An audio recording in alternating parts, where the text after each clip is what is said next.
So a sideboard slot left. What do I want?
Let's do it.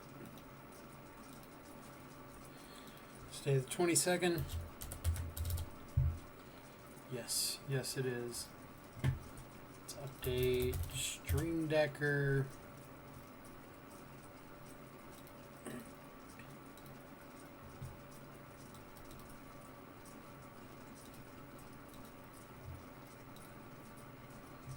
Set as current. Alright. So, a couple things I wanted to try out today, see how they go. Couple copies of Mystical Dispute and a couple copies of Aether Gust in the sideboard.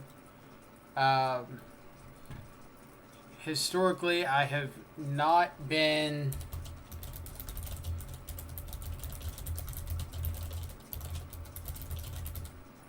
a huge fan of Aether Gust. I think the cards that don't actually answer problems are typically not as good for us. But I can't really have an opinion if I don't try out the card or don't try it out more. So maybe it's a little better in the current meta than it has been in previous metas. We'll see. I know a bunch of other people swear by it and are all about it.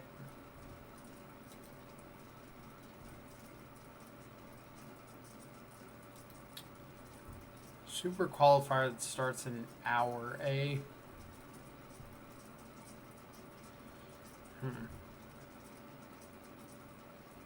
I really should pay more attention to the schedule.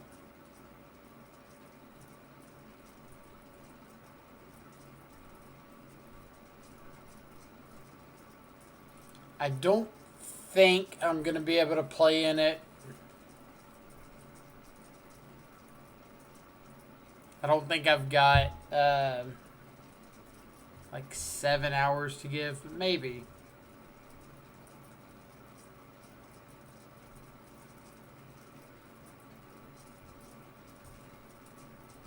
Maybe we do. That starts at 4 o'clock. A little after 4, so we'll see where we're at. How about that?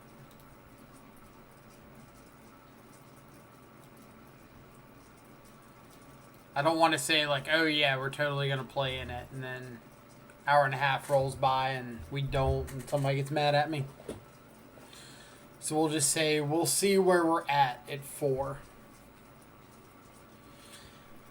Because I haven't updated deck lists or done anything relevant to feel like I am prepared to play in a PTQ.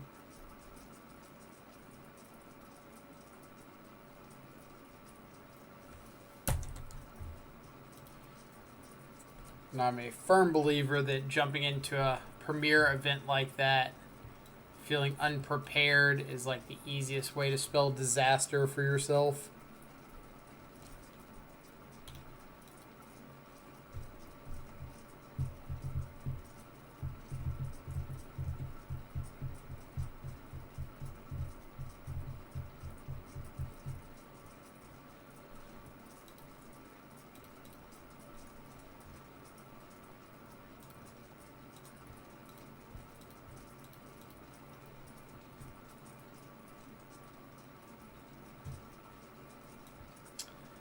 Little Teferi, Big Teferi, Growth Spiral.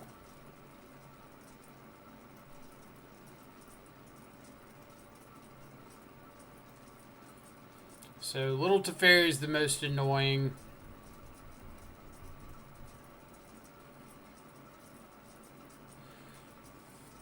I don't want them to fire off this Growth Spiral.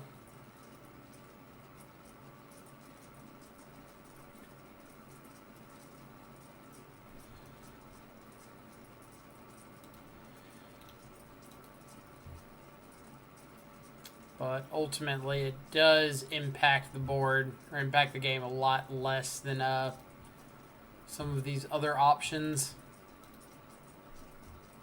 So maybe he decides to main phase fire it off.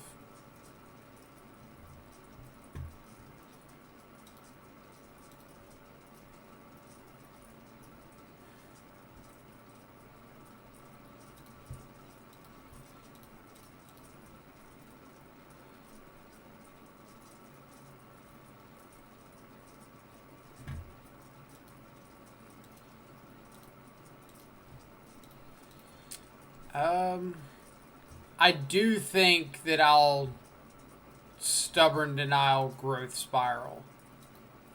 The reason being, if he wants to force a negation and give up another card, like if he wants to give up force negation and like Teferi to resolve this Growth Spiral, sure, you got it.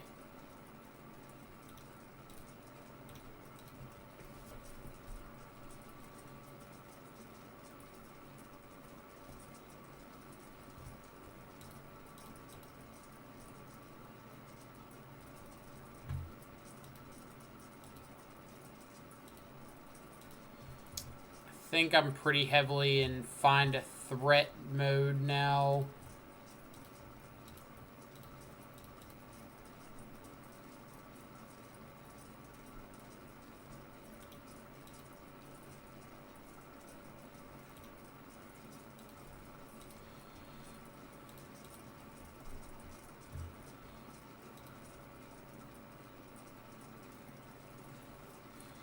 So Omnath would be a little annoying here.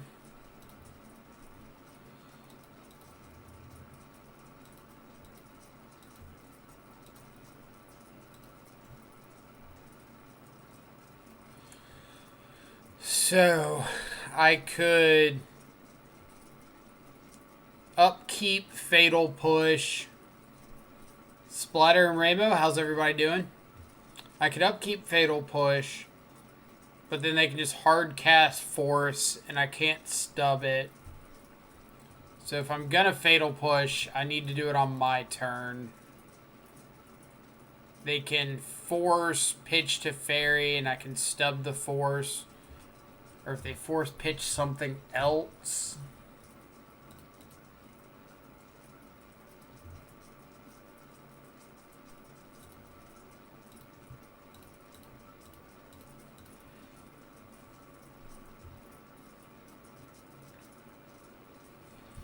Like, the worst case scenario is they force pitch something that's not to Fairy and then get to just resolve to Fairy.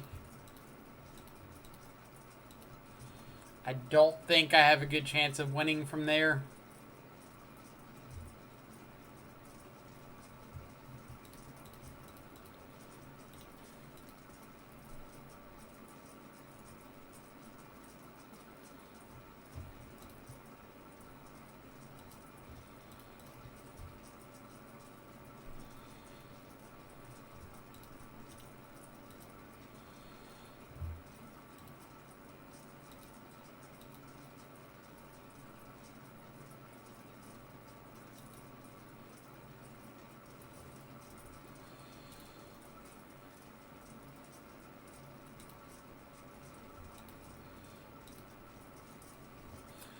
Alright, I do just have to cling Uro.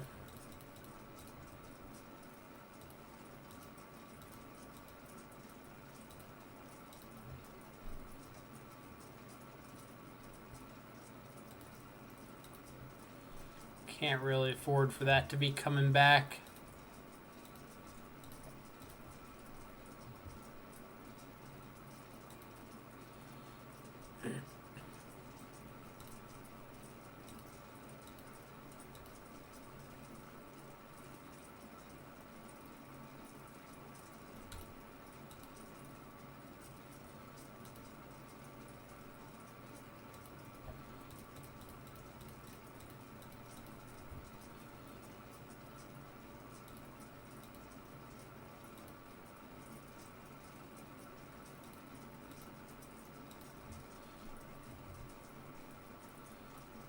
They decide to force this, that's fine.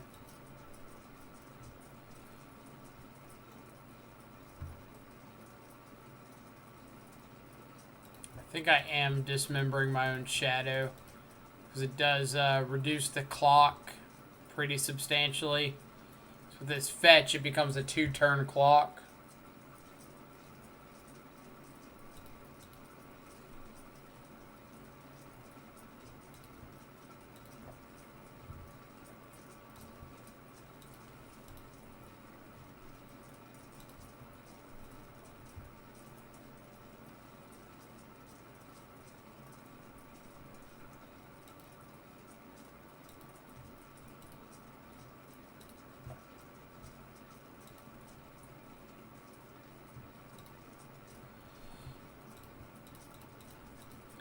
Alright, so I want to exile in a way that I can still pay for mana leak.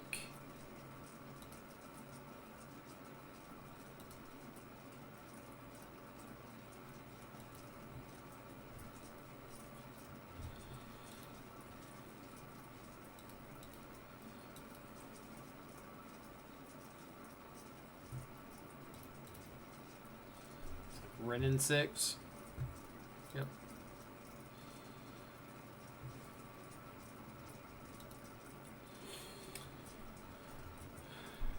So I can Mystic Sanctuary back path now, which is a little annoying. Doesn't Mystic Sanctuary back path.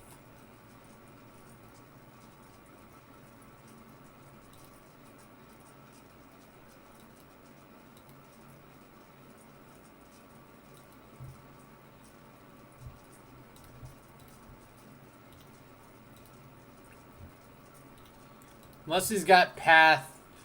If he has another sanctuary, he can rend back path to fairy, draw into it.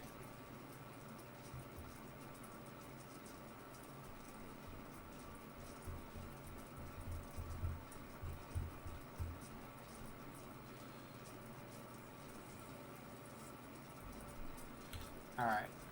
So yeah. Can't do much from there.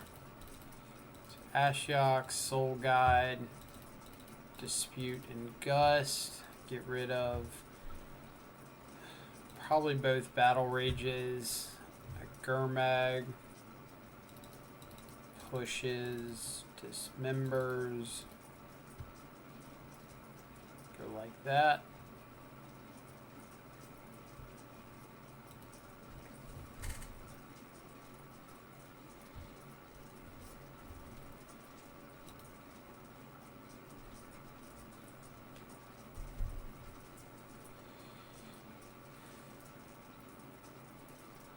So if we find a second land, the hand's fantastic. If we don't find a second land,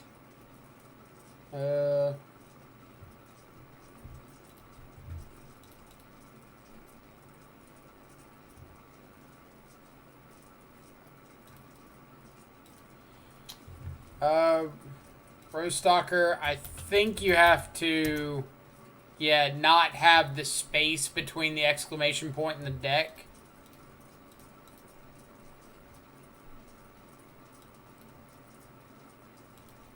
Alright.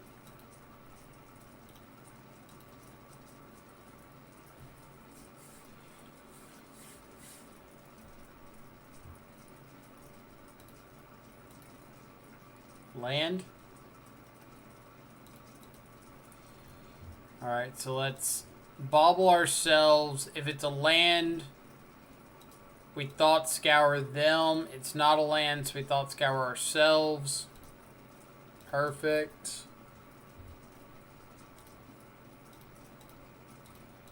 Go ahead and get down a shadow. Say go.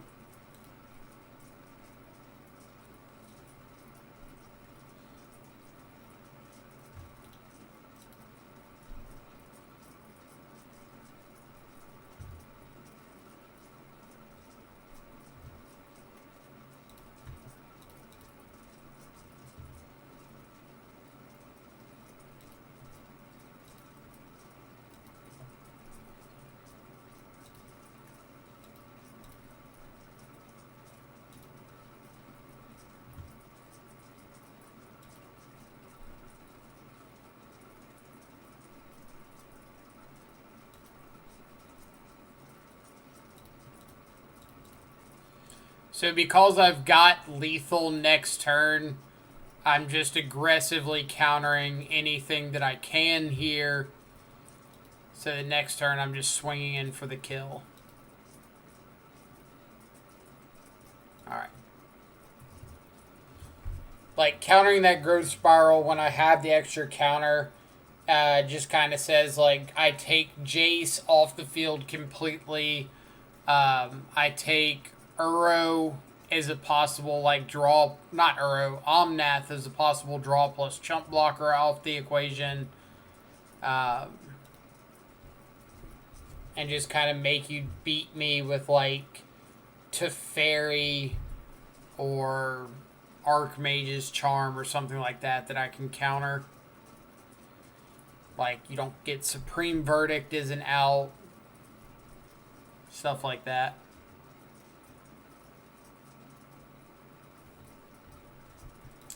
Back to old Grixis today. Correct.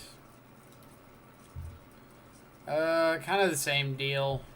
If we see the second land, we're in good shape. If we don't, could be in trouble. But like we've got threat, we've got redraws.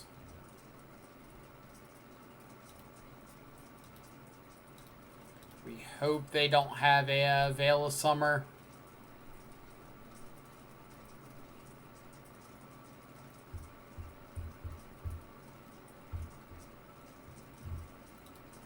Fairy, say go.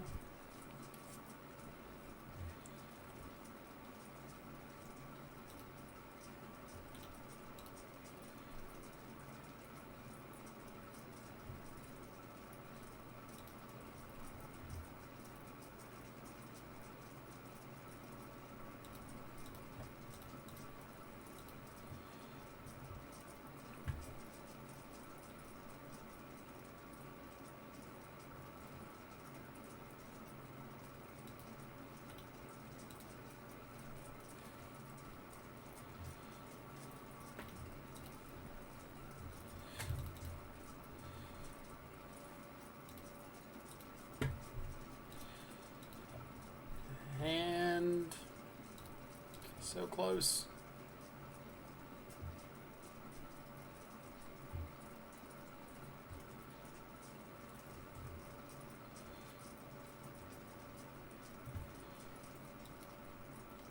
So I'm going to choose not to give my opponent the chance to mystical dispute something here.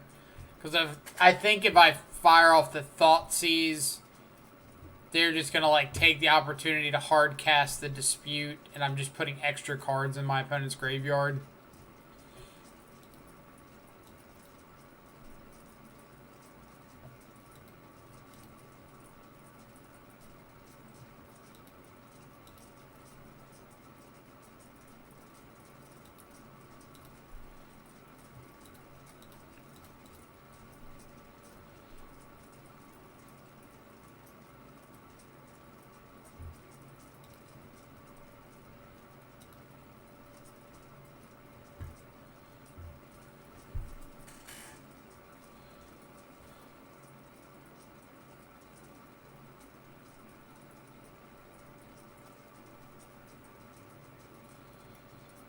So now it's, what am I doing to set up Ashiok for next turn?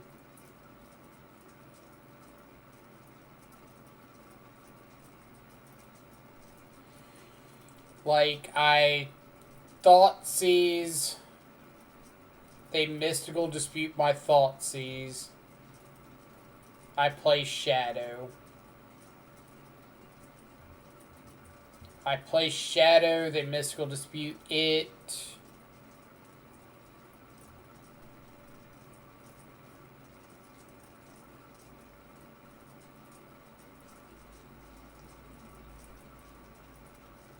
Or we play Gurmag, they dispute the Gurmag. We Thoughtseize the Teferi. They go to their turn, get back Uro. Aether Gust the Uro. Plus play Shadow. And then the turn after Ashiok.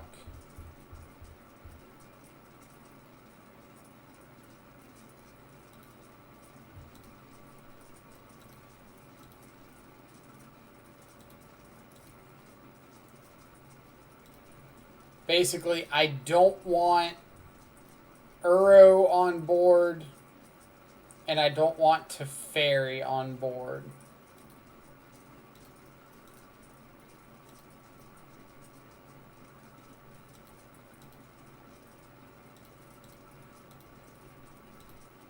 And I don't really care if they counter this Gurmag Angler.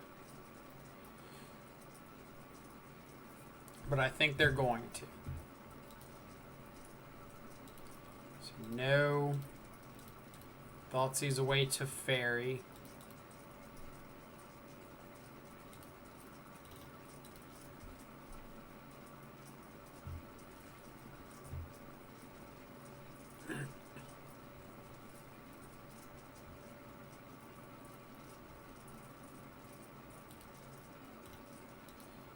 They get back Uro here. JP, how's it going?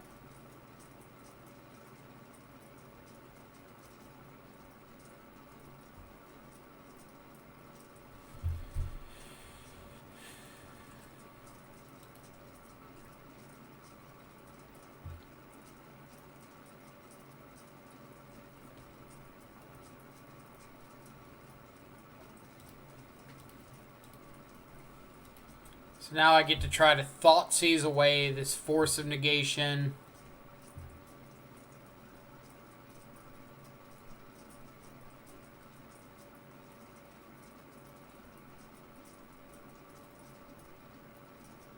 I've got to take the Force, right? So I can resolve the Aether Gust.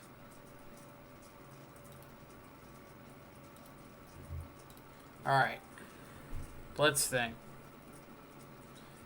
If I Gust on my opponent's draw step, that gives me highest possible chance of Ashiok winning the game. Because if they draw like land or something, draw something dead, and I get to put Uro back on top,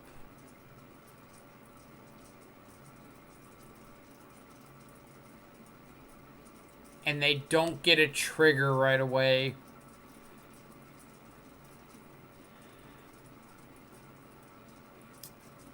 Yeah, Veil does stop Gust, doesn't it? So I have to Gust now. Yuck.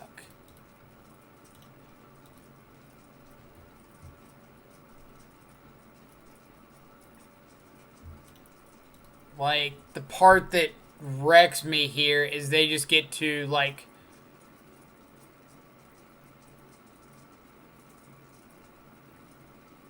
Mystical Dispute, put whatever back on top and Veil into it.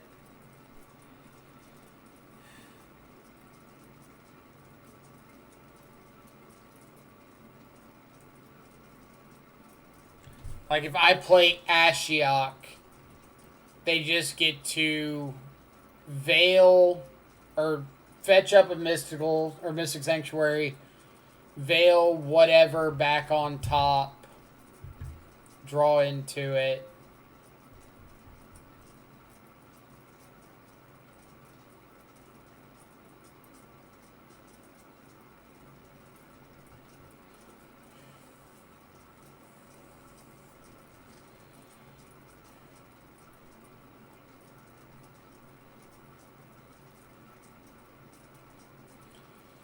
I can Inquisition to force the veil.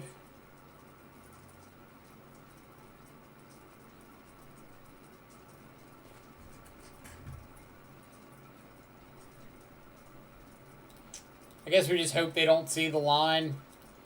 Like, my options are play Shadow, pass, and they for sure get back this Uro next turn.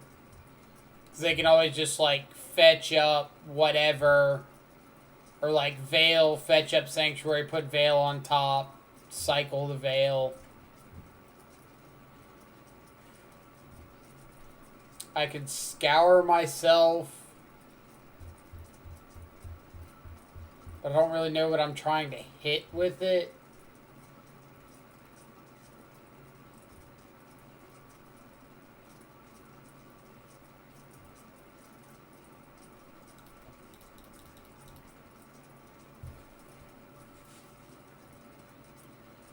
Like, I know they get to counter this, but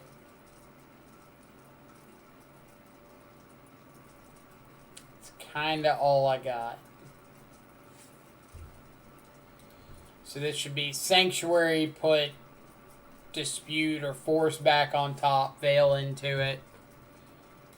Yep.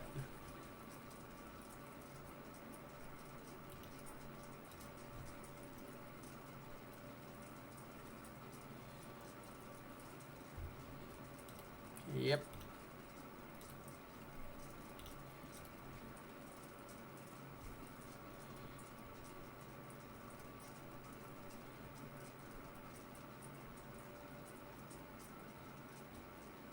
Sure.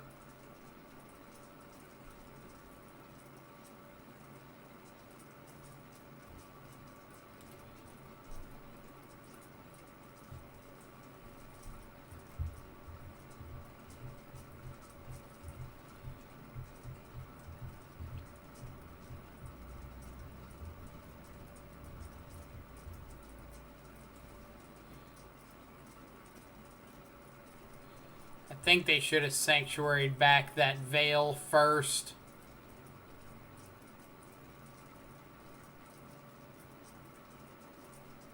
Like, I don't think playing Ren here really accomplishes much.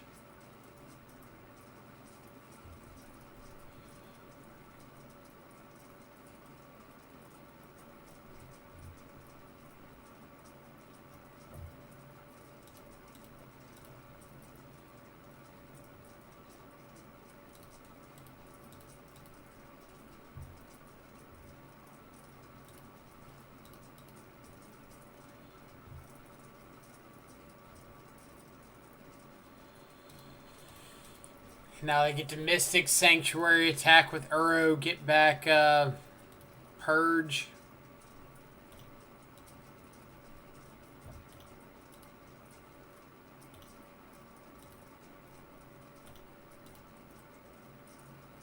Yep. Rough.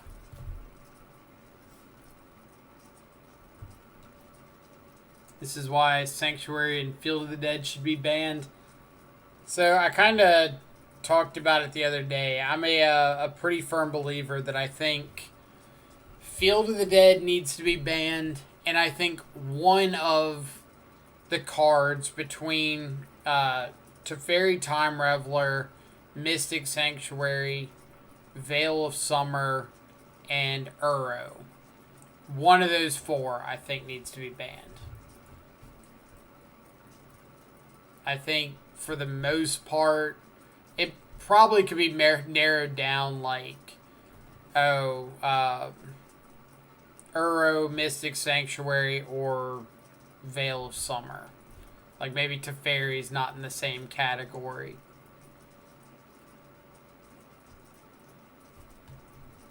Yeah, Uro or Mystic Sanctuary would be fine.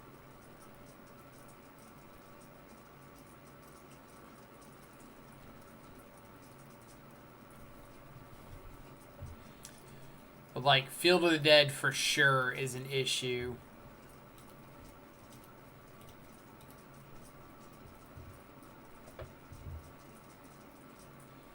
So Luris could mean Rakdos, Hammer Time, Devoted Company.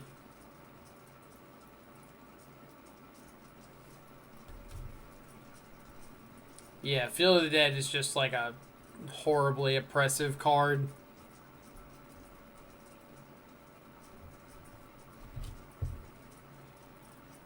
So Rakdos more than likely.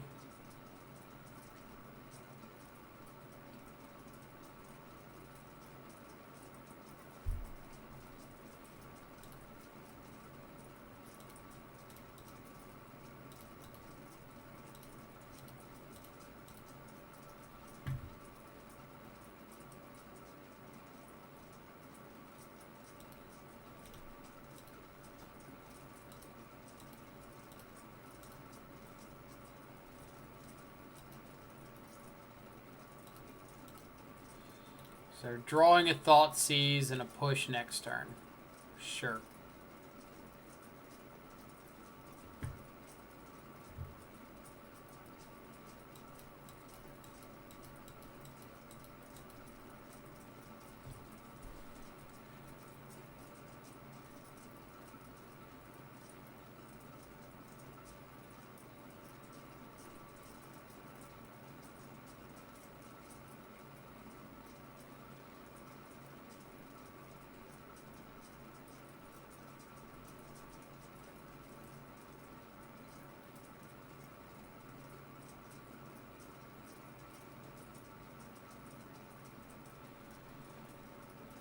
Yeah, I agree it can't just be Field of the Dead.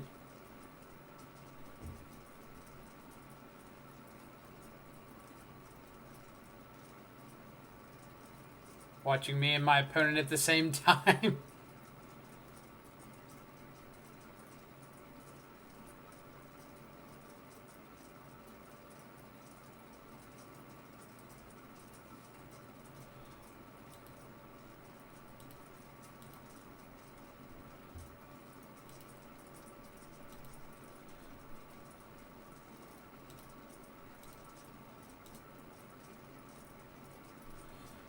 Alright. Really wanted to find a removal spell for this courier.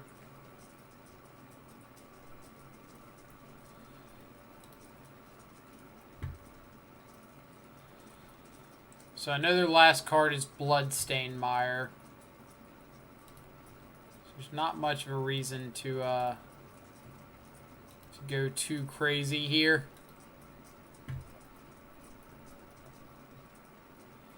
And I know they're drawing into Fatal Push off of this. So I can see what they're drawing for turn. Swift Spear, sure.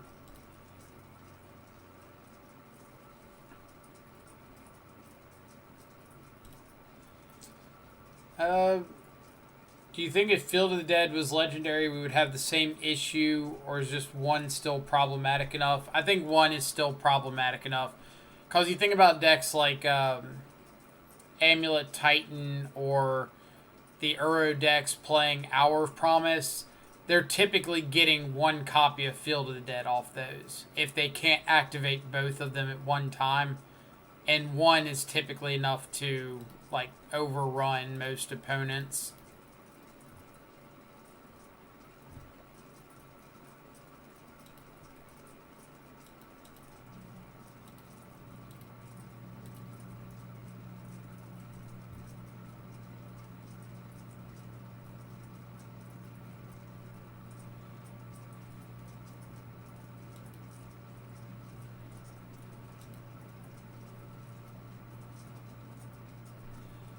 Alright. Gurmag Angler's pretty good in the face of a A Bomat Courier, Swift Spear, and Fatal Push.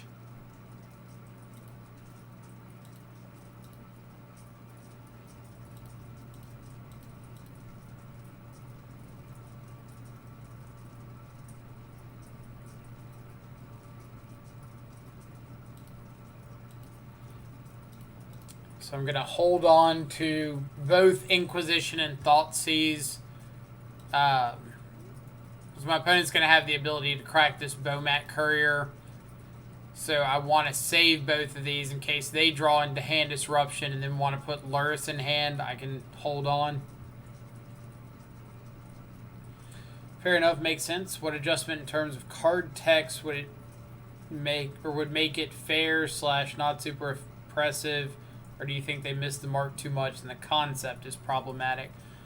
I think the concept is problematic, but if you wanted to keep the concept and adjust it, it would have to be like raise it to 9 or something. 9 individual land types.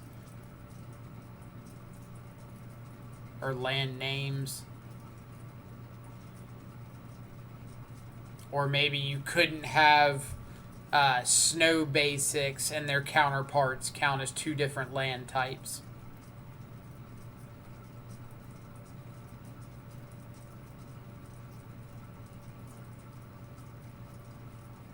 So, I mean, some of the more impressive starts you get would be like land, Arboreal Grazer, second land, Dryad, land, Amulet, and then just like bounce land, Titan, haste up Titan, attack, get Field of the Dead online. Which like isn't out of the realm of possibility by any stretch of the imagination.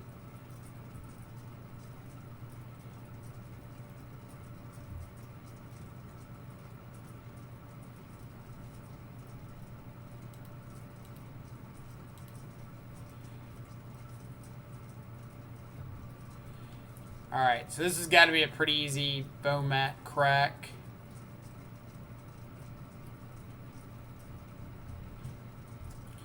But I think any sort of land that just gives you continual advantage like that isn't really healthy. Because lands are a resource that Magic in general has a very difficult time interacting with. Like, you can play cards that say destroy target land, but that's not a good effect in competitive Magic for the most part.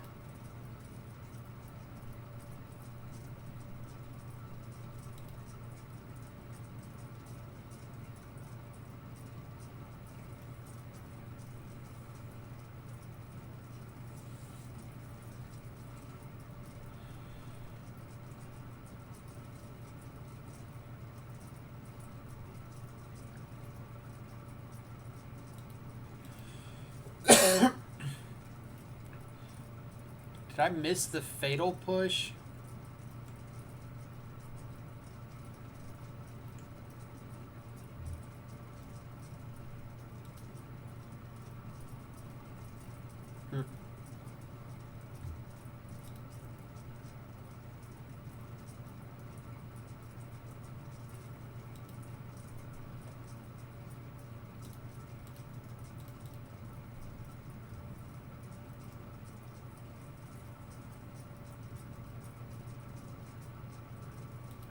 Well, we're absolutely taking a K command.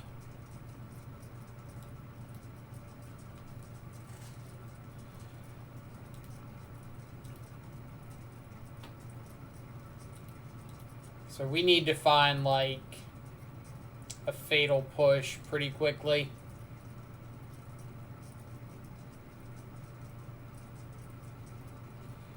Fatal Push would be good. A Shadow of Our Own would be good.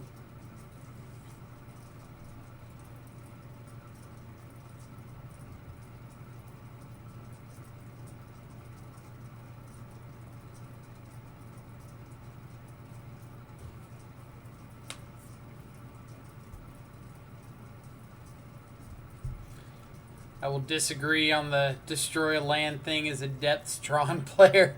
Sure, it's annoying, but I mean, what are the most oppressive land destruction effects in Magic? In Modern? Blood Moon, Pillage, Boil, things like that. That either Fulminator Mage, that either like don't affect you if the land's not already on the battlefield, and all of these decks are searching out ways or playing ways to search out the land from the deck and put it onto the battlefield, in which case it immediately gets the effect.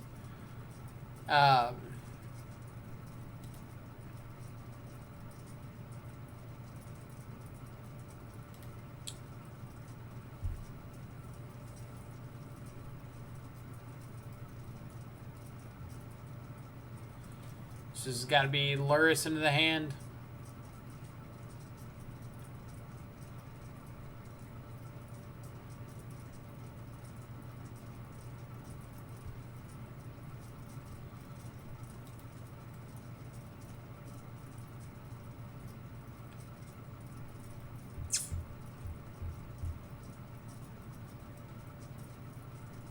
That is not going to do it.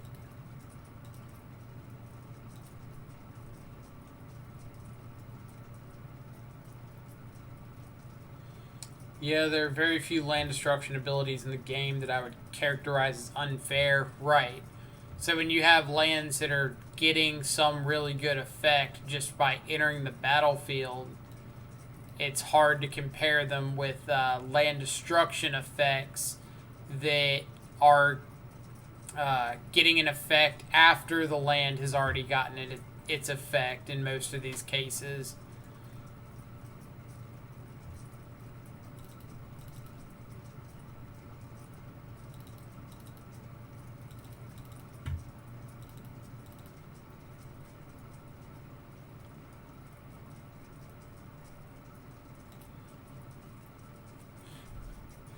Like, I think Blood Moon is basically the only proactive land hate spell you can play against, like, Field of the Dead.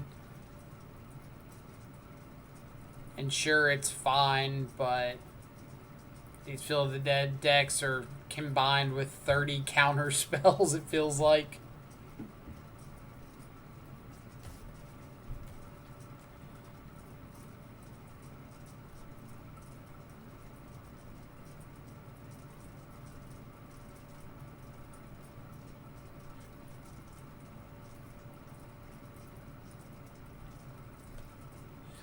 Alright, so boarding in some of our grindy cards like K Command. K Command's really the big one. Go for the Throat, Soul Guide Lantern, interact with the graveyard a little bit. We don't want to overdo the grave hate, but Soul Guide Lantern being able to sit on the battlefield and like draw a card later is also nice. Helps around Thoughtseize and Inquisition. Go for the Throat, just good kill spell to be bringing in. Boarding out like Stubborn Denial because it's going to be a removal attrition war, so you don't really want to have a bunch of cards that rely on having a creature on board against decks that have heavy removal. And then like Temur Battle Rage coming out because we don't want to get 2-for-1.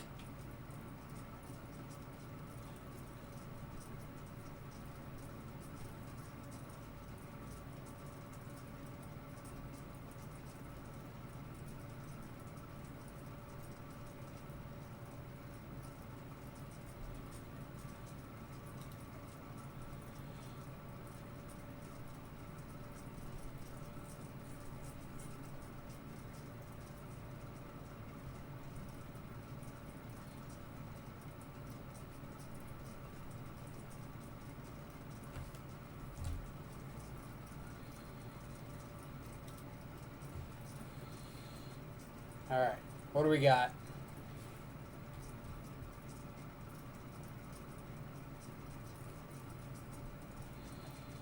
Not that. This is acceptable.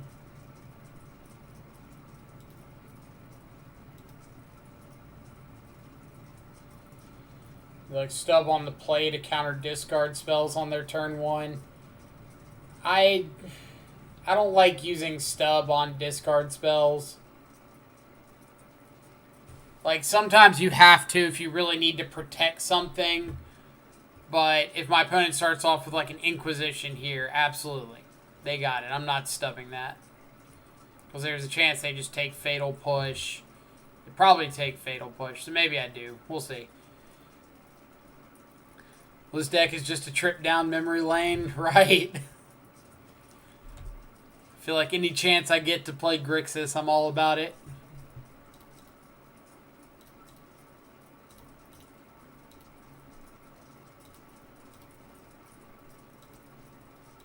Scourge off the top.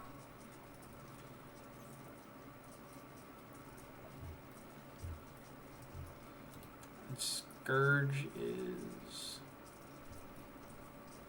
Let's see what they do.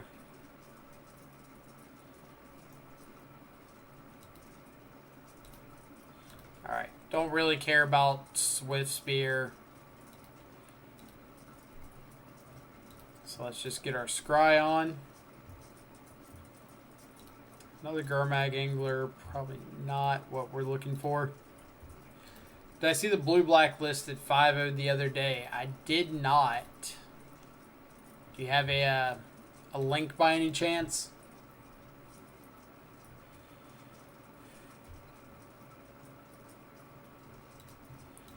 I think I'm going to be greedy here. Paid off.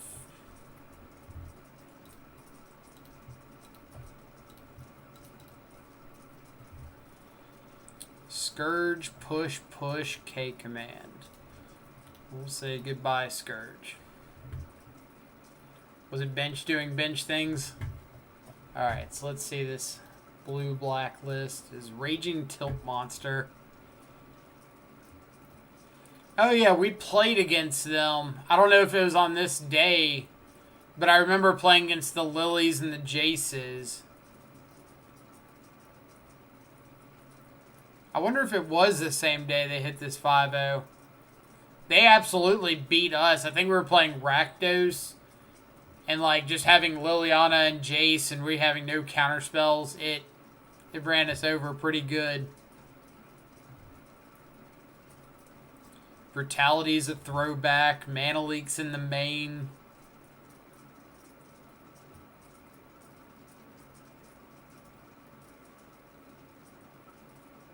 Honestly, kind of surprised they didn't find room for a Mystical Dispute. Or not Mystical Dispute, Mystic Sanctuary. With 4 Watery Graves plus an island. 8 blue fetches.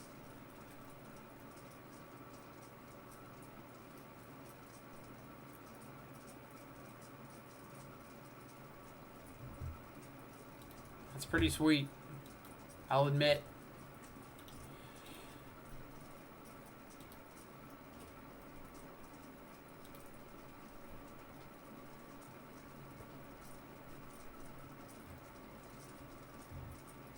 Alright, so we get to Gurmag while holding up Stubborn Denial or Thought Scour.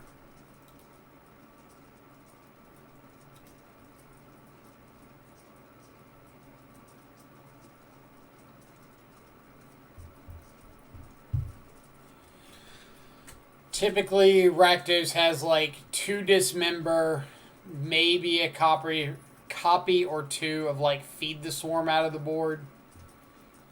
And that's going to be about their only ways to interact with Gurmag Angler.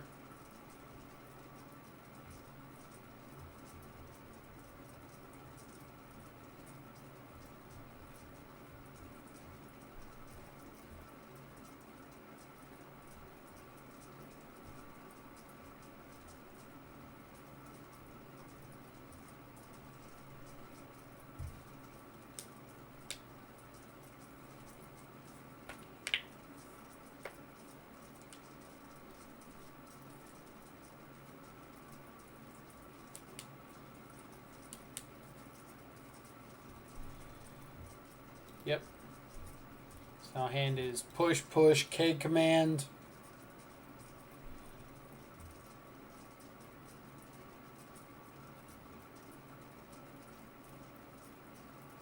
MTG bot is always so quick on those bans. It's kind of hilarious. Any Kaldheim cards that you're considering testing or pretty meh on the set. Let me pull up Mythic Spoiler. And I can mention a couple of them that I'm at least going to give a shot to. I'm not sitting here like expecting the world out of these cards, but they could be fun.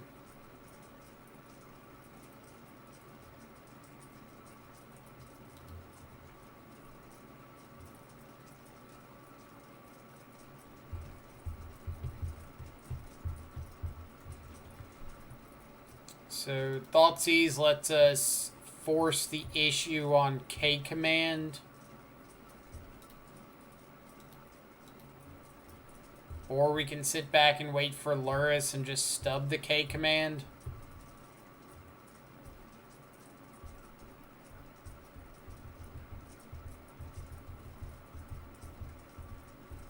Could also take a push to plan on like push plus or stub plus shadow next turn. I think I'm on board with just forcing this K command.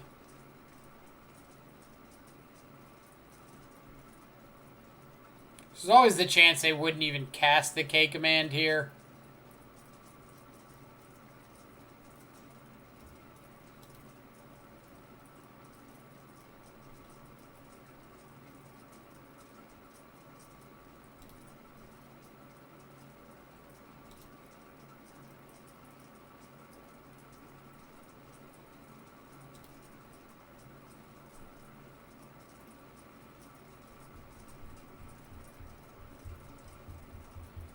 Make you discard, get back Scourge.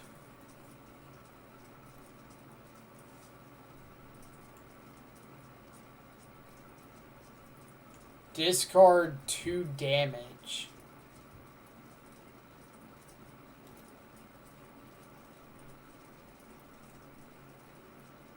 I think I might just say okay and pitch the shadow.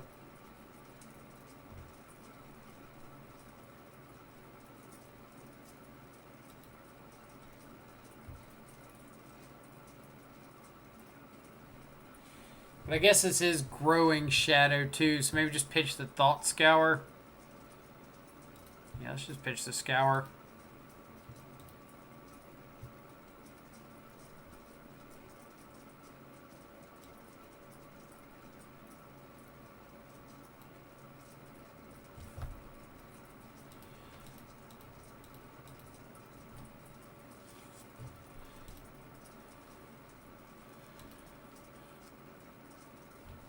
Kind of surprised by that.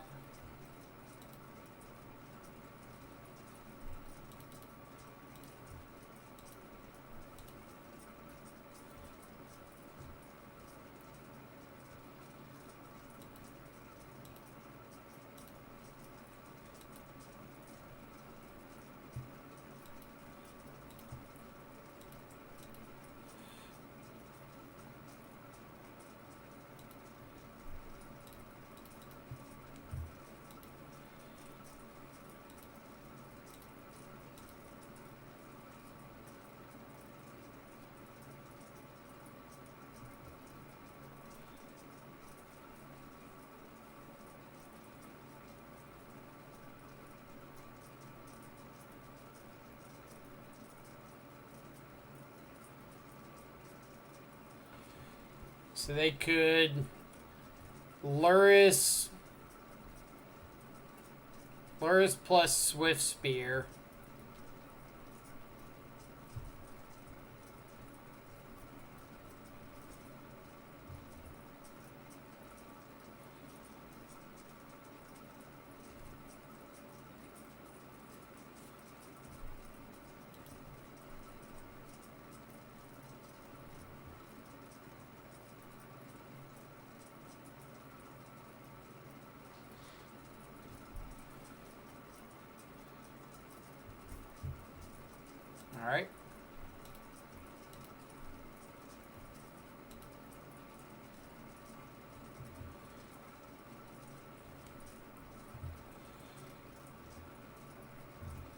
So if we go for the throat, Luris.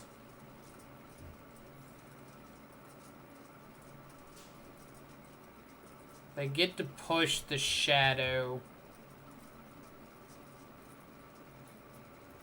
We're not dead to bolt.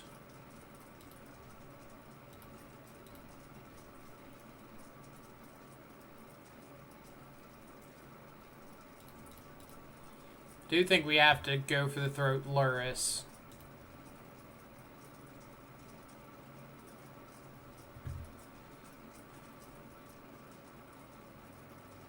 So attacking with Gurmag forces a chump. If their unknown card is Lightning Bolt and they rip a Swift Spear off the top, it's exactly lethal. Swinging with Shadow doesn't force the chump if they don't have Gurmag plus, or Shadow, Swift Spear plus Bolt is their two unknowns. Then we get to like just push one of these next turn for lethal.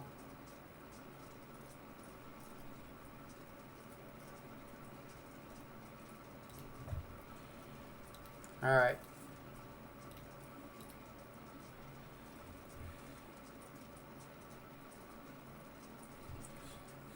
Not going to play around exactly Swift Spear plus Bolt.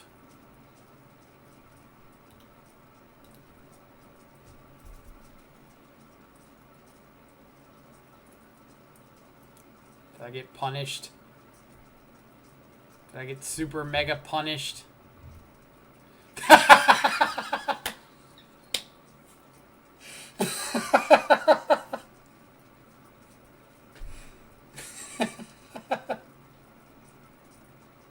Oh, man. That was great. That was great.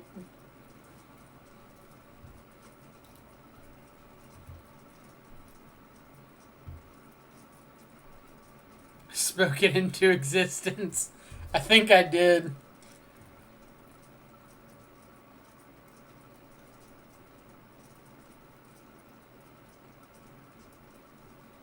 You couldn't see him holding both Bolt and Swift Spear because he had Fatal Push in hand in one unknown.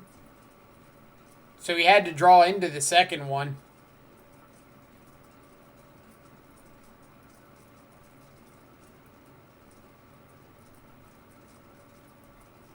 Like it had to be push plus either Bolt or Swift Spear and the second one off the top.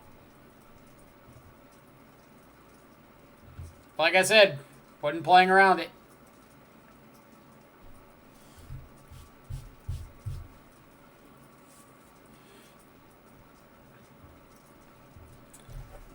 Am I playing in the Super? Starts in 37-ish minutes.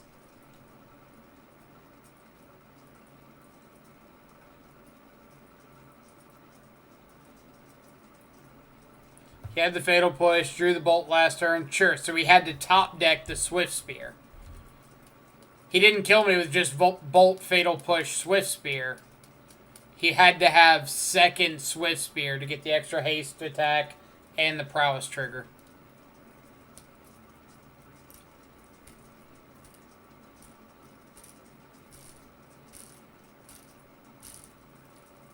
So I wasn't playing around his three cards having to be exactly these three things to kill me.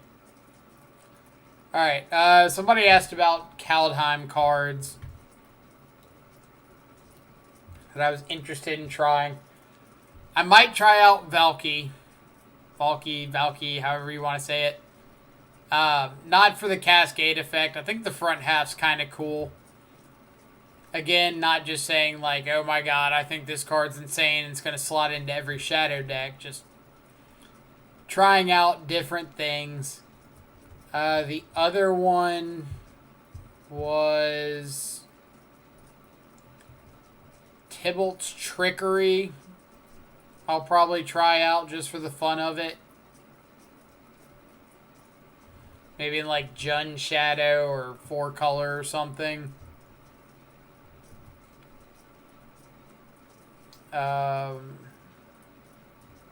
Egon, God of Death. I'll probably try out. The artifact half of it isn't bad either.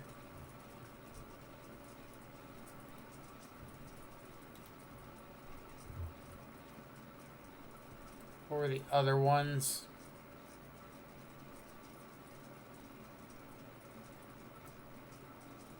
There's like one or two other cards that looked kind of interesting.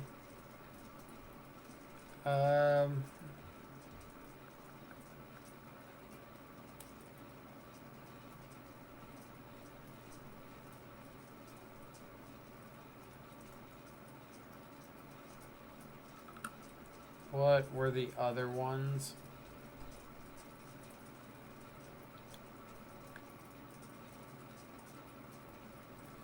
Oh, this thing. Old Growth Patrol. I like.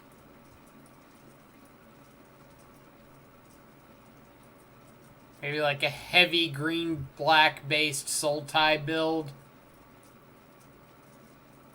Or heavy green-black based Jund build. Like, he just is a 4/4 and makes 4/4s. What more can you want in your Ferocious deck? Rise of the Dreadmarn's pretty cool.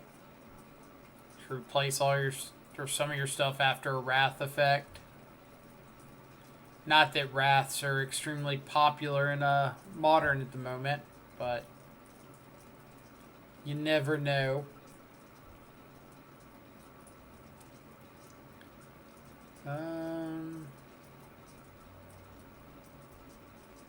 I think that was most of the ones.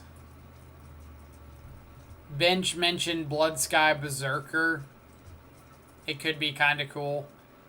If you're able to like play Blood Sky on turn 2 and then play a Bauble after him, he's just a 2-mana 3/3. And then the turn after, if you go like Thoughtseize Tarmogoyf, then he's a 2-mana 5/5 attacking for 5 on turn 3.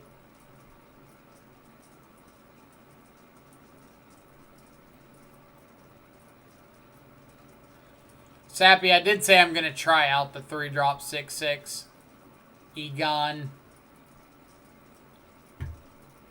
Bind the Monster's alright. I don't think it's going to see much play because the life loss isn't... We don't get to determine if we want to lose the life or not. With like Dismember, you can choose not to pay the additional cost or pay the life to cast it. With this, you're going to lose the life, period. So there's going to be plenty of games where like you don't want to lose the life, but you don't have a choice. So it's just dead. I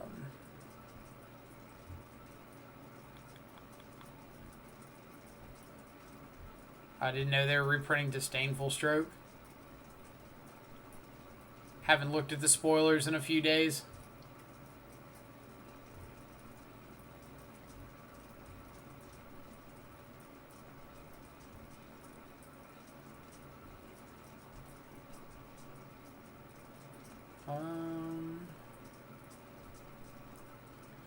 Like, a lot of the snow stuff we don't really care about.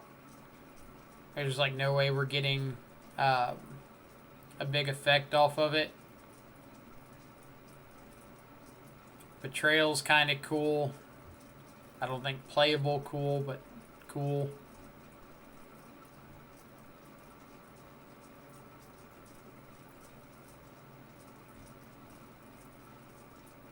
Most of these are just, like, too expensive.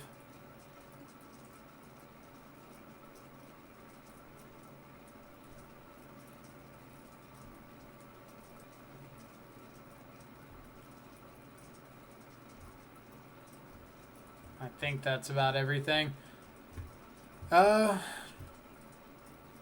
If they had made some of these like a basic land type, I could see them being interesting. Again, not like, oh my god, I'm playing this, but interesting.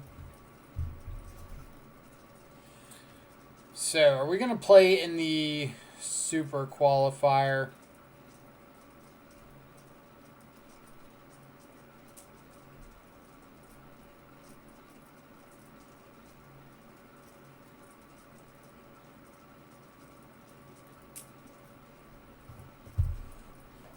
So it starts in 30. Yeah, it starts in 30 minutes.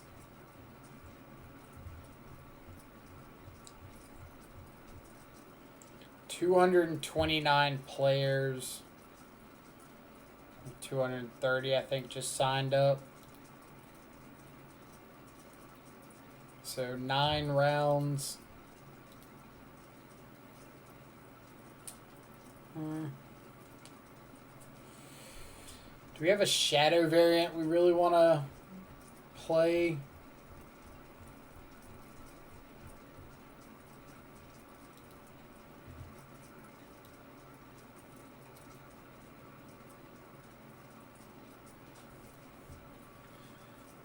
Huh.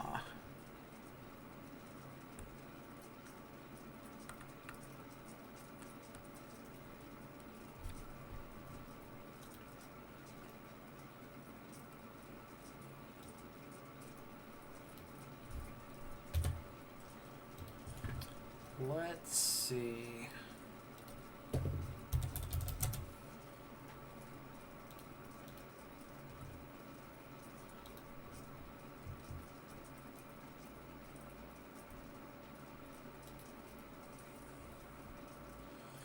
What does chat think? Should we play in it?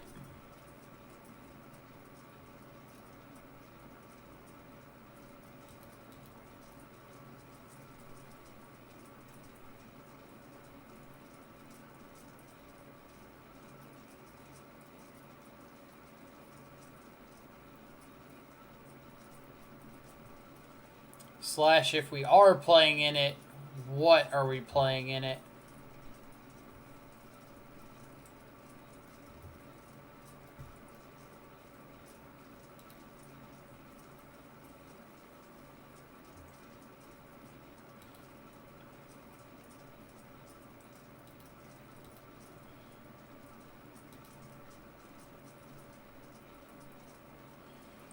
Form 1 with Grixis Green again. Lost to Parrot on taxes. That'll happen. They do play a lot of taxes.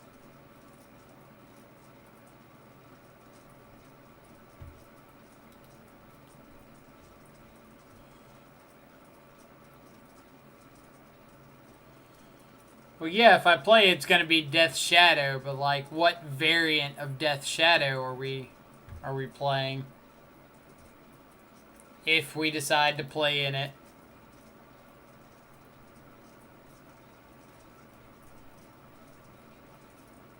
Can I interest you in your Primeval Titan Overlord? I don't know about that one. I don't want to steal Fran's thunder. How much does it cost? Well, you can enter with like championship qualifier points. So like it would cost 40 championship qualifier points, of which we've got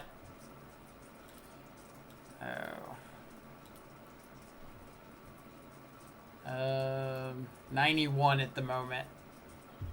So wouldn't really cost anything. So I probably should play since it doesn't actually cost anything.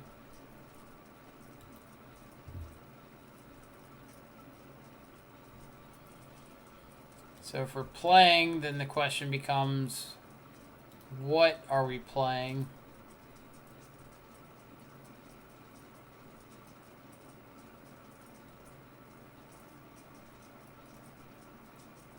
Ramos says 4-color or Rakdos. How do we do a poll?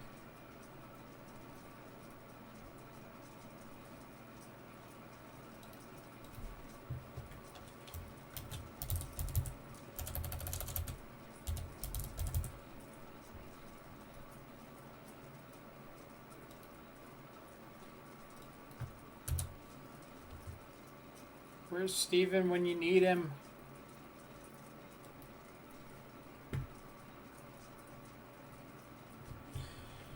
What gives us the best Field of the Dead Uro matchup?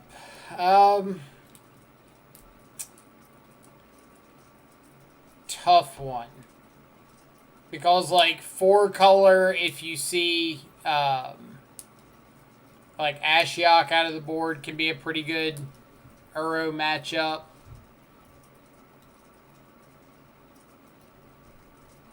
You're a little more threat consistent.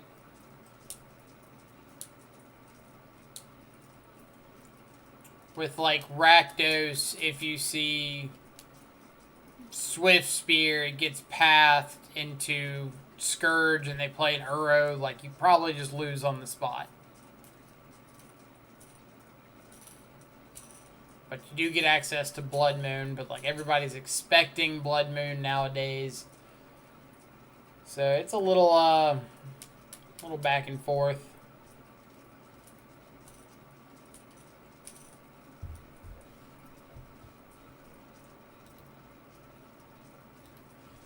If we're expecting a lot of Uro,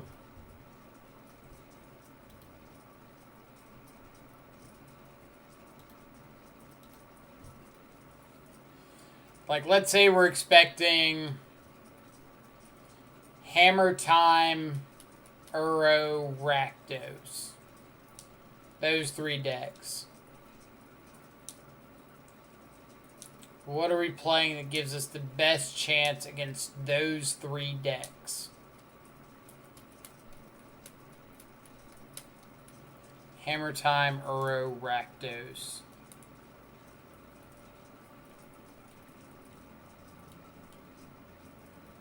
Suicide Zoo, no one will expect it. I think Suicide Zoo, you lose a whole lot of percentage points when, like, Path and Push are popular in the meta. Because you're just losing a whole bunch of life and not really disrupting that much. No, the OG Shadow had Gitaxian Probe. You could pick your spots a lot better when you had Probe.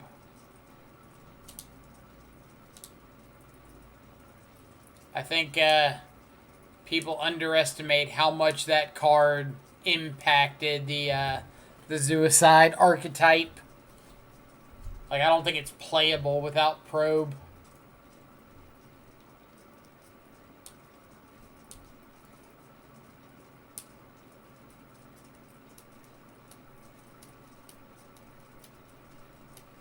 I don't hate 4-color.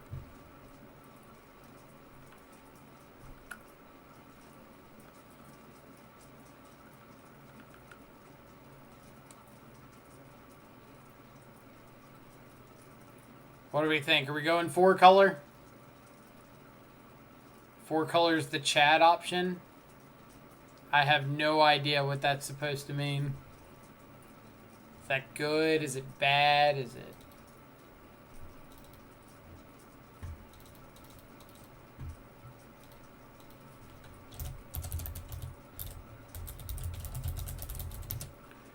means exactly what you think. I mean, you're not helping me out here.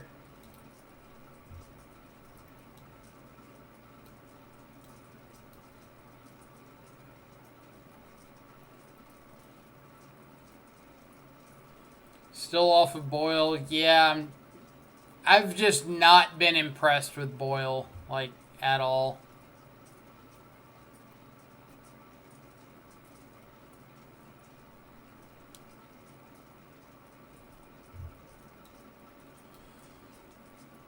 Recently, I added a Gurmag Angler to my 4-color main board. I used to run a Tassiger in the main board.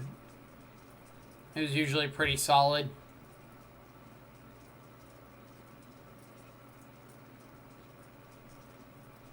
Like, you traverse for a Tassiger more times than you would think. Bench, am I playing this in the PTQ? Possibly. I don't want to say yes, but it is an option.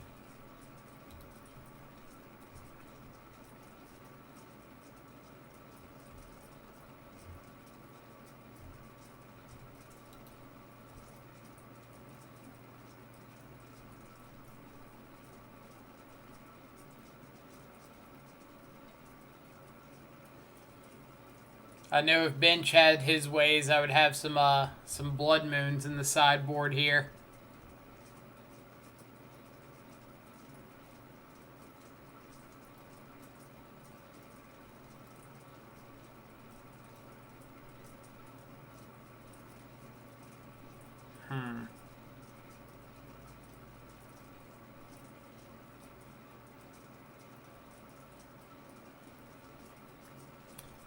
Add Kroxa. You don't want Kroxa when we only have one red source. So we just like never actually escape it. And I don't want to add a second Stomping Ground if I'm only playing red for 2 copies of Battle Rage. Don't think Blood Moon is good in 4-color. Bench would probably disagree with you here.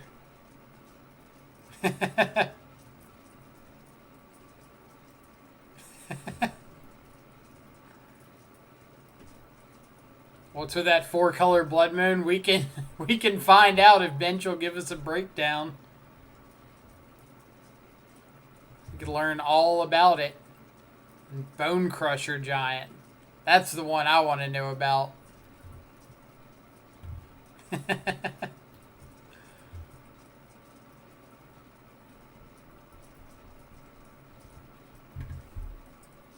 What's the time looking like? Alright, so we still got like 15, 16 minutes.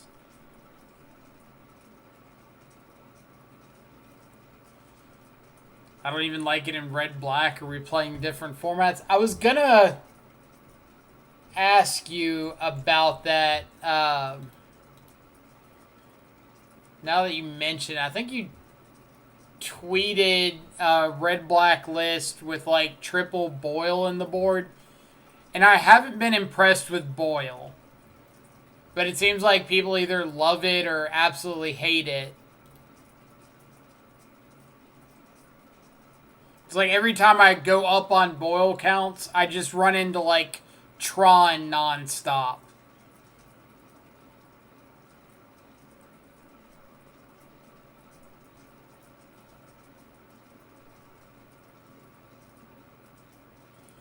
Freed talked me into the Giant for Auriok, and it's castable under Blood Moon, so I tried it. Why are you bringing in Blood Moon and worrying about Auriok in the same matchup?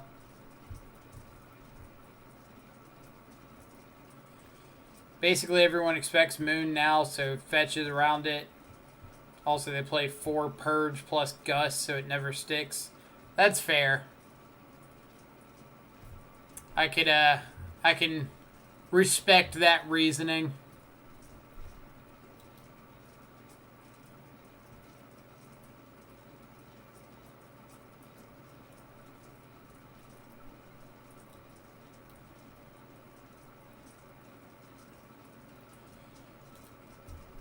I do kind of want to just run Grixis, but it's probably a terrible life choice.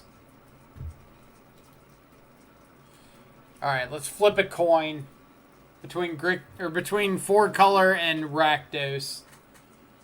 So we've got heads. Heads. And the great state of North Carolina for tails. So heads is going to be Rakdos.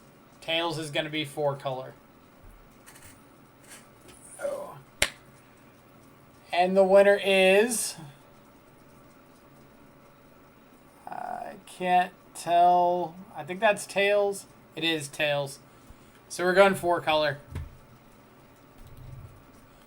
Now let's adjust to combat what we think we're going to have issues against. So again, Uro, Hammer Time, Rakdos. Those are what we're aiming to beat. Yeah.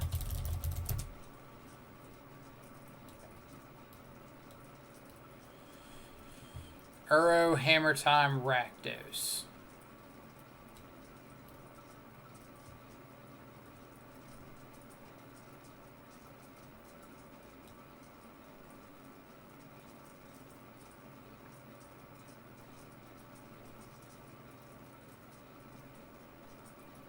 A lot of the Karn Amulet deck.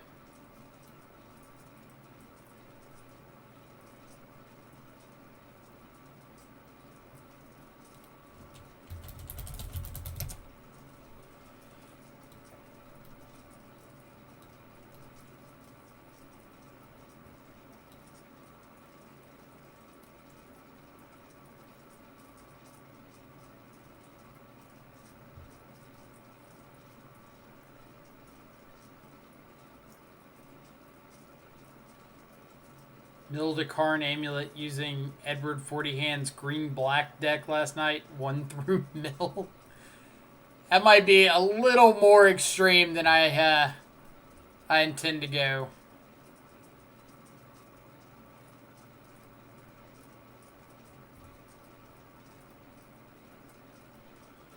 I really wouldn't mind like one more threat in the main deck.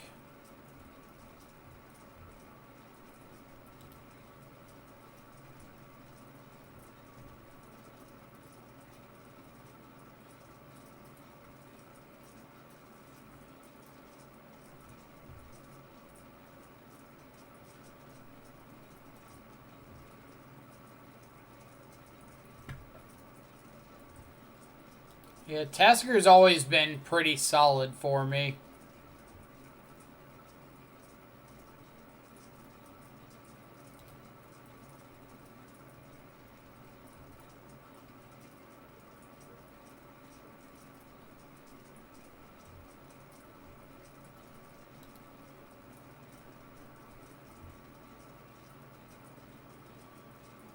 Hex Drinker, Scourge. Our options.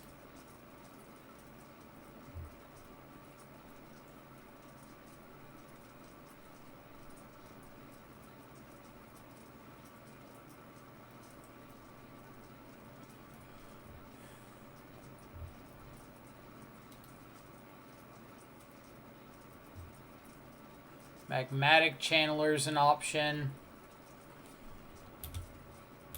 Keep an eye on the clock. What about Scourge?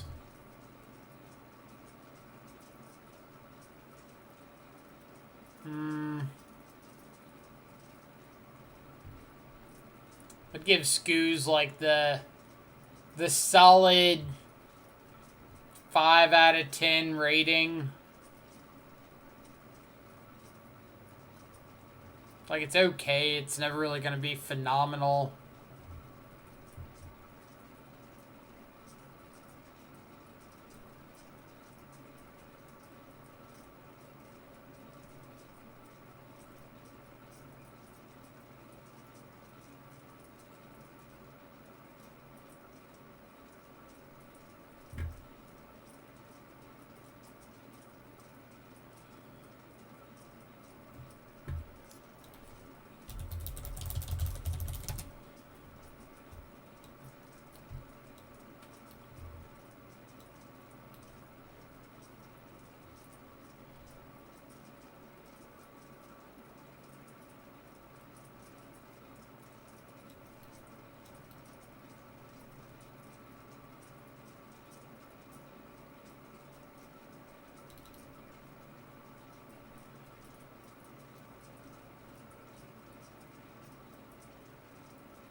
What about just like swapping Decay and Drown and Lock in the main for 2 trophies?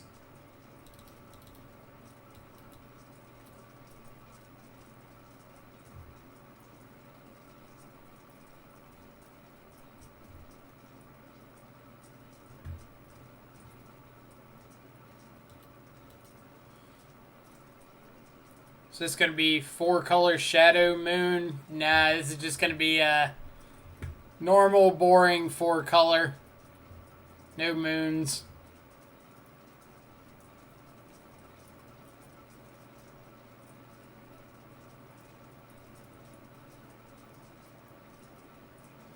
You know you want Virals? In the words of my ancestors, hell no, that card is terrible. My ancestors were very specific.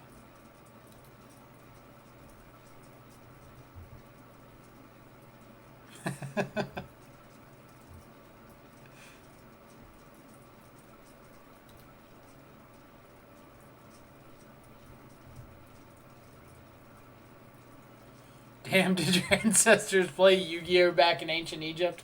How did you know?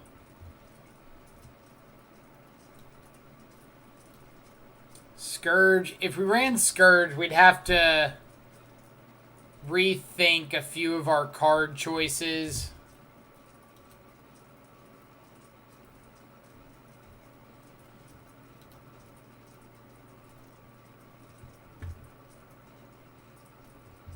Like, I know Bench runs a couple Scourges, so it's not the worst, and it's not exactly unheard of.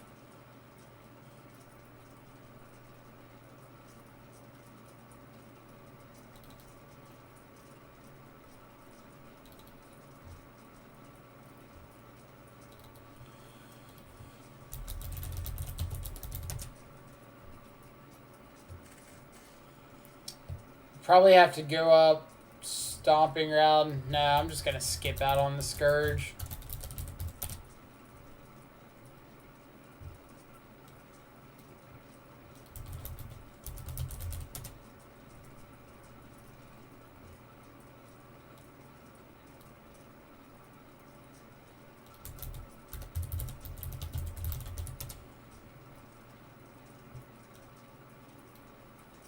I think I'm going to do a 1-1 split of Trophy and Drown.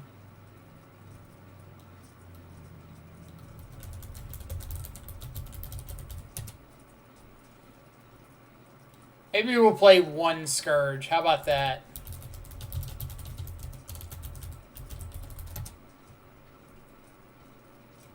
So traverse target, we can maybe get it back.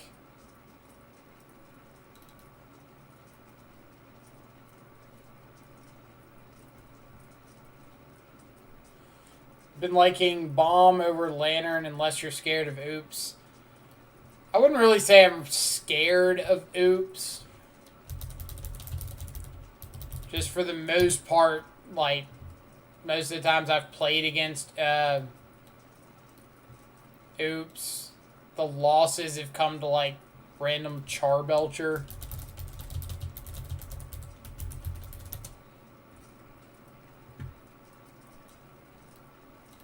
Upgrade the art here, because why not?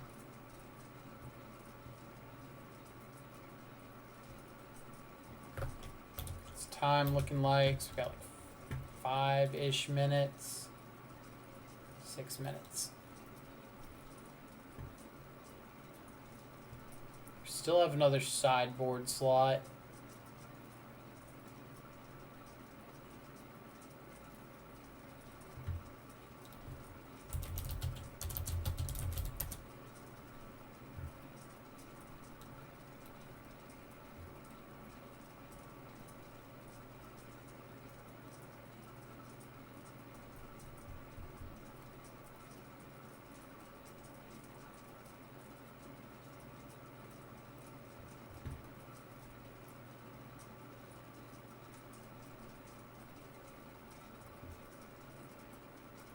Big Dan's list seems sweet.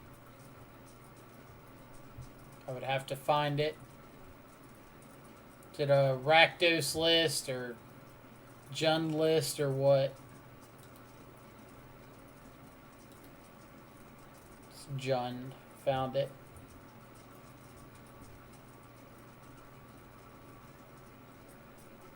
Boil on the board. Surgical Veil.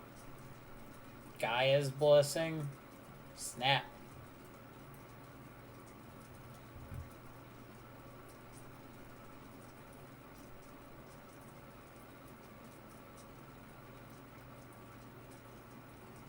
Croxus, Seal of Fire.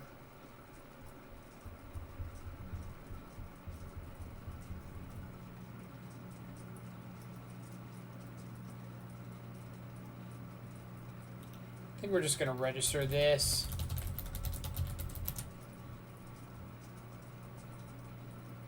Like, I'm not paying for the event, so if I lose some points here and there, it's not the end of the world.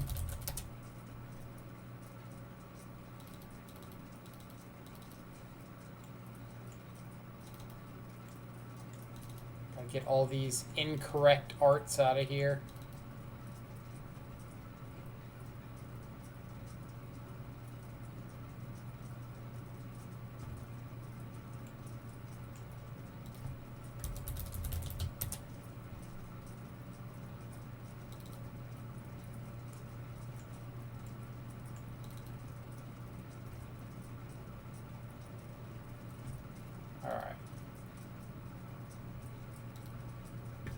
Super Qualler, yeah, Super Qualifier, 4-color shadow. We're gonna run to the bathroom real quick. I will be right back. Don't go nowhere.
Alright, let's see what happens.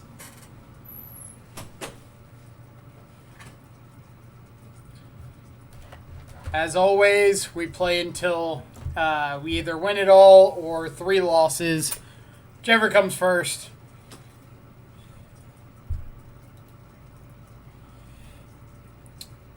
Thoughtseize into Shadow. Yep. Is it 10 rounds? I didn't see how many people ended up joining.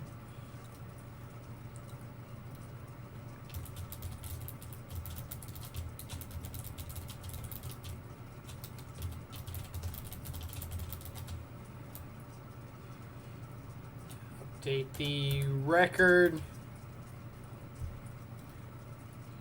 Or the stream title with the record. Wagner, appreciate it. We'll need all the luck we can get. Inquisition on top. Nah, let's just try to get this Shadow online as quick as we can.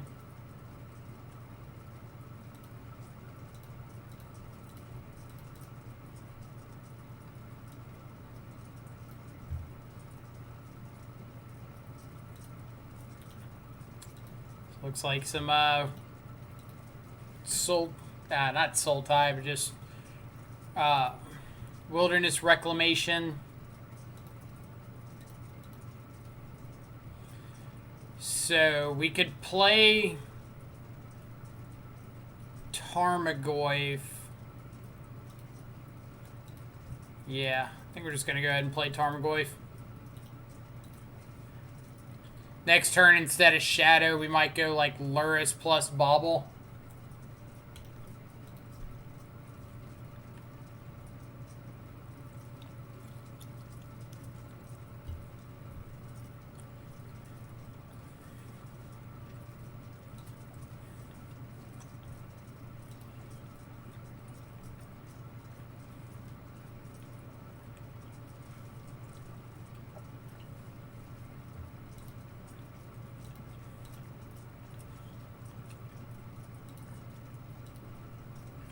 So I do think we are going to go Luris plus Bauble.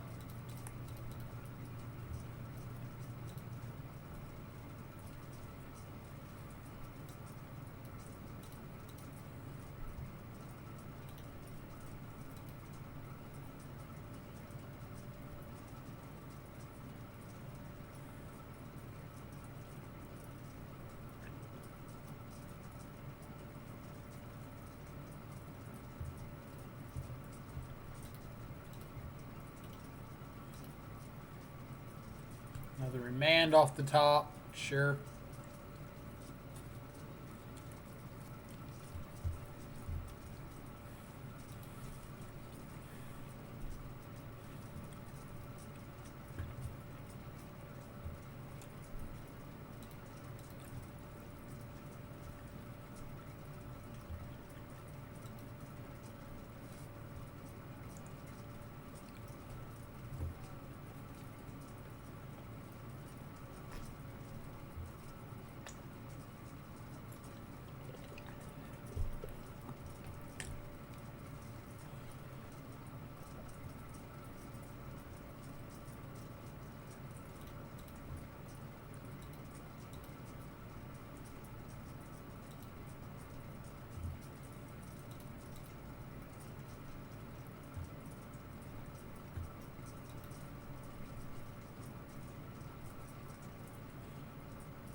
So I could like bounce Tarmogoyf, draw a card.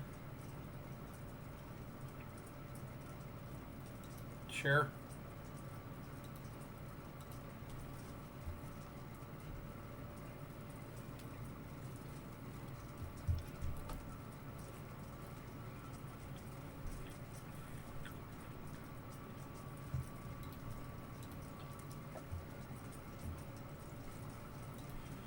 Bolt my Luris isn't very nice.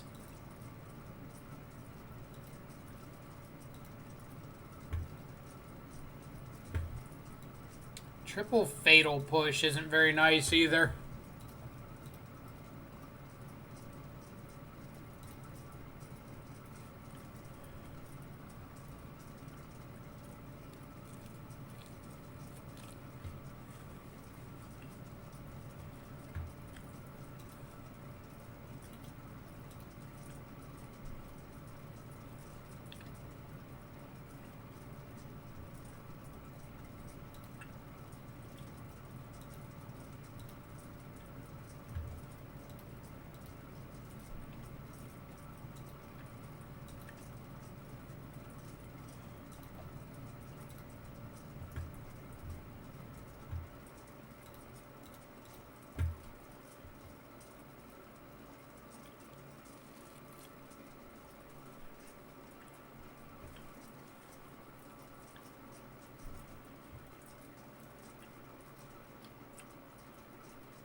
So this has kind of been a wrong half game, right? Like just seeing pushes and trophies instead of like stubborn denials.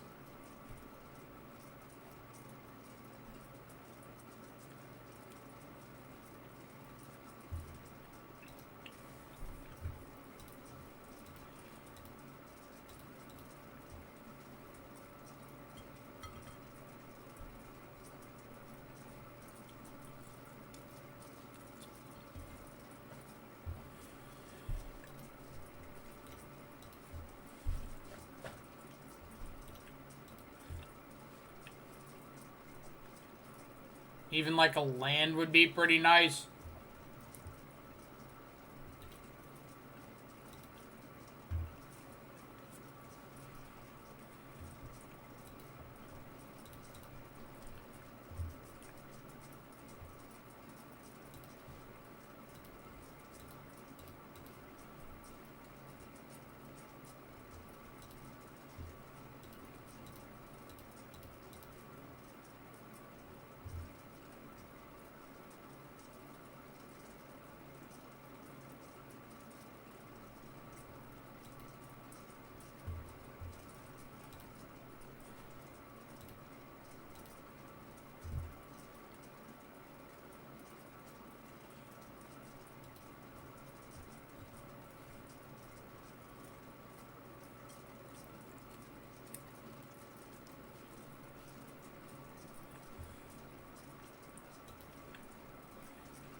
So we're well past the functionally game over part of this game.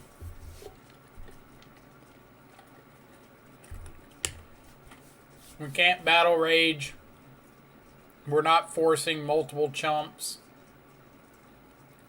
And get back to fetch lands each turn. But really, I just wanted to finish my food.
Alright, deck.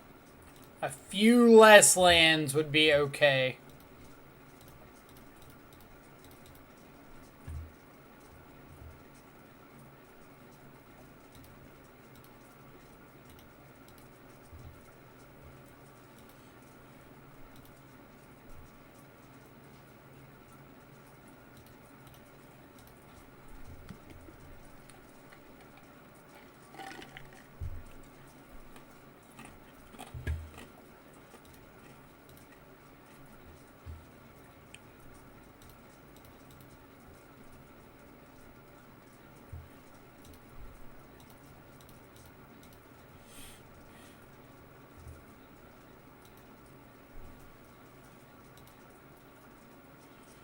Alright, hopefully between the two of these, we can close out this game relatively quickly.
Alright. On to game 3. What do we want to swap out based on what we saw? think Veil gets a lot better on the draw. Especially after we saw like Archmage's Charm.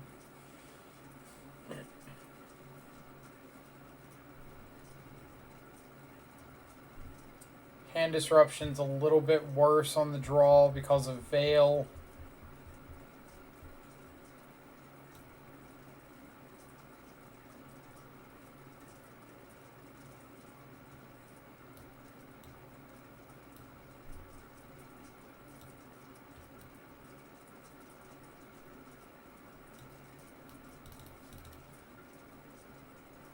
Maybe I just don't want Battle Rage.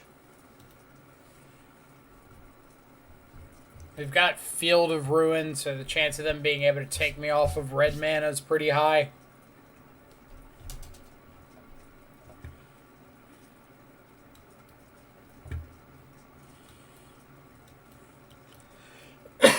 So this is good if we see a second land or second fetch land in the first two draws, but we don't have any redraws. This is much better.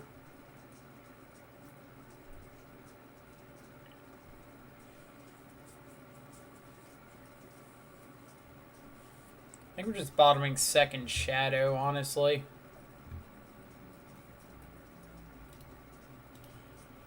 Like, I kind of want to keep this Bauble to help me maybe find a Thoughtseize or an Inquisition to help get this Ashiok down. Or just draw into it.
Alright, them missing on Growth Spiral is really big there.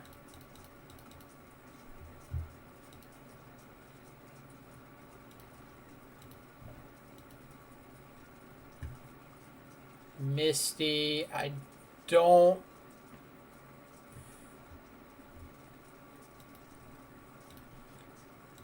care if they draw Misty.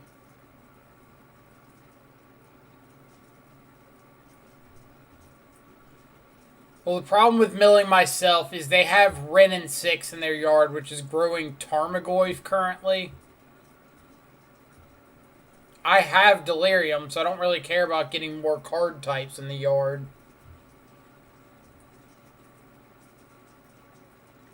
So I think I just don't want to do anything.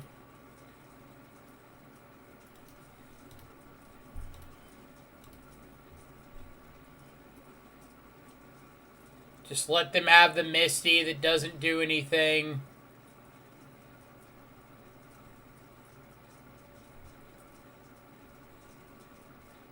E on 1, sure. So their hand is Jace, Factor, Fiction, Unknown.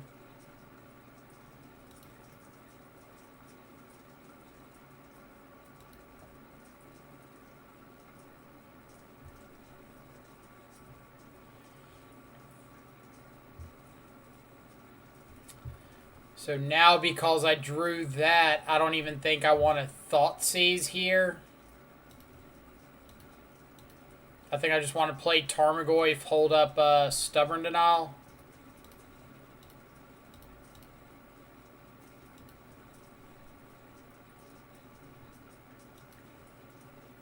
And again, like, it's on them to find a way to deal with what I'm doing.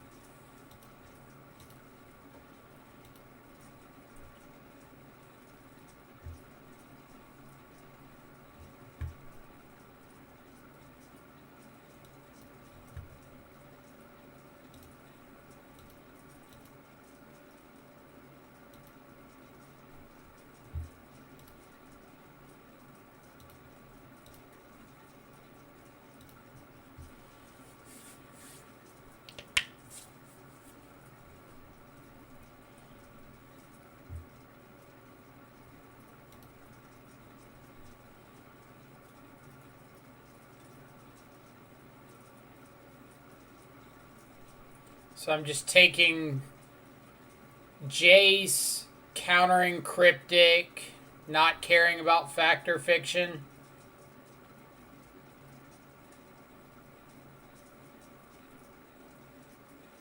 So take Jace, play Spellbomb.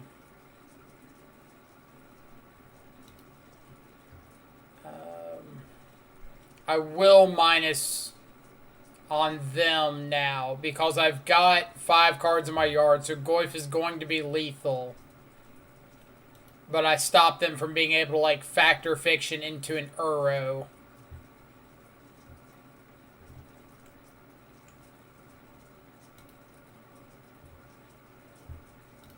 Charm versus everything. So I don't care about any of these.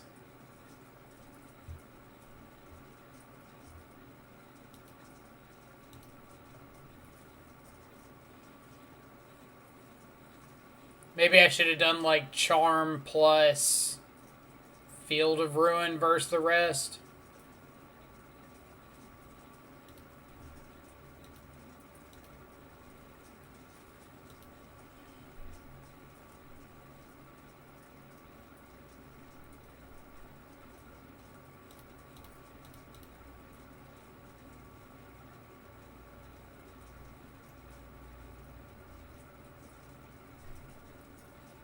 Alright. Want to know. Let's edit a title. Update. Alright. What did I miss out on in chat? My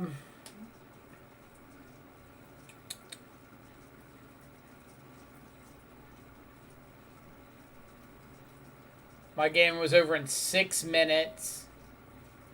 Oh my god, what'd you play against? I played against Oops All Spells. Freed beat Humans pretty quick and beat Jabberwocky in the league. It's pretty nice back-to-back.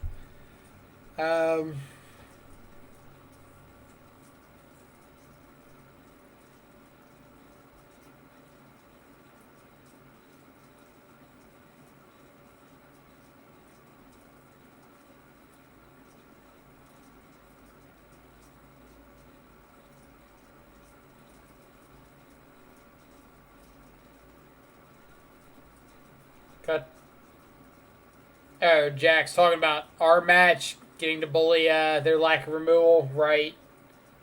Bench 1 against 4-color Uro, very nice. Thomas giving an Eminem salute. I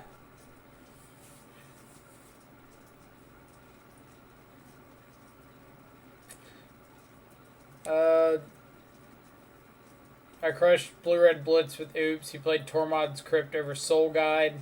Oh, so you won in 6 minutes playing... You were playing Oops. Got it. Or you won in 5 minutes. 5 minutes, 6 minutes, something. Something insanely fast.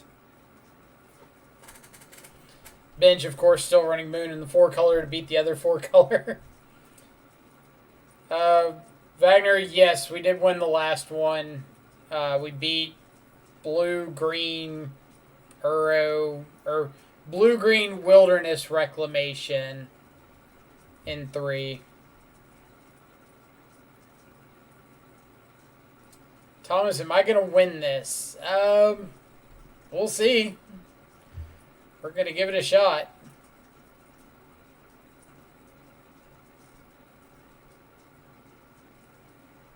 Don't want to make any big assumptions or promises on stream. I'm sick of watching you lose. I'm sick of watching me, period. Oh, yeah, what you got now? I burned myself.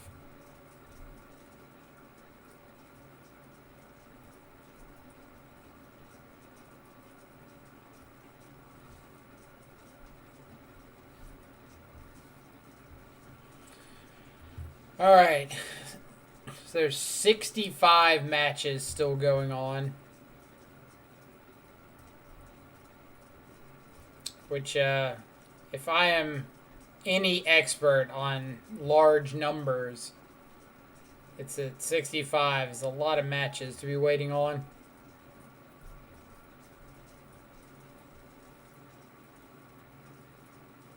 Not my style, and I feel bad playing it, but I'm tired of going to time playing my Uro decks. That is very fair. Like, the Uro decks are going to have pretty slow matchup times. So I could absolutely understand, like, not wanting to sit through it.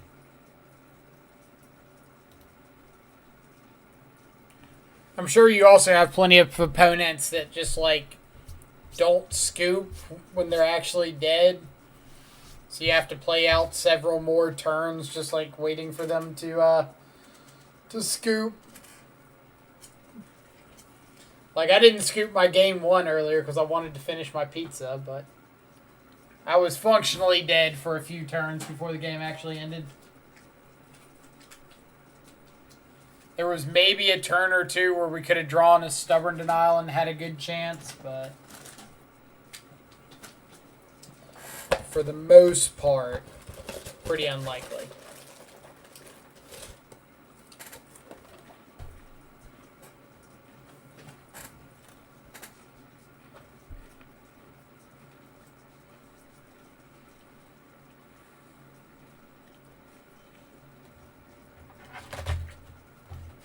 It's crazy how they'll scoop without seeing what's left in library. You mean like crazy that your opponent will scoop without seeing what cards you still have available? Because especially on Magic Online, there is a time consideration. Like, if you're behind on time, then just playing out a meaningless game, like, actually has pretty big negative consequences. In paper, you can always get a draw by playing out longer, winning game 2 quickly.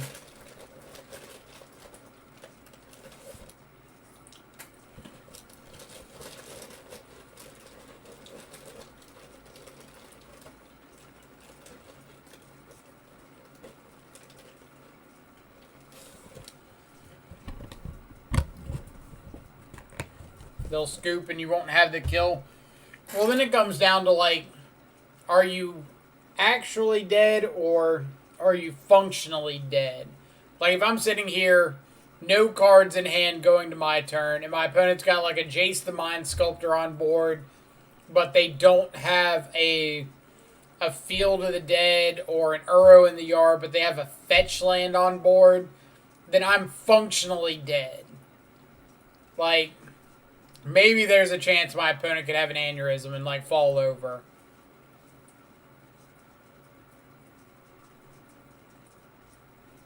But talking about oops.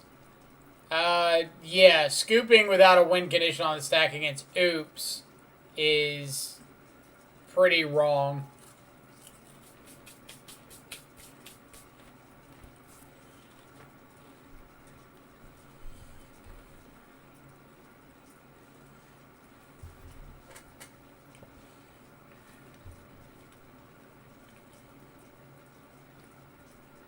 Never play Uro in these long tournaments.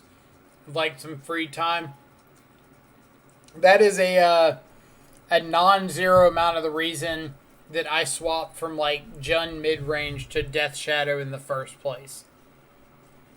Like going through long tournaments and having no time between rounds, always rushing to pack up your stuff and go immediately to your next table is rough.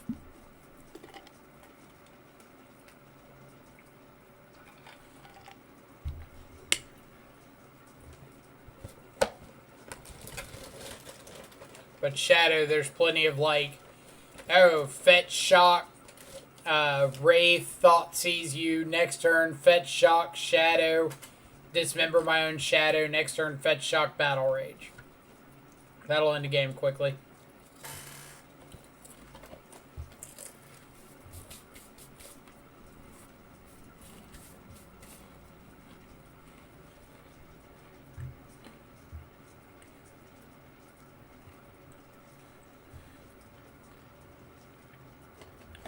Imagine playing Jund and not having time between rounds. Literally can't. Literally can't imagine it. Playing a mid-range deck in Modern and not having at least 45 minutes to sit around between rounds because you just got destroyed by the combo deck that top decked the win 2 games in a row. Couldn't do it.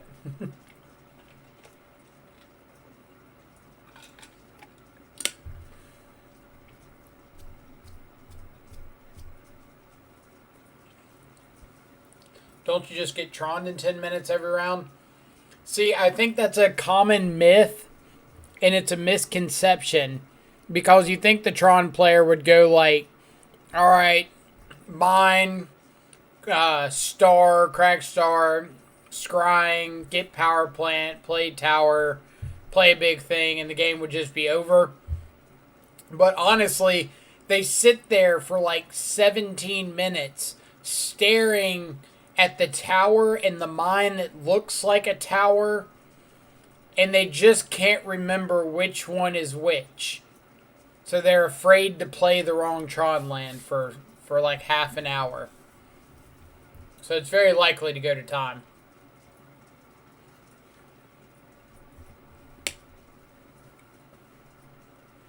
I remember day 2ing with Jund and having 30 plus minutes between each round to trade in a bunch of cards. Steven, you're thinking of day 2ing with Jund Shadow, not Jund mid-range.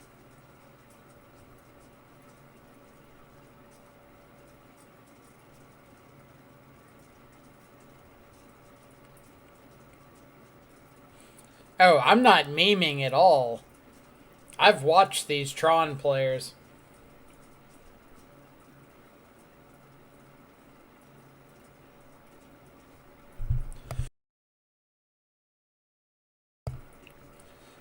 Like, I bet everybody in the chat right now can tell me they know or have seen a Tron player that has, like, all non-English Tron lands and has mixed up the art at least once. Got so salty when the judge told him that he couldn't take it back after trying to put spells on the stack. I mean, I would tell him the same thing. Like, nah, you move past that point. I would say if they're searching for something, they can find, put it on the battlefield, shuffle up. They can present their deck to be cut, and I think as soon as your opponent cuts the deck, that's when your ability to take it back should be over. Because I have no problem with him saying, like, okay, put a land into play, shuffle the deck, stop, think about it, and be like, actually, I want to get this other land. No problem. Absolutely fine. But as soon as they pass it across and the game gets cut and we move on, like,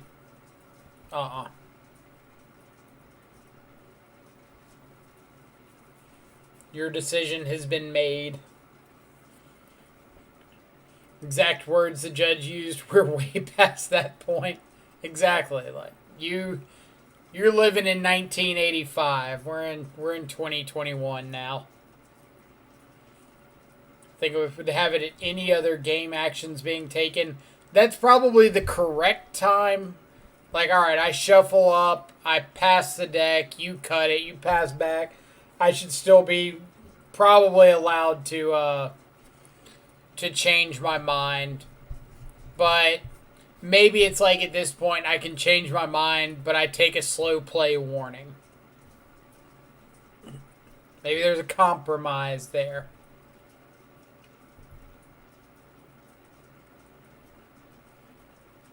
I've had people try to stack their lands to where I can't see them and count them. What do you mean? Like, I get the land stacking part.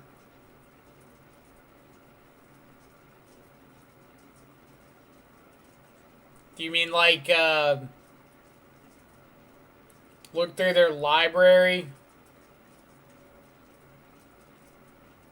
Oh, like hide Tron lands. Or hide any kind of lands. Gotcha. Or they announce it correctly and grab the wrong one. Definitely done that before. I think that should be fixable. Like if I fetch and shock, or if I'm telling my opponent I'm fetching and shocking, getting a Watery Grave, and I accidentally get a Blood Crypt, like I think I should be allowed to take that back because I said what I intended to get before I even put anything on the field. Now obviously that changes up if, like on my opponent's turn, I say like I'm gonna fetch, shock, and get a Watery Grave. And then my opponent plays something, and I just put in a Blood Crypt, and they played something because I said I was getting a Watery Grave. Like, then it becomes a bit of an issue. But if it's just like nothing has happened in the meantime, I think it should be fine to take it back.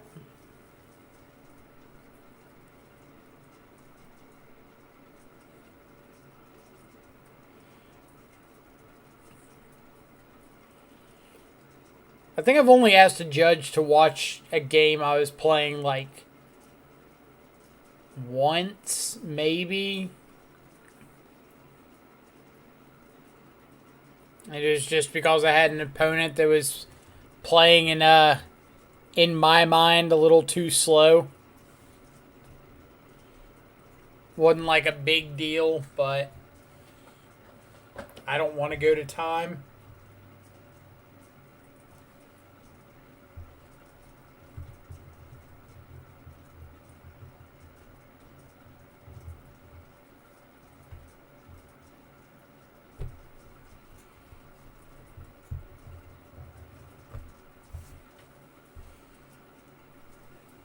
It's one of the reasons I like Magic Online. It's like slow play doesn't matter.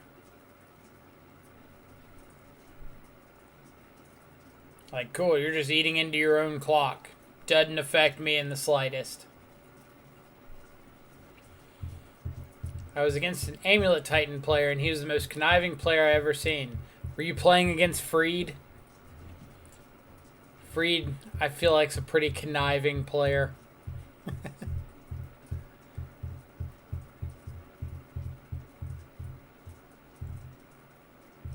Freed's probably the guy in leagues. It's like, oh, look over there.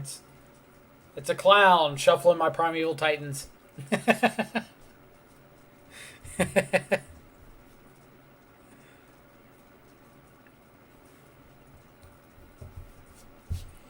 What's that? A unicorn on a rainbow. Beast within, beast within, beast within.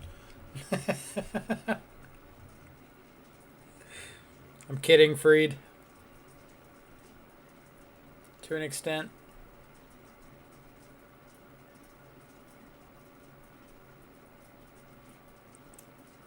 I mean, I feel like I have to give some amount of a hard time to Freed because he has literally tried to stream snipe me in the middle of a league, and he deserves this disdain for it. He was trying to play more lands than he could per turn and shit like that. So the Bertoncini special. Paulo, how's it going? Did he explore like 7 times? To explore. To explore.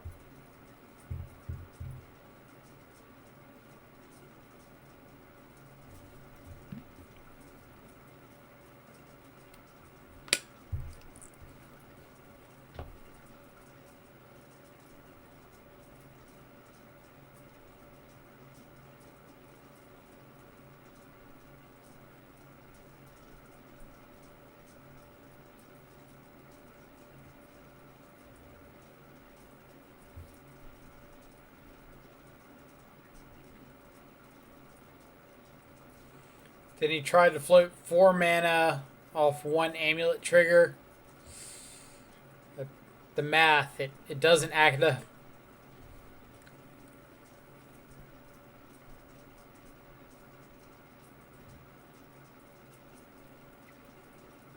The numbers, Mason, what do they mean?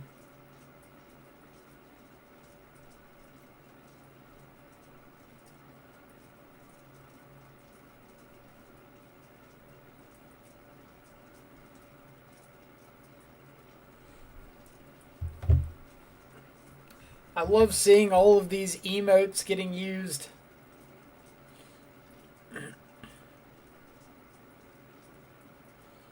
When the judge came, he straightened right up. I mean, of course he did. They always do. I gotta throw some emotes in the chat. I'm always like so excited with how these came out. Our artist is also working on a Scourge of the Skyclaves emote now. I think the next one after that's probably going to be Street Wraith. But I haven't decided. Stubborn Denial is a possibility. Snapcaster is a possibility. I don't like Scourge, but it was requested. So I have to respect the request to an extent. I've gotten the ones that I wanted really badly already done.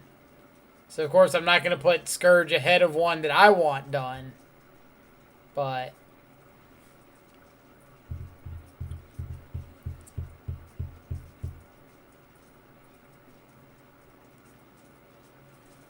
have you ever seen one of your friends playing and cheated and didn't realize he did?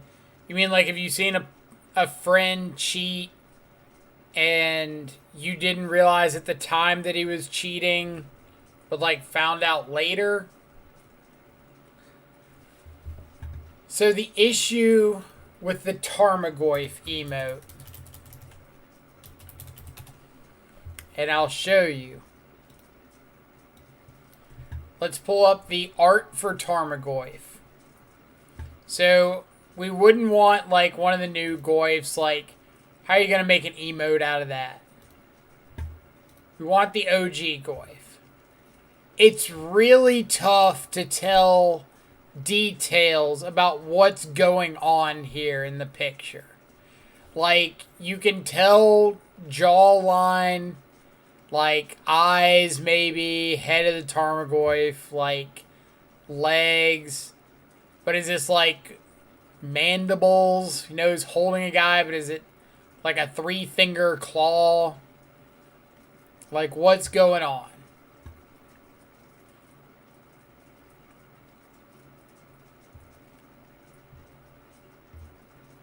Because like this Tarmogoyf is very different from this Tarmogoyf, which is very different from this Tarmogoyf.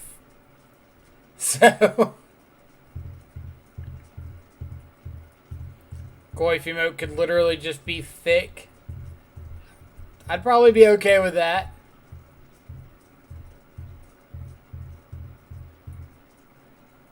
Just like a really artistic, thick.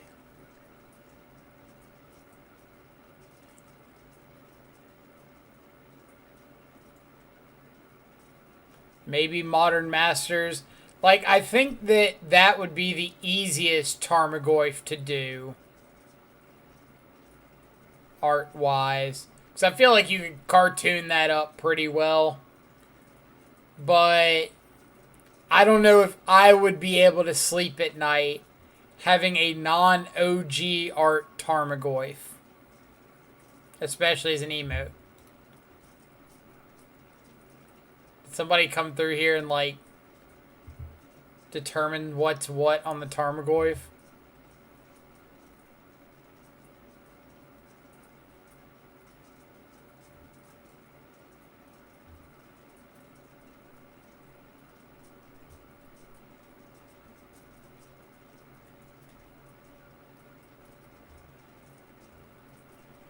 Oh, do we have... No! No!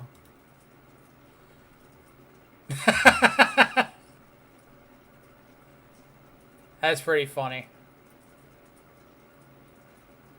So it's like all the Color Pie 2 drops. Like waiting for a good red one to come along. That's pretty funny.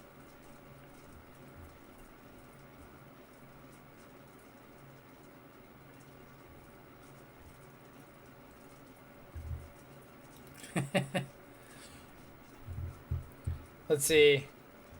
Like, your friend won, and I realized he didn't when it was going on in the match. Like, I remember my buddy scape shifted and had an Omen in play, and he told the guy it was lethal, and you realized it wasn't. So, like, your buddy, hypothetically, cast scape shift, had an Omen in play. I'm guessing mean Prismatic Omen, told his opponent that the damage was lethal, but it wasn't. Yeah, like, I think I would have to call them out on it.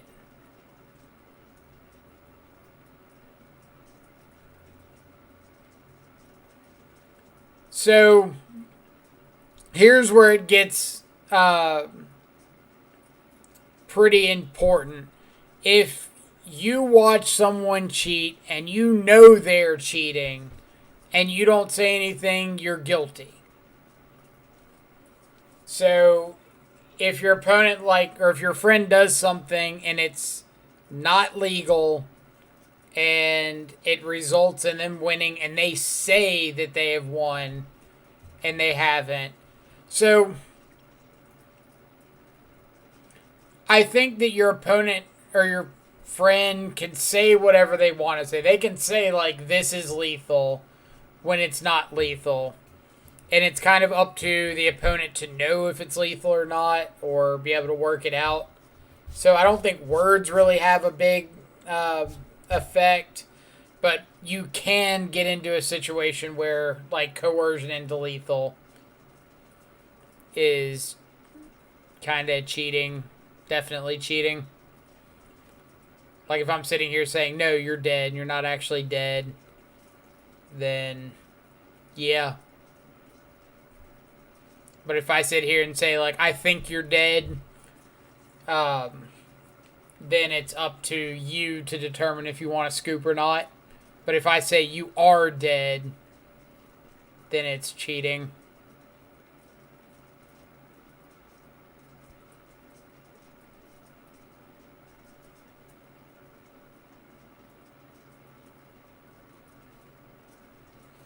It was hard for me to cost my best friend a game. You mean you called him out on it?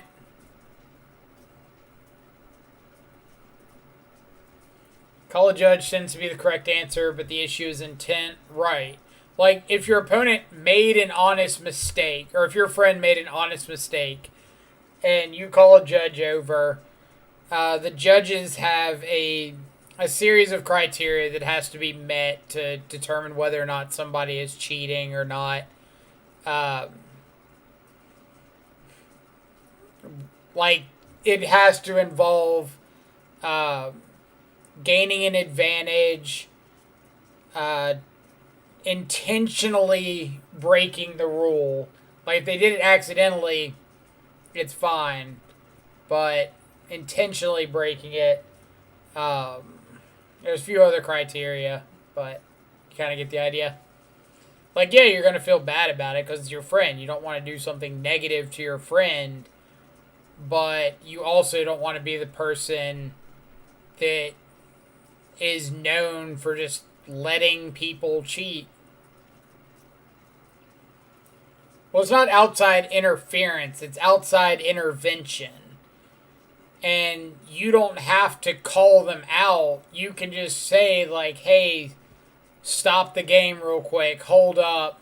We're going to get a judge.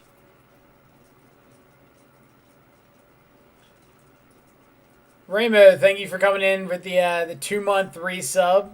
Welcome back to the subscribers. Thanks for all the great content, advice on Shadow, and generally being a cool dude. Well, I appreciate that, especially being the cool dude. I've always wanted to be cool growing up. Maybe I'm finally getting there. But I appreciate the continued support. Yeah. Stubport. Stubport. I don't know if we want to find a pun for that one, but appreciate the continued support. See, really dumb and cliche, but holding your friend accountable is being a better friend than enabling cheating. Correct.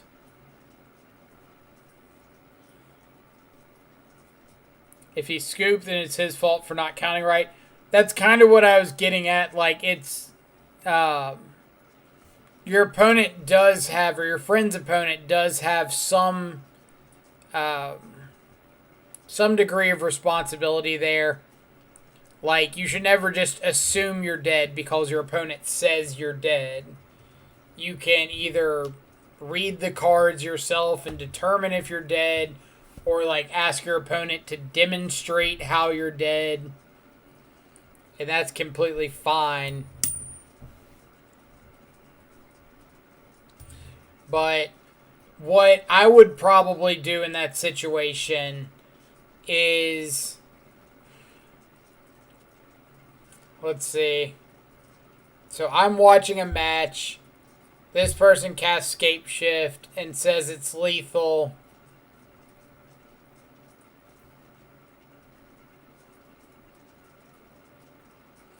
What I would probably do, honestly, is walk away from the table, find a judge, like maybe stop the match, walk away from the table, find a judge, explain the judge or to the judge the situation, and ask them to just like watch the match and see what happens. Like, say, hold on. Can you stop the match for a second? Go find a judge. Explain to the judge, like, hey, this guy just said, or cast Escape Shift and told his opponent it's lethal. It's not actually lethal. I don't think he did it intentionally. Can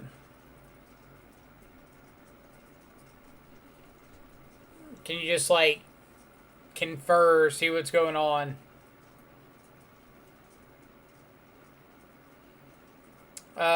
Wagner, it's 431 players. Holy crap. So it's going to be 10 rounds. When you come back, it is over. If you said, hold on, opponent will not scoop. I mean, the opponent shouldn't be scooping anyway, but you can't really control that part. If he scoops by not counting, yes, to an extent, it's his fault for not reading the cards or like asking a judge to explain to make sure he knows what's going on. But an opponent also giving false information is wrong. Like, there's a big difference between me saying you're dead and me not saying anything and you scooping. Like, Chalice Check's a trigger. Your opponent can absolutely miss it. But me attacking with a 5-6 Tarmogoyf and saying it's a 6-7 or saying it's a 4-5 is cheating. If I know it's a 5-6, but I'm saying it's a different power and toughness anyway. Like, my opponent still has the ability to look at the graveyards and determine the size for themselves, But if I just attack with the Tarmogoyf and my opponent asks how big it is and I don't answer or say you can figure it out, that's not cheating. But saying it is this, you are dead, is. Alright, so I think I gotta ship this back. No black mana. Alright. My bottoming peatland. Like, I need peatland to get Shadow online turn 3.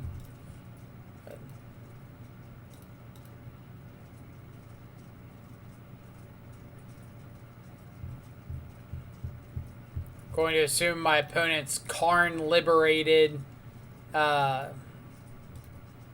Little background here could potentially mean Tron. It doesn't, but could have.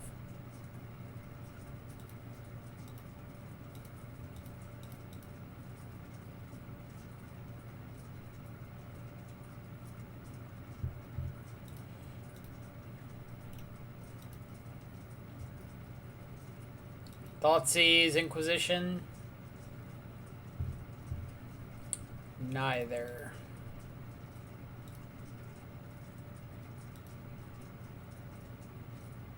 Is that third bauble?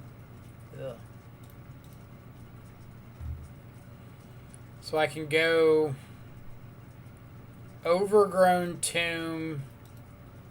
I could cast Traverse to turn on Delirium for the second Traverse.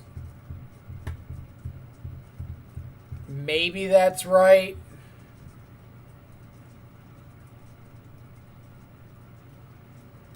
I think I'm going to.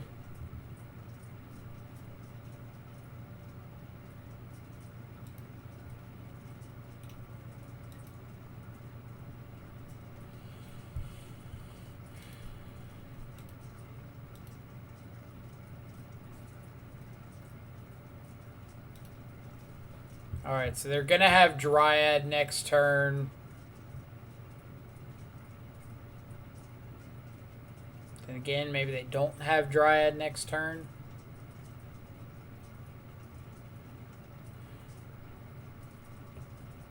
So I can Traverse for a fetch land to get Blood Crypt.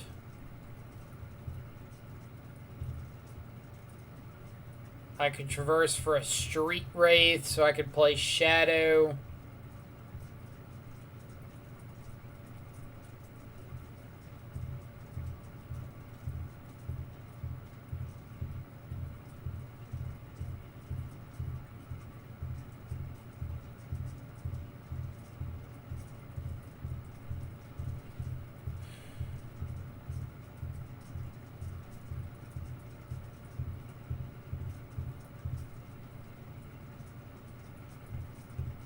I can't Traverse, Fetch, and Shadow, and Assassin's Trophy. It's more mana than I've got available.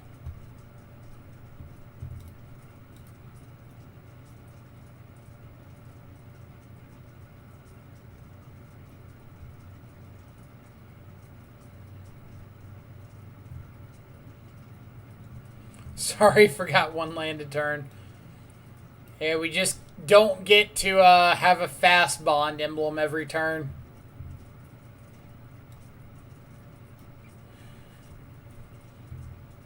It's like Street Wraith wouldn't be bad.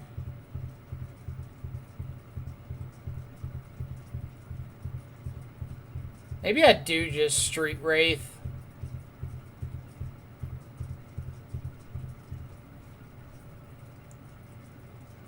Let's do it.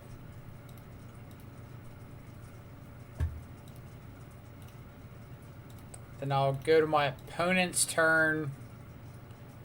On their draw step, I'll trophy this.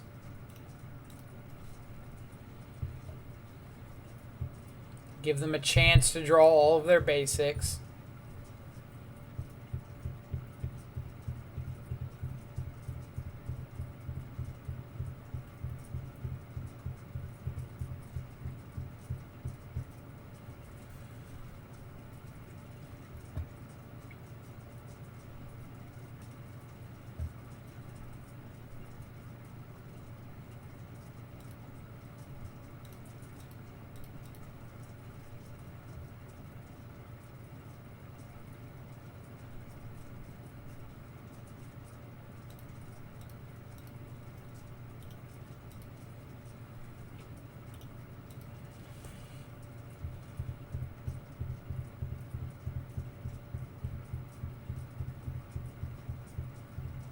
Yep.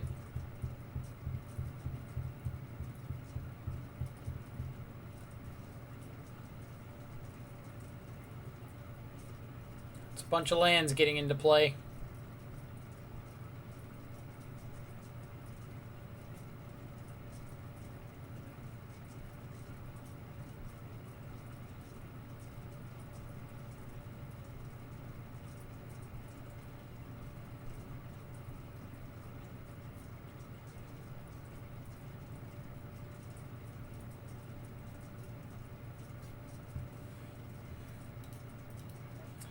I think I need to get a Thought Seize here.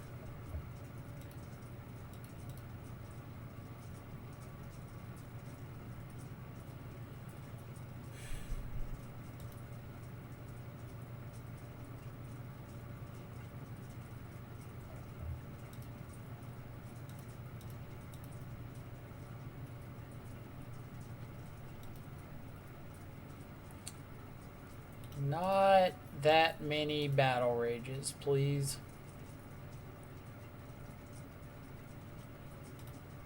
So there's still the chance that opponent is just stuck with like a Summoner's Pact in hand instead of a Titan.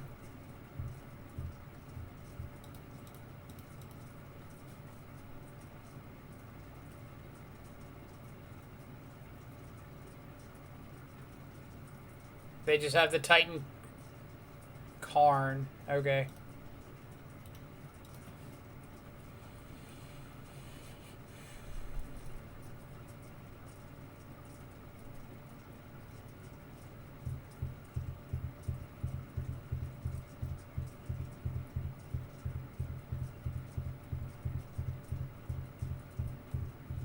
I get Worm Coil.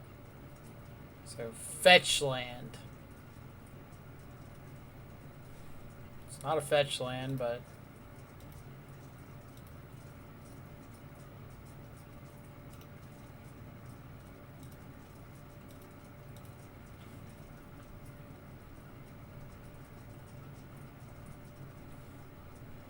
so this is 3, 9, 14.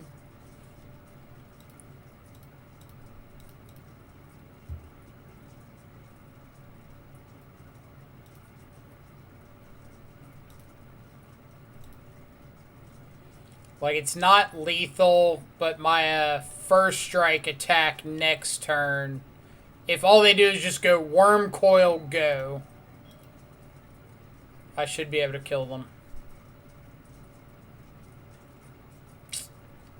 Not a Worm Coil. Hold up. Door.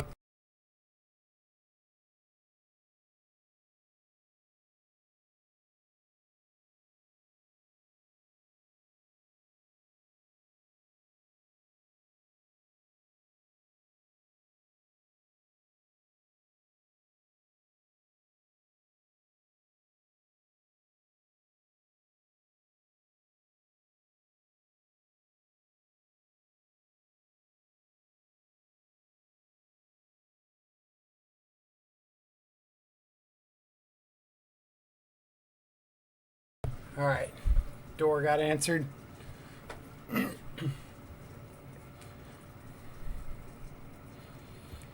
Yep.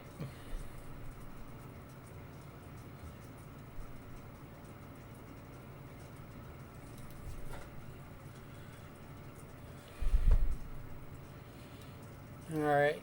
Gust is great. Trophy's okay. Ashiok's solid.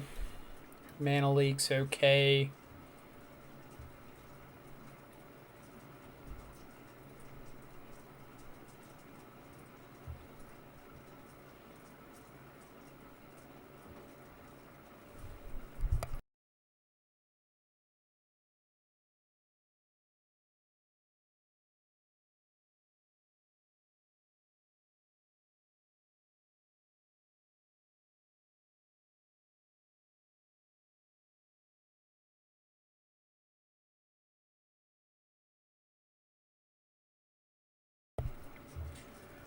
Alright, so kind of boarding out some of the stuff that's bad against, like, Bajuka Bog.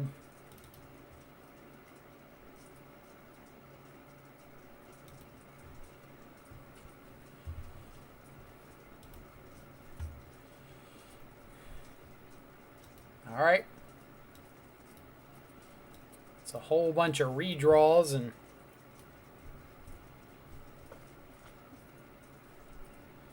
if we can find a like another fetch land or something. Not sure if you know, but there's a guy in your room. Oh my god.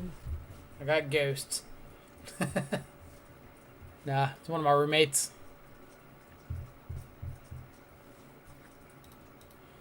Yeah, these hands are usually pretty solid.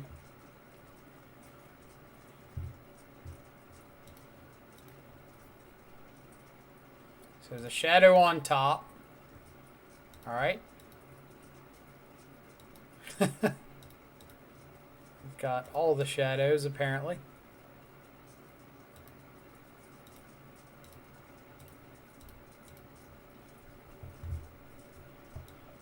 Summoner's Pact and a Dryad.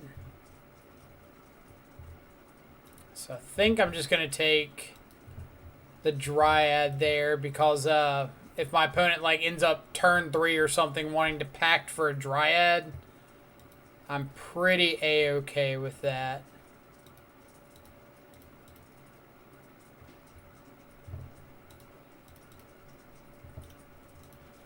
The next turn, I might traverse for a fetch land. I might just play Ashiok. Like, Ashiok does a pretty good job of just shutting down this Summoner's Pact, so I'll probably just do that.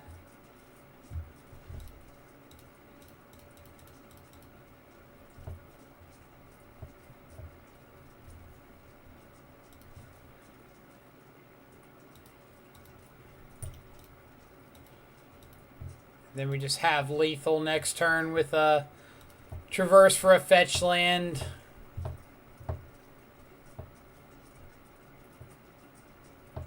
Sure.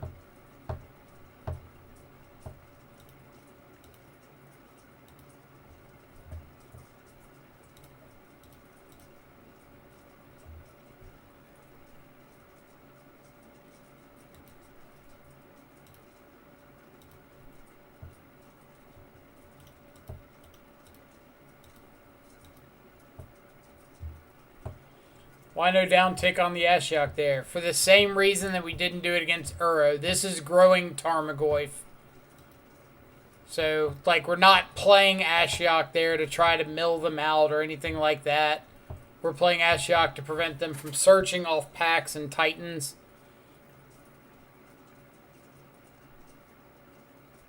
So, like, minusing there doesn't really do anything for us.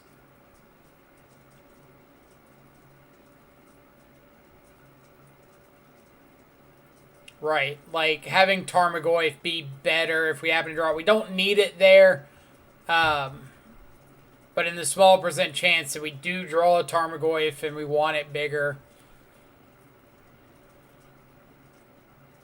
does keep the Ashiok around if they swing with Dryad. But they did have, if they had 2 land drops and could get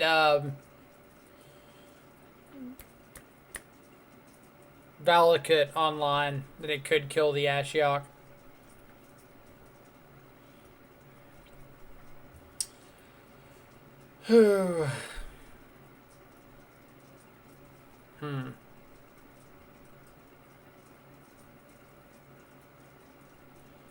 Also, in Ashiok, loyalty matters. Like when Amulet is able to attack it down, it's more important not to tick down. Right.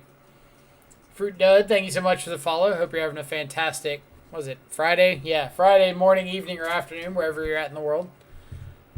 Thanks for coming by and hanging out with us. Did opponent mulligan? Mulled to 6. I think I've got to ship this. Stubborn Denial on the draw isn't good. Trophy could hit a bounce land. But, like, we don't have a threat. We don't have a traverse. We're not turning on Delirium.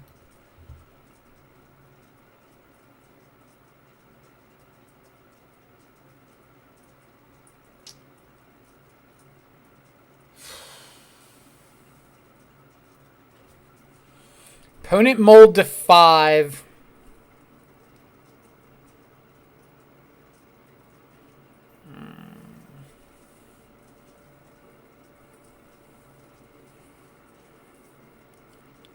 God.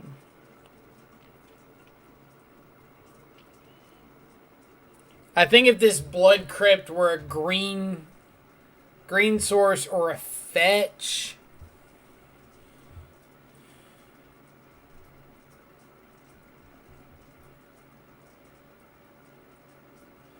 I think I have to ship it.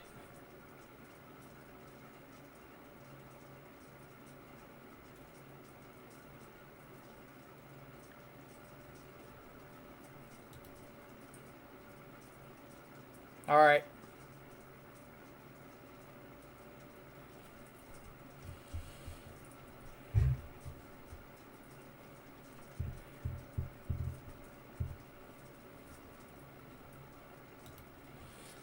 All right. So we're bottoming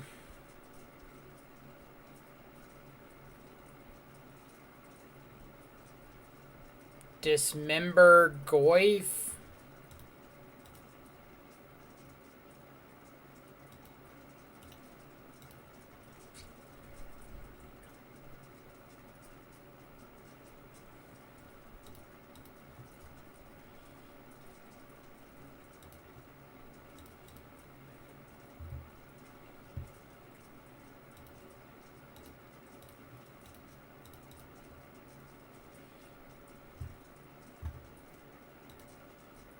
Touche, opponent.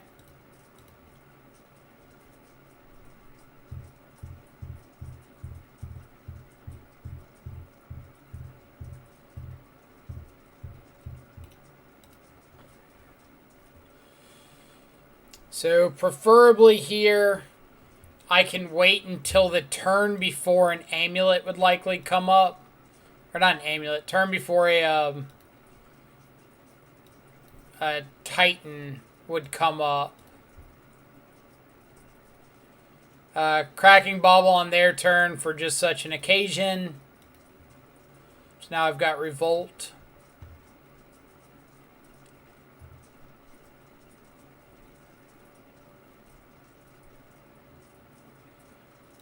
At least at the moment, this Forest was one of their draws for a turn.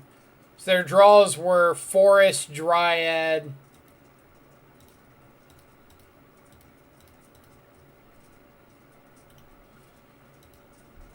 So we know they don't have a Titan in hand right now.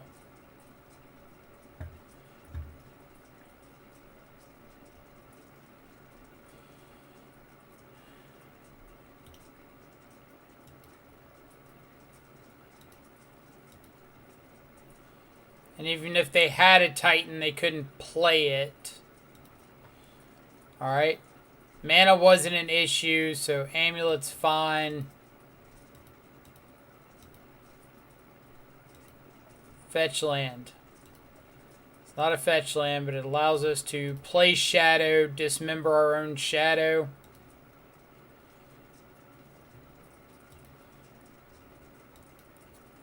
So we need a brick out of our opponent.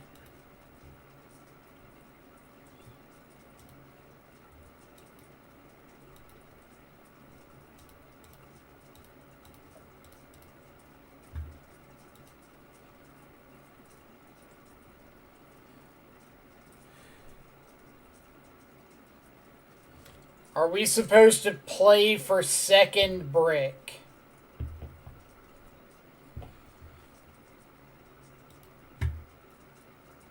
I guess it doesn't matter. This is 6. We play out second Shadow, and next turn we can Thought Seize.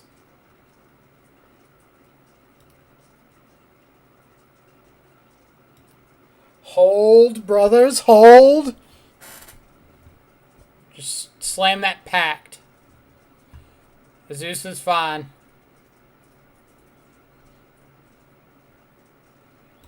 Yep. It is acceptable.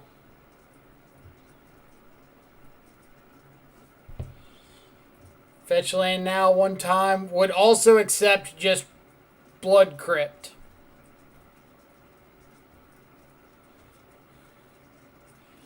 Fetch land, Blood Crypt, Dismember.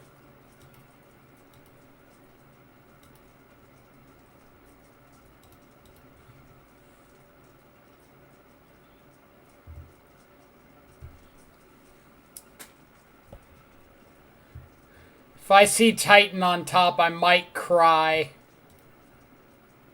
Karn. That's fine. Thoughtseize. They have to block shadows.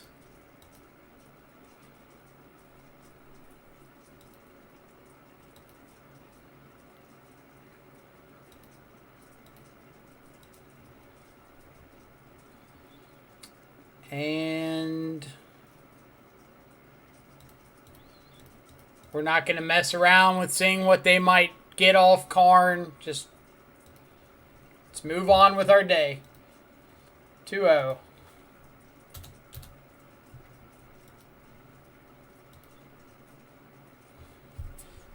GG indeed. That was an exciting one. That was a fun match. Stub emote.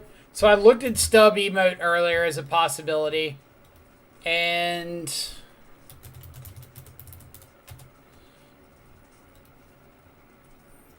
you don't realize until you look at it that this is like actually a bear cat thing. Like it's not even a person. Like I always thought it was like a hunter in a winter coat. Nope. So I don't know for sure how well the art would translate. Deck is spicy indeed.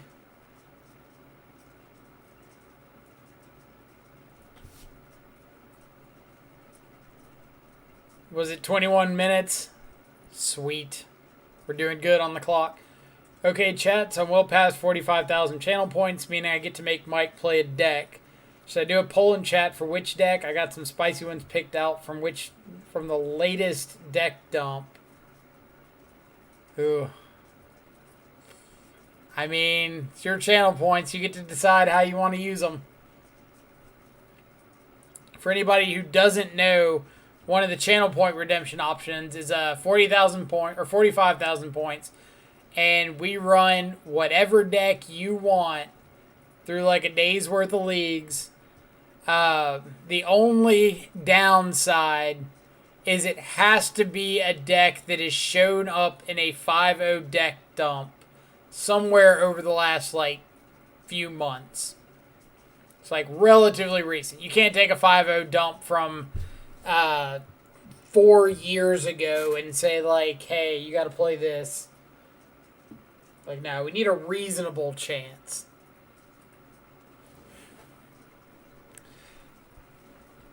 Bear man pig. No, it's man bear pig.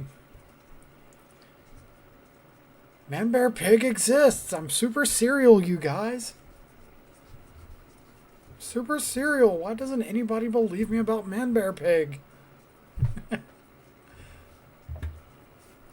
Frostwalker. Is this the 4-1 that like you targeted at sacks? Yeah. Why aren't we playing more of this thing?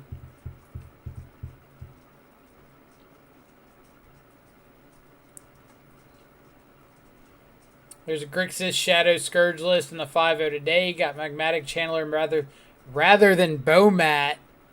Oh, my heart.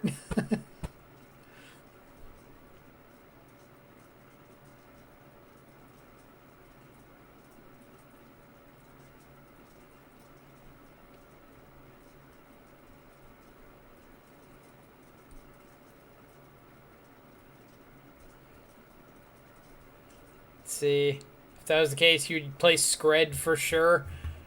It's a bold claim to think that I haven't played Scred in the past. I love some Scred. I think the deck's awesome. Good? No. Awesome? Yes.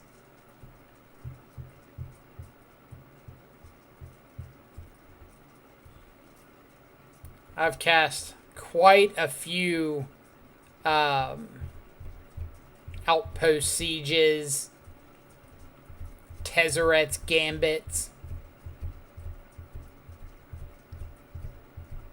GP Champion deck Scred? Absolutely. I was at that GP. I think I said it on stream one time. Talked about how that dude just like metagamed the entire event. Threw in a couple Boros champions for Scred to their face. You mean Boros Reckoner? The 3 white-red hybrid dude. Deal damage to him, he deals damage to an opponent. Played the hell out of that card in Standard.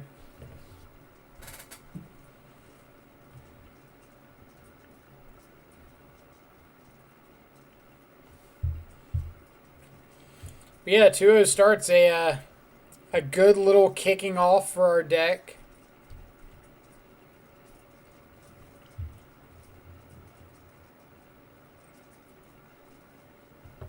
But yeah, Steven, if you want to do a poll for what deck you should play, you're more than welcome to. I will begrudgingly allow it.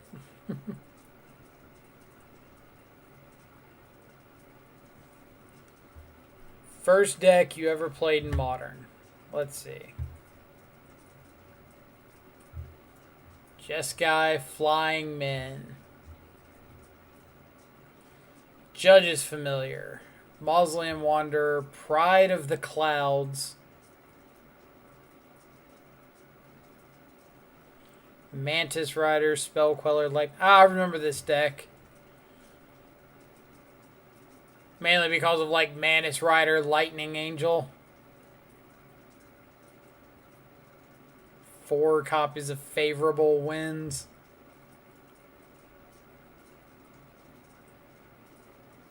Crumble to Dust.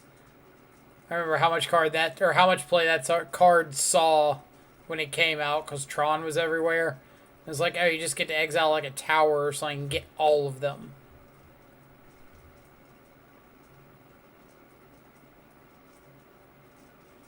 The first Modern deck I played, I think, was Grixis Delver. So, I played Standard and Extended, and then when I want to say it was M11 came out, I took a break from Magic, jumped back in when Scars of Mirrodin was in Standard, and played a ton for a few months there, and then jumped out again, came back, and Modern was a thing. So I went to sell off all of my old stuff and build into a Modern deck. And I had a whole bunch of Karn Liberateds. And we'll see if we can get the full price history here. But yeah, I bought Karn Liberateds in Standard somewhere over here and ended up selling them when I got back in Modern somewhere over here. And selling off those funded Modern for me. And I got Grixis Delver and obviously selling off more than just Karns, but ended up buying into Grixis Delver and Jund and Burn. And played those 3 for a while. Naya Burn with Wild Nicodles. Jund with 4 copies of Abrupt Decay and Rending Volley in the sideboard because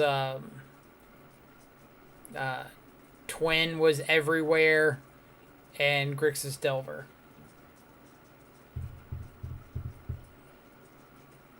Let's see. Splinter Twin was my first love. One of those people. My first Modern deck was Affinity and Green-White Hate Bears. Affinity is one that was really popular for people getting into Modern. It's really cool, unique. Guy, just tuning in. How we doing? Currently 2-0. We beat Blue-Green, Wilderness Reclamation, and then last round we beat Amulet Titan.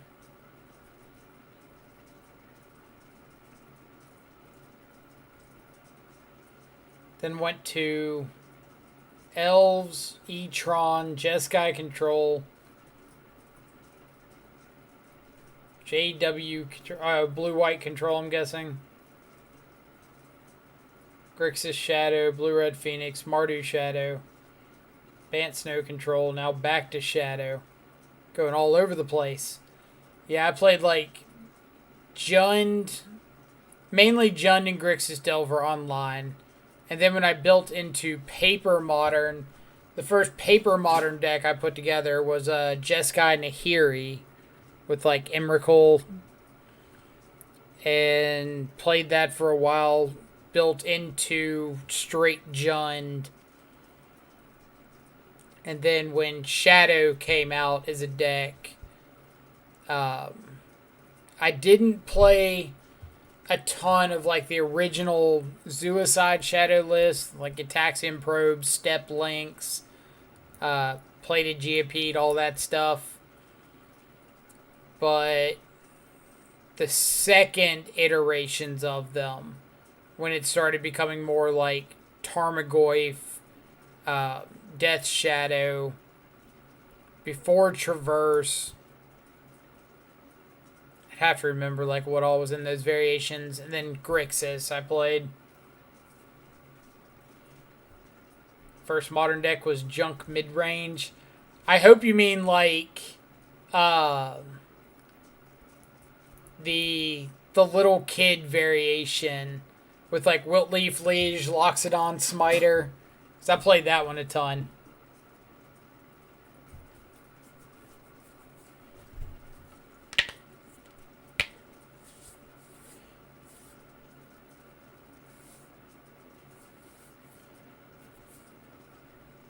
Finks, Lily, Bob Goyf. Alright, so like the actual Jund alternative. Probably like Lingering Souls and stuff like that.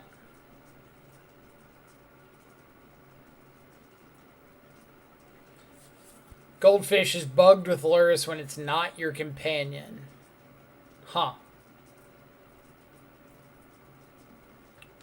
Haven't tried to build a deck list on Goldfish in a while. After the GP Scred run, or Scred 1, October of 2016, started the Grixis Shadow reign. I think Grixis Shadow didn't really like hit its stride until 2017. Like when Push came out. Before that, it existed in variations, but I wouldn't really call it a reign yet. Just kind of like a, oh, this is kind of cool. Get probes and shadows and stuff like that.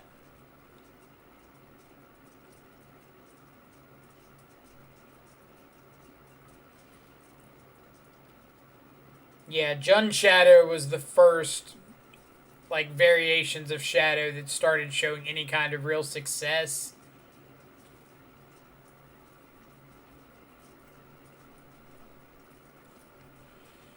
Best I've ever done in tournaments was with Shadow. However, I did once win a PPTQ with Jeskai Control. Very nice.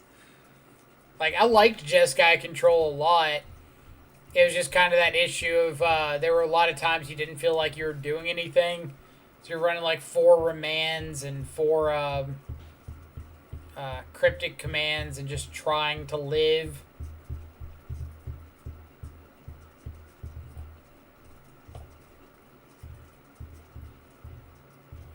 Did Probe die for Shadow's Sins? Or were there other decks that played it a lot? Infect played it a lot. Mostly Shadow and Infect, but I'd say Infect actually caused the ban more than Shadow did. Grixis came from Brian Overturf shoving Shadow and Thoughtseize into his Delver decks, but also came from like a lot of players on the Star City Games Tour starting to pick up Grixis. Players like the Jessup brothers really took to it, had a lot of success. Corey, how's it going? So for anybody that sees Donger Wooten in the chat, he was the one that was awkwardly standing over my shoulder earlier, acting as a ghost.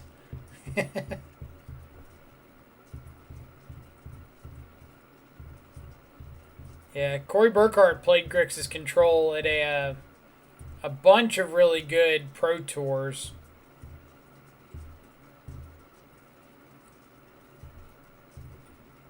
Let's see. Okay, before we do the poll, here are the options. Let me check these out.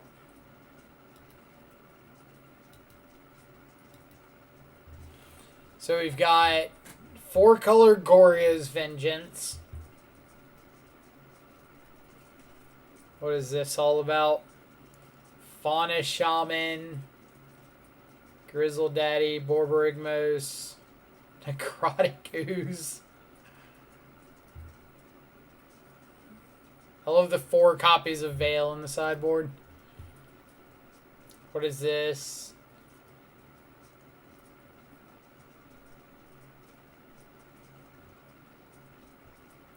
Can you only cast Resto either out of the yard, flipping it over, or off like Gemstone Caverns or random cavern naming Angel? Like, I know you want to be hitting it out of the graveyard, but... So, for anybody who doesn't know, the idea of these decks is you want to, like, ramp up to Garuda, or, like, Heartless Summoning to get out Garuda, play it, flip over an effect that copies Garuda, and keep copying it.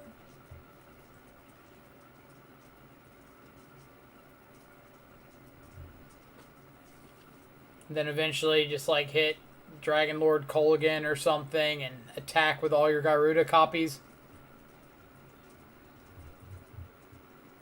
Or your Garuda copy, your Kolaghan.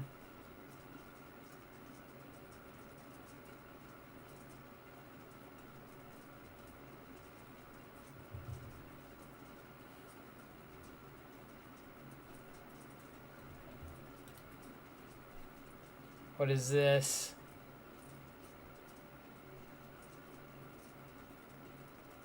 This is a lot of one-ofs.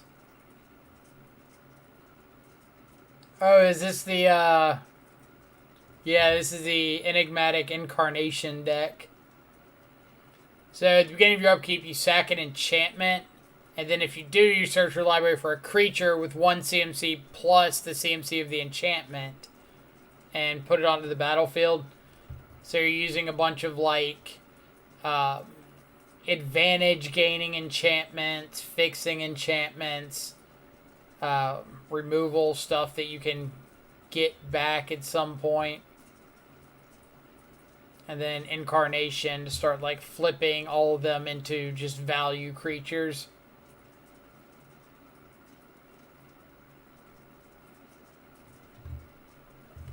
And then the last one.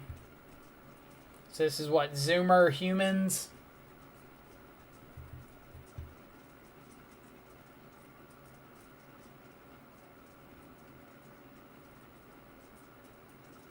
Judith, Luminarch Aspirant, Auriok Champion in the main, Leonin Relic Warder. Alright. Y'all have seen the options.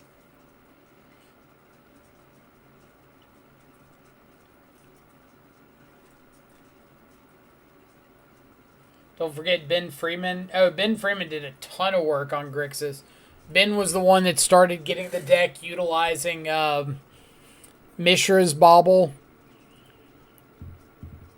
Getting into the, quote, Turbo Angler builds. I got to play against Ben Freeman at a GP. That was pretty sweet. Alright, it looks like Steven has started the poll. So if you want to get your vote in between Zoomer Humans, Enigmatic Incarnation, Garuda Cannon, and Goryo's Vengeance pile. Make sure you cast your vote. The commands, as noted, Garuda Cannon, Zoomer Humans, Enigmatic Yorion, or 4-color Goryo. Just enter any of those into chat, and it'll cast your vote automatically. It looks like Garuda Cannon's getting a lot of votes really quickly, and I'm concerned for the future of this chat.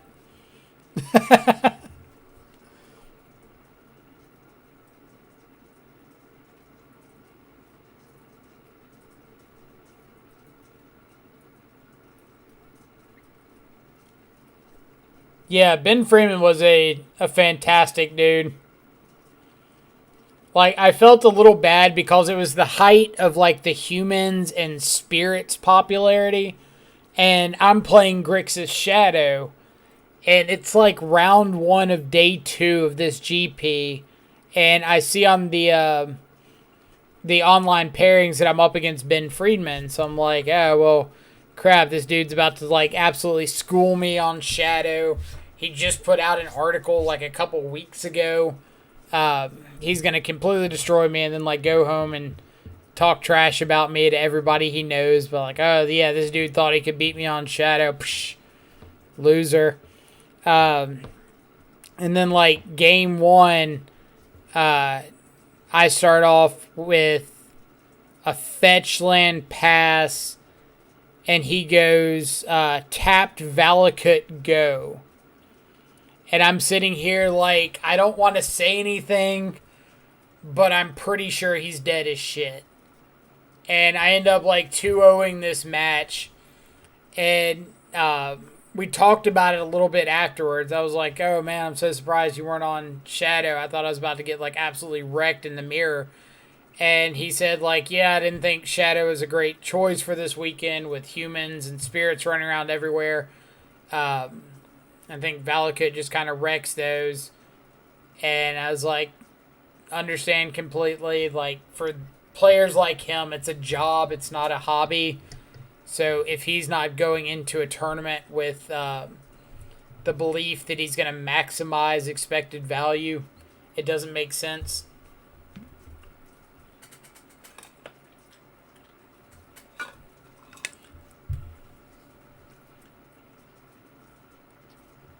Steven, did you redeem points for the right one? Did you mean to redeem for the sub challenge? Or did you want to redeem for the deck? Whoops, you get 5k extra. Fair enough. Fair enough. So, let me save this list.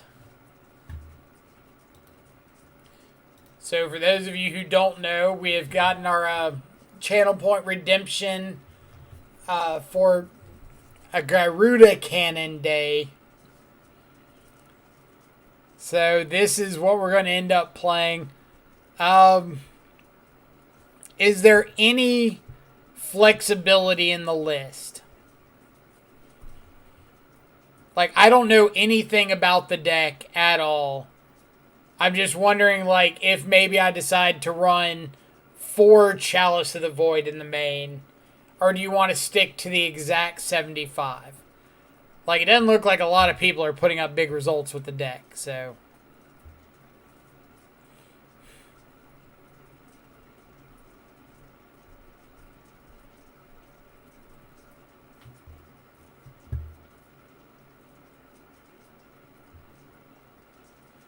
But let's save this.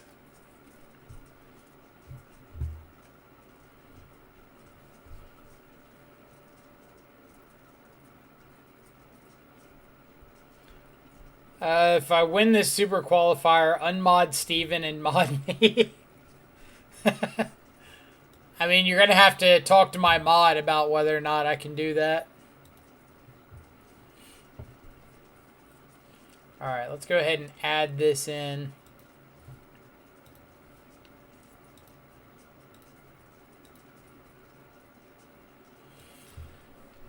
So, Garuda Cannon.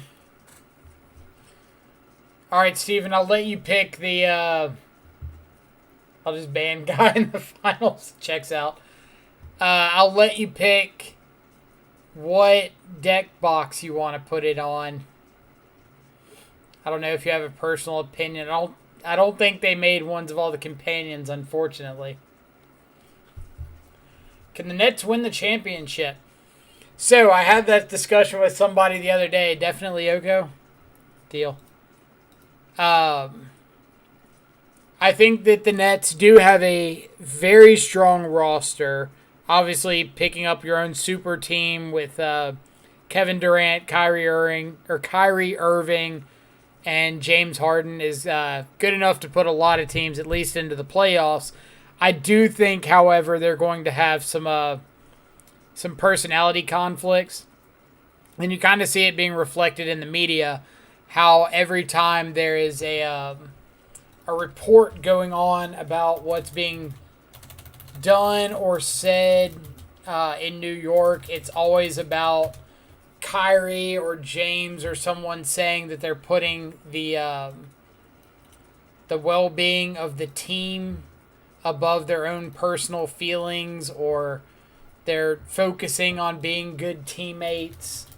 So even they recognize that the biggest detriment to their success is going to be incompatibility on the floor. So I think that they will make the playoffs. I don't think they will win a championship.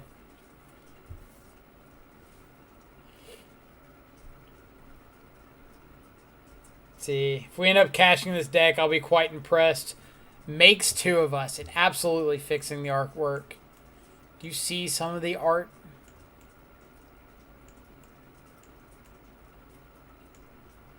For the record, I have never cast a Heartless Summoning in Magic.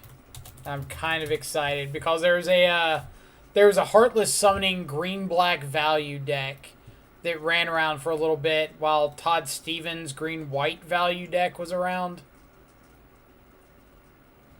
But I never got a chance to play it. But it was running like Wayward Sword Tooth and the Obnixilis creature that like drained 3 life and drew a card or something when the land entered. It's like 6 mana. It's nuts expensive, but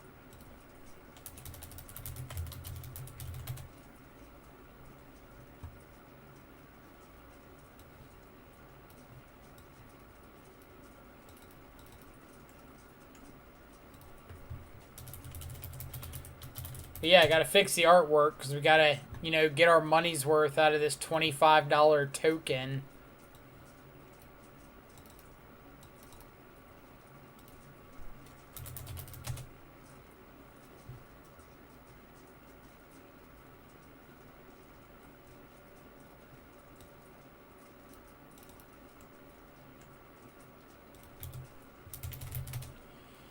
Let's see, bench lost to Mill, game 1. And game 3 was super close. As a matter of a single card more to let me swing for lethal. So you ended up losing that one. Rough.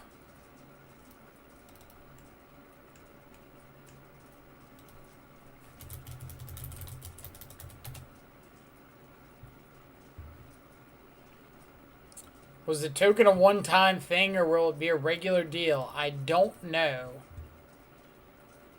For those of you who are wondering what we're talking about, the Magic Online store is offering these mythic event tokens, which essentially open a God account until January 26th.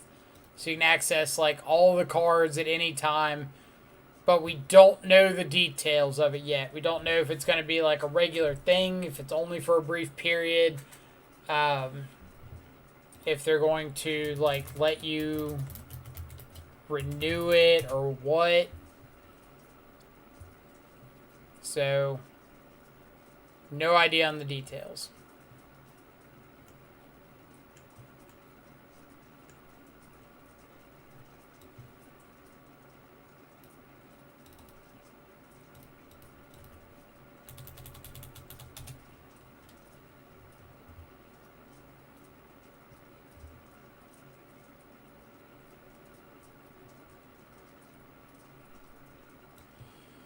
I think it would totally wreck the market. I don't think it would wreck the market. I think we discussed it a little bit the other day. If you already have like mana traders, like one of the higher subscriptions, and you've been using it for a few months, it would be cheaper than the Magic Online option if the Magic Online option only ends up being $25 for 2 weeks of availability. If it ends up being $25 for a month, then yeah, it makes like no sense not to go with the Magic Online option.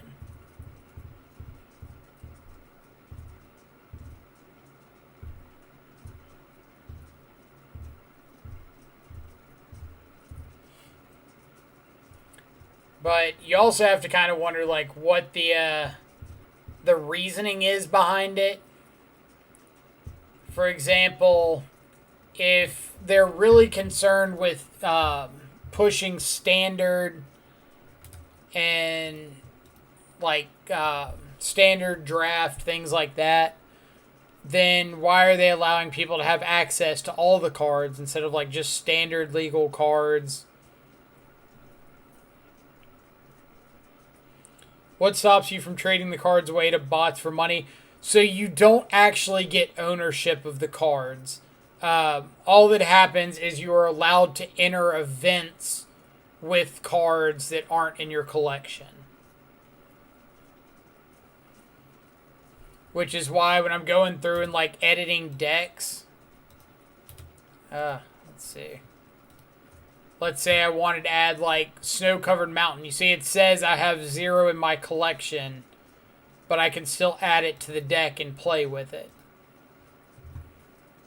But I don't have physical possession of the card.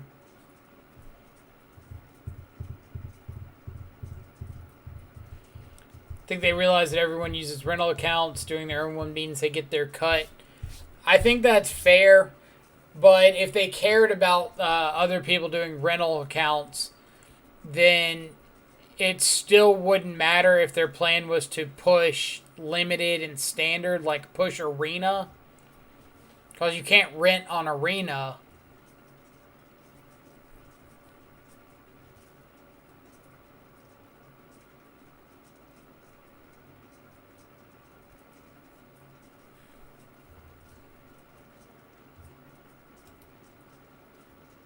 Alright, what do we got?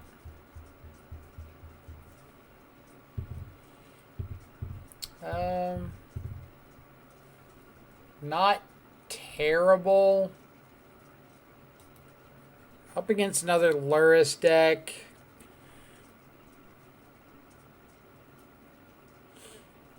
Like, it's not terrible, but it's not great either. We're taking a bunch of damage to be able to do anything. I guess we'll keep it.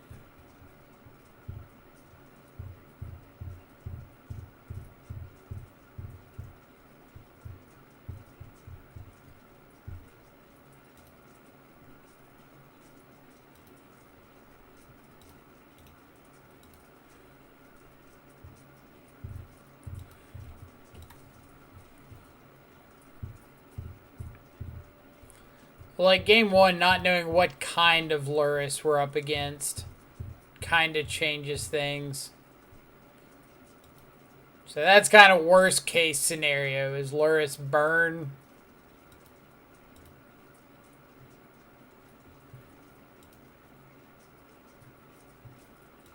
So, Mishra's Bauble. Believe I'm just going to shuffle you away.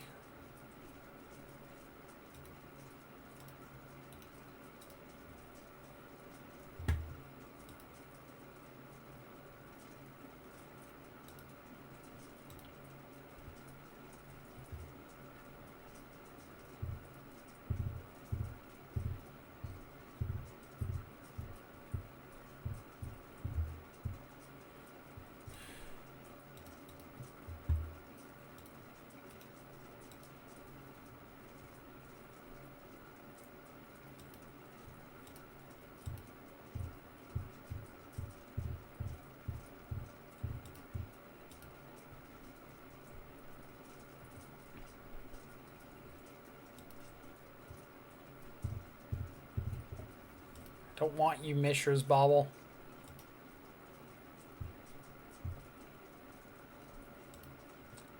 Yep.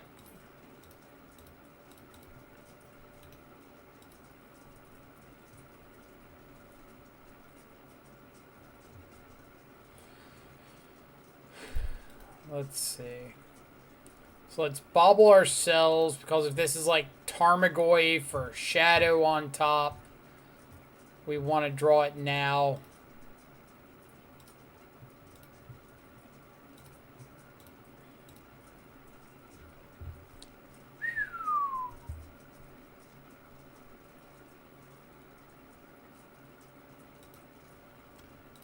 Yeah, we're pretty dead. Alright.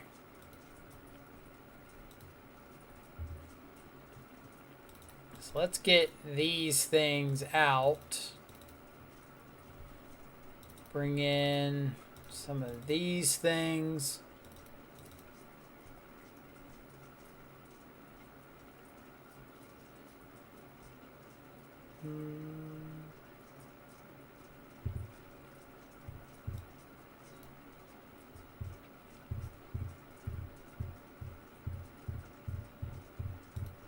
Yeah, we'll go like this. So moving Luris to the sideboard so we can use it as a companion since we're taking out Street Wraiths. It just means that we can like guarantee we have access to Luris. That's certainly one of our better ways of getting back into a late game. Hand's great. Inquisition into Tarmogoyf with a Fatal Push. Can't ask for much more.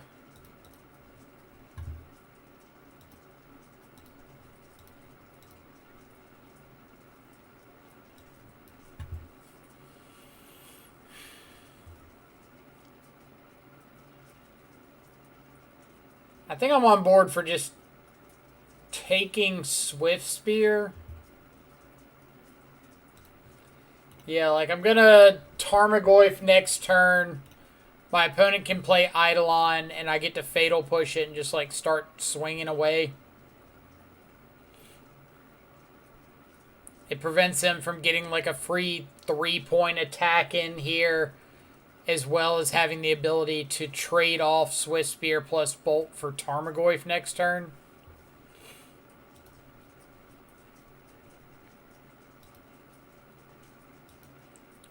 Oh no, they still have a Mountain in hand. They drew Arid Mesa for the turn.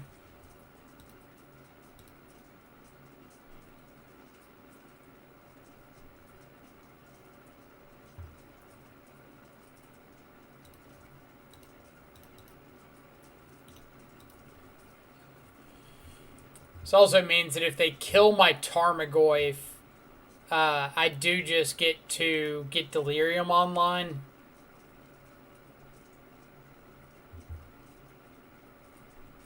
Yep.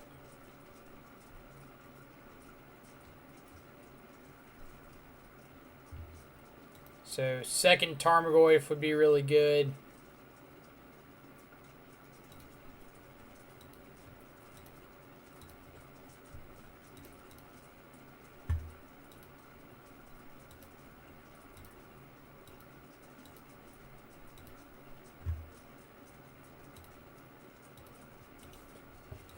Steven, where are you at with the Tarmogoyf call out?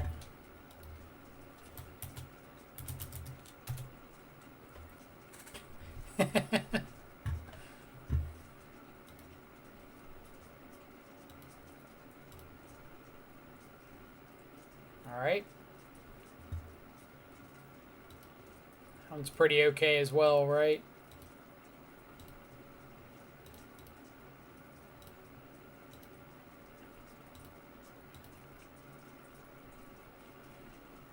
So you have to have like Boros Charm plus...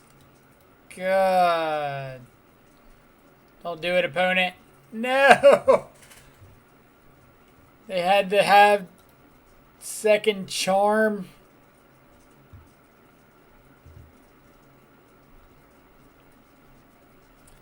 I swear, burn players always have multiple charms when you don't need them to.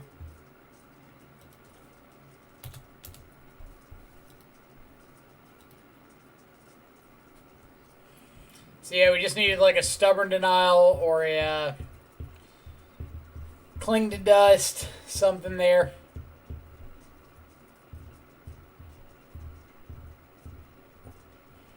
I literally don't think we could have been more passive with our life total. We fetched out basic and Inquisition. We had basic for the Tarmogoyf. We played a tap shock land. We had to take 2 to kill the Eidolon. Yeah, couldn't have avoided any more damage.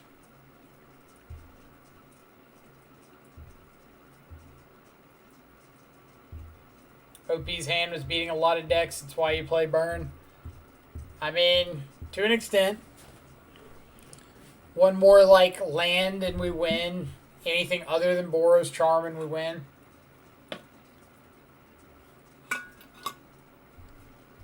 But it happens.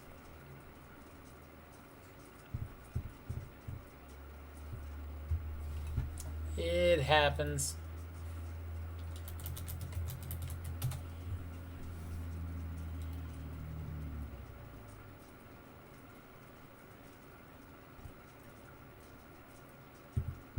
I always like looking up players after I play them. Just to see like how they do with the deck. And I think we found our opponent's preferred archetype.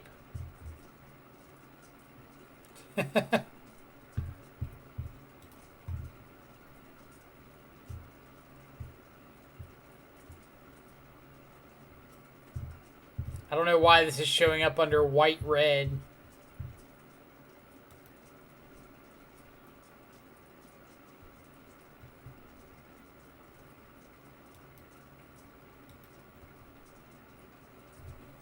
I keep telling everybody we're going to do it one day. We're going to have a league where we're just going to like search all of our opponents ahead of time.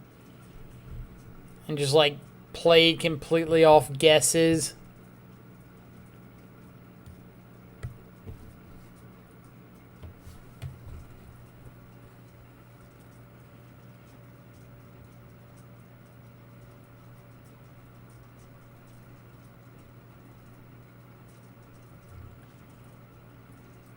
Dude must be an absolute fiesta. I mean, if he enjoys playing Burn, Fiesta and Siesta are 2 very polar opposite ideas.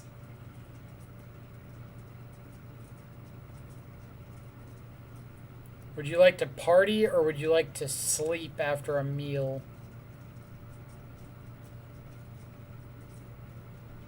Those are your only options. Party, pass out. But not in sequential order.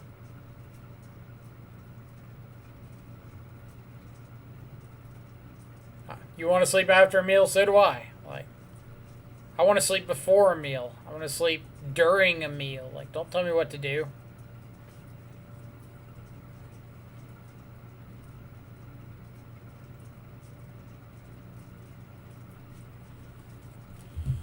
Exactly. Napping's the best. Maybe I'll just skip the rest of the event and go nap.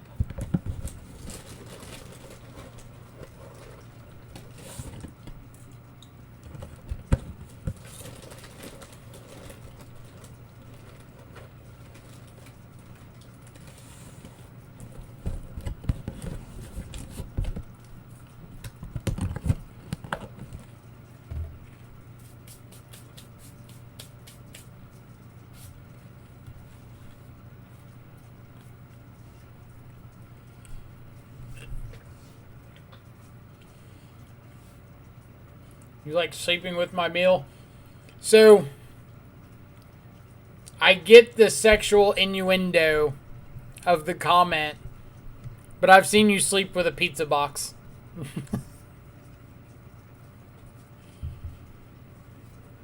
So just saying, there is a literal application to that.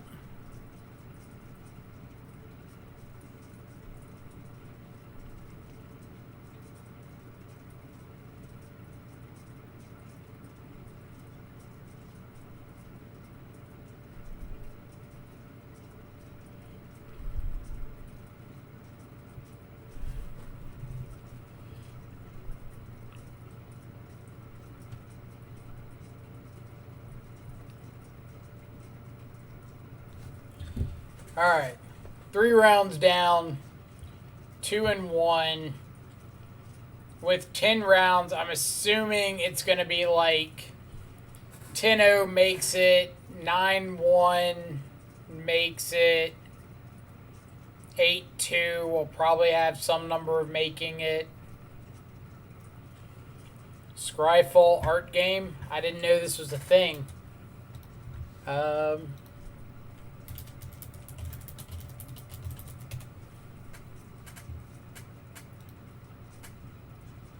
god.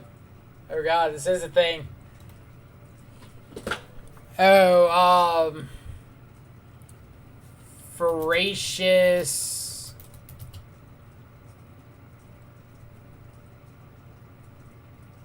Great Shark? Yeah.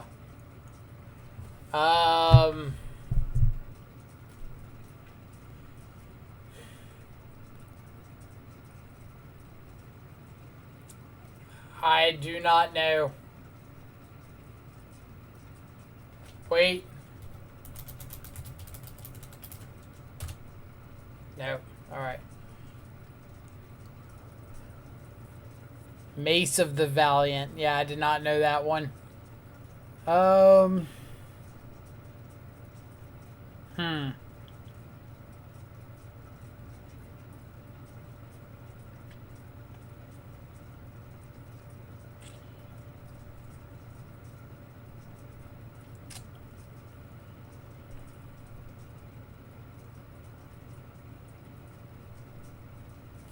I don't know this one. Gutter Grime. Oh. See, does chat know this one?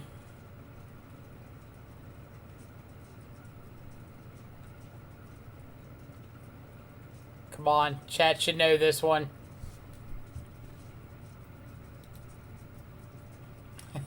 There we go.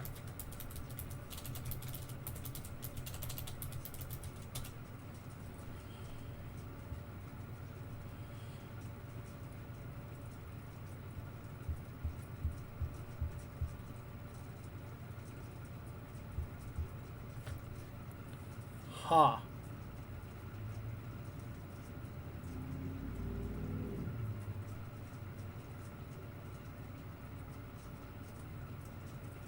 Anybody got it? Arcbound something. Maybe? Yeah, it's... I'm guessing this is going off like original art. Because if it's using alternate arts, there's a bunch I'm going to have no idea on. It's not Arcbound Worker. It's not Arcbound Ravager. Like, the whole little energy joints would make me think Arcbound.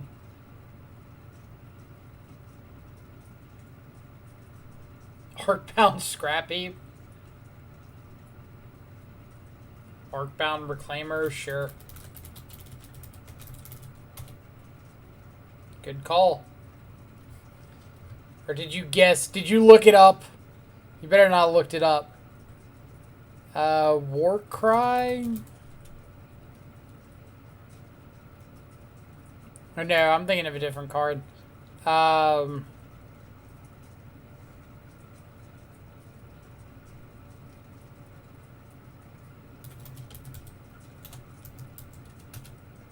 True Conviction, nope. How would I have looked up an image? You would have looked up Arcbound and just searched through.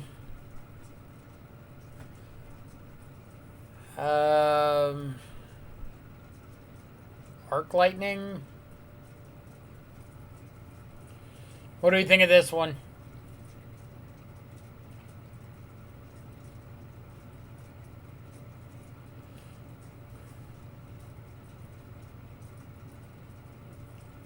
I don't know the red, or I don't know the art on Rooftop Storm.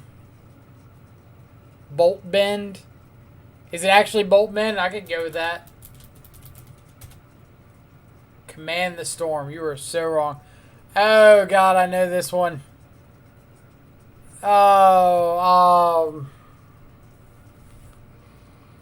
God, I know this one.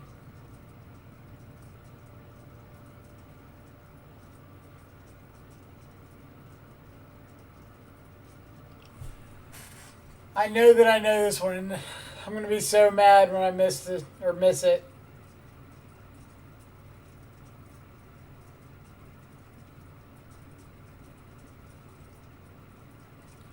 Well, we could go back and do like Pioneer since it's just time period.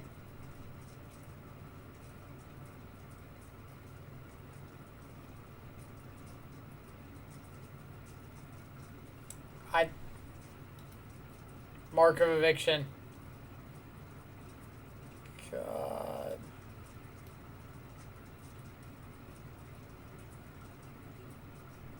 Forbidden Orchard.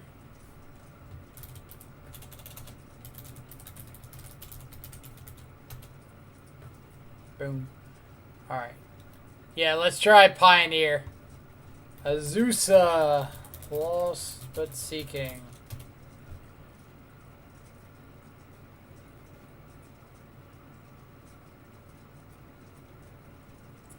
Who's got it? Is it Unravel the Aether? Good call.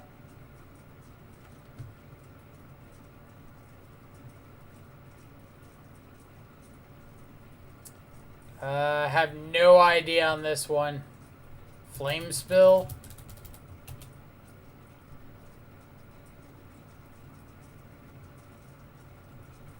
Yeah, y'all gonna have to carry me on these. I don't know bad draft cards.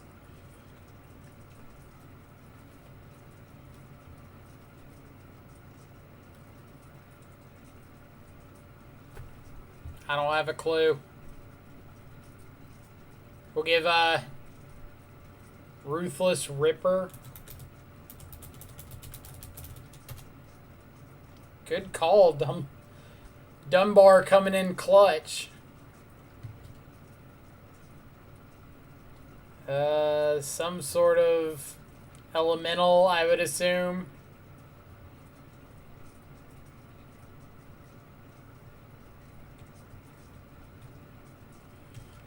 Like, I would expect Dunbar to know the names of every, like, off-the-wall draft card ever. So, I'd say, like, check time, but we still got, like, 30 minutes. We got destroyed. Corey on that 2-minute delay. Corey on that 2-year delay. I've got... Like, when I say I've got no clue about, like, half of these.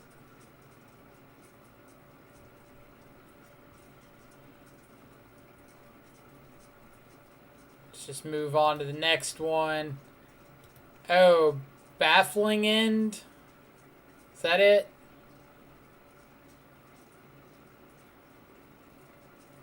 Baffling End? Boom.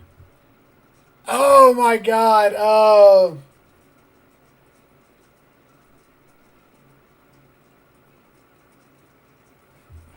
Canopy Bailoff. Nice. The Naga, something skin Naga, I want to say.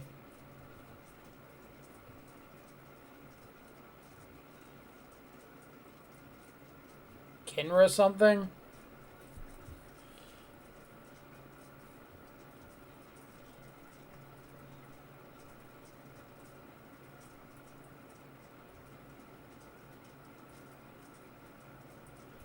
So we got Kinra something and we got something Naga.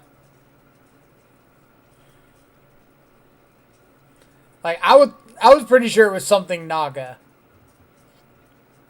Like, snake skin Naga or something like that.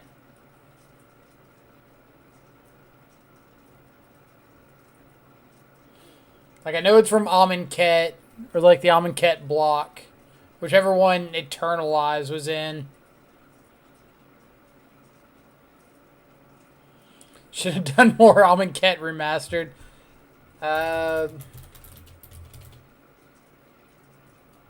Snakeskin sounds pretty...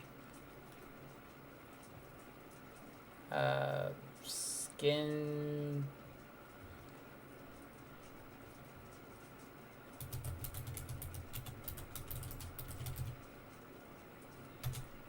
Spellweaver Eternal.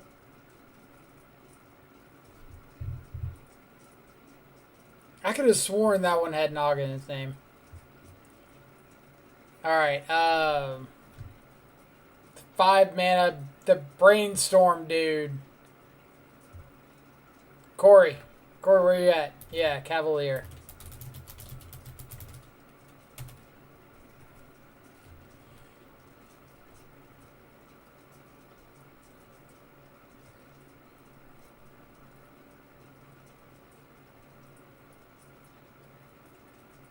I have no idea.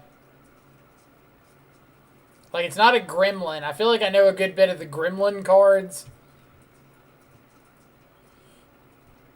It's just like Ragavan eating a Thopter.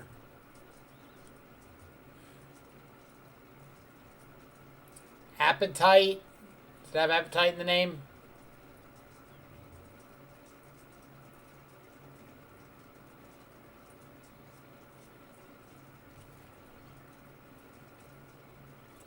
Appetite for destruction.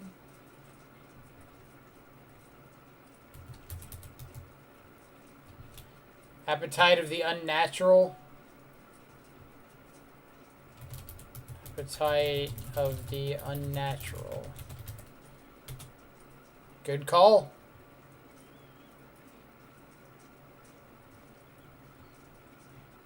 Clearly Bonesaw, right? I see a saw and I see bones.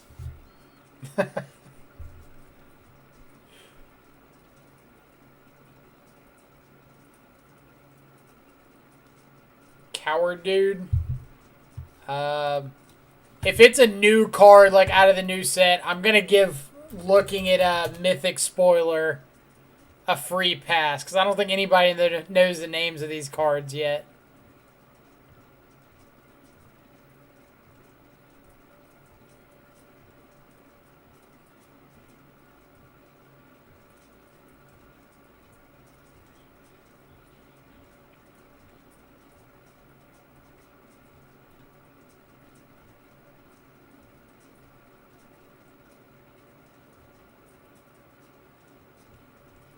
But I don't see it on any new cards.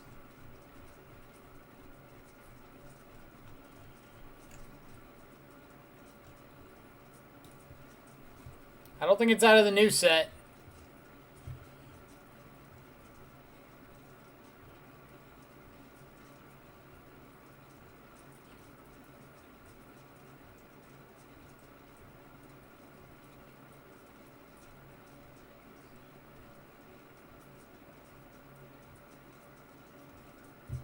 Nope. It's a Zendikar Rising card.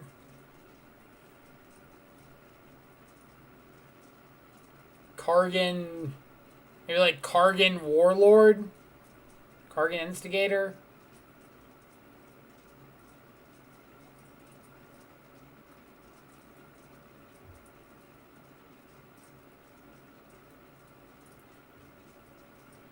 What do we think? Kargan Warlord or Kargan Instigator?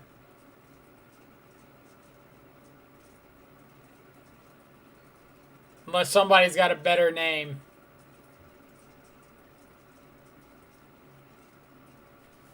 Instigator. Kargan Instigator. Intimidator. Oh, how did... We were so close. So, silence. Pretty easy. Oh, it's one of the dudes from the new Ravnica sets. Yeah,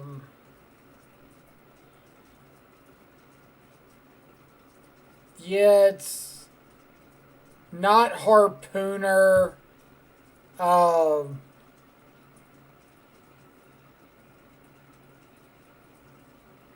Stinger. Is that right?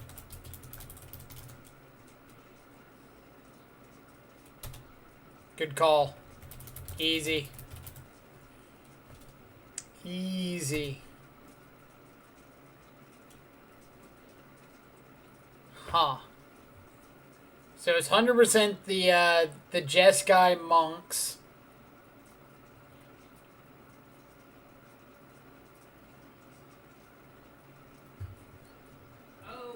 Fuck. I know this one. It's Whirlwind Adepts, I think. Whirlwind Adepts? Whirlwind something.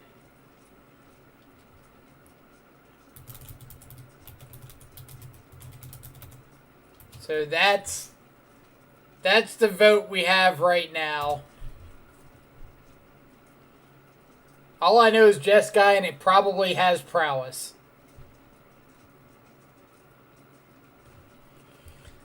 Let me change the title so nobody let's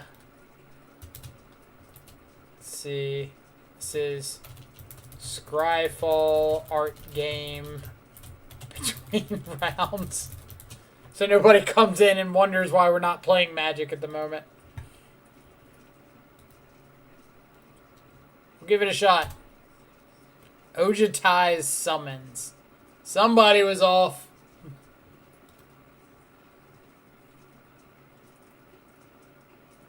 Twin Blade?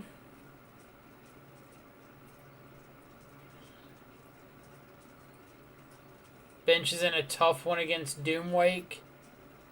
I can see where that would be a tough one.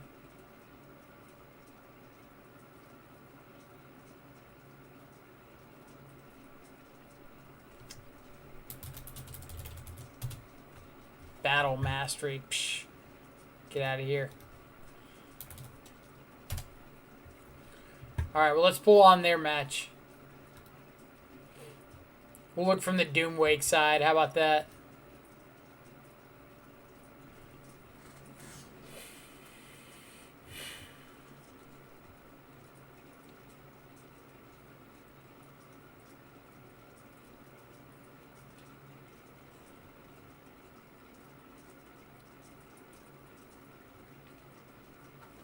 Alright, so this is Doomwake's first main phase.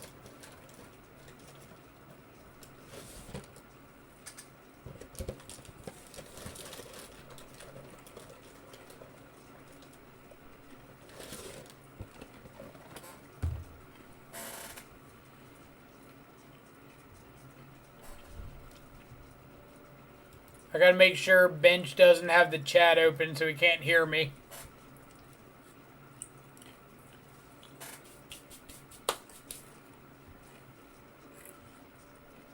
Deafening Silence is the card. Alright, cool. We'll see how this goes and then go back.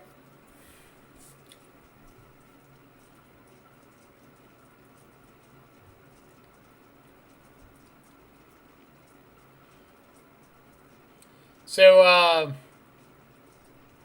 it looks like Doomwake's chat is suggesting representing Path. If you're on the Shadow side, I don't think you play around Path at this point. Because, like, if they have... Ooh. I was going to say, if they had Path, they Path the Tarmogoyf, and you just never get through with an attack again. But that Kozilek's return right there was pretty wicked.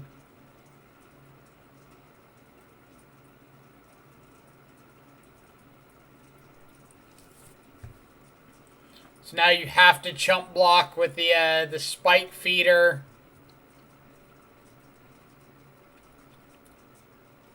Take 6 off the Tarmogoyf, gain 4, go to 10. Unless Bench just has a removal spell.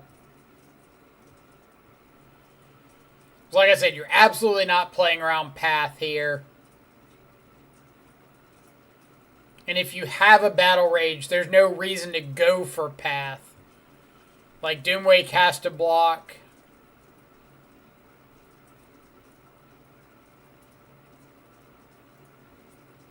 You don't even need the, I guess you do need the Battle Rage. No, if you've got Dismember, you don't need the Battle Rage. You just pay 4 life for it. Dismember the Spike Feeder. He gains up to 16. You're attacking for 17 with an 11/11 Shadow and a 6/7 Tarmogoyf.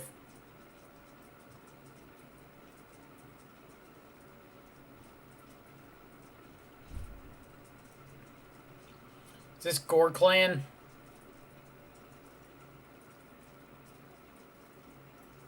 No, you can't Gore Clan.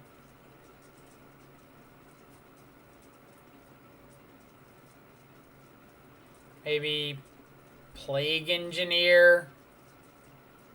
Another Shadow. I don't think another Shadow really, like, does anything for you here. Oh, I wonder if he's got Bone Crusher in this list.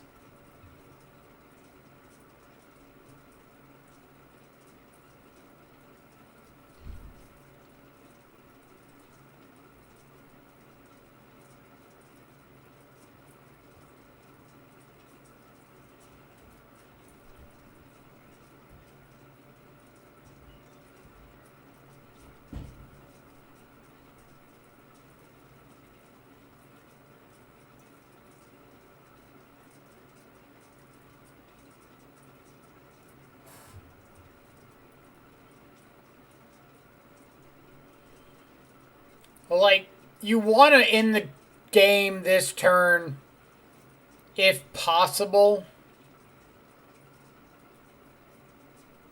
I love chat. OP opponent just tanked for 7.5 more minutes.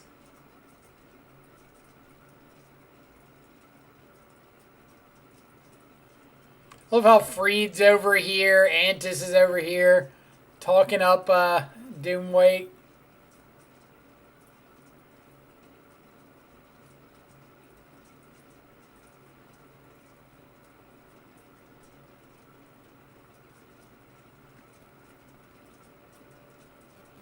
So he has to block here.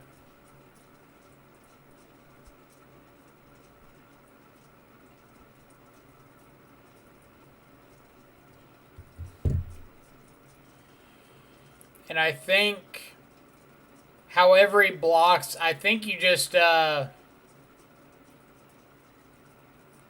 crack the fetch here. Traders. Watching you watch a streamer while streaming it. Streamception.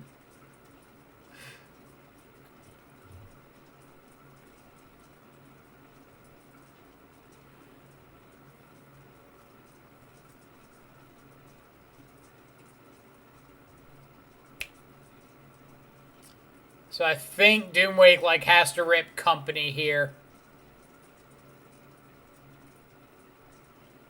You can crack canopies looking for like Path or Auriok Champion might help you survive a turn.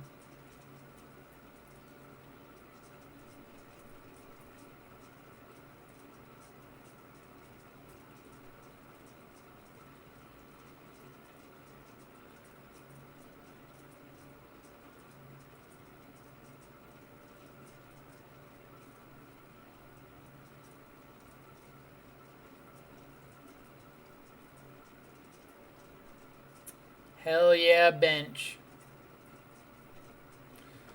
Oof. Alright, back to our art game. So this was Deafening Silence.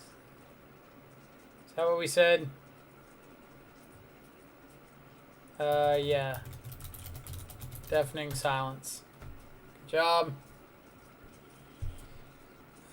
Is this the black-red Minotaur from,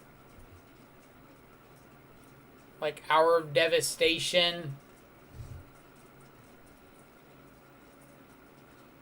Ragemonger? Is that it? Ragemonger. Good call.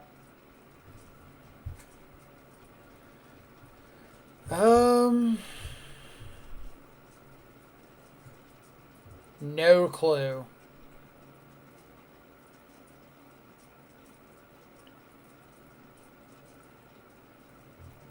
Red green temple. Temple of Abandon.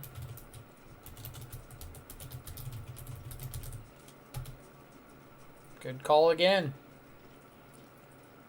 Oh man. The art on this is sick.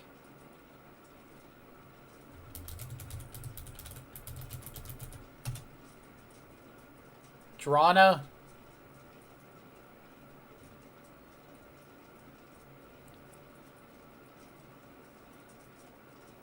I'm guessing Drana, but I have no idea, like, what comes after the Drana part, if it is.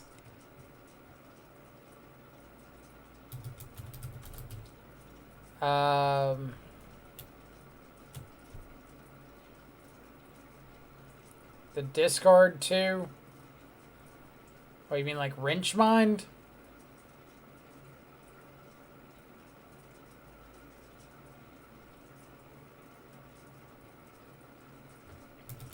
Drana, Liberator of Malakir.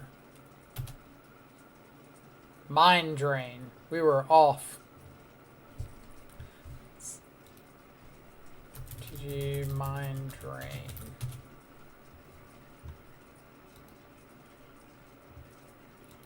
Target opponent discards 2 cards, mills a card, and loses life.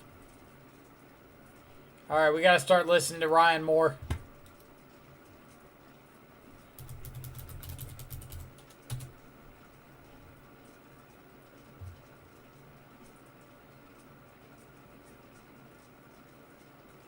No clue. Something cowl.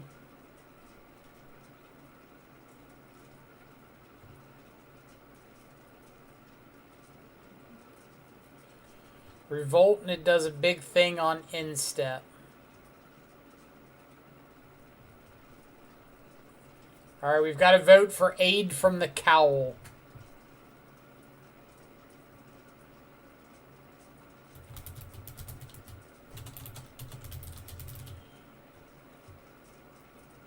Is it COWL or COWEL? You can absolutely say who plays limited.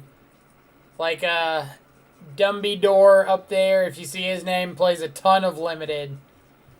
And knows a whole lot more of these card arts than I'm going to know. Half these cards, like, I have never seen in my life. Like this. No clue.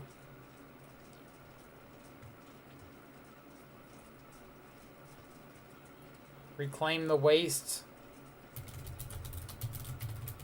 Anybody have a better idea? Nope. Never seen it before. Like, I'm terrible at this game. If this were like modern cards that had shown up in a deck list somewhere in the last, like, 4 years, I'd be phenomenal at it.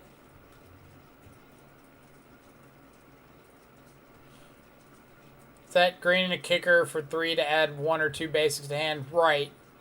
That is what that one is.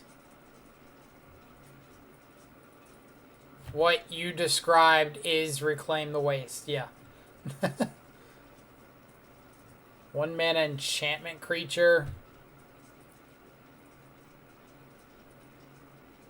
It's like a Theros. New Theros card or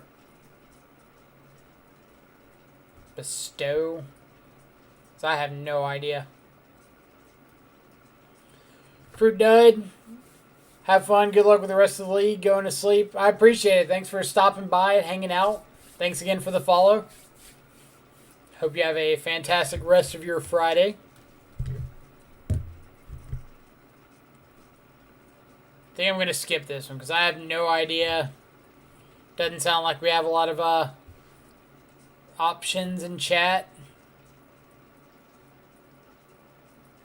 Maybe like Enlighten something.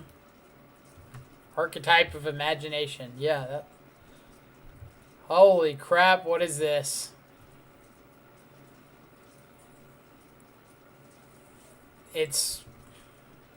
I'm guessing Orzhov.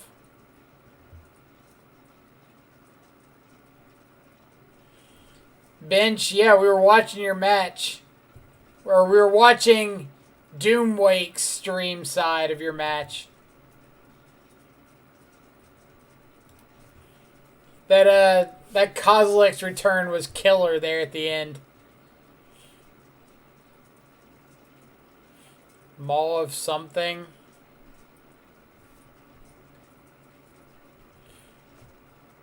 We're gonna need a little more specific than Maw of something. Unless the actual name is Maw of something.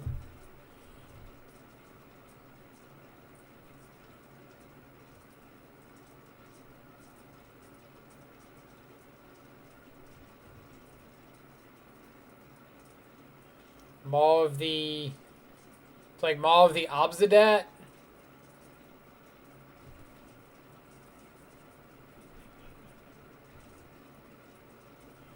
Singing to play it in my turn for more damage because you know I'm so aggressive.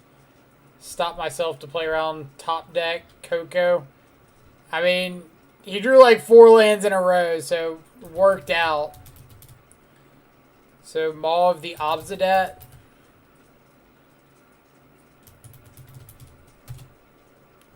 Good call.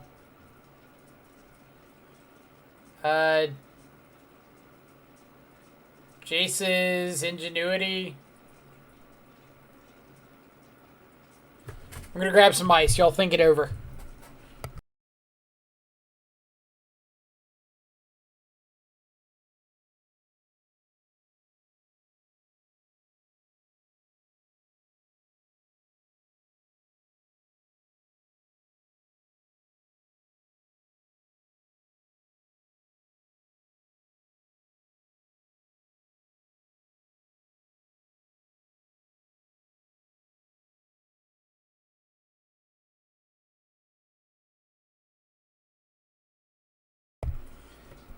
Is it Spark Double? Wait, So we've got Spark Double, we've got Wielder of Mysteries. no, it's not Spark Double. It's not. It's Mirabito says it's not Spark Double. I think I've got a Jace Wielder of Mysteries here It's somewhere. not Spark Double. So apparently it is not Spark Double. Jace Wielder of Mysteries. Good call.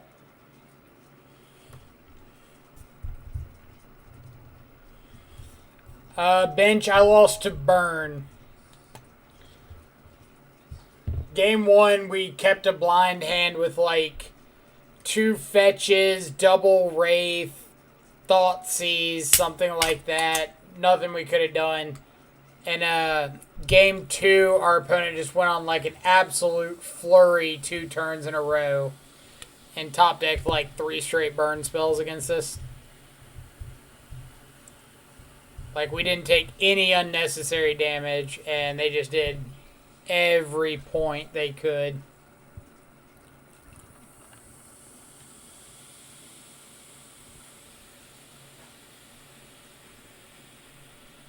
Rogue's Gloves. Is that an actual Magic card?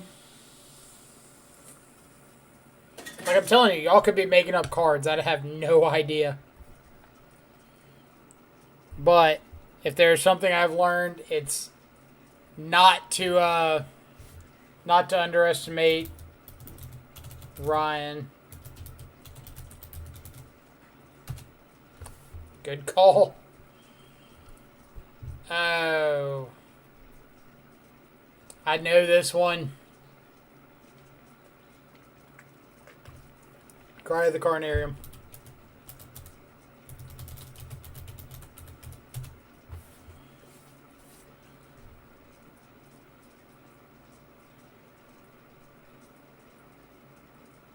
Is this the Adept one? Zagana? Zagana what? In their words after it? not Prime Speaker.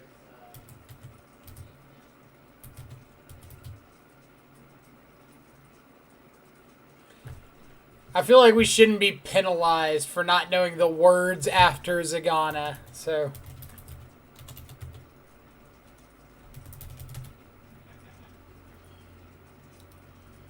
I'm going to look it up, but I'm not going to tell y'all.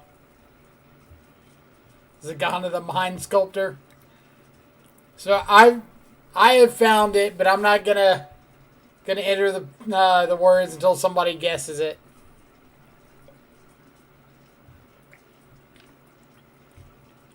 Zagana the Adapter.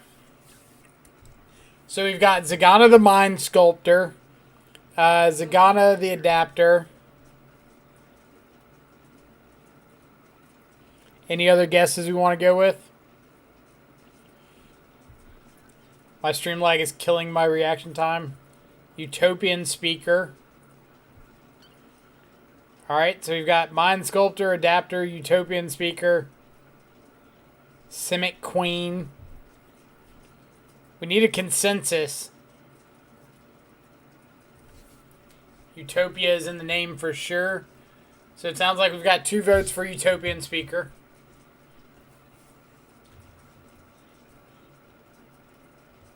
Fish Lady? Ah, Zagana Fish Lady.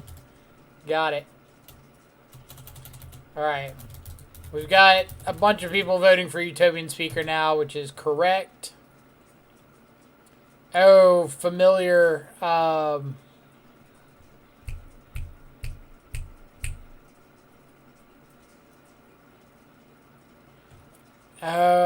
come on.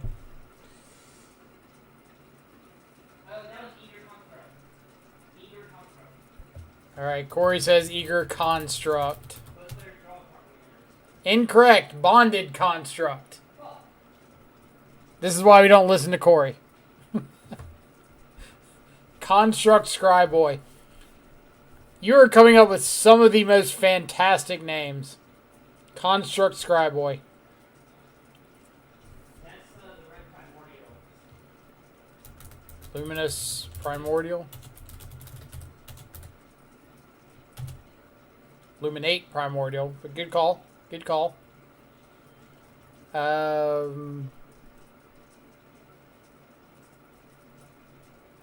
So it's Chandra. Is this the one that's like 2 damage to something and 2 to something else?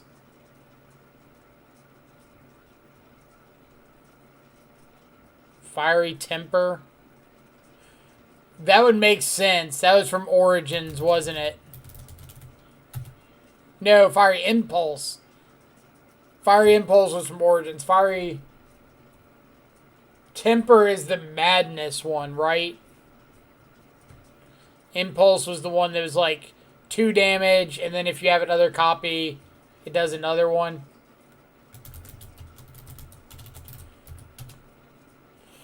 Be back in a few. Sounds good. We're going to have the next round starting in 5-ish minutes. So, something to do with Ixalan.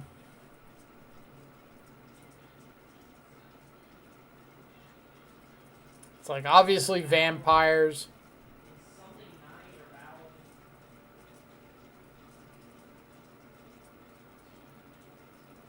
It's battle. There are really a ton of unplayables in Ixalan.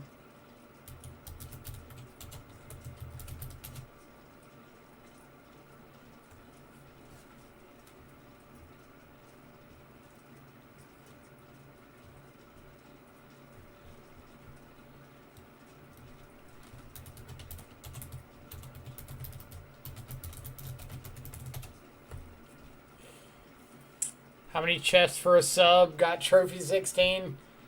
Oh, what do we think is fair? Like, what's the going rate on chests?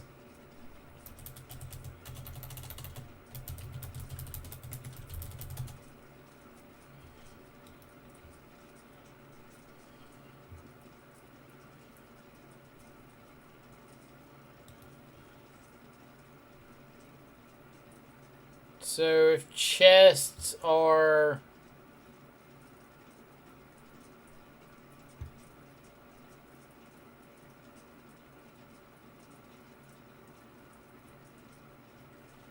what? 2.29. So 3 chests.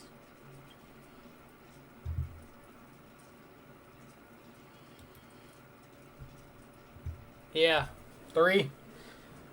So for anybody who doesn't know, for all the Magic Online players, you have an option if you would like to sub to the channel but you don't want to pay money, where it can just be like trade me 3 chests and I will gift you a sub. Because I'm not like skirting around Twitch rules or anything, gifting a sub. But a lot of people play Magic Online, so a few chests is like prize payout for a league. Throw in an extra for you to open on stream. You got it.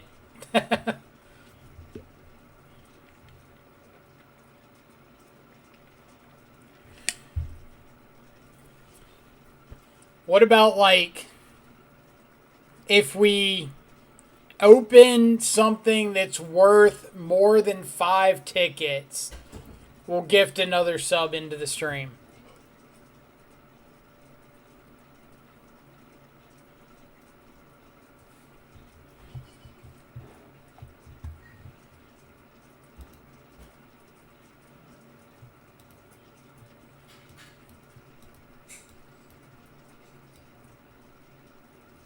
Let's see.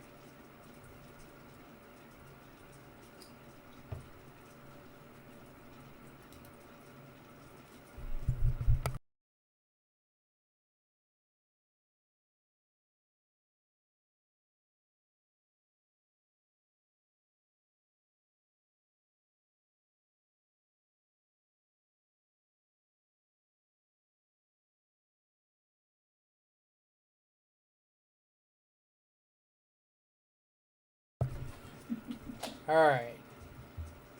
Yeah, muted on purpose because Zach came in to ask questions. So, Freed, welcome to the subscribers. Did Freed said in the chat, you gonna get wrecked by a bench card? No, he said,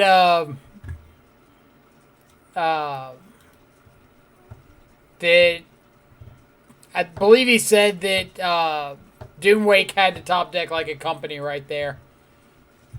Or is just kind of dead.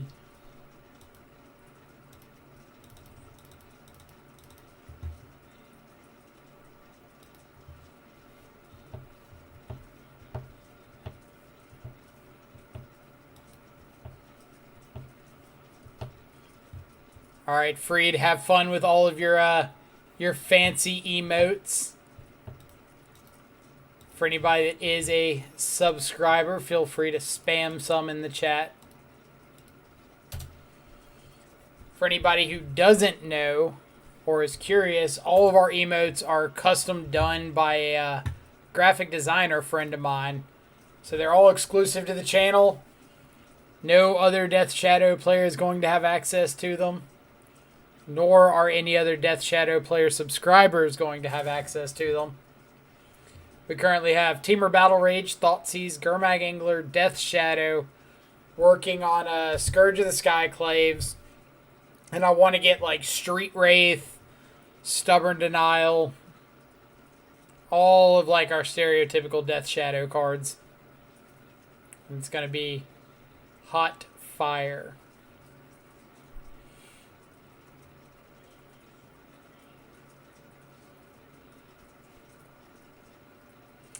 How can you express flood as an emote? If I could get one of like me turning and throwing a microphone across the room, then that'd be pretty good. Well, since we only got 20 seconds, we're gonna wait until after the next round to crack the chest. So y'all gotta remind me. Don't let me forget. And like I said, if we open up something that is worth 5 ticks or more, we will open up or gift another sub on screen.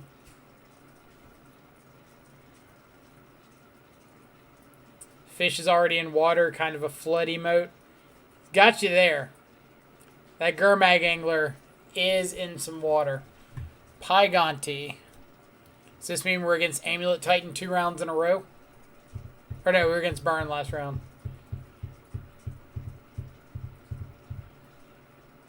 That is a great flood emote.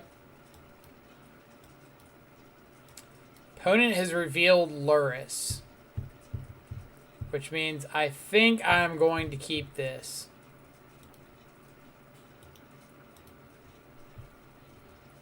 We'll find out very quickly if they're on a... Oh, is this hammer time? It is.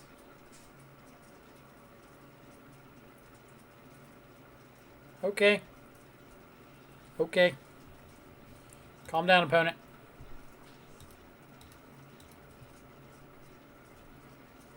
It's just a joke. It's just a joke. So, are we thought seizing or are we killing something? I think we're just thought seizing.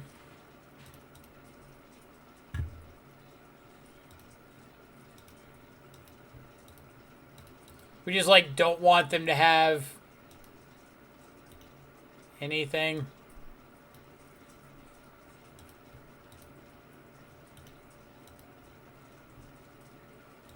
They've got hammer, sure.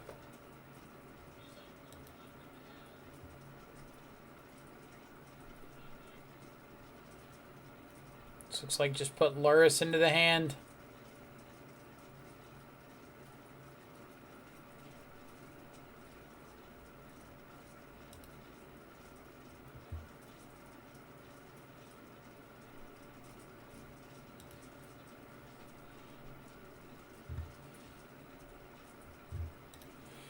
Alright, so let's push you.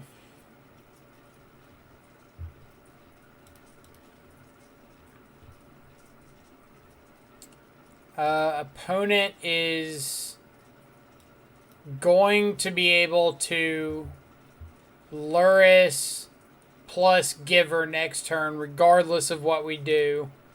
So let's just go ahead and get our Shadow.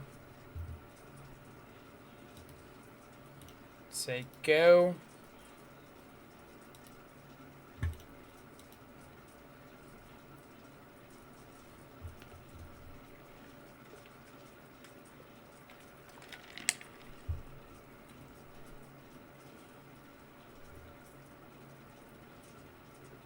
Yep.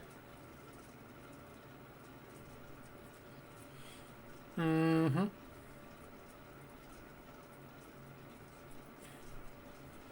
Choosing not to attack there.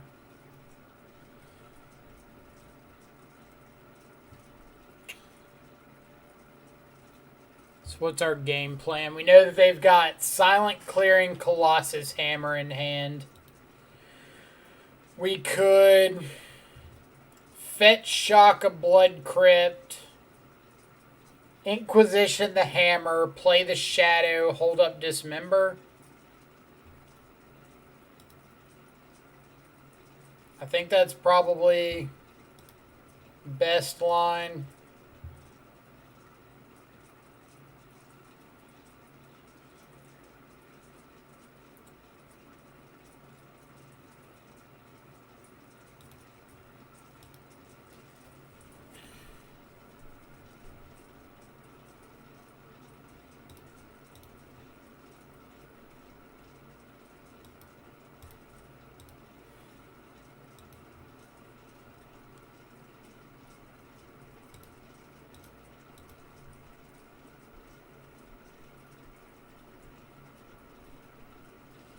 What do we die to if we take the hammer?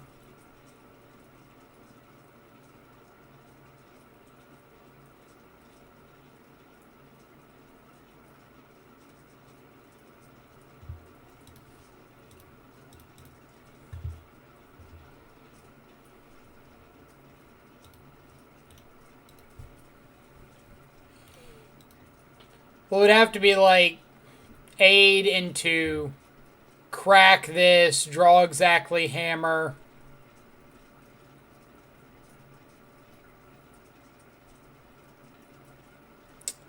It's a bunch of Memnites.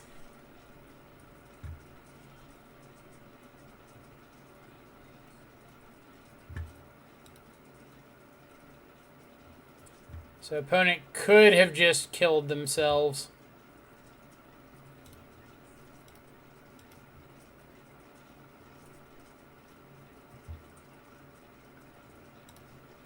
Yep.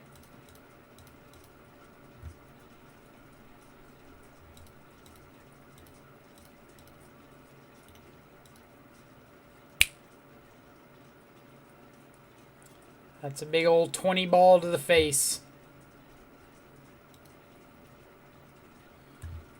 Alright, so Plague Engineer is great. K commands, trophies are great. EE is great.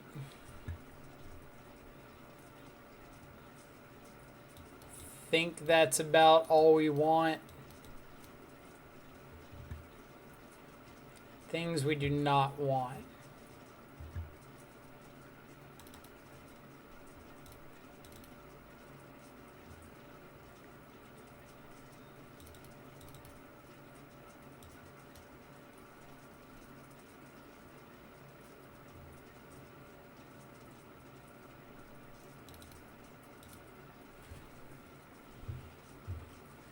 That was interesting.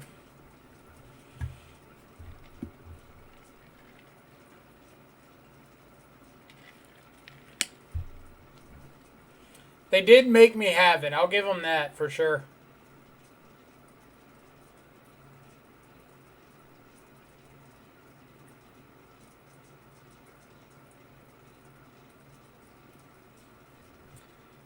I think this has got to be a no.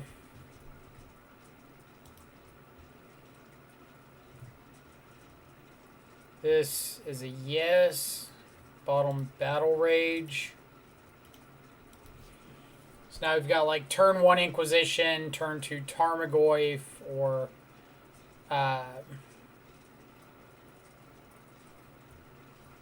whoa now. Hold up. I promise we put you somewhere else.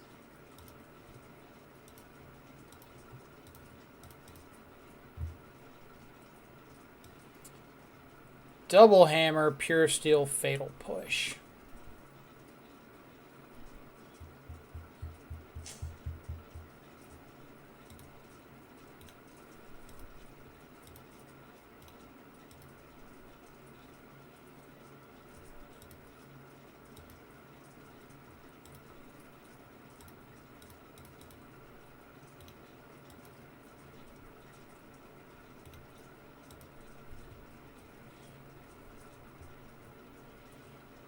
So they could add Luris to their hand. They could push Tarmogoyf. How come 4 color for the super over Grixis today? Not a ton of reasons behind it. More or less just like felt Grixis was a little underperforming recently. Like weren't really hitting our threats as reliably as we would like.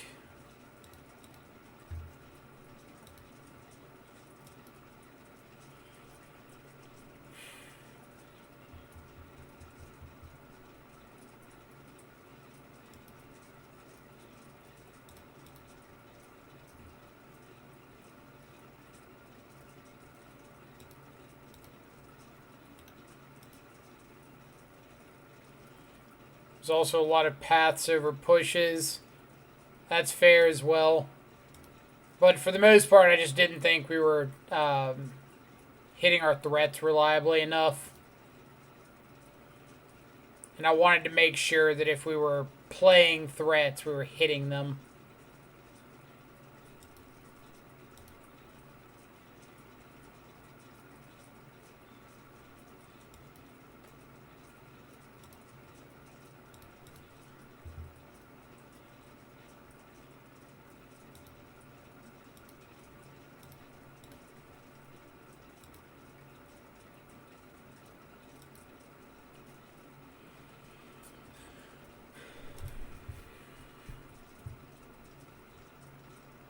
Another push, sure.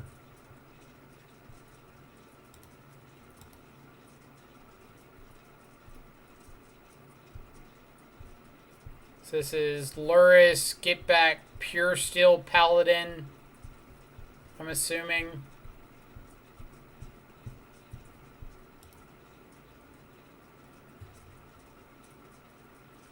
I know their last two cards in hand are two more hammers.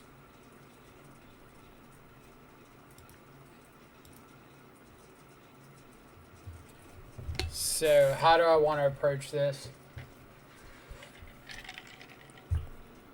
I could K command, shoot Luris, get back Shadow.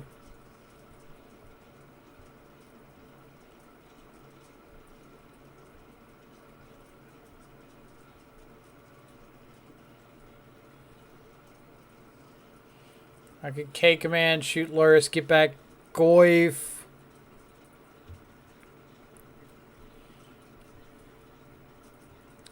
So I guess the real question is, am I planning on EEing on my turn? Probably. My opponent's got two hammers in hand. If I let them untap with Paladin, it's play two hammers, draw two cards. EE does just answer all of the hammers, but they're just drawing a ton.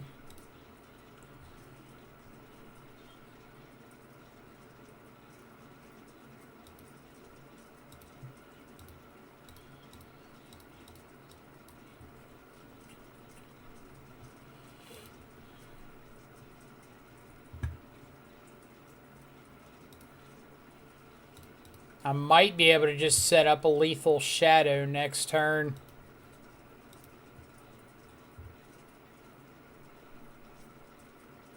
Like, Shadow's currently a 5. This is making it a 7. So, like a fetch land. Need more than the fetch land, right? Yeah. Oh.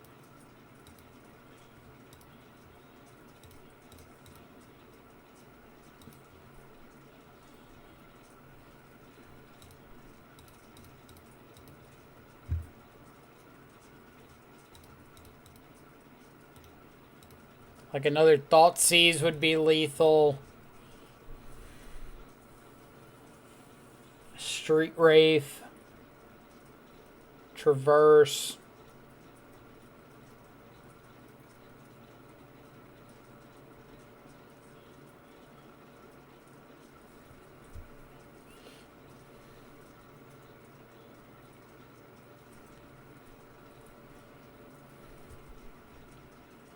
Yep.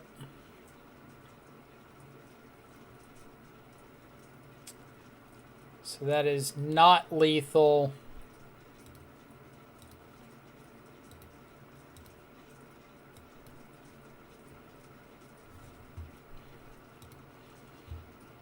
Is putting them down to 1 worth it? No, I'd just rather have the Battle Rage for next turn.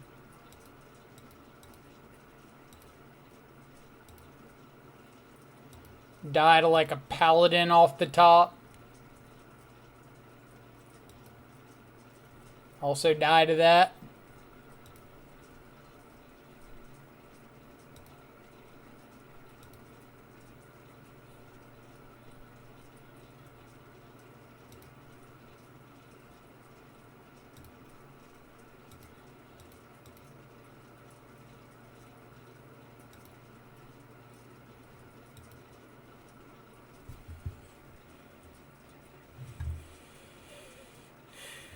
Alright, on the play, Stubbs a little better.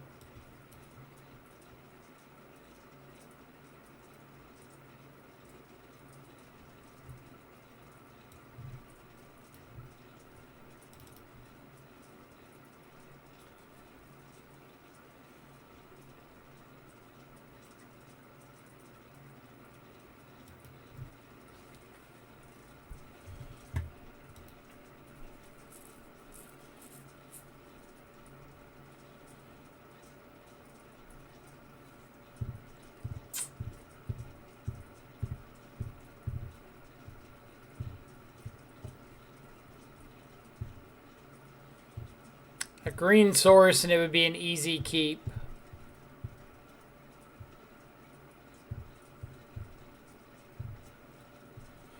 I think I've got to ship it.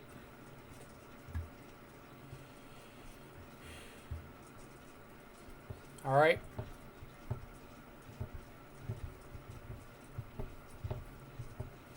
Hand disruption, removal. Can lower my life, have redraws.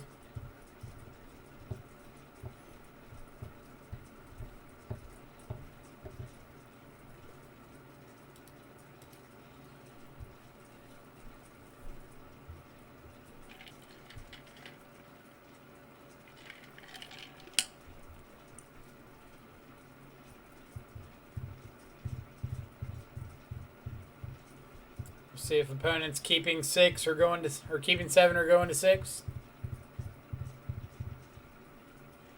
Keep 7.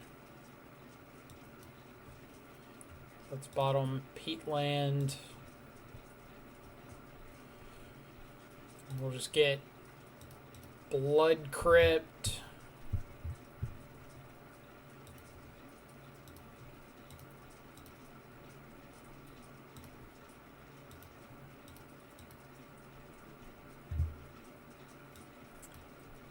Double Hammer, Giver, Stoneforge.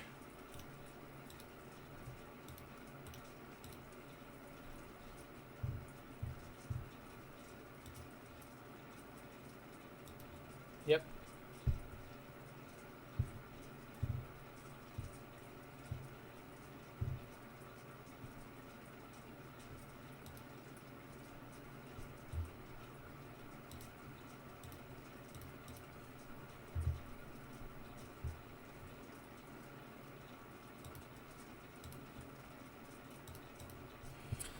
So now this has to get Overgrown Tomb.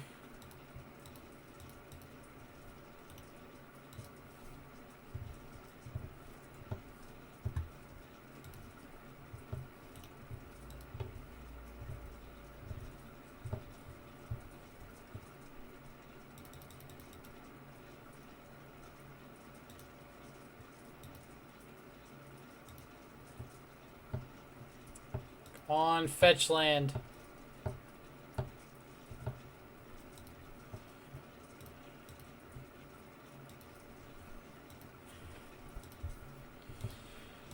In a perfect world, yes, I would like to save an Inquisition for Luris, but we don't know how that's going to play out. So don't want to just like assume that saving Inquisition is going to be the right line for us. Now, obviously, if they just do that, yeah, we're going to take Luris, but...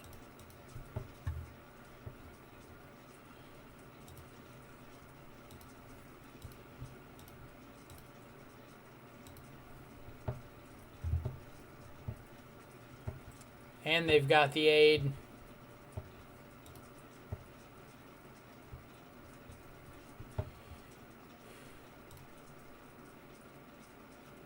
So I need to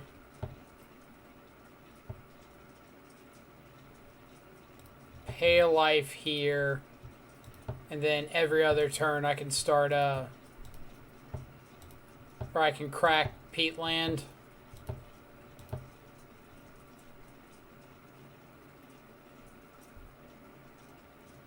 Yep.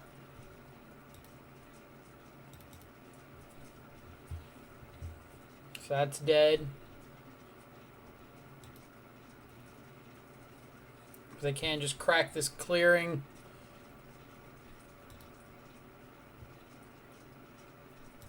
Yep.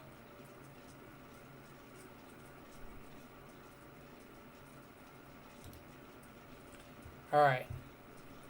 So fetch land is lethal.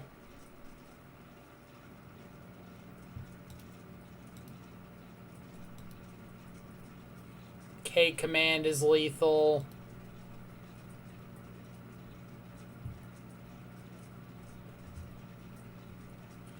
Scourge isn't lethal, but it's a very big boy.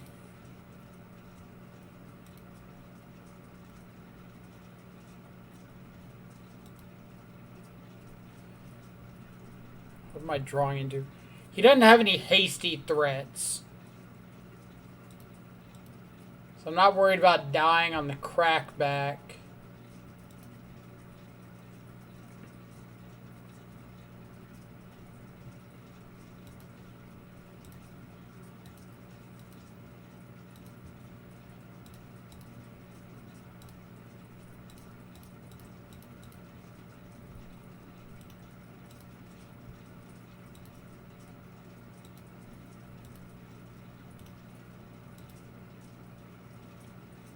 Ornithopter's fine.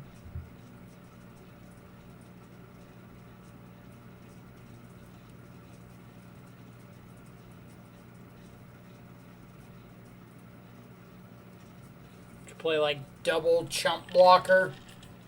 Chump blocker plus removal. Alright. Very good games, Pyganti.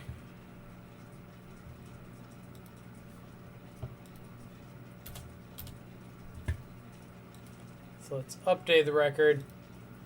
Freed, you just played versus Hammer 2. Pyganti, I had a Fatal Push in hand as my last card.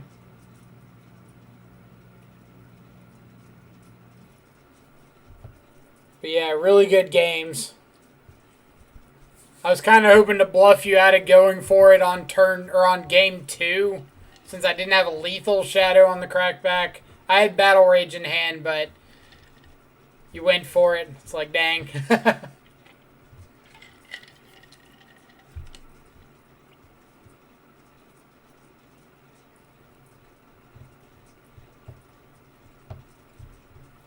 Yeah, I usually won't play around Swiftfoot Boots, because, like, a couple decks play them, or a couple of Hammer Time decks, but not everyone. So it's kind of like, you're going to have to make me respect that card before I'll play around it. Like, you're going to have to show it to me game 1 or 2 before I'll play around it game 3.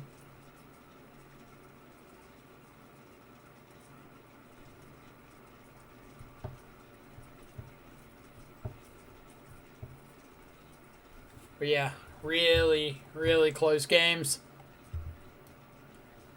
Alright. We never figured out this one, so I guess we're skipping it. Sanguine Glorifier.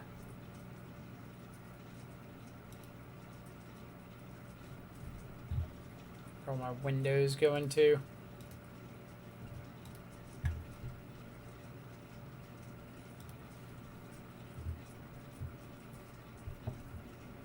Stream Decker still has Grixis. Oop. Well, let's update the Stream Decker.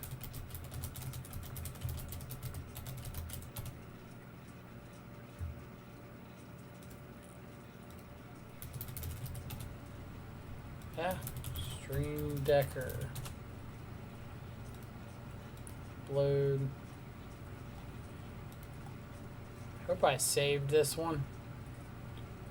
Decks. Upload. Browse. Don't think that I did.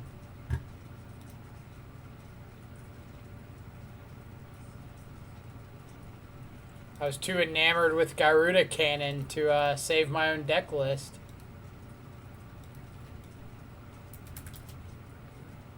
What's this event? Super Qualifier or something.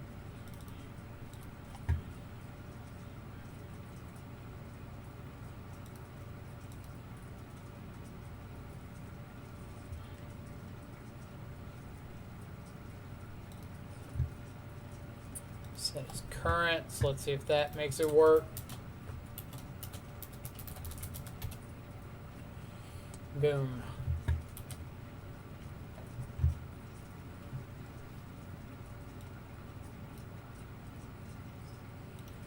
We still have Call of Duty running.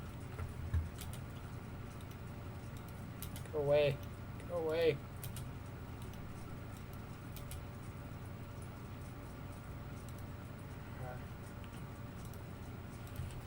So yeah, this is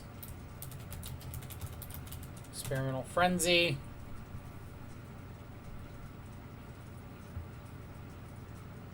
Played Jabberwocky earlier. He was on Jun Shadow. So he's finally coming around to the good side. Goyf is, in fact, nuts a lot of the time. So it's not released the Gremlins. Oh,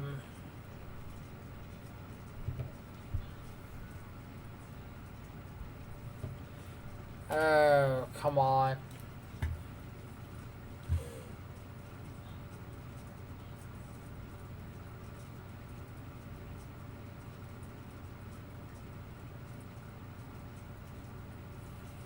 Still Jund, of course. I don't know if he's allowed to play anything else. You're probably right. I think he's like contractually obligated to only play Jund. Ravenous Gremlins. Is that it?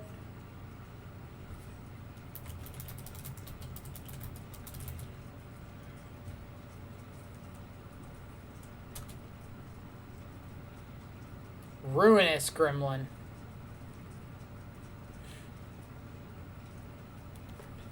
See, Cabsy, hey man, when I think of Shadow, I think of you. Aw. Thank you. On that note, how do you think Rakdos Shadow is these days? Tempted to build, trying to butter you up. I think Rakdos Shadow is good. I think out of these Shadow variants at the moment, Rakdos is the most likely to have competitive success because Blood Moon and Boil are in a really good spot right now. I would not fault anybody for playing Rakdos. I think it's a very solid choice. Like, obviously, I have a soft spot in my heart for Grixis, so if I have, like, the decision to make or it's up in the air, I'm more likely to go with Grixis just because I have more fun playing Grixis. But I think that Rakdos, for the most part, is in a better position. It's less susceptible to opposing Blood Moons. It's better at utilizing, like, Boil and Blood Moon itself. Still grinds a lot better than people give it credit for. Gaia's Revenge. Good call.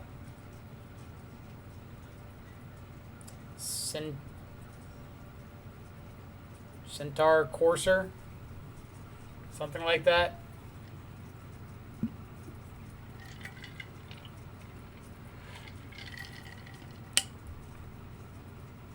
Oh, chest. Why are y'all doing this to me?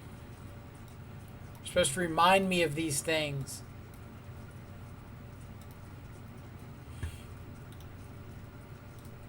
Alright. Again, remember, if we open something worth 5 ticks or more, then we're going to gift another sub to the stream. Who's ready? And the verdict is, of 5 ticks or more will also include 50 or more play points. So if we open up 50 play points worth of stuff out of this chest, then that's another gifted sub.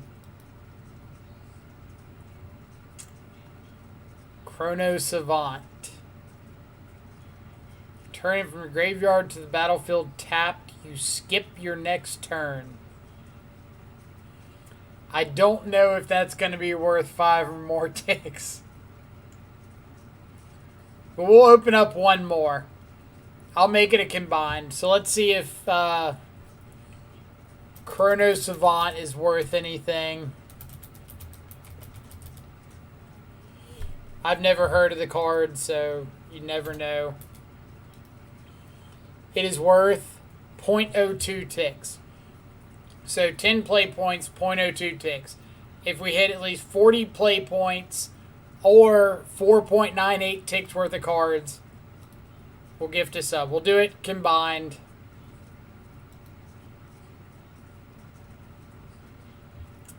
Oh, I don't know. I don't think Search for Azcanta is going to get there.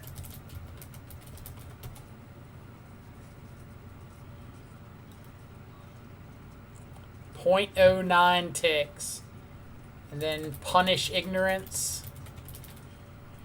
Played that card in Standard. .01 ticks. So we did not get there. Unfortunate.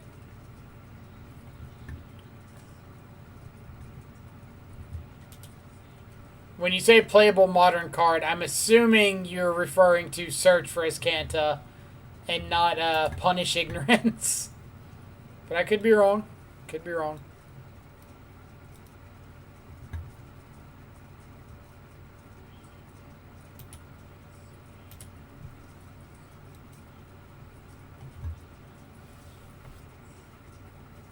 Corey B did have it in his Sultai Reclamation list. It was good for a while. So we're going with Centaur Healer. Nope. Laguna Band Elder. Oh, Brimaz. Words after Brimaz. King of Oreskos. Is that right? Brimaz, King of Oreskos.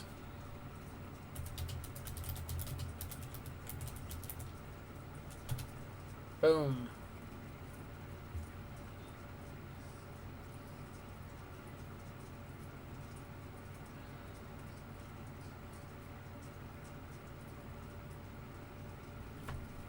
King of Oreos. Please tell me somebody's altered that. I want to see like a... Oh my god, hold on. This is adorable.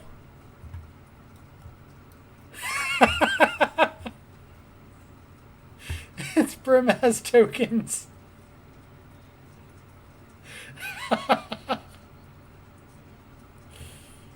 Brimaz, I think you mean Bromaz.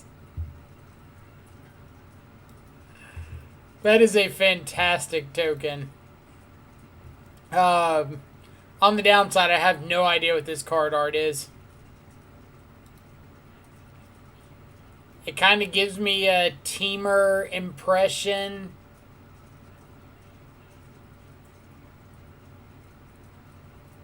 But as far as specific cards, I have zero clue. Like, you see these banners in the background, so I assume it's from Dragons, Fate Reforged, Cons, something like that. And then a lot of the Temur creatures had, like, blades and daggers. You can see them on, like, cards like Stubborn Denial. Just have a lot of, like, primitive weaponry. There, where'd you go to? Come back here. That one.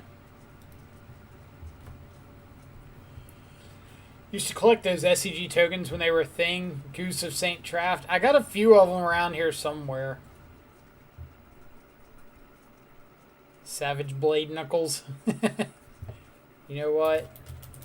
Blade Knuckles. Mardu Blazebringer. Not have guessed that one. Feed the Clan. No, that was green. What was the vampire one that you could, like, tap vampires and put counters on them?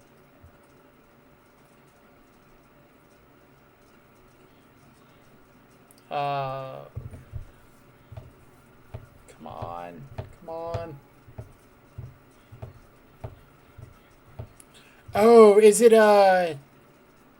was it Incorrigible Youths? Was that the card?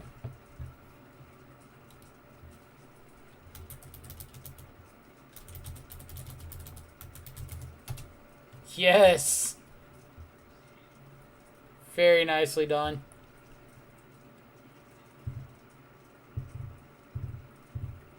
Looks out of Kaladesh.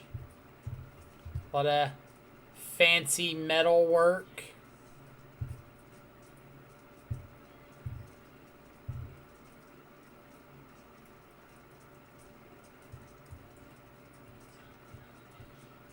This is a Revolt card.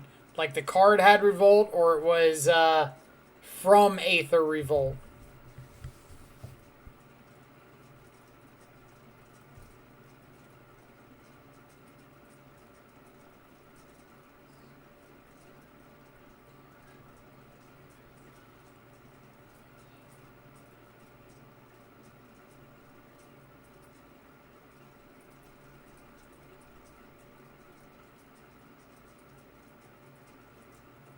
Was the double striker? I do not remember a double striker from Revolt or from Aether Revolt.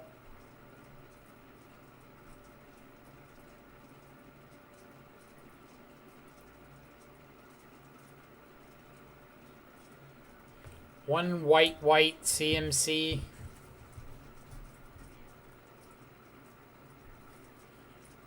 No clue. Solemn Recruit.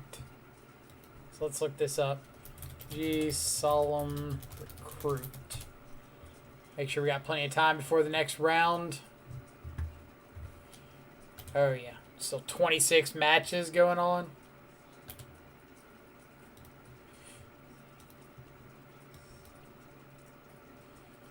Double Strike, Revolt.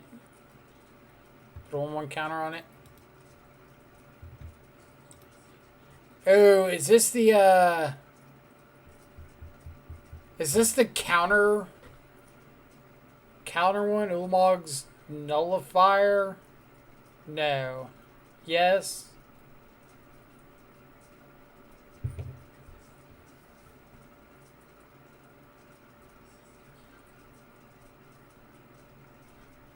I want to say this is the Nullifier.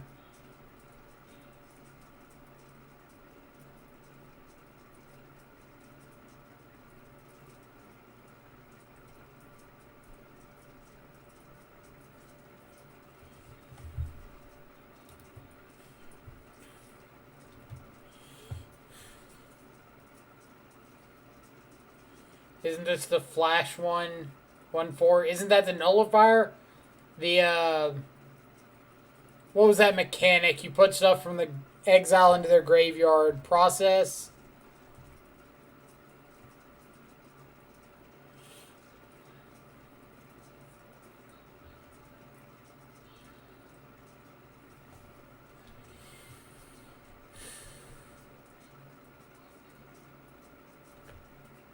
And it flies. Are you talking about the one that, like, they lost 2 life when it attacked? Or something like that?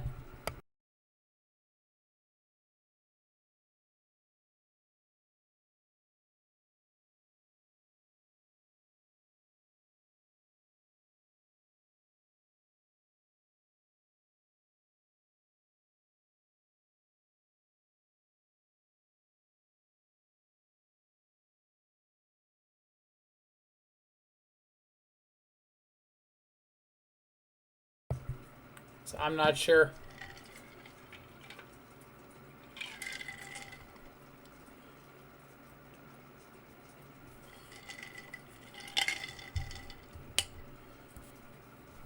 Let's see. I'm gonna cheat a little bit on this one and look up Eldrazi.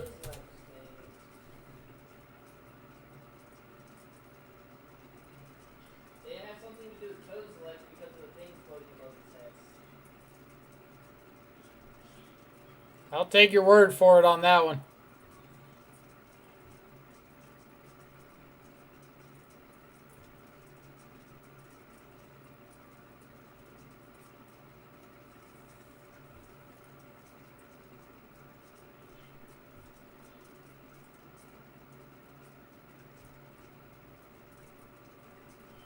I've got no idea.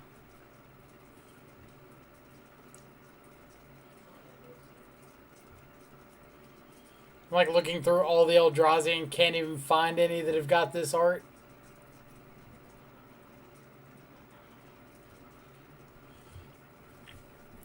So obviously this was a draft chaff Eldrazi. But I need more specific than draft chaff Eldrazi.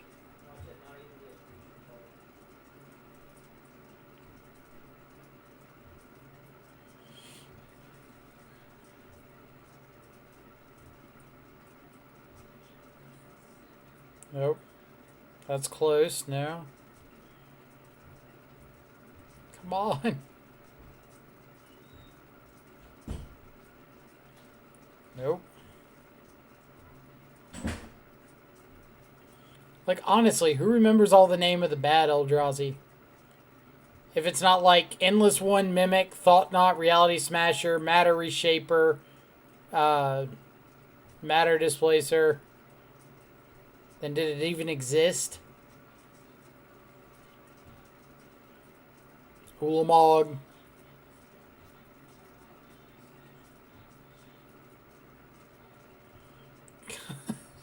These are all like so close. But I cannot. Come on.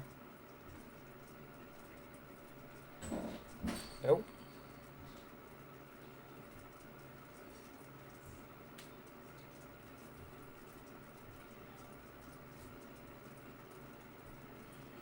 I found it. Alright. I found it. Void Grafter.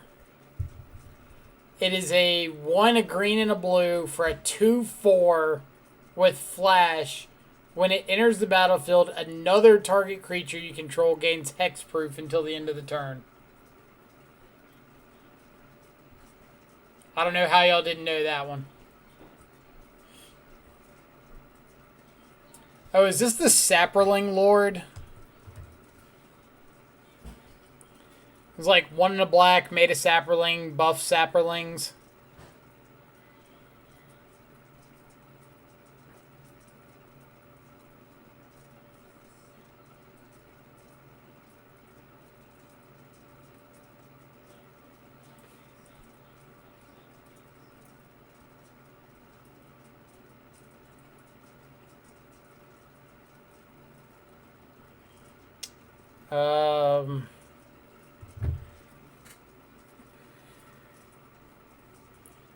Not the Lord. It's a 4-drop. You can pay 1, sack a Saproling to draw a card. Ah, yes, Mushroom Head. Obviously. The only Saproling thing I remember is like Slime Foot. Shroom the Hegemon.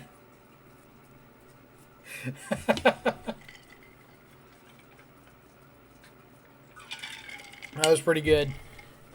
I'll give you that one. Shroom the Hegemon.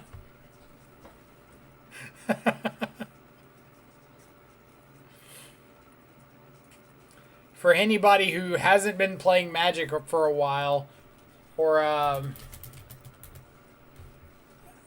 doesn't play Commander, it's a play on words for the card Shroom the Hegemon. Popular commander of days of old. Thallid Omnivore. That's the first specific guess I've heard. Thallid Soothsayer. Oh, this one.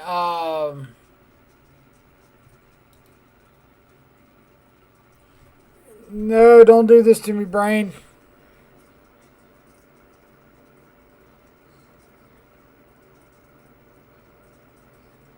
It's the artifact. God.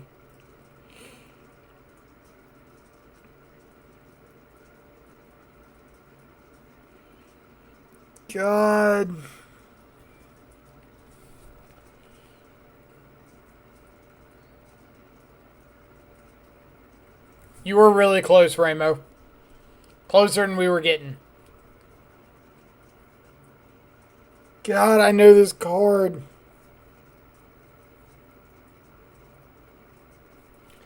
It's like a stupid cheap artifact. Has to do with graveyards.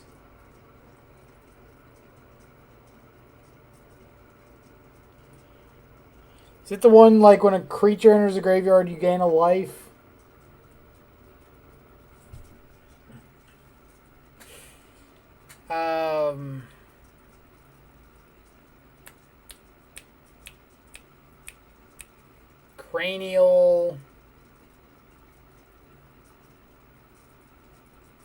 Cranial extraction.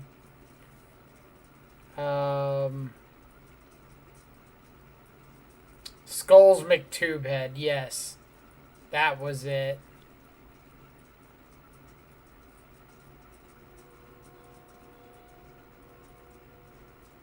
How could I forget Skull's McTube head?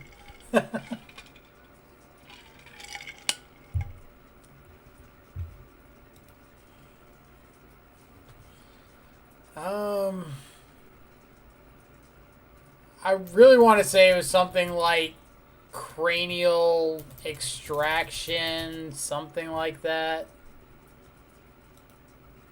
Not that exact wording.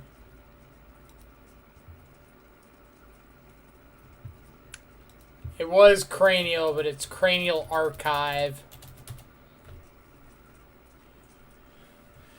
50 years after Thought Scour. Still scouring thoughts.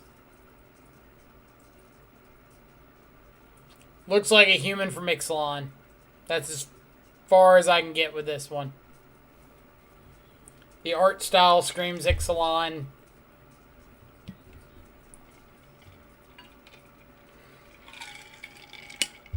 Whatley's something. Lost game 3 against 4-color Uro. Did not draw my moons.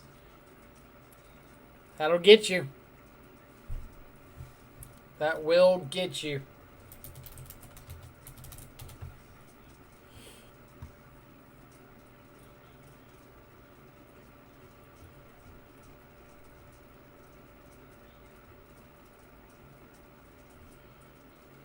So we're going to need more specific than Whatley's something.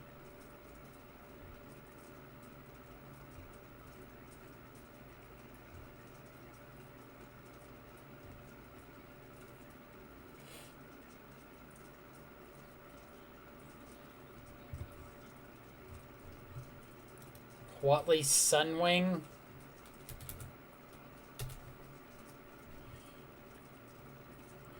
So back when the Whatley's Pocahontas, I don't know if that's considered racist or not.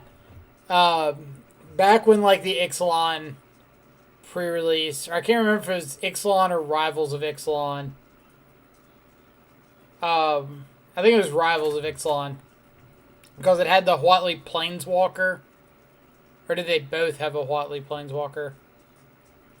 One that like tapped dudes down or something. So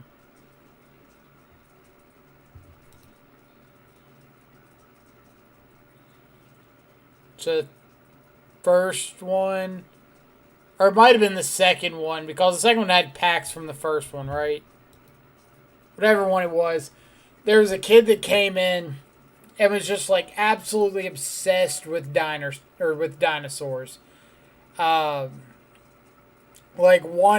talking the entire time before we got pre-release packs about wanting to make a dinosaur deck. Good call. Wanted to make a dinosaur deck, was just like obsessed with everything Ixalan dinosaur. And he opened up his packs. I'm going to put a big quotation mark and an asterisk here. He opened up his packs and got quotation marks absurdly. So, asterisk opened up his packs, allegedly. Quotation marks got insanely good pools, in quotation marks. And his deck ended up having like Whatley, the red-white Whatley that like dealt damage and things couldn't block. Zakama and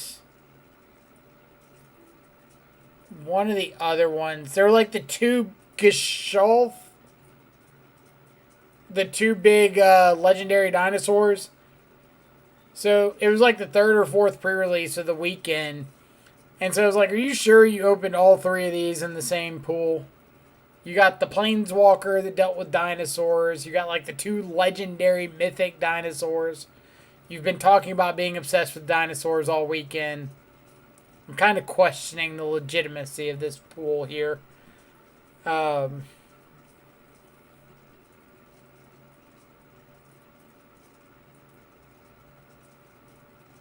are we on to this one? Played the red-white one in my 5-color Planeswalker deck in Standard before a tune was banned. I feel like there were a lot of people playing some 5-color walkers before Attune was banned. Unexplained disappearance.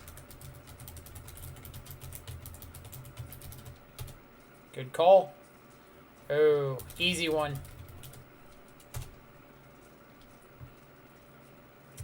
I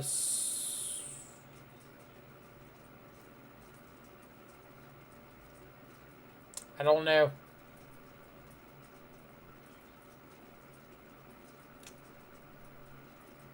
Don't have a clue. All I can tell you is it looks like Minotaurs and, dude, Fervent Strike. Nope, Blinding Flare. Archon. Was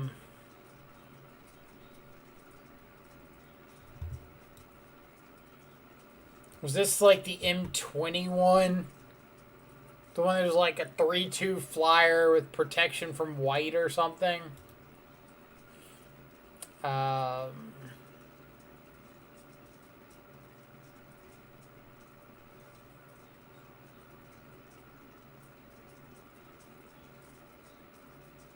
that guy was in Star Trek, he'd have a red shirt.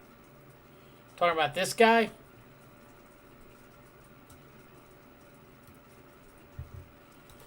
Archon of Absolution. Good call. Guy who's having a bad day.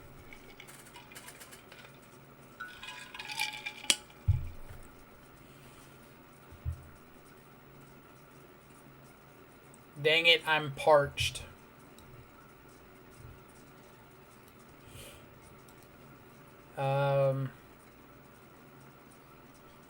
Hold on, wait, this isn't water.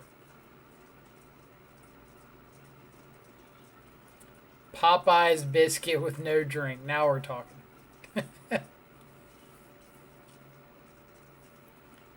The guy with the fire coming at him.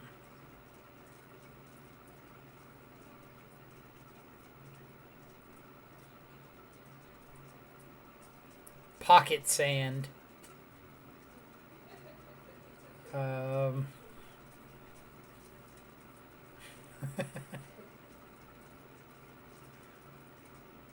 Choking something something. Need more specific.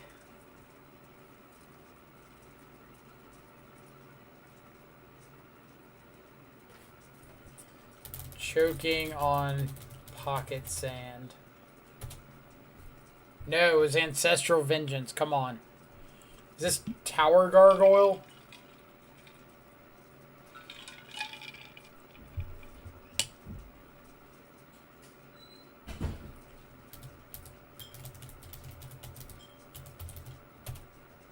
Vantress Gargoyle. Ooh, I know this one.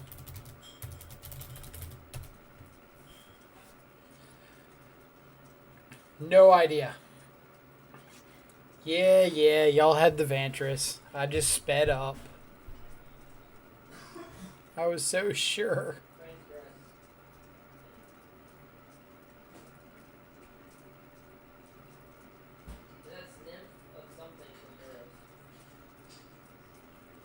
We've got a vote in the background for Nymph of something.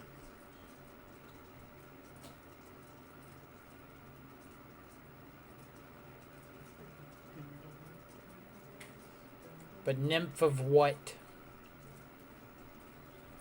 Yeah, Transgress was easy. Recognize that one right away. Nimbus Naiad?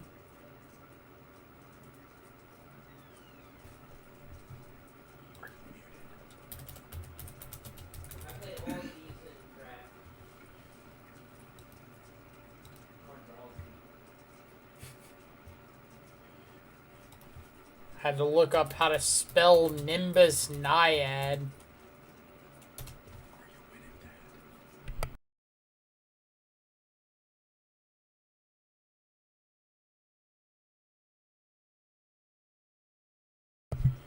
Something, something, apparently spells costing 1 mana less. Are we talking about the same, like, bug thing? Hercules Beetle. Goodbye. It's a black card, by the way. Foresight, are you talking about the Nimbus art or this this current one with our bug and steelish looking wings with spikes? And this is that crab with the knife.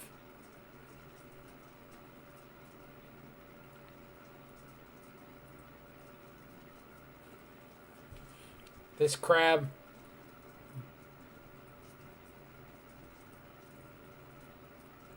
Mind versus reality. Is that actually a card?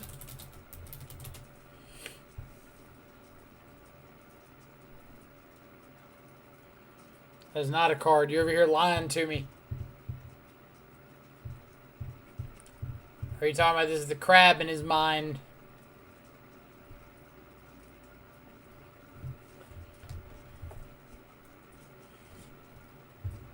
Yeah, I have no idea what this card is.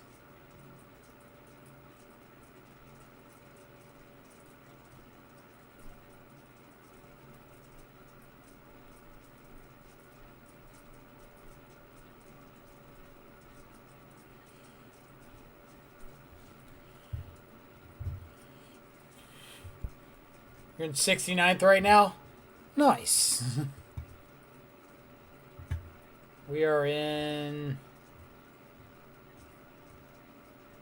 97th. Or this is last round, right? This isn't updated. So you were 69th going into last round.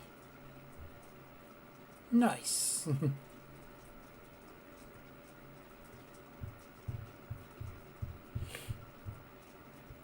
I think that means you're like legally allowed to not have any more results come in. Just have to stay 69th.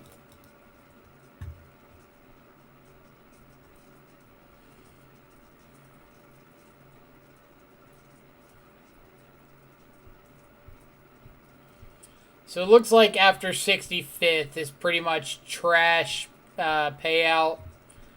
Since we didn't pay anything, top 64 is not bad.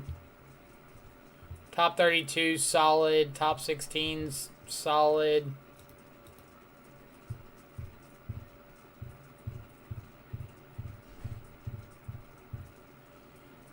Currently playing Purple Rain. Purple Rain, Purple Rain. I'd love to play first. Alright. We've got Baubles into Fetchland, into Tarmogoyf, into... see what happens. If you ever used actual play points and it's bad EV, right. Like, I still think playing for 10 hours for 100 play points isn't worth it from a sanity perspective. But, like, free entry, because you're just entering with those qualifier tokens that you get from just, like, finishing leagues. And if you're just entering with those, then any payout is essentially positive. But for anything less than, like, the 200 play points and 10 chests, I wouldn't think it's worth even, like, playing in the event. Like, I think Doomwake dropped at 2 losses. I didn't look to double check that, but... Alright, opponent mold to 5. Pentad Prism. So it could be Oops. It could be Ad Nauseum. For the most part, we're kind of looking for the same kind of cards against either of those. Like Thought Seizes, Stubborn Denial's better against Ad Naus. Alright.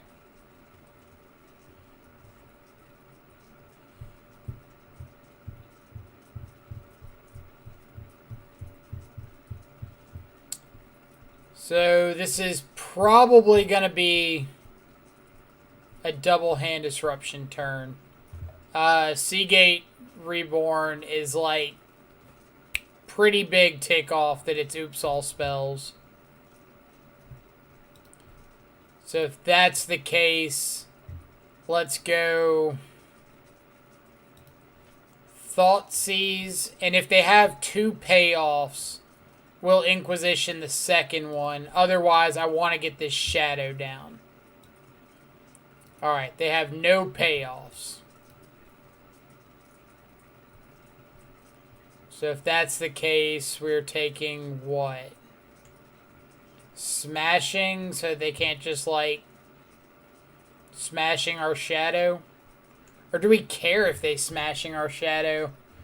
Like, if they've got to waste a bunch of resources, like a Pentad Prism plus a counter on it and a Spirit Guide to smashing our Shadow, are we just, like, okay with that?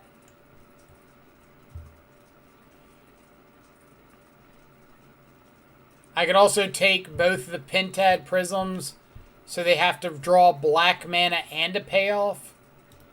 Yeah, let's do that.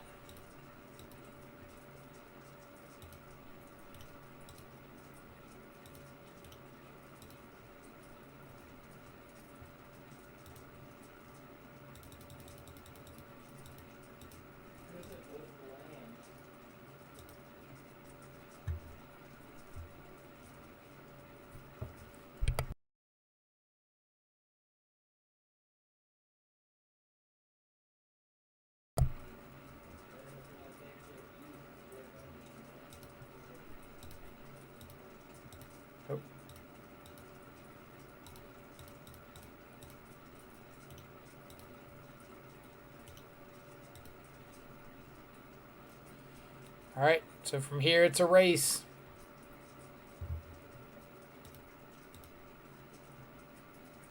Sure. From here it's a very quick race.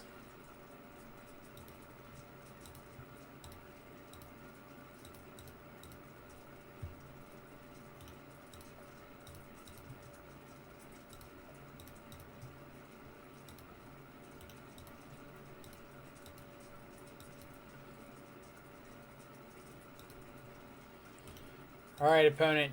You're going to be dead next turn if you can't kill me here.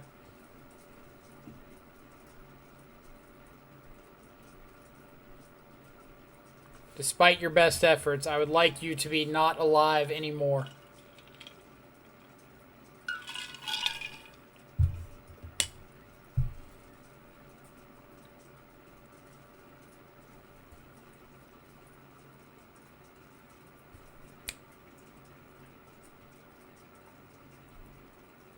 And the answer is...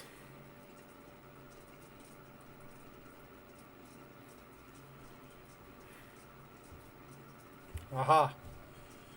Alright. Winning game 1 feels very, very nice there.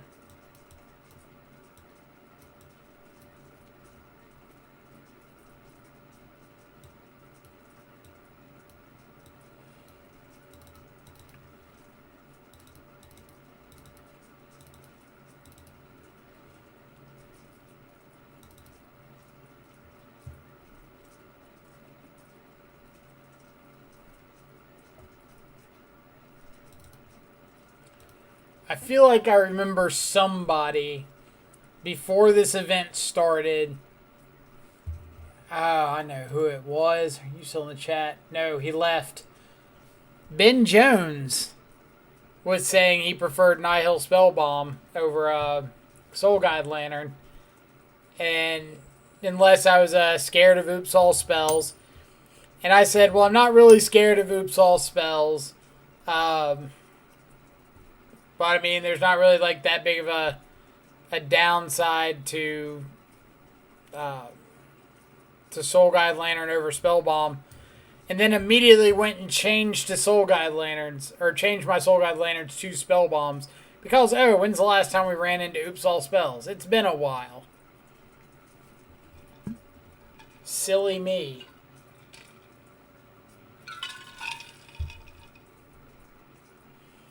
This is why I shouldn't be allowed to make changes to my own deck lists.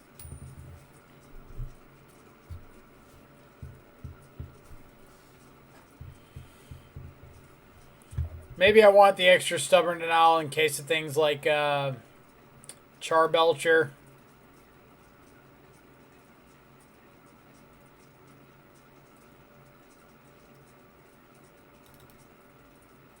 Yeah. Too late. Oh, having Tomb is, or a trophy is nice. Just don't think that hand does enough.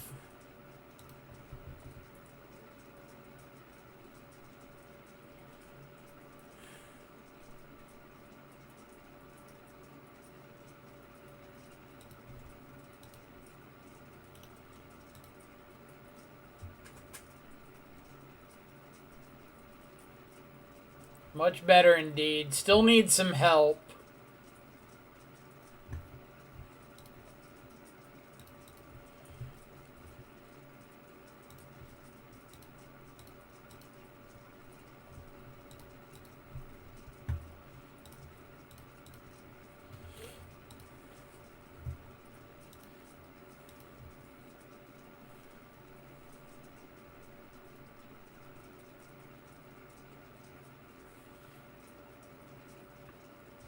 I feel like if I can get Tarmogoyf down this next turn and counter a Charbelcher, like just hard cast a Mystical Dispute after that, I've got a reasonable chance.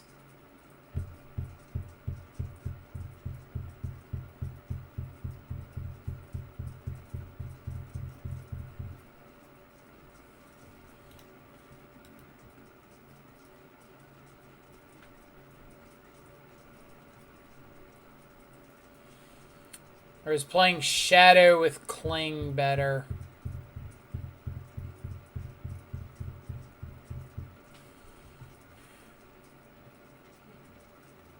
I guess Shadow's better because it does represent more damage starting next turn.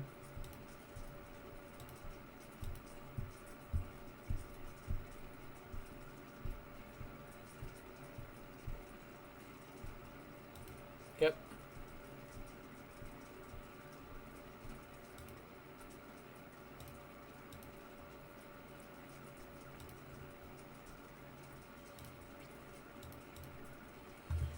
So let's go ahead and get all of our colors. Start attacking.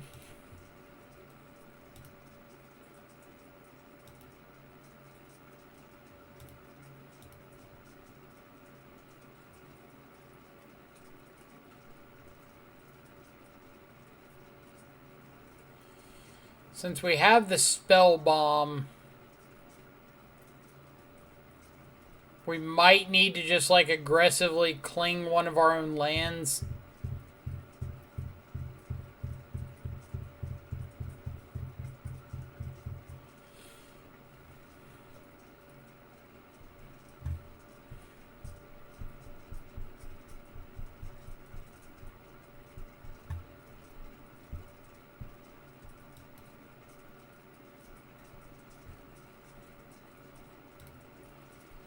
So we're just going to go with the mill us plan.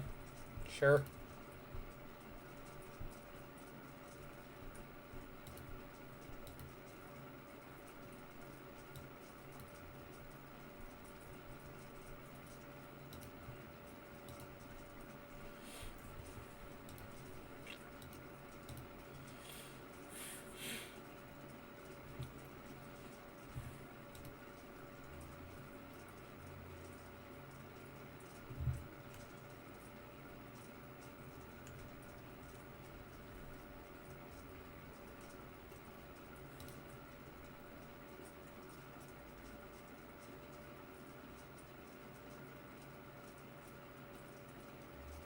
My fear is if I go for Tarmogoyf and they just cast like a Charbelcher, I can't interact with it.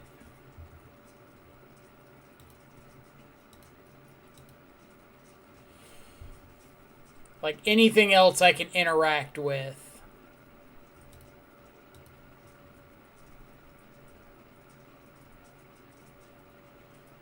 Like attack you for 2, hard cast, Creeping Chill. Sure, you got it.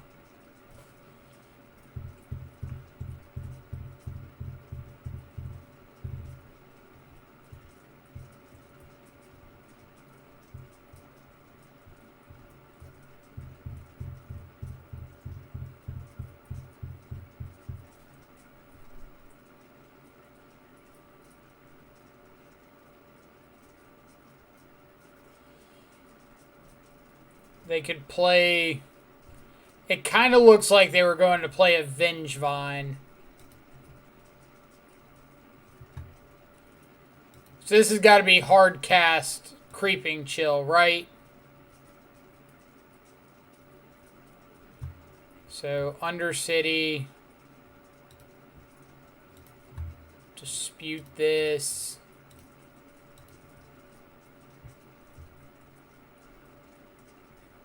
Do you have a Veil? Hardcast Narcomoeba.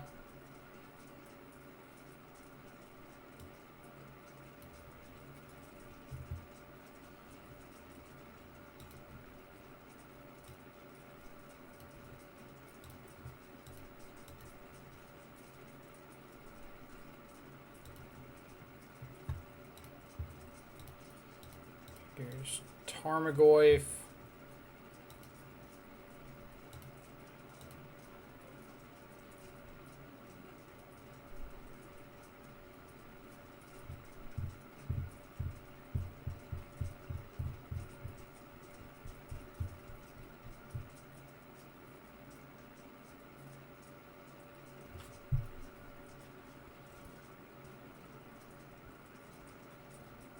Second Spy, sure. Target us again. You've got a Peatland.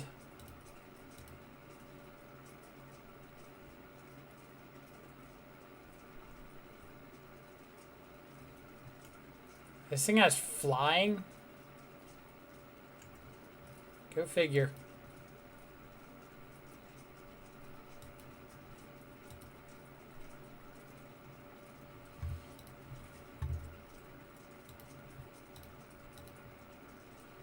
Honestly, had no idea that thing had flying.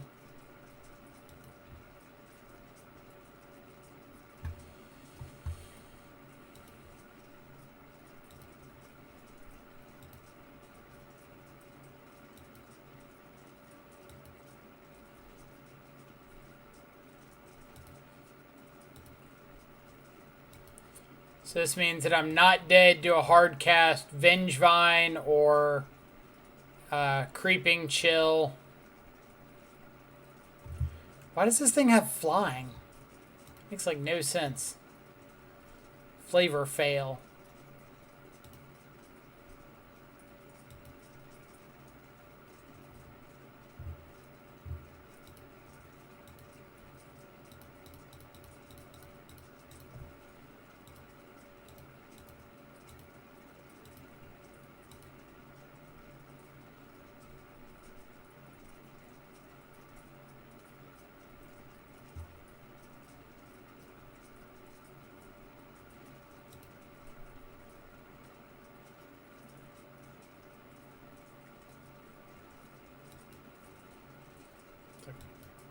Am I missing something?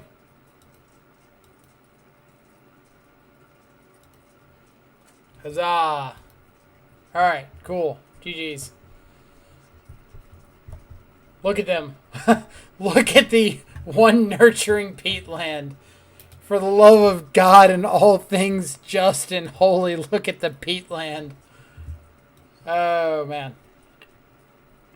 I don't think we ever figured out what this thing is. The artwork is a dude floating up to a window. Let's see. Is it?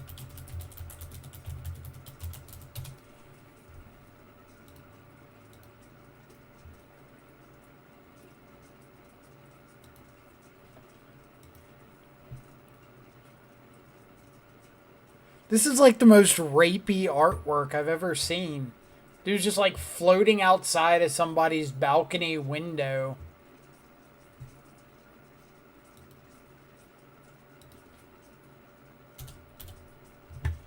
I'm just kind of. Sappy just got back. What's our record? Currently 4-1.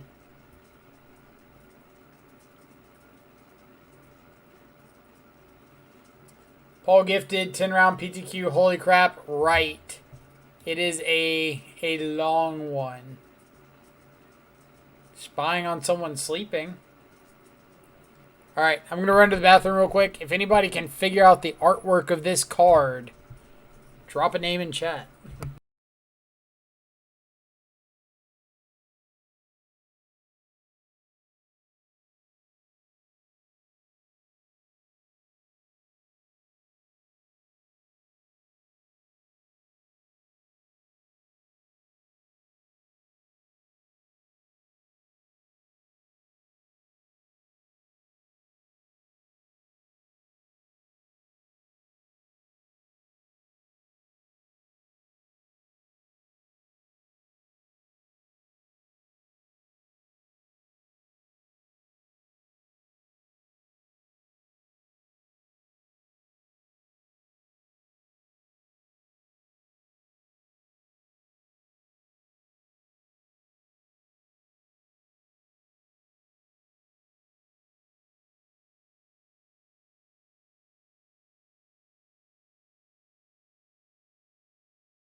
All right.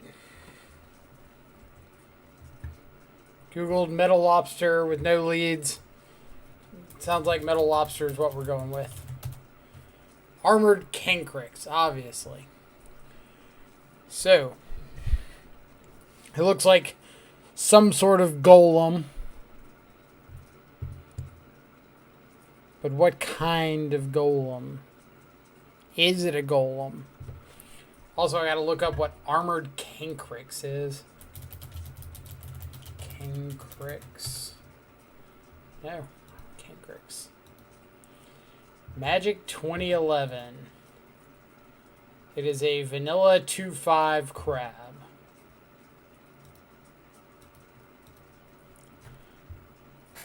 Rock Thanos. Is that actual or...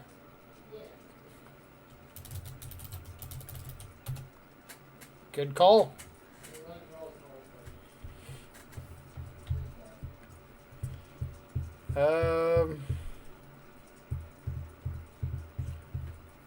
Weird that that card isn't an artifact. You're talking about the crab?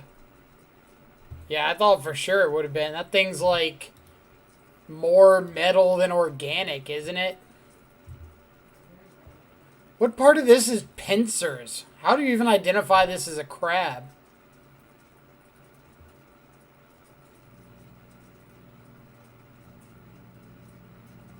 That's like a dung beetle at best.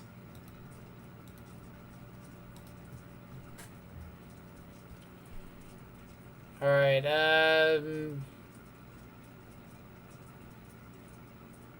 What's that head? Knights. Knights on birds. I don't think it's Eldraine, but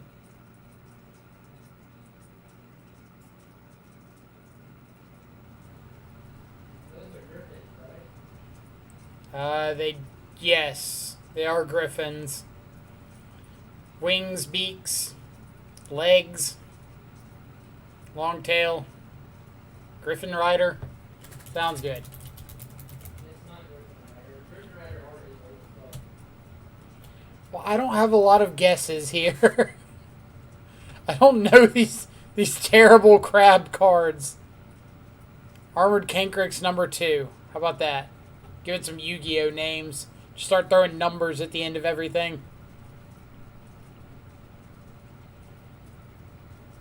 Giovanni, how's it going?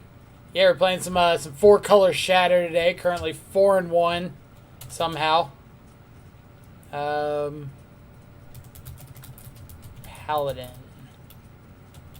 Griffin Knight.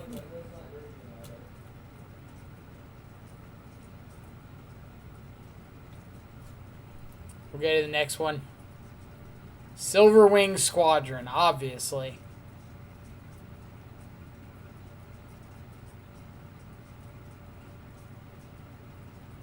Griffin XYZ Cannon #2.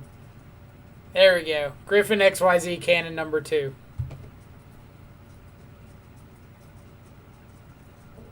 Of the Dawn Storm. This guy's like a Silumgar vibe to it. It really does.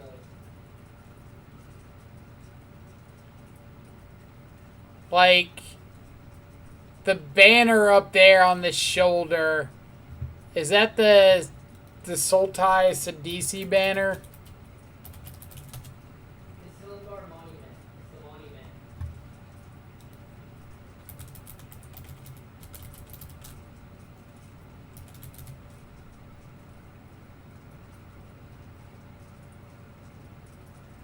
Is that an actual card? Silumgar's Monument? Yeah, there were monuments and shit down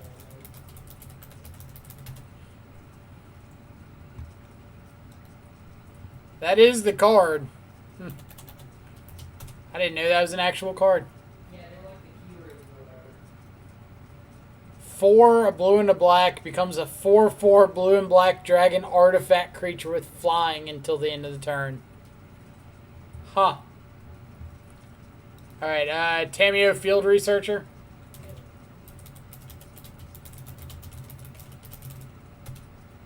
No. Oh, this is the new one. Crap. I should have looked at the border. It was like green and blue right there.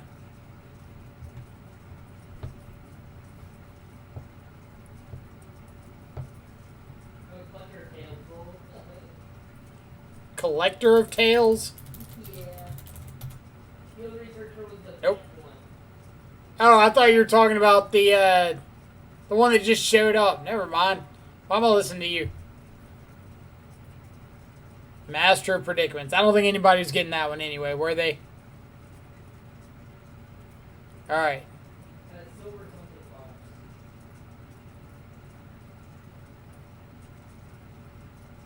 We've got a Nourishing Fox. We've got a Silver something Fox. It might be Nourishing Fox. It's not, yeah, I don't think it's Silver something box. Nourishing Fox. Vulpine Goliath. We're Vulpine Goliath. That is a 6-mana 6/5 Fox with trample. Yeah, I was close. Were you? Were you?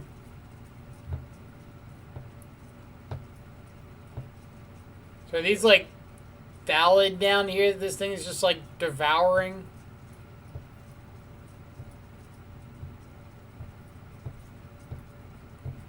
I kind of want to go back to the modern ones. Like, This is all Ixalan, and I just don't know any of these cards.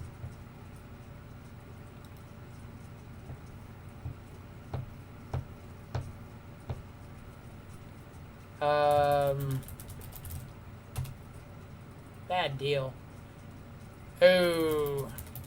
Who knew this one? Who knew this one? Be honest. Oh my god.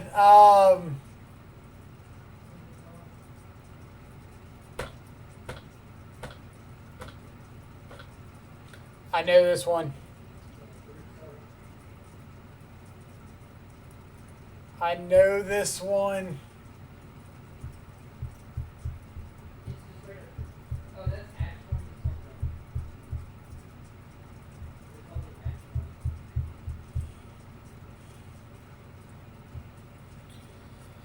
It's from Shadowmoor.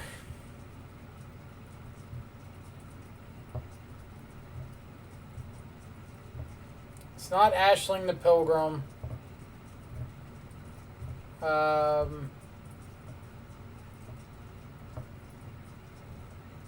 It's not Ashling's Prerogative.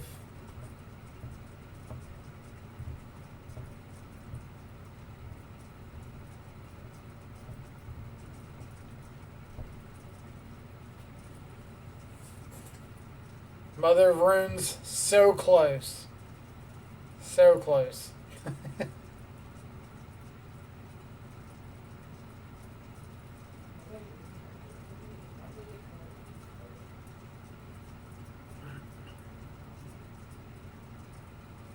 God.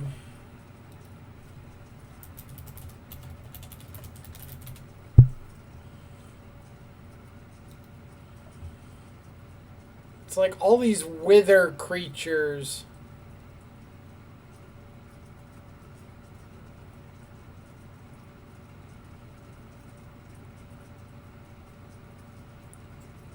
It's gonna bug me so much. Like, I think this is the enchantment.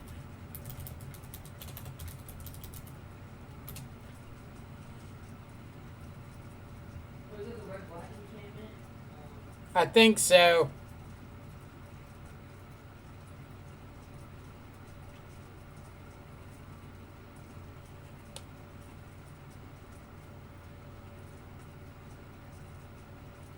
Like, I know it's red black.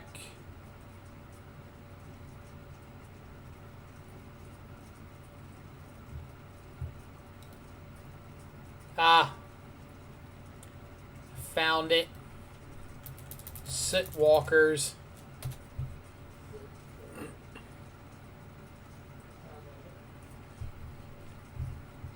It's a red-black elemental rogue. 2 and 2 black-red hybrid for a 3/3 can't be blocked by white creatures.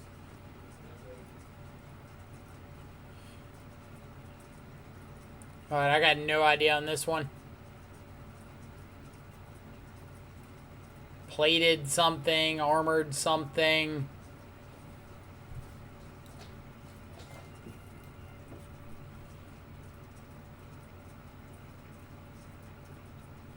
Something worm.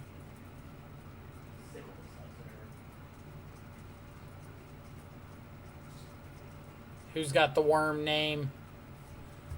While we're thinking about that, let's see how the records are looking. Never seen this card in my life. That's how I feel about half of these. Looks made up. Yeah, can they update it to use like actually played cards? X-Whale dropped. Mike's member. Shut up. It's cold outside. Pyganti dropped.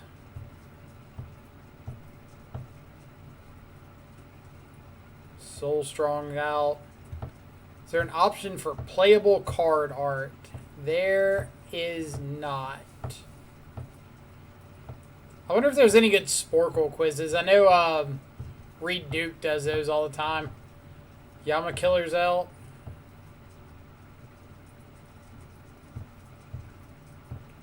Marshmallovsky's out. House of Mana.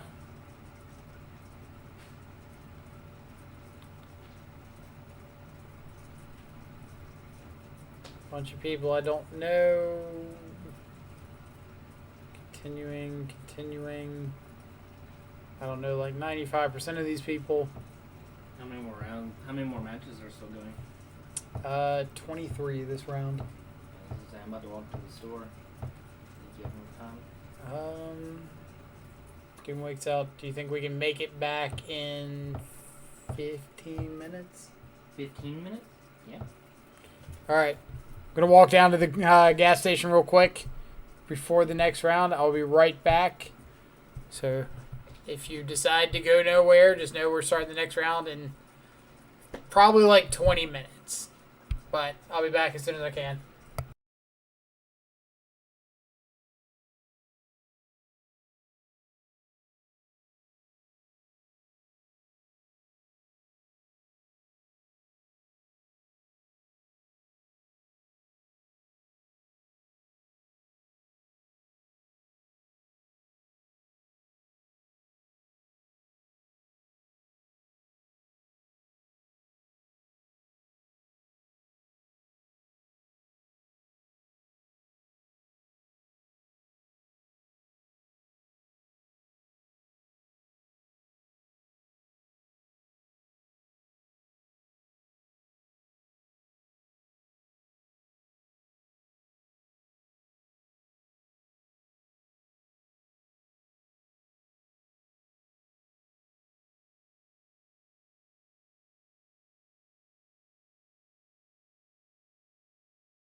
All right, we're back with coffee.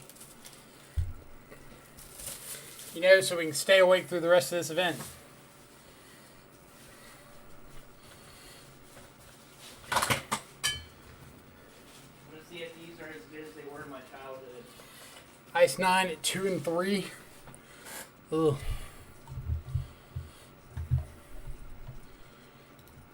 I know this isn't it, but Vector Asp. Duh. Of course it was Vector Asp. It's like you don't even know modern cards. What the hell is that? Alright, I got it. This is the dude from The Mandalorian, but instead of a Tusken Raider, it's a Tusk and Raider. Stop. Cahoots, which list am I playing? I am playing 4-color. There you go. Playing that list. So it's a no for the Tusken Raider. I have no idea what this thing is.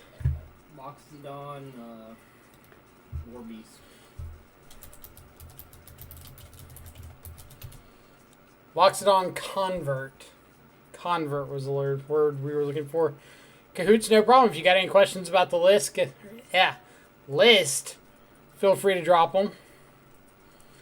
Scourge is kind of there for the shadow mirrors, as well as just giving us a ninth threat. We've got the 4 Goy, 4 shadow, 3 traverse the Overmold, kind of as pseudo threats. And I'm trying out a Singleton Scourge as a traverse target / if I just happen to run into it. Cool. Pseudo Shadow number 5. Not to be confused with Mambo number 5.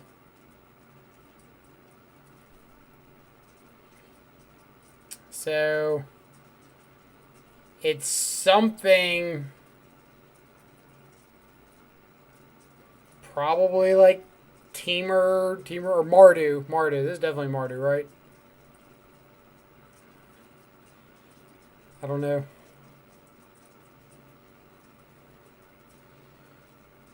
You beat the streamer Sneaky Misato. I don't think I've ever seen their stream. What were they on? Roar of Challenge. Oh, I know this. I know this. Dingus Egg.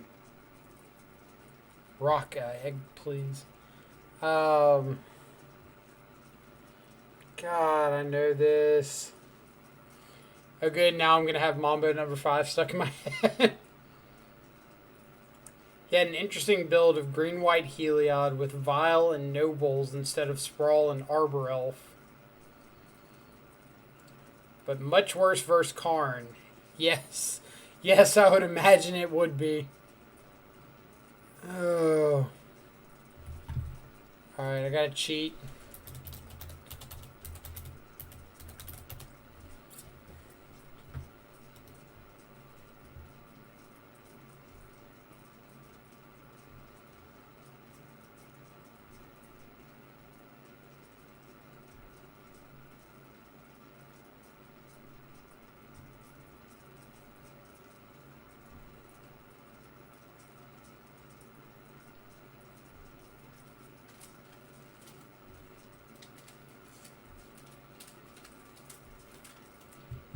I don't know. It's gonna drive me crazy. Augury Adept. Would not have remembered the name.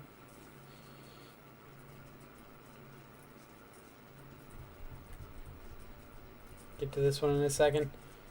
Have the Game Day Champion playmat from Roar of Challenge. Why didn't you say Roar of Challenge sooner? We could have known it. Alright. It's fairies related, and I pride myself on knowing fairies.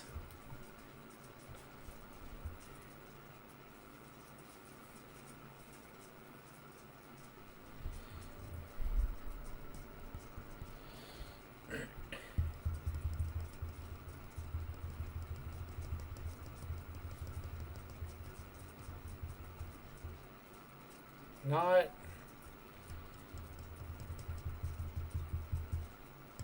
I found it.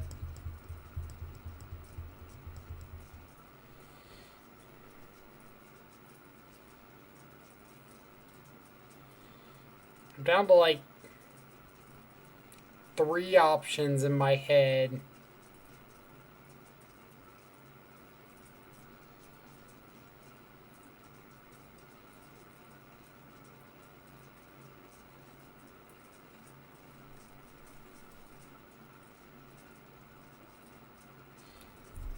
Notorious Throng.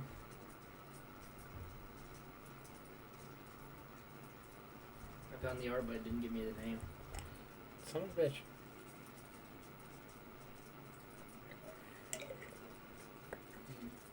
How much time do we have before the next round? We're on to the last match.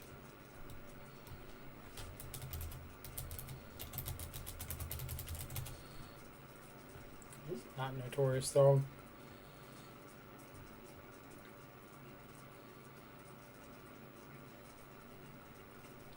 Is it the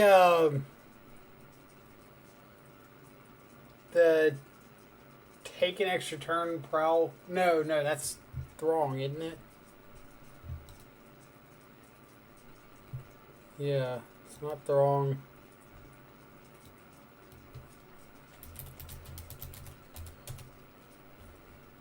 Always the 1-3 still playing? Is that who it is?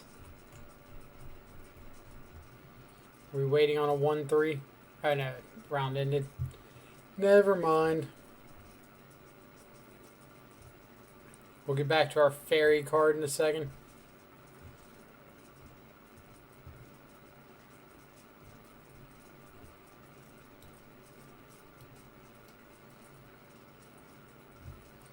Fairy card that's going to drive me crazy until that round starts.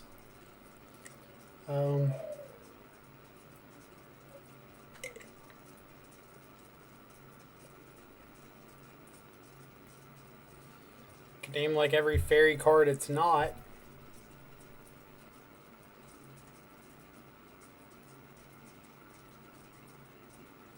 It's literally the art on the fairy wiki page.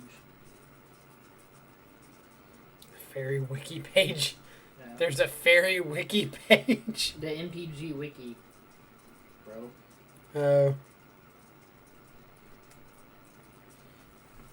Alright. I didn't even realize Mom Quest was playing. 2 and 3.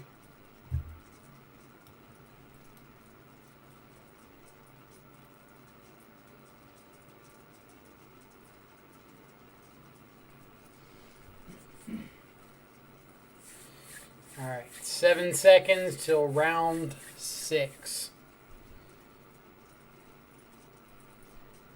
I'm gonna find it, but I'm not gonna tell you. Deal.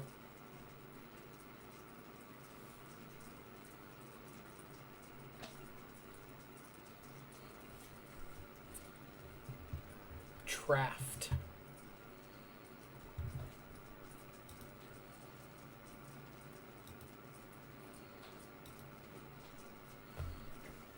What do we got?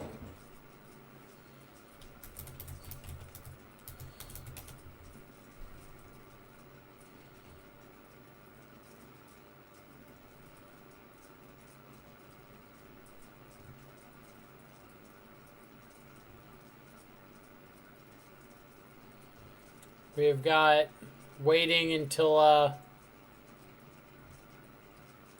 Traft decides to come back and play us.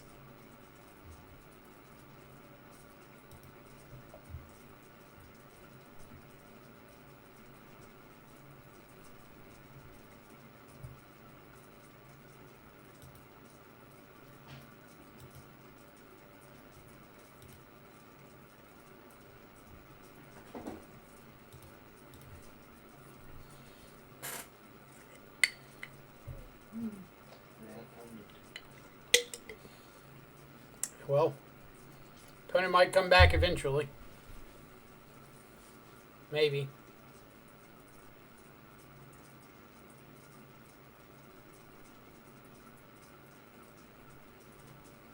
Hope they're not playing a deck that might go to time.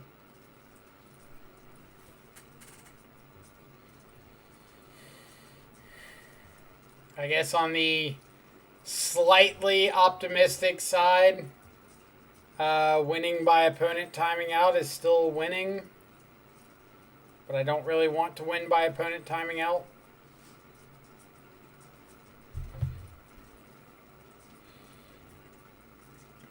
Want to win by Goyf Smash. I believe that's the technical phrasing. There we go.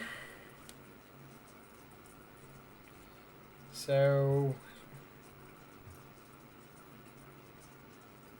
hand's not great.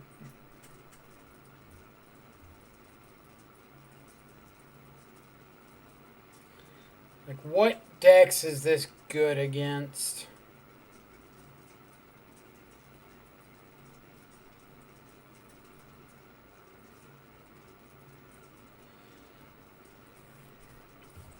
Am I supposed to just keep and assume that Goyf double stub push is okay? Maybe like keep this as a game one in the blind hand. Well, if it's Adnos, this keep is great.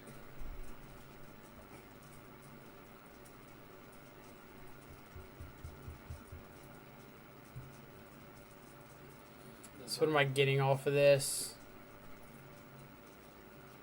I want to get breeding pool.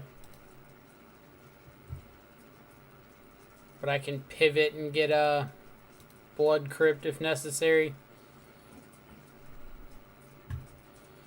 But I kind of want to aggressively stubborn denial something so I can get some card types in the yard for Tarmogoyf.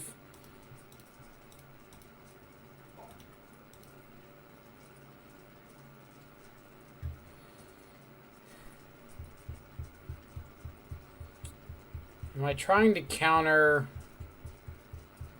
an Unlife?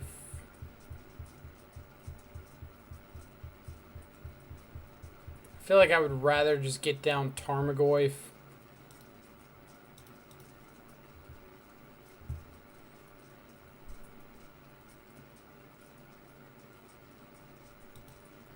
I mean, they would have to have basic planes or a white-blue fast land.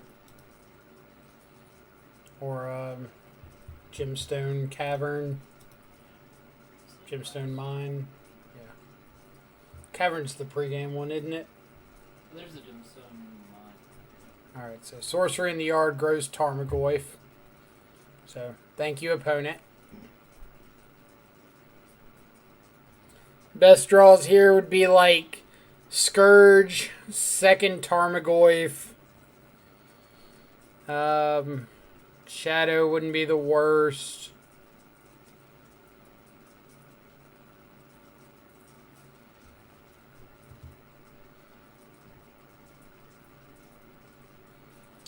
Traverse.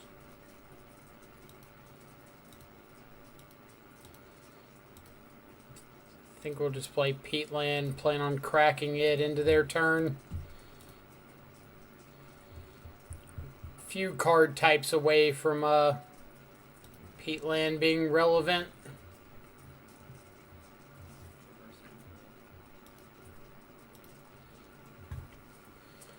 Opponent scries bottom, and doesn't play a land.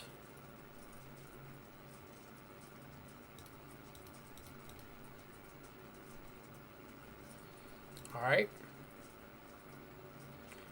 Pretty good draws off of our draws for turn there. Hit Delirium.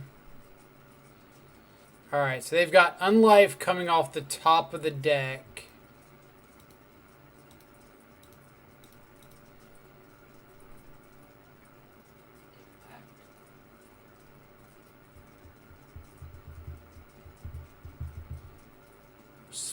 Spoils, Grace, Unlife, Lightning Storm. So I could take spoils, counter the second spoils. I could take life, counter the second life. You could take Angel's Grace and counter the Unlife. Well, we've got another unlife off the top. What?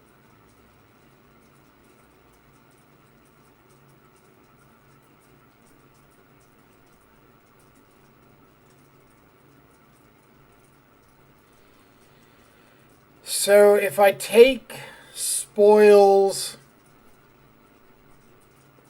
like, what am I afraid of if they Angel's Grace spoils?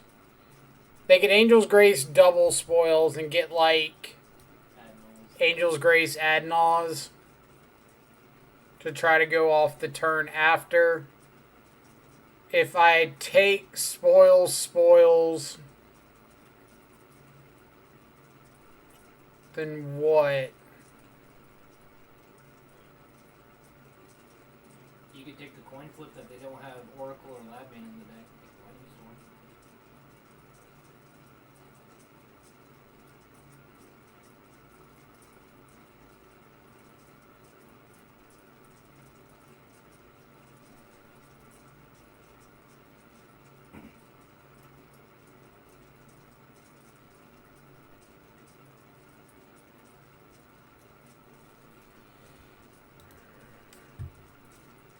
Alright. I'm not super thrilled with the choice. Also, you could traverse for like a Scourge here. I think I am going to traverse for a Scourge. And present lethal in a couple turns. Well, if you traverse for Shadow, it just telegraphs that you have a stub. Well, like, wouldn't... Oh, you mean by not playing out Shadow? Yeah, I agree with that. I wasn't going to play out Shadow this turn if I did traverse for it.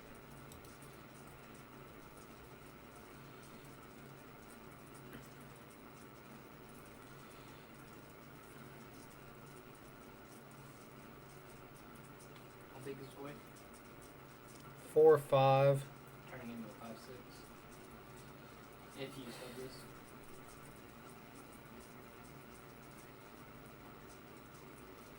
But the problem is, I know that they've got They've got another one. second unlife in hand.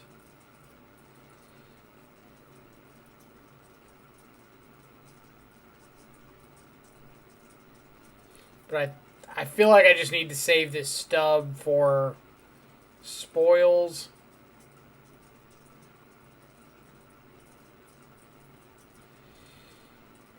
I mean, they only get to tap their mind one more time.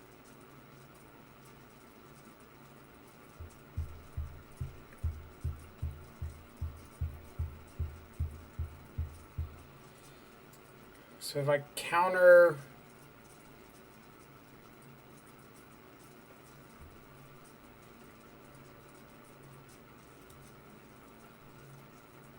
Alright.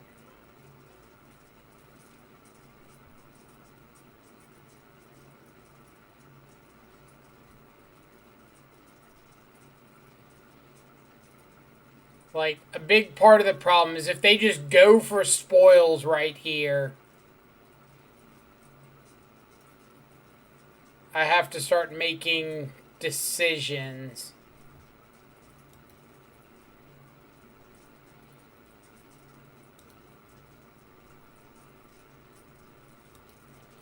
Like, I know I don't die to the spoils, but it's more of like, what can they get past the spoils that I can't deal with?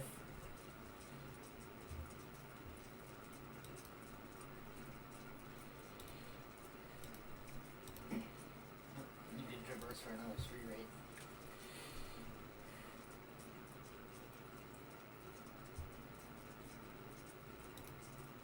So I believe I'm just Scourge and pass. Not playing out this forest because I know they have Lightning Storm and I don't want to get just got by a backdoor Lightning Storm.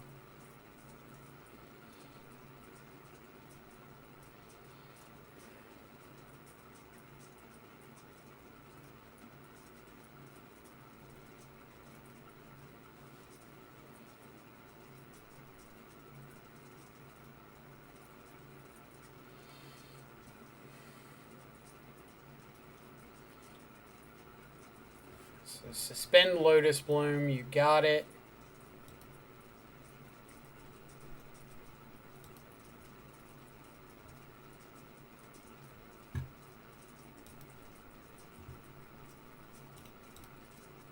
Assume they go ahead and fire off this Angel's Grace here, so I can't put them down to 0. Yep. If they do it, that'll reuse.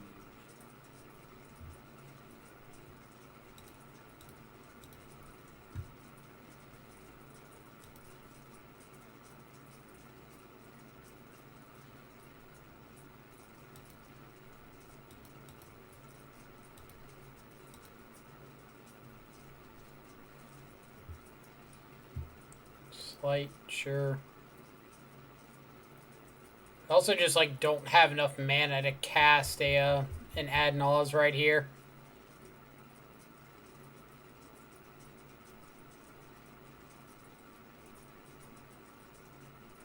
I wonder if I should just be countering. No, I don't want to counter this since I can't take advantage.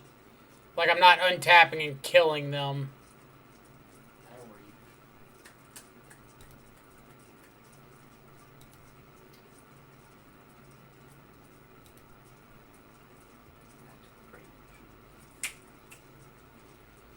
Well, I guess.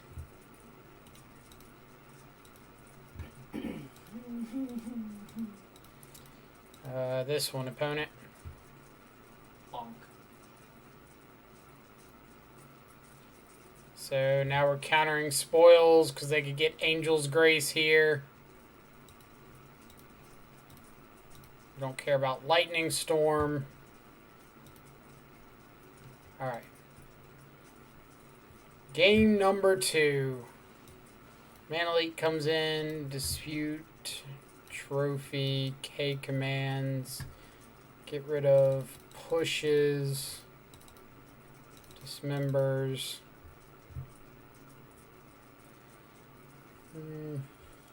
Veil's probably our best leftover card. Give us a chance to win a pact war. Don't think we really care about anything else. Maybe Aether Gust is okay because it stops their Veils.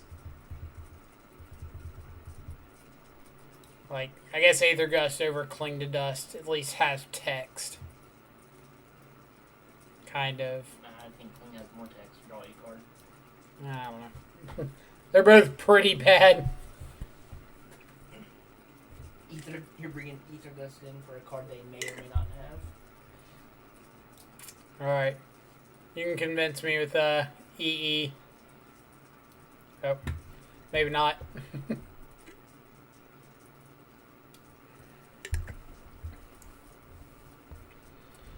It's a lot of looks at a threat. No hand disruption though. Well, it's no hand disruption, but if they start off on Leyline, like this hand just doesn't care about Leyline. I think it's a keep.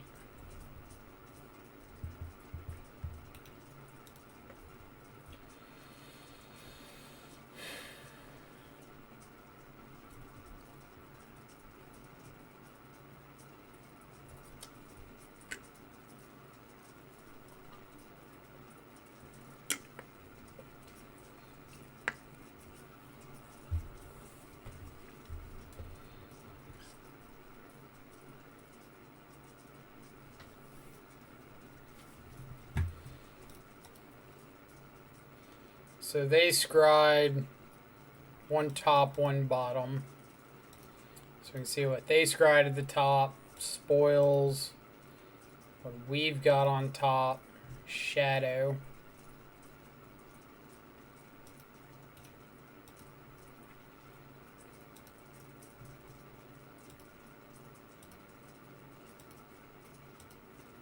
Good draws.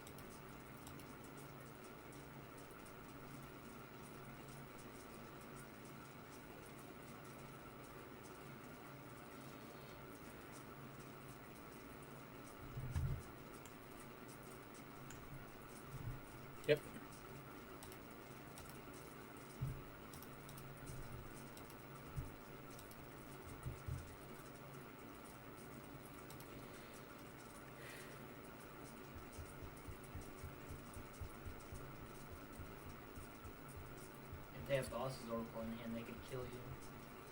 We know they have spoils. So yeah, I guess we do have to respect Oracle.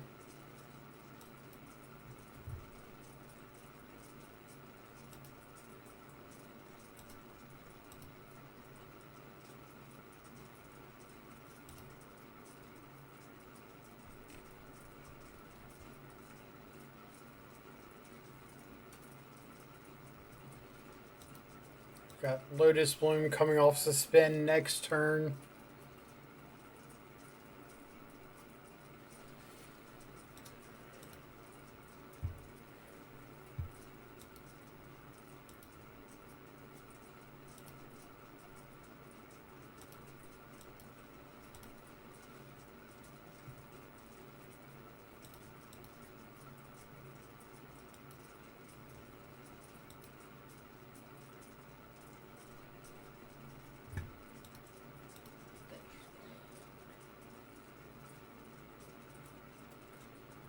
Trophy in response to an unlife could be pretty good.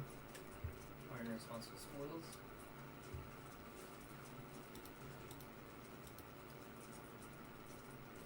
So let's get our forest.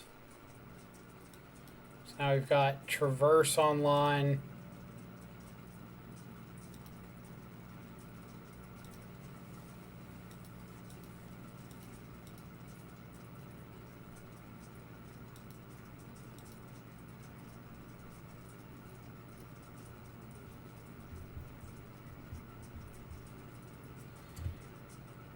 So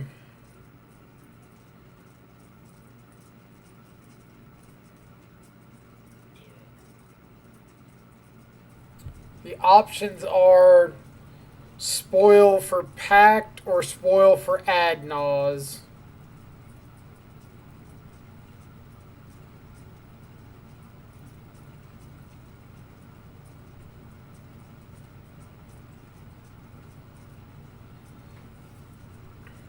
If you... No, because even if you mana leak it, they can pay and still cast Ad Nause.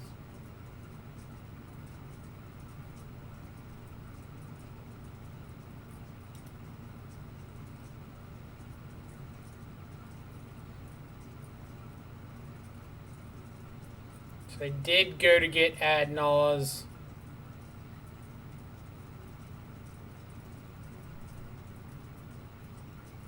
But they're at 2.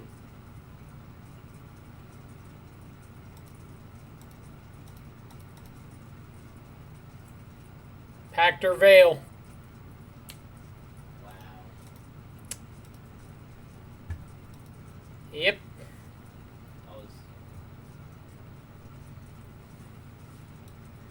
That was unlucky as fuck.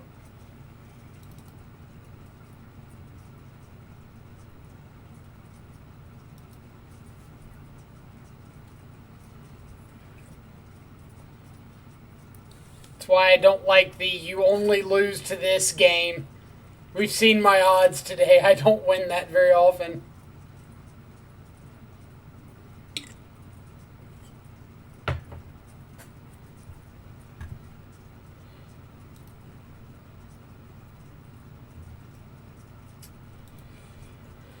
Ugh.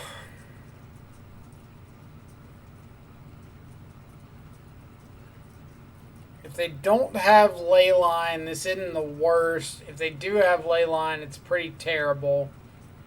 We could Thoughtseize ourselves.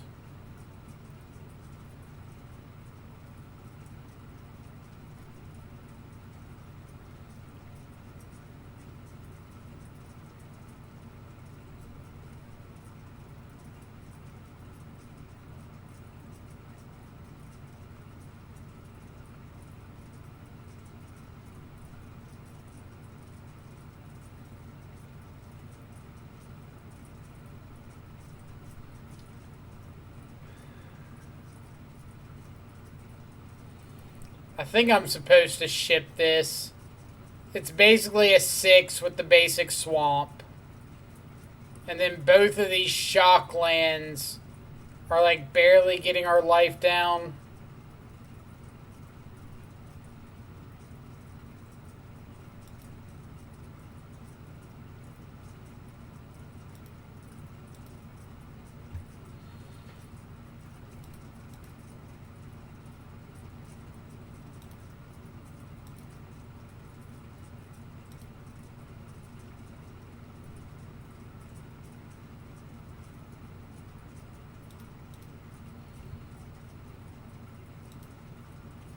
Then here, oh, did I accidentally bottom the Traverse? Yeah. Crap. Meant to bottom the Veil. Well, you get to cycle Veil if they cast like a Serum Visions.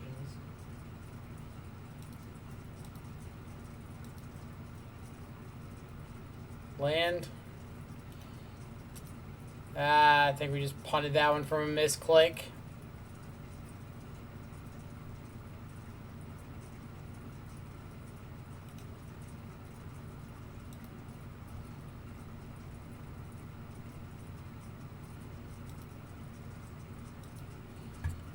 This is card with text.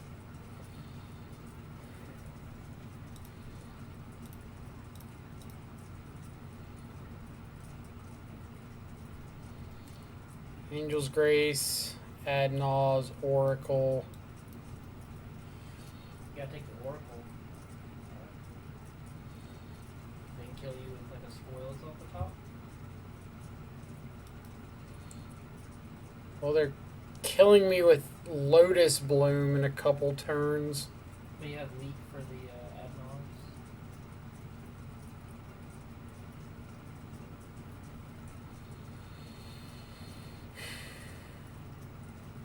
I'm trying to think, like they could kill you next turn with like with the Spoils. They can't kill me with the spoils. So they can go 2 for Oracle, 1 for Angel's Grace, but they have no mana for spoils. So yeah, I think it's Adnaw's.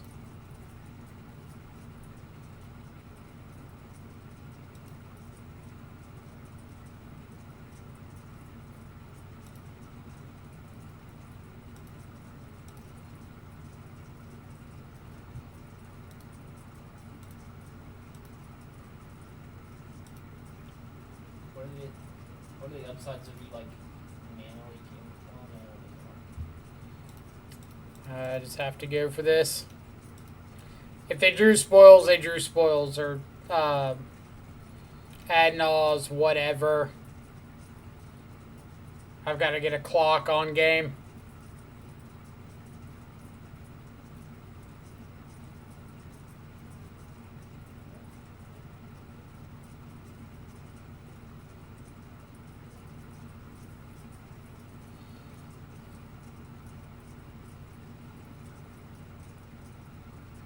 Did you draw it?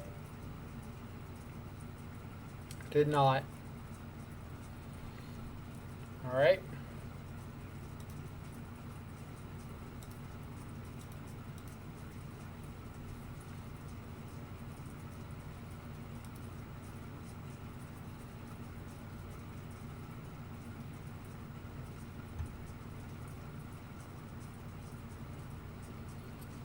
Well, Oracle's not scrying. Like, they have to take one of the cards that they took.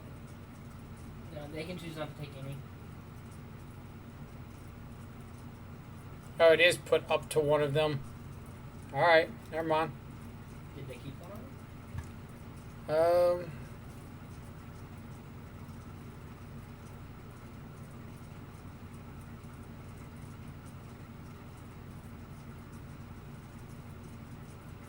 It doesn't say. It just says they put the ability onto the stack. They probably chose no then. So, Mana Leak's not doing anything for me here, right? Just run out the boys and pray.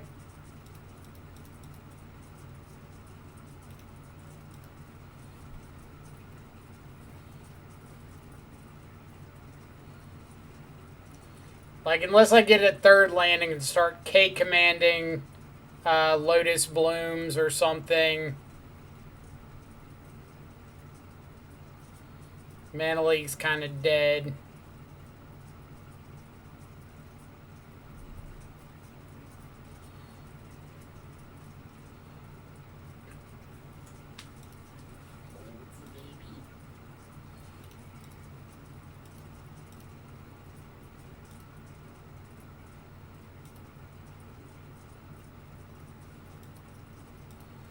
Alright, opponent, just draw dead this turn.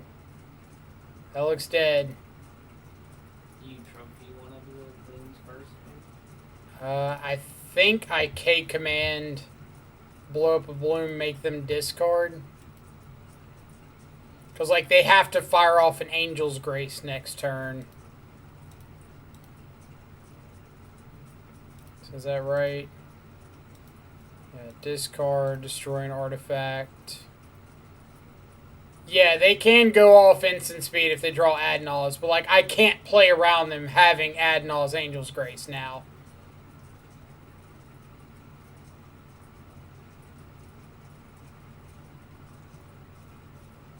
They had Pact too.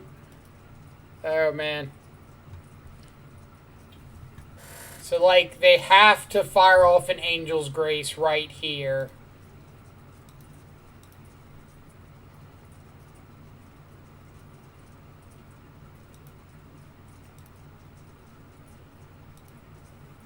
Can't believe they gave that card to the set. That's so crazy. They can Angel's Grace, Adnals, pay for Mana Leak.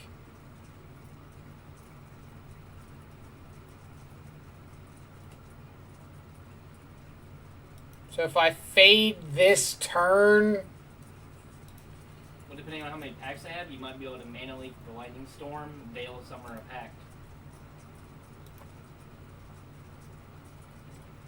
am I trophying Lotus Bloom? Yeah.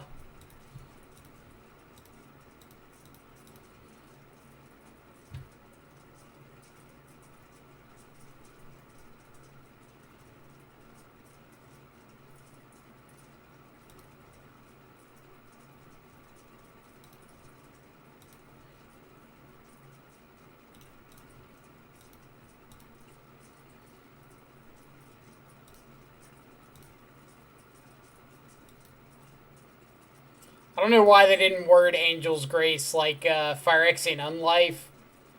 Like the next time you would be put to 0, you go to 1 instead. Ha ha ha ha ha. Oh man. That was a nail biter. I didn't like that one bit. GG's opponent. That was really close. Whew. Ah. They drew land for like 3 or 4 turns in a row. So that's Yeah, pretty like, good. well, they weren't seeing, like, any kind of Serum Vision, Sleight of Hand, Scry lands, anything. Like, 75% of their deck.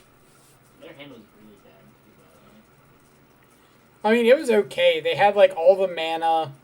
They had double Angel's Grace. They don't have the cards in their hand. They didn't want it to be in their hand against the Thoughtseize deck. Sure.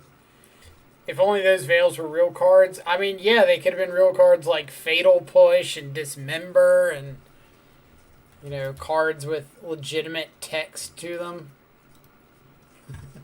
Oh yeah, I know the name. I don't think you'll be able to guess it. It's a 5 mana flash flying 2/4. Is not mono blue.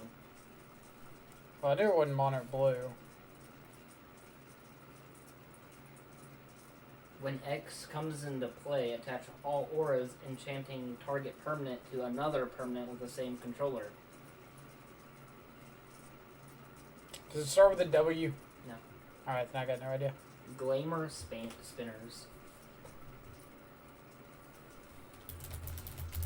Is it Shadowmoor? I think so. Oh my god. This is the best looking dog ever. Let's see. What did I miss chat-wise? Flooded out and drew the Badlands. Correct. Just not the expensive Badlands. Haha. It happens a lot to Adnals. That's how I lost today with the deck. It does. They can have some redundant or dead draws. I beat Spirits. Playing the boat was a house. Are you playing the big artifact boat? Can't think of the name. Something. Sky Sovereign? Yeah, Sky Sovereign Council flagship. That one. Console flagship. Console, sorry. Bad Naws. 5-1, nice work. Appreciate it, Dogfish. Ordeal of Red something. Oh, Ordeal of Purpose. Good call. Ooh, Watcher in the Mist. Yes. The 3-4 Surveil Tavern 2. Swindler. Tavern Swindler? Yep. Oh, I know that card. You had to flip a coin.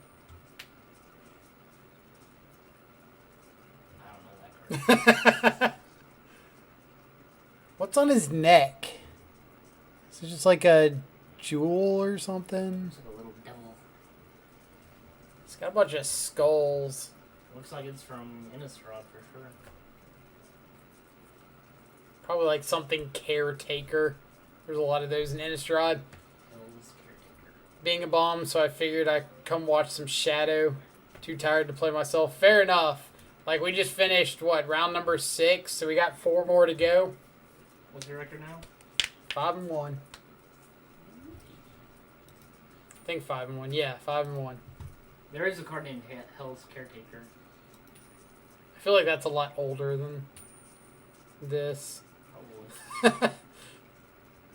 5-1, 7 rounds to go. Jeez. I would go insane.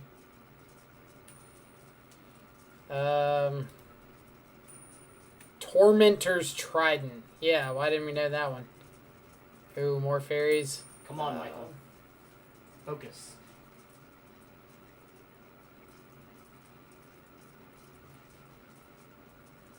This one really doesn't look familiar.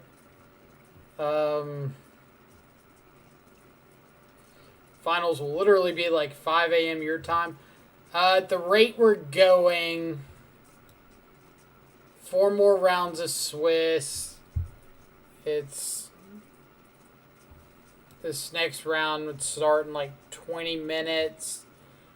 9:40, 10, 2. Finals would, be over like 5 a.m. your time. Oh, man. Well, shit, that's about the point I'd wake up. Might just be up in time to catch me in the finals. No Doom Switch, so the rounds go fast. Quick, somebody, what's this fairy?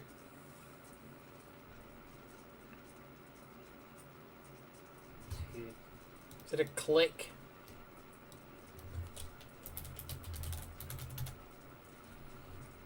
It's a bunch of fairy clicks.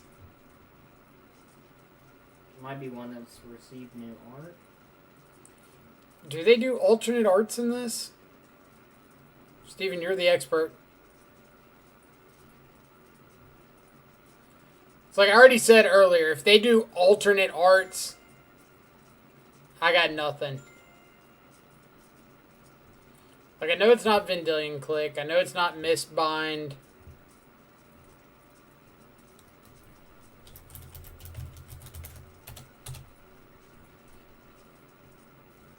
What did it look like? No, come back here. 2 fairies. One of them looks like an entitled douche. One looks like she's making fun of somebody.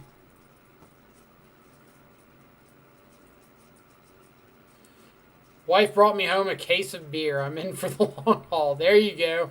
Just get hammered and watch me punt games of Magic. Haha, I found it.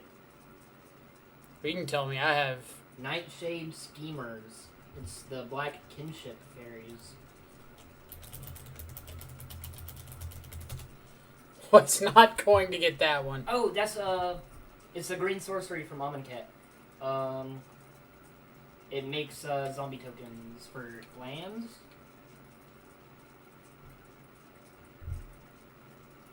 Green sorcery from Amonkhet makes zombie tokens for lands. Where's Dunbar when you need him?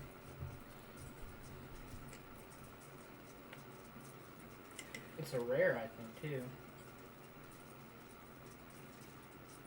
Literally never heard of it. Like, I thought I knew Magic cards up until I played this game. Apparently, I don't know crap. Harvest season. You search for X basic land cards, where X is the number of tapped creatures you control.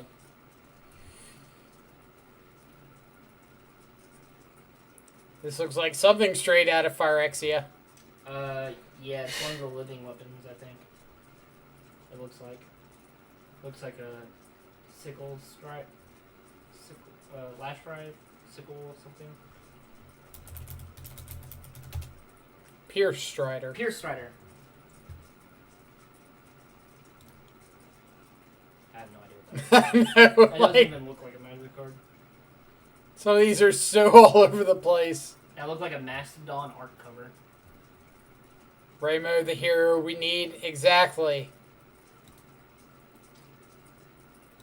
Like, I'm more... Oh, that's a Cathar's Crusade.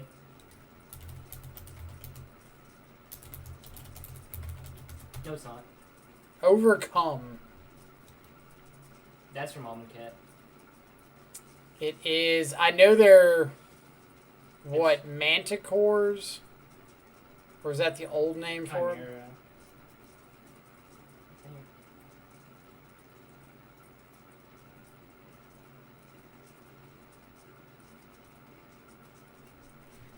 Alright, we're going to find one of these that's working for us. Like so many of these cards I have never seen in my life.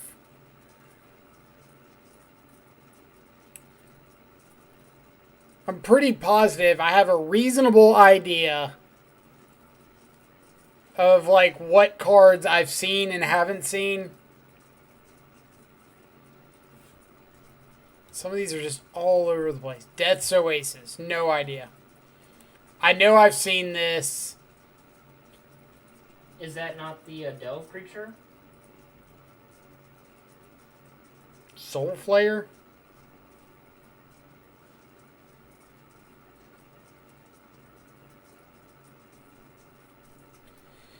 No.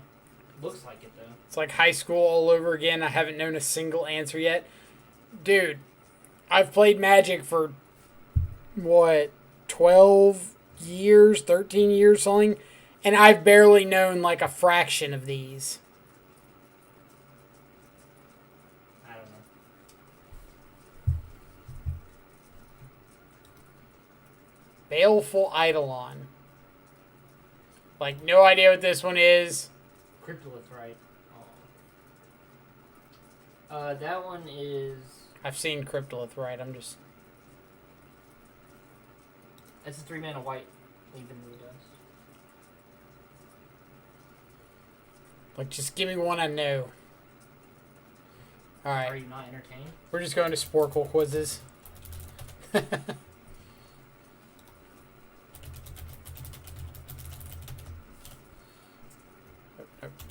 Back here. What do we want to do? Magic abilities, set symbols. Can we name the sets of Magic the Gathering?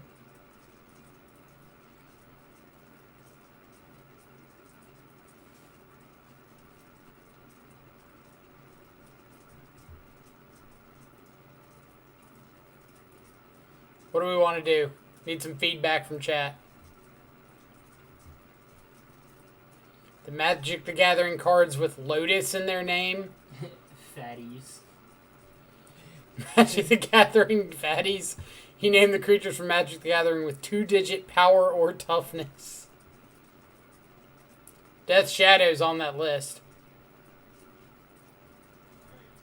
Planeswalkers, creature types. Legendary Angels. Alright. Creatures with at least, or creature types with at least 20 cards. Alright. Let's give it a shot. So, humans, knights, fairies, Dragons, angels, Kithkin, elves, merfolk, goblins, warriors, Loxodon. So not Beast. Beast is a good one. Dinosaur. Dinosaur is a good one. Um, Vampire. Shade. You didn't think Shade was going to be on there. You're wrong. Elemental's good. Soldier is a good one. Construct. Yep. Zombie. We got Fairy. It's any creature type, right? Demon, Devil, good calls. We've got Monk. Wizard. Lizard is on there as well as Wizard. Yeah. Oh, man. Avatar. Good Cat. call. Fish. Cat, rat. Cat, rat. Cleric, good call. Let's see. Rogue. Rogue is a good one. What's the all creature types? Oh, changeling. Changeling. Or is it shapeshifter? Yeah, shapeshifter. Oh yeah, you're right. Or spirit.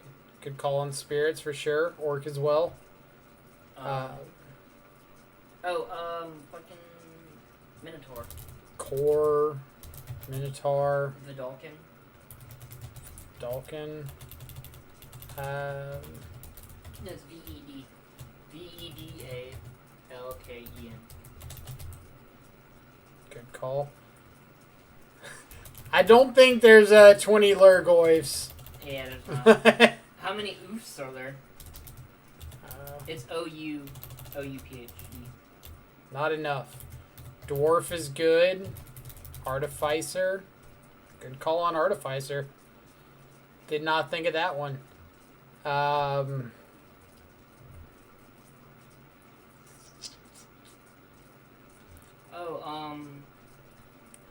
Yeah, we put Goblin. Advisor? Advisor is on there. Vehicle's not on there, unfortunately. But I like the guess. I like where your head's at. Mutant is on there. Chimera. Crab. Chimera. Manticore? Nope. I don't think Manticore is a creature type. Leviathan. Good call. Good call. Fish? I got fish already. Snake? Serpent. Snake. Is insect? We got cleric already. Insect is. Let's see. We got zombie. We've got Ooze? Eldrazi. How do we forget Eldrazi? Ooze? Ooze is on there.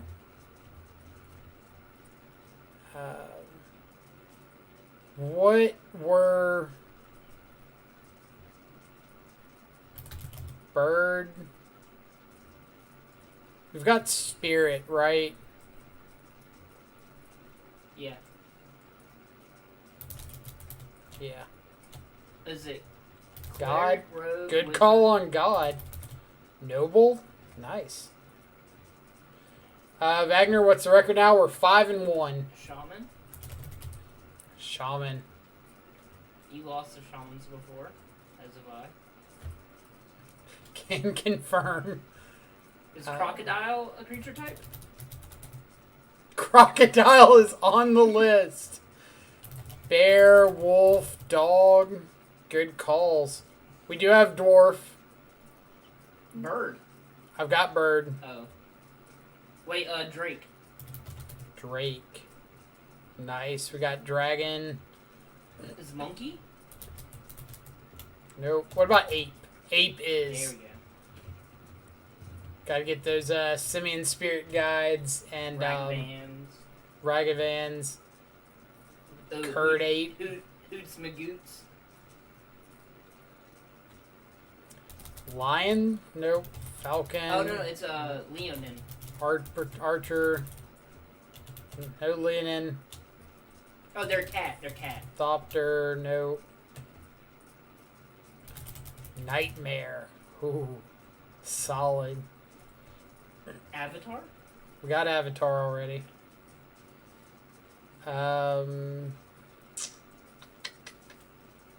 Octopus? Nope. No, that would be I think. We got Leviathan.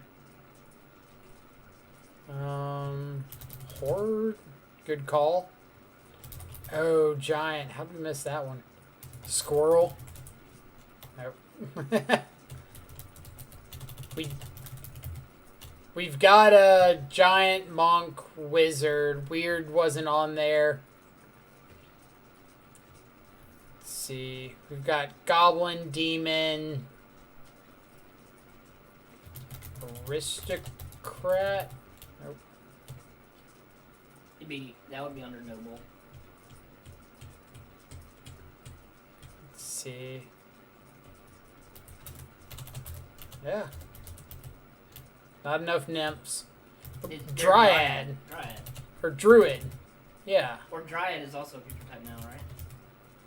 Ah, that's cool. Don't forget elves. We got elf on here. It's right here. Just had to be singular elf. Ooh, illusion's good.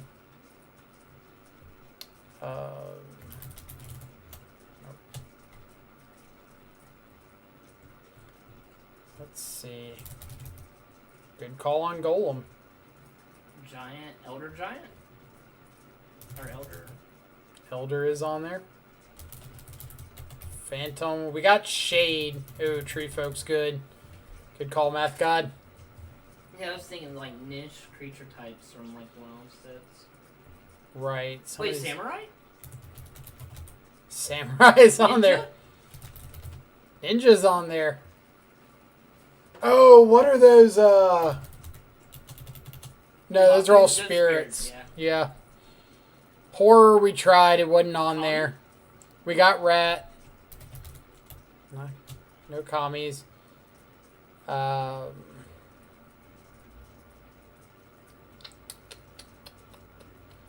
Worm. Yep.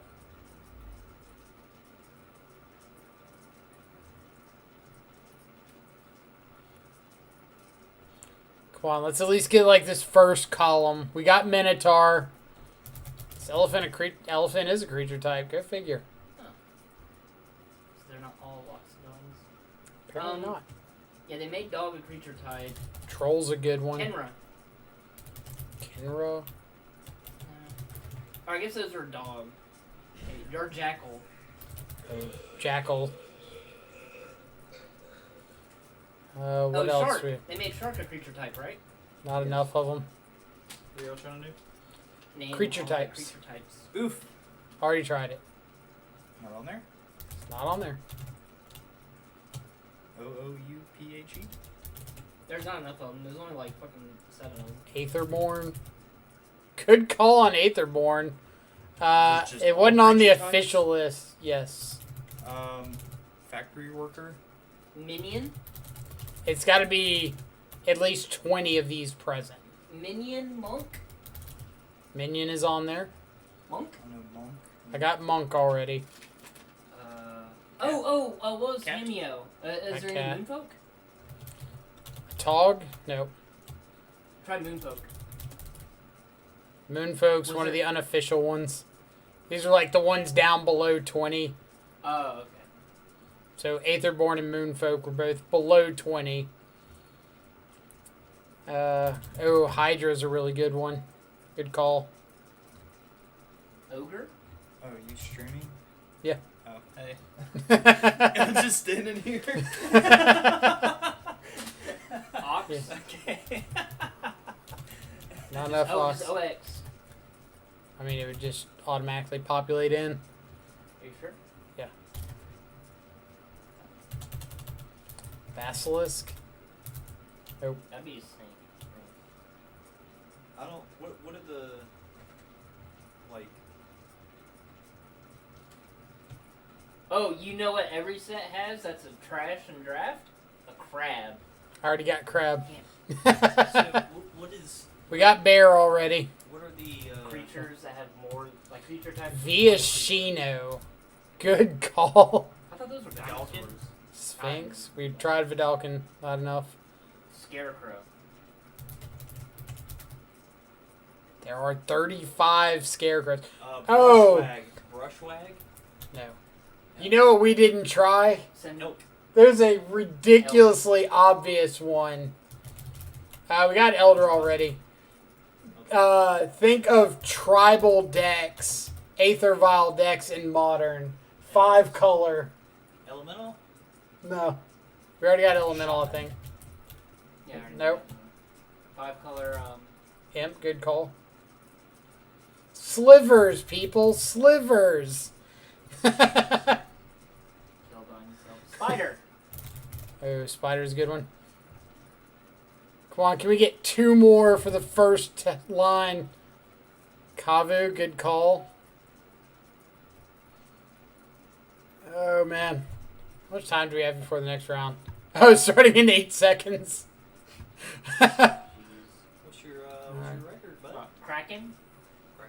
So, Scout, Wall, Pirate, Ally, Mercenary, Boar, Fungus, Turtle, Hellion, Barbarian, Mirror. Tell me Brushwag ain't on there? Brushwag is still not on Factory there. Worker? Also, no.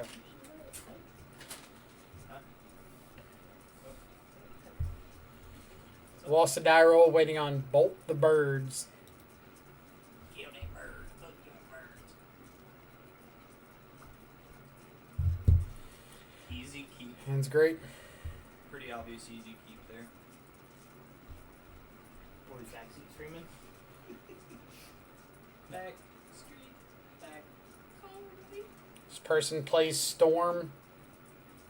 We'll see. I don't want to make decisions based on what they may or may not be playing. Hand's good anyway against Storm. You have a whole ass Inquisition. One whole Inquisition. Hey, that's all it took to beat me. Like this fed shot can go. Oh yeah, you beat me. You're good, bud. Shit. You have a stub for my turn. What's your move? Who's there with you? 2 of my roommates.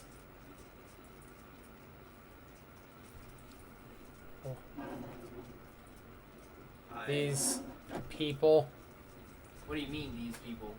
What do you mean, these people? Yo, is Mirabito in there? He is. What up, Mirabito? Alright, I'm going to ask for silence from the peanut gallery for a bit. Yo, is he talking about us? Alright.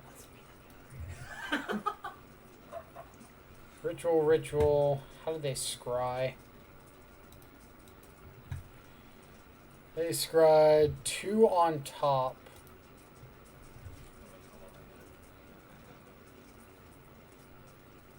I can't really see what he's doing from here, so only obvious stuff Scry 2 on top. Good luck, Michael. Appreciate it. Let's see. I'm not gonna say I hope you lose. I think I'm just going to say I don't care about the grape shot.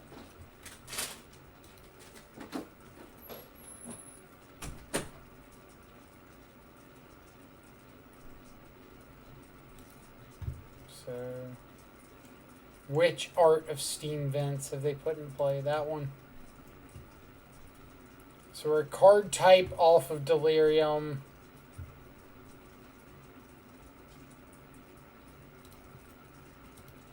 I think we're just going to take this wonderful opportunity to jam down Tarmogoyf.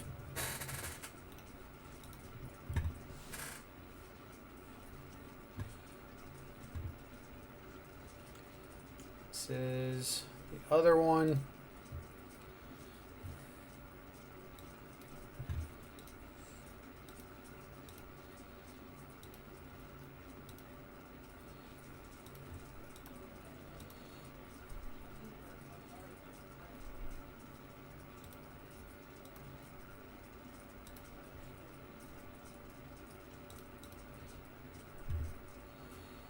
So I think I'm just going to fire off this trophy here. Just so I for sure get access to Delirium on my turn.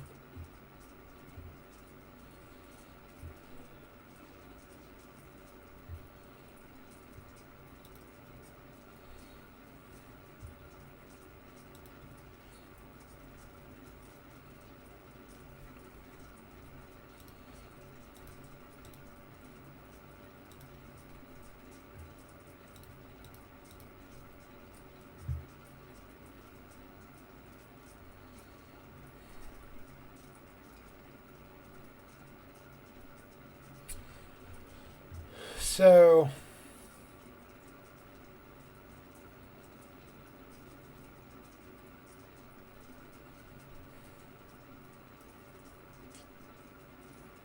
breeding pool still in the deck.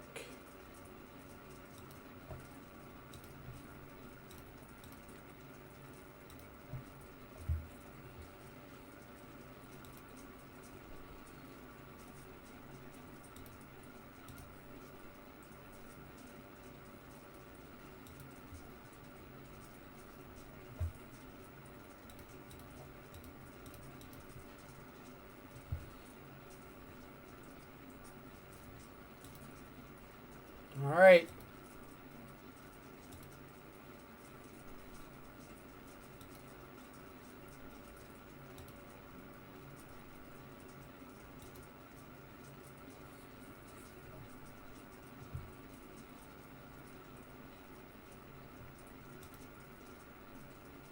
Do you have...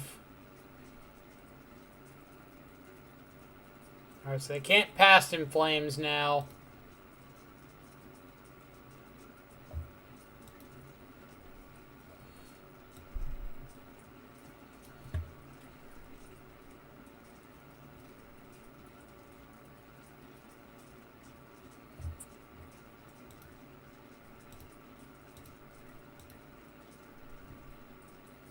I gotta, like, make sure none of these are pointing at Shadow.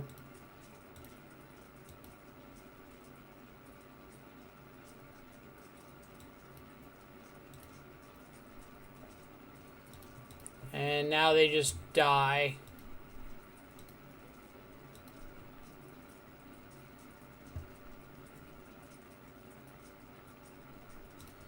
So I can traverse for Street Wraith if I just want the extra damage.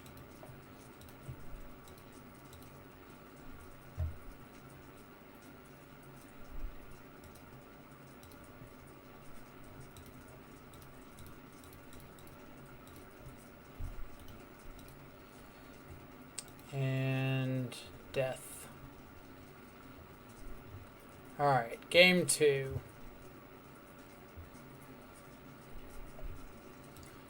Dispute's okay, Mana Leak's okay. Plague Engineer and EE for Goblin tokens. Trophy to deal with Arya. Gust is a possibility for Arya. I think these are like the less exciting ones to be bringing in. Spellbomb's fine, not great.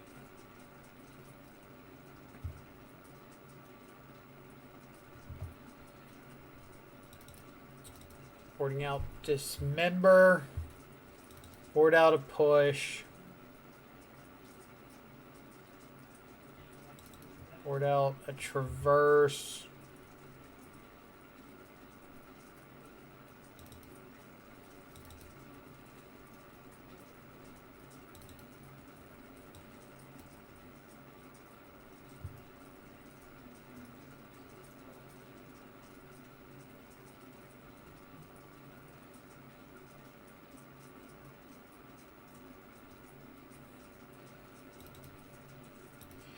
Arya's annoying, but like you don't want to be forgetting that you have the primary game plan of just disrupting them with hand disruption spells plus counter backup. which is pretty good at dealing with Arya.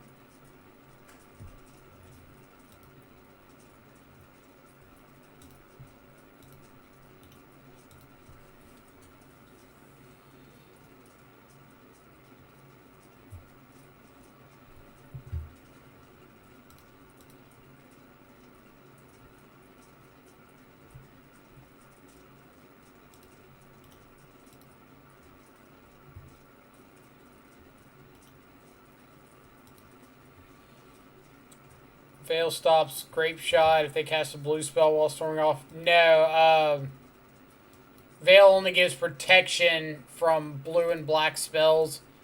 They can still target you with non-blue and black spells. It doesn't give you just like blanket protection.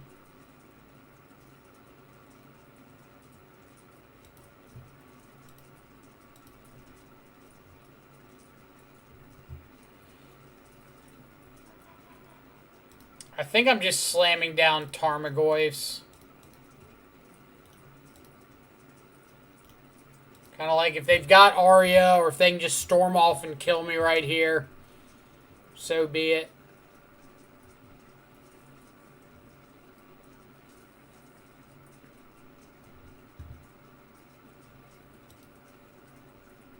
Did they just... Oh, they got a Serum Visions? Alright.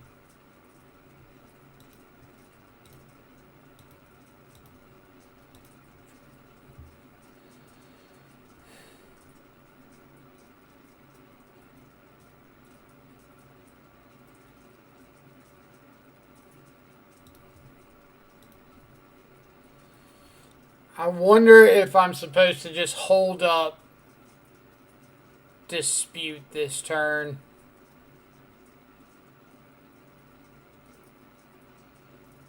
Like, is going for Tarmogoyf just too greedy? I think that it is.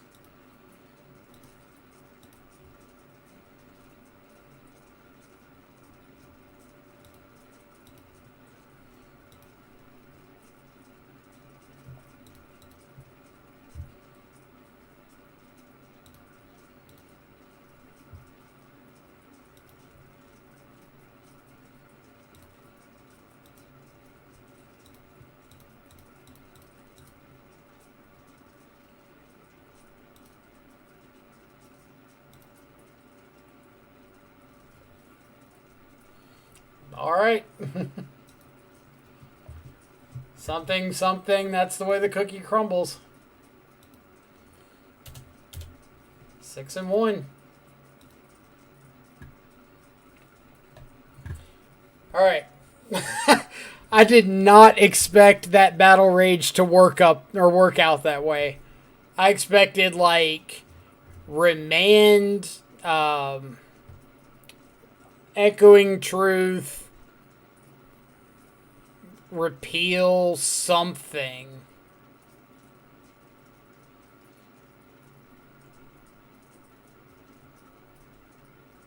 They have been really fast matches. So let's see. Let's talk about sideboarding a little bit there. Because it seems like there is some discrepancies in opinions.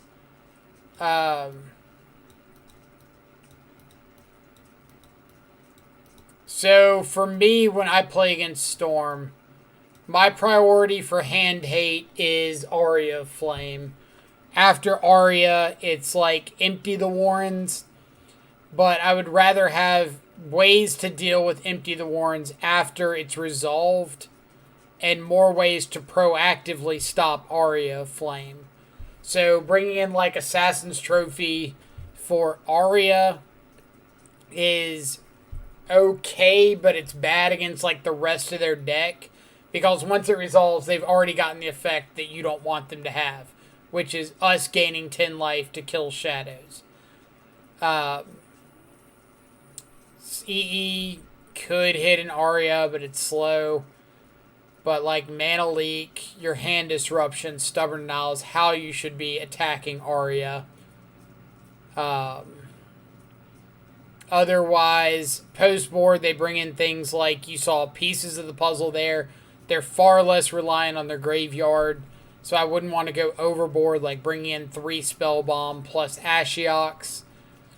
Veil can stop gifts, but they're less reliant on gifts post board. Again, I don't want a card in my hand that like may not be doing anything if they don't gifts.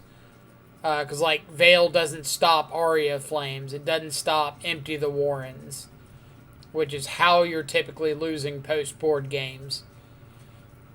I board out Dismembers because if my opponent plays like Brawl or Electromancer plus Hold Up Remand, Dismember is not the answer to that creature that I want.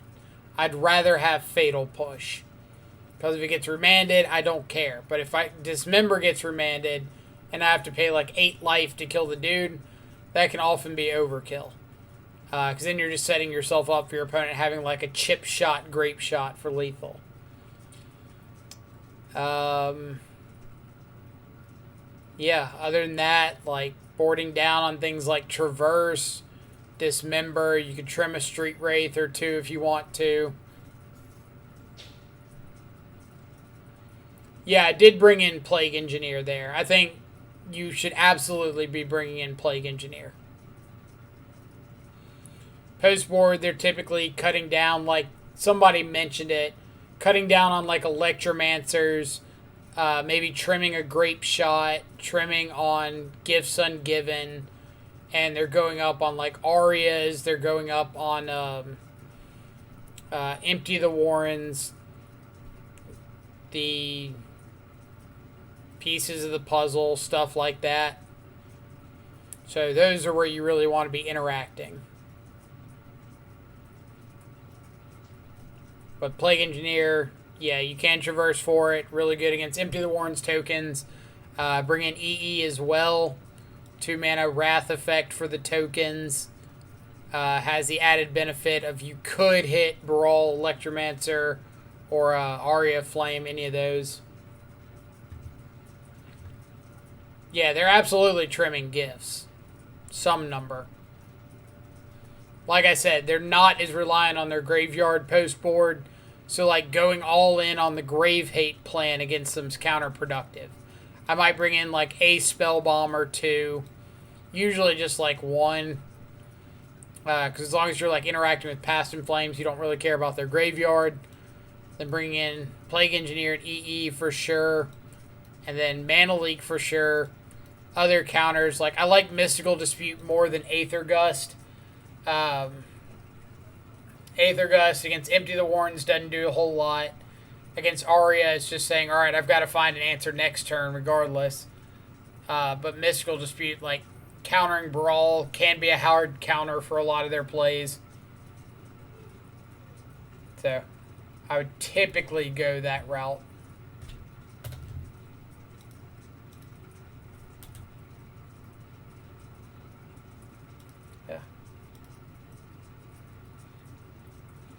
So we missed Naga, Rhino, Centaur, Drone.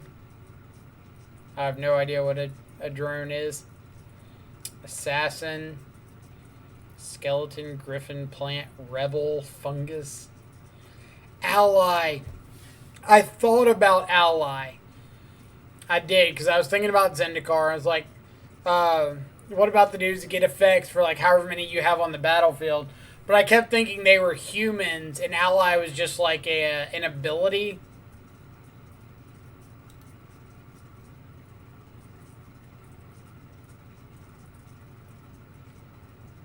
Real cards or not.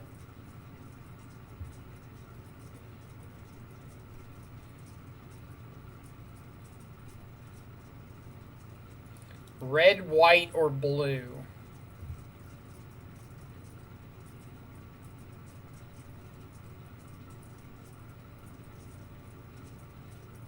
Do we think we can do this?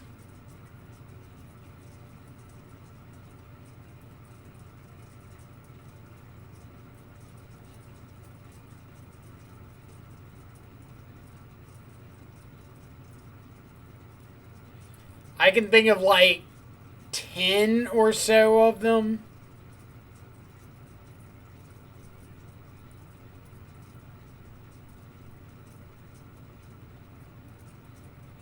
But like, I'm not gonna know Global Series cards. Portal, I can't think of anything. Yeah, we'll go to a better one. Magic the Gathering sets. That's a lot of sets.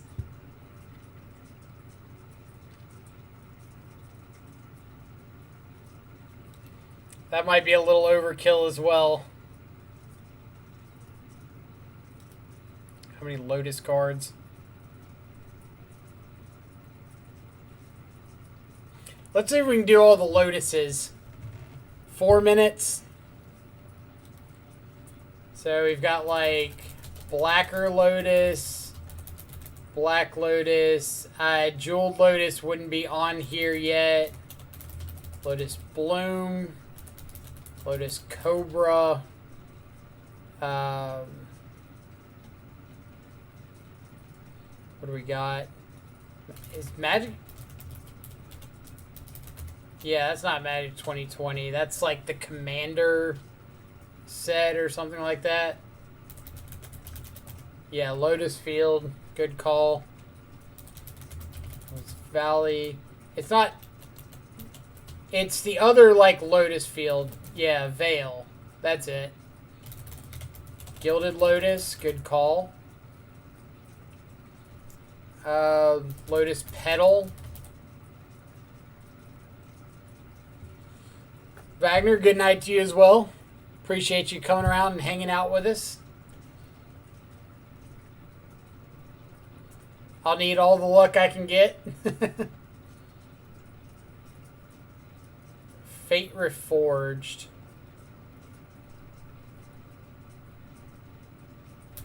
Is there a Lotus Blossom? Yeah. I hope I win as well. Invasion. Oh, there's another... There's 2 Fate Reforged ones. 1 a.m. there? Yeah, you definitely need some sleep. Jonathan, what's the payout? Give me half a second and I will go show it. Or 2 minutes and 7.5 seconds. Fate Reforged with Lotus in the name.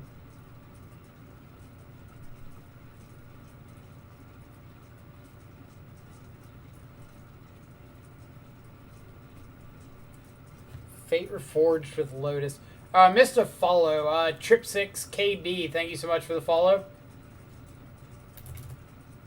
I think I tried Jewel Lotus. Yeah, I think that was like a Commander card or something like that. It was after Magic 2020.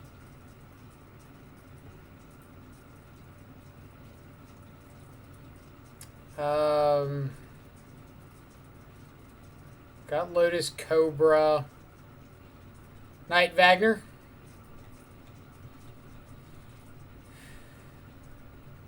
Is there a Blackest Lotus?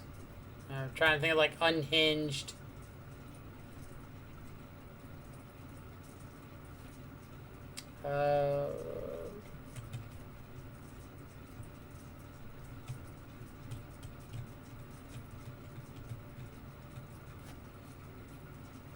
I got nothing.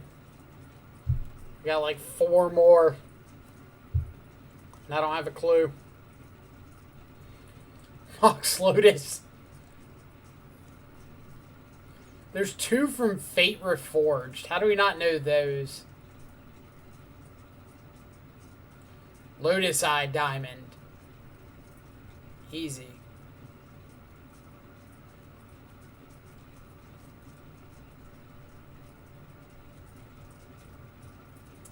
Fate Reforged. Is there a Lotus Dragon that I don't know about? Chrome Lotus. Oh my god, you weren't lying. I thought you were making that up. Alright, let's see. What do we miss? Lotus Garden, Lotus Eye Mystics, Lotus Path Djinn. So let's see.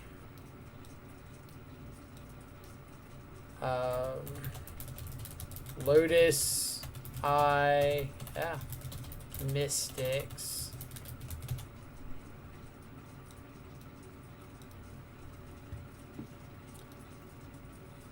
Three and a white for a 3/2 prowess ETB. Return an enchantment from your graveyard to your hand. Lotus Guardian.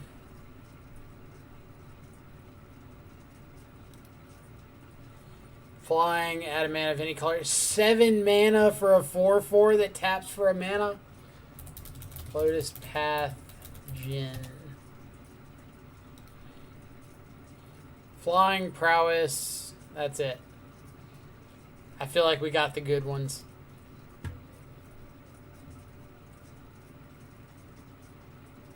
The names are tough. Alright, payouts.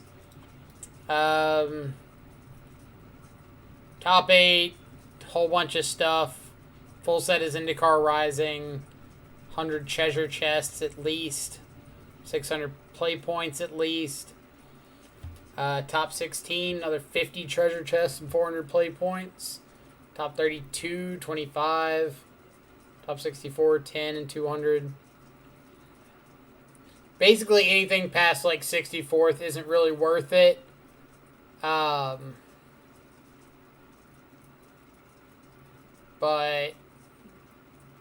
it's not bad. Yeah, it's a big tournament. It's a PTQ.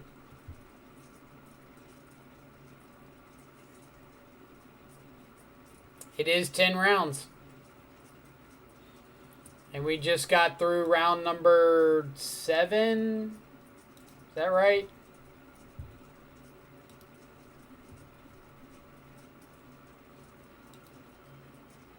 But we got through round number 7 and we're 6-1, so pretty good. 35th going into that round. Freed's at 5-1. Just got to follow Dalton Hibbard. Thank you so much for the follow. Hope you're having a fantastic Friday or now Saturday morning, evening, or afternoon, wherever you're at in the world. Appreciate you for coming by and hanging out with us. So who do we know that's up here on the list?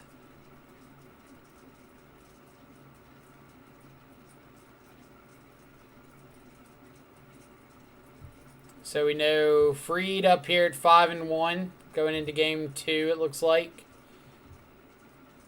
603 played a few times. Parrots at 4-2. Lord of Puntlantis.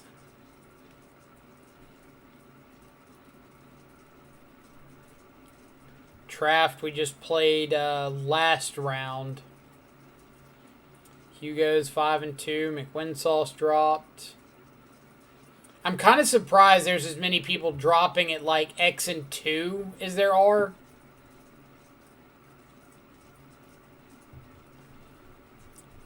So like Jonathan, this tournament, you're able to enter with qualifier points that you just get from like playing leagues. So the entry fee was essentially free. And I'm sure that was the case for a lot of players that are playing in it. So payout, you can kind of think of that based off of free entry. Which is why I'm saying like 64th and above is kind of worth it. 32 and above for sure, but below 64th, like I wouldn't play 10 rounds for 100 play points. Even if it is a free 100 play points.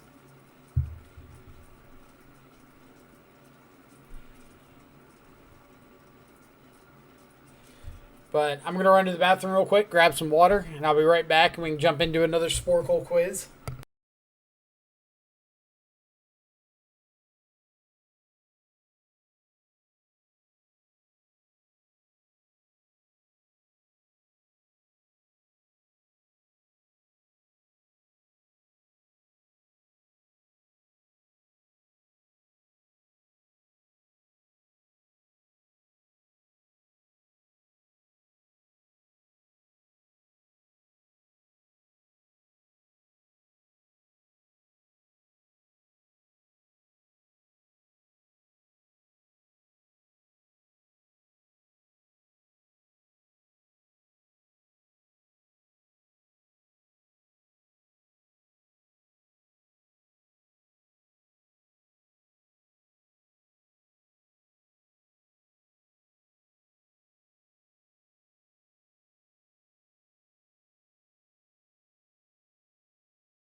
All right.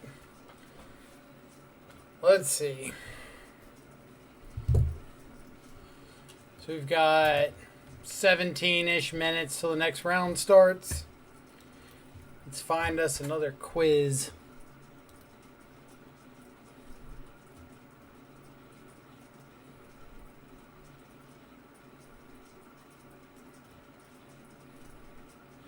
Vintage, banned, and restricted list.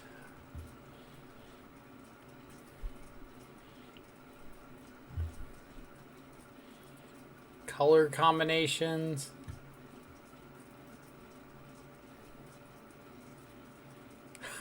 Highest CMC by letter. These are getting specific.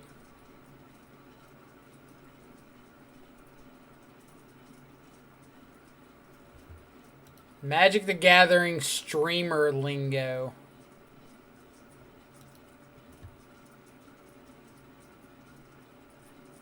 You attack for a lot of damage.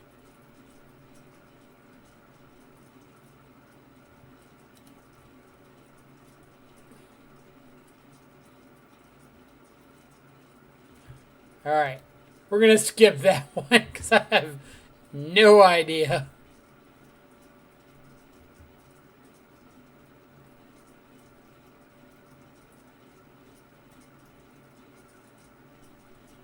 Can you name the Magic the Gathering card containing each word/phrase in its oracle text?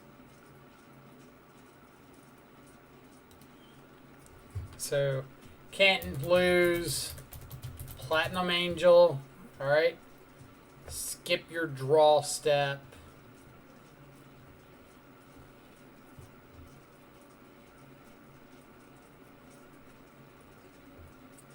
Let's see.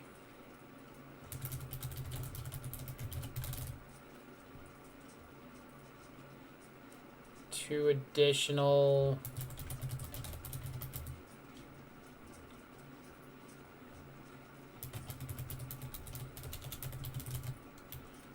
Fate Stitcher.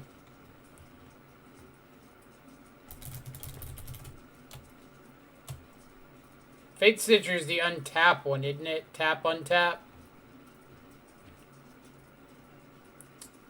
Share color.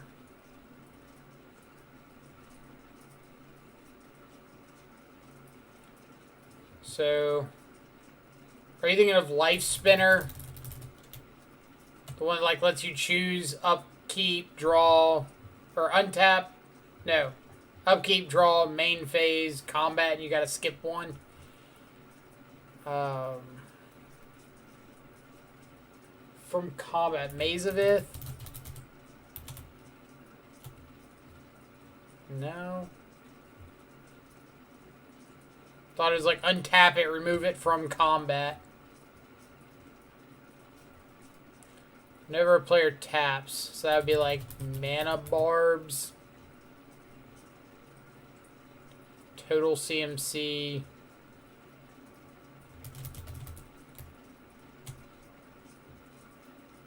Total CMC.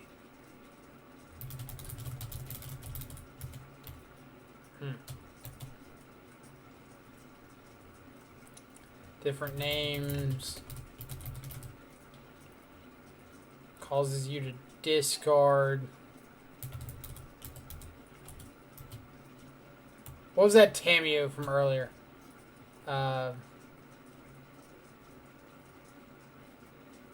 Which one for Thing in the Ice? So, add green for each. Could be like Elvish Archdruid. Play lands from the graveyard.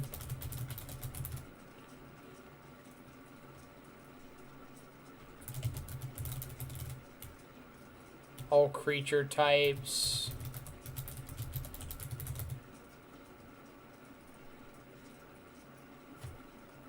Chains have every creature type. Alright, so all creature types. Ice counters. Becomes the color.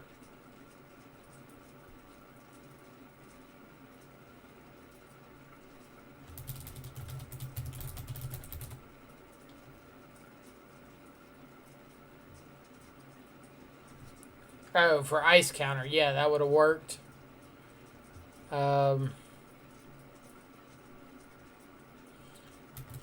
Tabernacle for all creatures. Total converted mana cost. So that would be like... Oh, what's that? The black reanimate thing. Good call on Spider. The one that's like you return any number of like creatures or planeswalkers from the graveyard to the battlefield, and you lose life equal to their total converted mana cost. Jonathan, where you at? You played this deck. Triggered.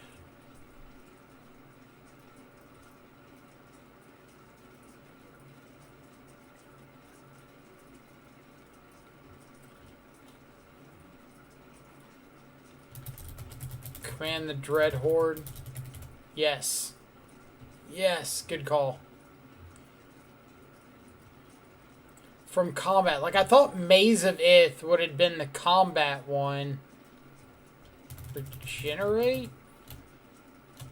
Generation. Tap it, remove it from combat.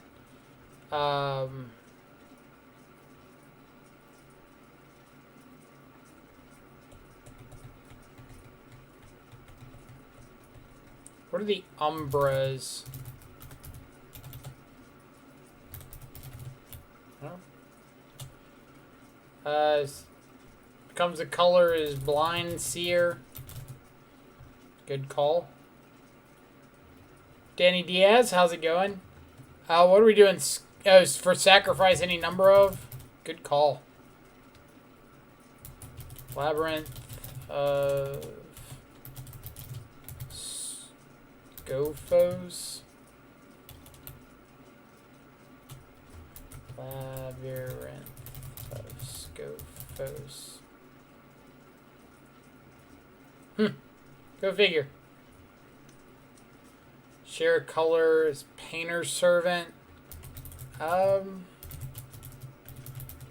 don't think Painter's Servant works because they just all become that color. Skip your draw step is Yawgwill. Yawgmoth's Bargain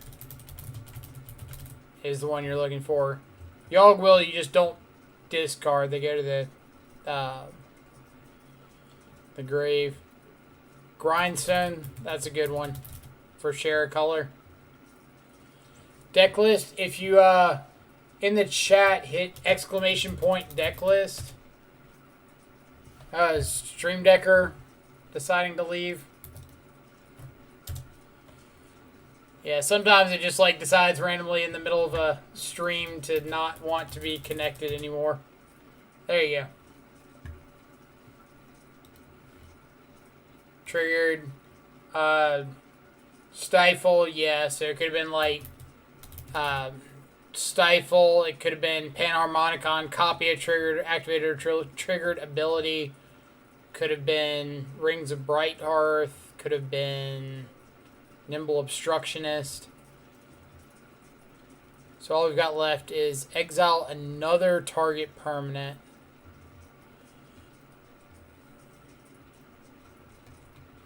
Another target permanent.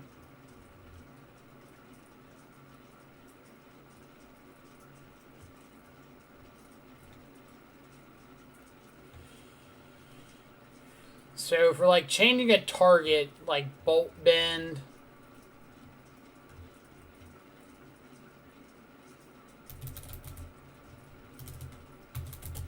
Good call. I wasn't even thinking about Flicker Wisp. Should have thought about Felidar Guardian for sure. Way to go, chat. Magic the Gathering's longest card name.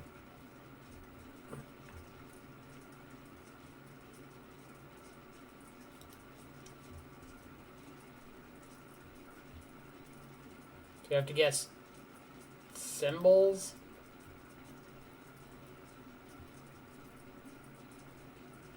Honestly, didn't even know there was a symbol for Planeswalker.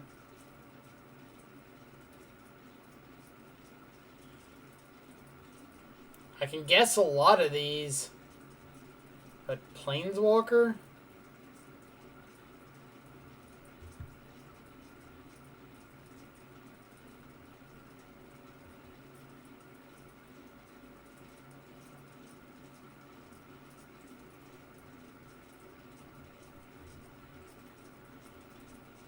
First column. Ah, yeah. How did I miss that one? I was looking for it and I just didn't see it at all. That's what I was assuming, but... Alright, Dramoka.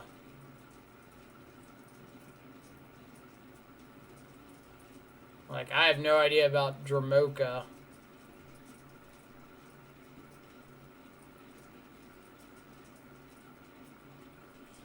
Nightmare of Wizard of the Coast customer service is the longest card name I remember. That's ridiculously specific.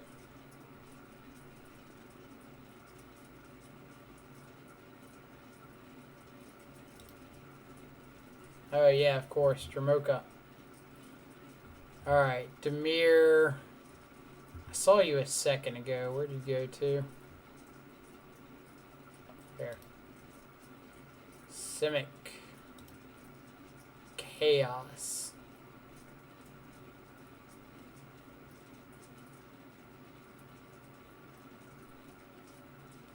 Dramoka is green-white.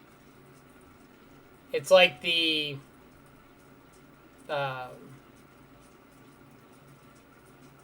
green-white dragon, but I don't think there's a black part of it.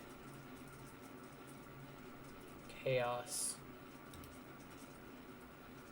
Phyrexian.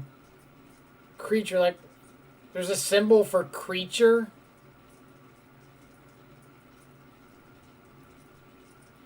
You're just like making up things now, right?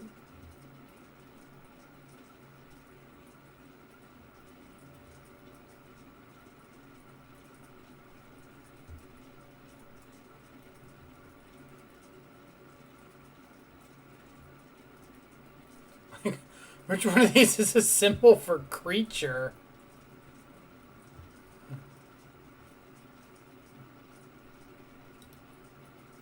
Yeah, obviously.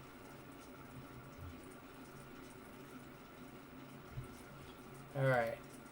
We're gonna skip that one because they make like 0 sense whatsoever. 0 mana artifacts. Spellbook.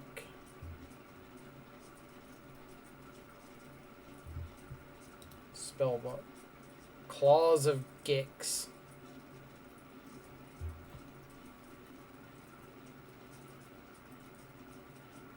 These kind of look like claws. Or what is... That was like a gauntlet.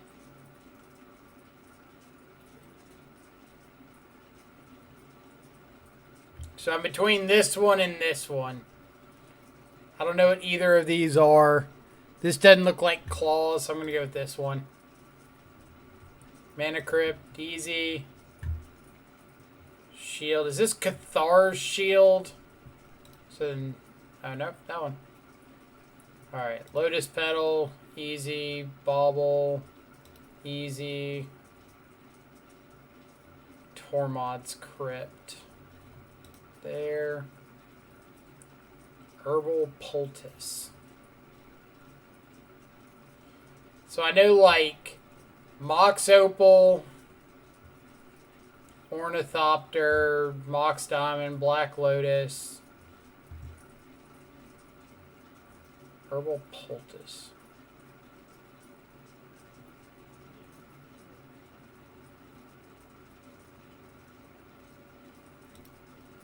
Nope. I'm terrible at these. Oh man. Just like which one of these looks kind of like a scepter. Alright, Mox Opal we got. Kite Shield. Everflowing Chalice, Black Lotus, Dark Steel Relic, Mox Diamond, Urza's. Ah! That was Cathar's Shield, Ornithopter, Jeweled Amulet.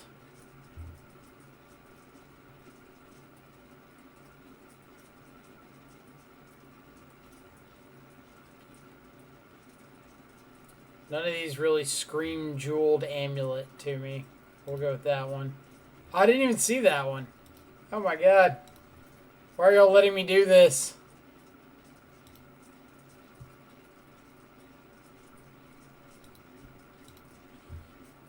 Hey, I beat the average.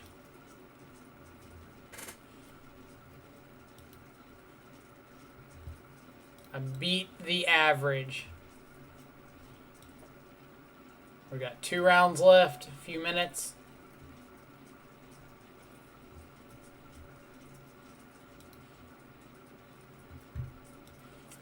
Yeah, there's 2 matches still going on. So it's only going to be a couple more minutes and we'll get to the next one. Magic the Gathering Cycles. That's a bunch of cycles. Maybe we do that one. That one looked like it could be kind of fun. Bands, lands. Oh, man.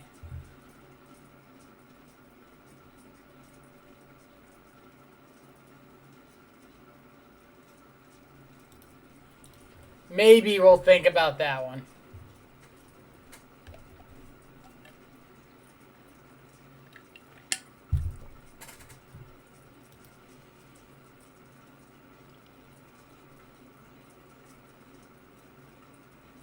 So for everybody hanging out in chat, appreciate y'all stopping by and seeing what we got going on. If it's your first time in chat, if you haven't had the pleasure of being around before, my name's Michael. Play a bunch of Modern on the channel, especially a lot of Death Shadow, which is what we are currently playing in the qualifier. Playing some 4-color Death Shadow. We play kind of all variations on the channel. Rakdos, 4-color, Grixis. We played Esper recently. We've played Mardu, Blue-Black, Sultai, Jund. Yeah. If it's a Death Shadow variant, we've probably played it at some point. Light's getting a little bright. So if you enjoy Death Shadow and you want to talk with some really competent Death Shadow players, there's a bunch in the chat. Don't expect much from me. I just cast the cards. Death Shadowless Death Shadow. We played Hammer Time in Humans once and Storm. So yeah, those are like Death Shadowless Death Shadow, right? Occasionally we get donation leagues to play something different.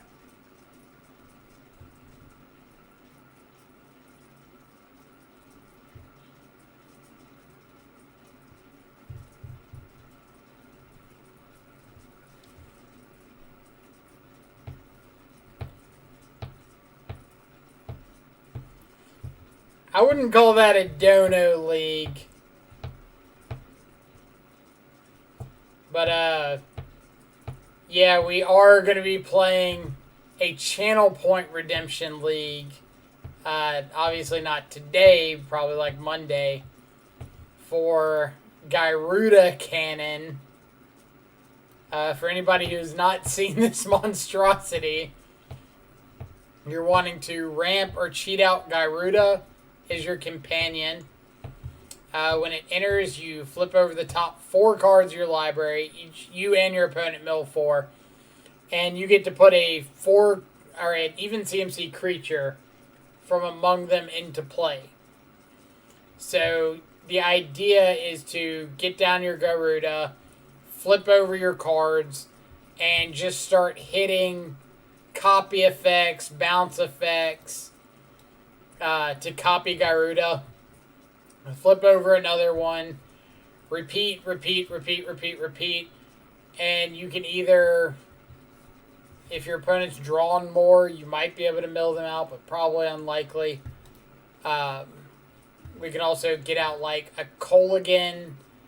So like Kolaghan and Gyruda attack for 12, and then if your opponent casts anything that they've flipped over already, they just kill themselves on the spot. The other option is things like Spark Double can copy Gyruda, and they're not legendary. So you can just get like another Gyruda, so you flip over, or play Gyruda, flip over like double Spark Double, then a Kolaghan, you just kill them.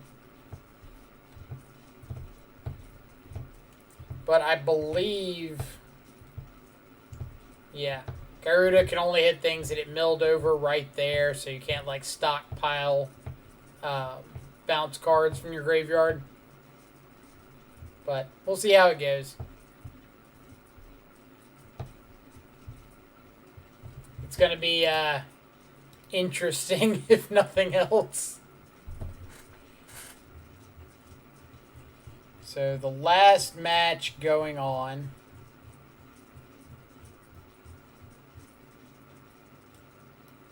It just finished. Dang.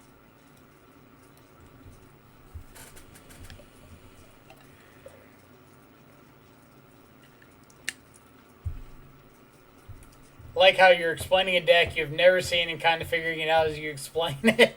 I mean, I've seen the deck one time in a league. I played against it.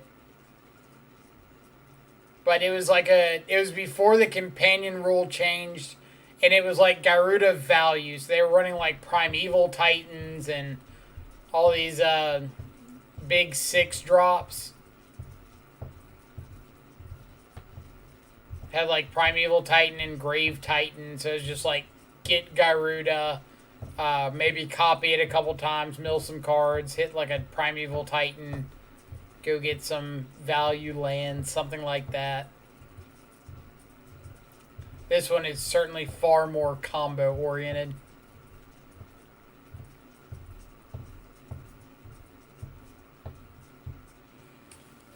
Alright, so 45 seconds till we start this this next round.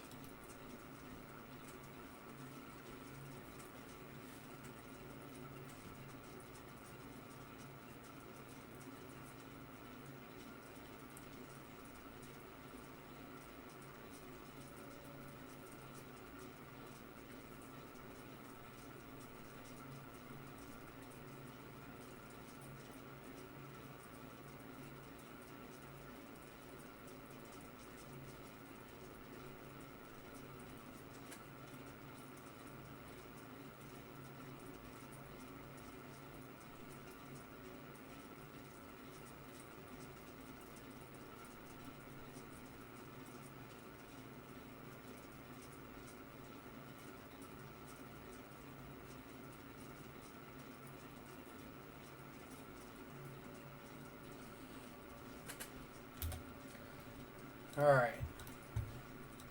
Get out of here. We have lost the die roll.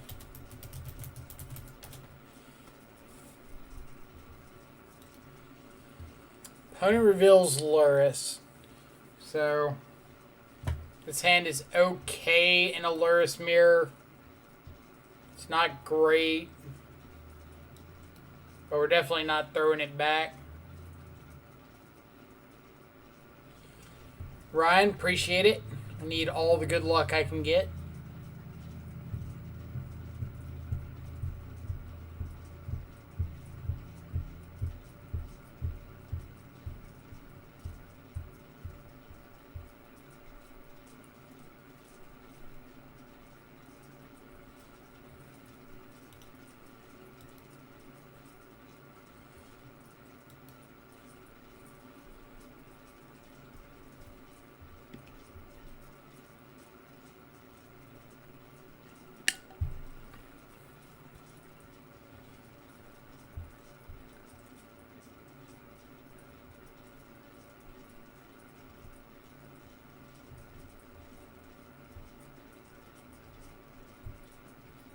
So, Could be Rakdos, could be Hammer Time, could be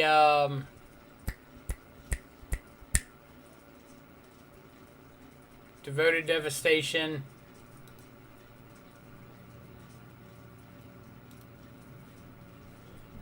Mill. Not one of the expectations there. Alright, so I think we're on Kill the Crab plan.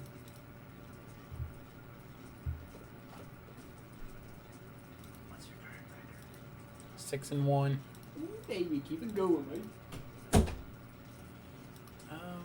I think I want to dismember in case I draw into a shadow.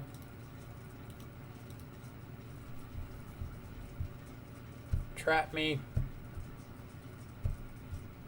I didn't even notice that they mold down to like 4. Oh crap.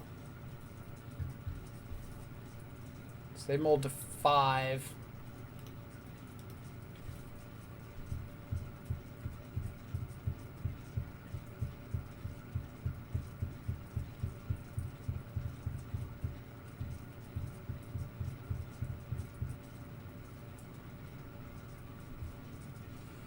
Alright, so I think this is going to be pretty easy. Inquisition, kill the crab.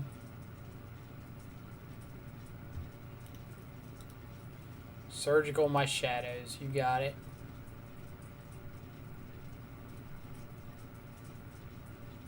I might not even care about the crab now. Like, if my opponent didn't show me a land, then I might just want to drop down Tarmogoyf here.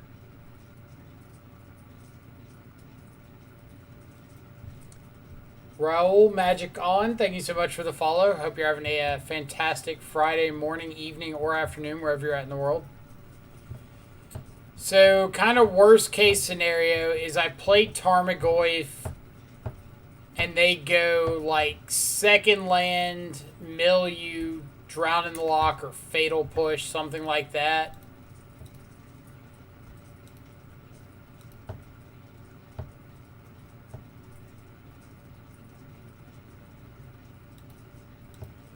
So I think I'm just gonna, yeah, kill crabs.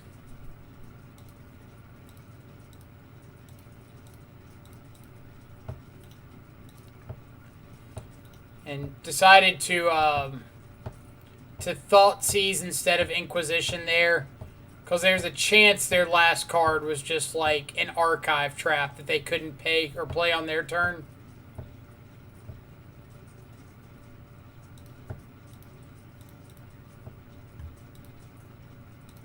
Go away, crabs.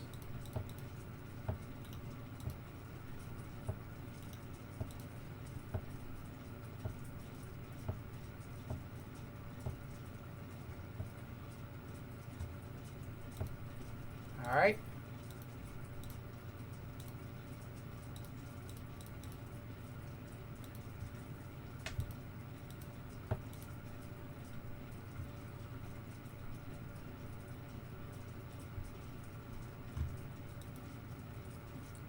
Taking game 1.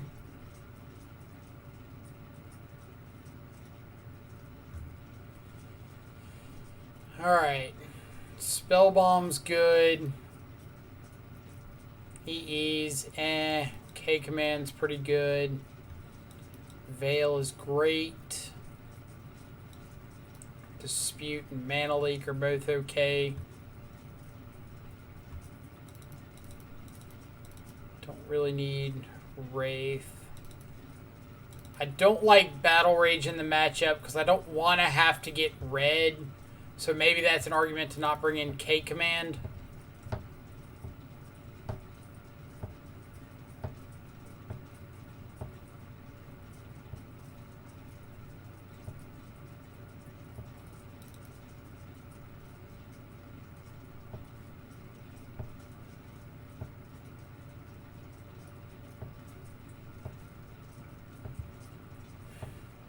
But getting dudes back is pretty nice.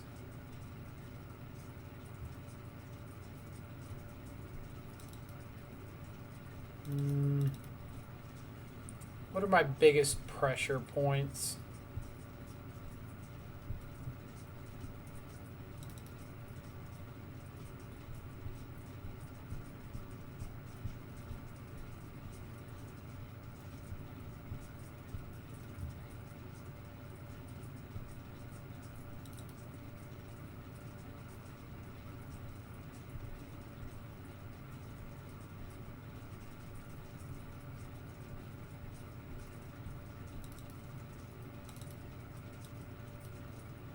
All right.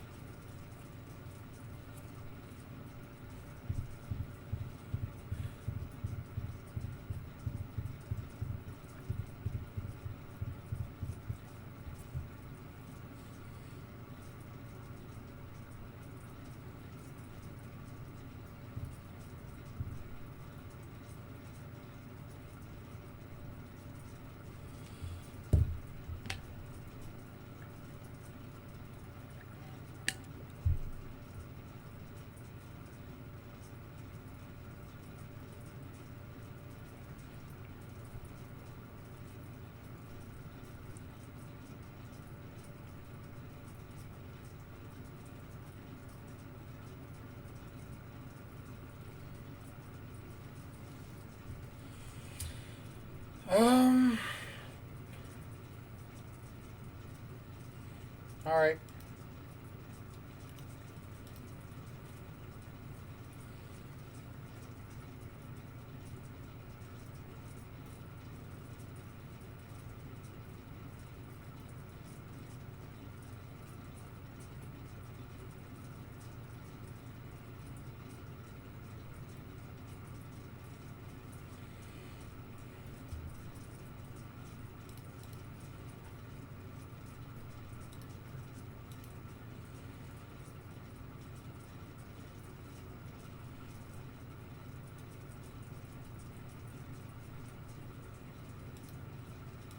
I think I'm just going to plan on countering the second crab.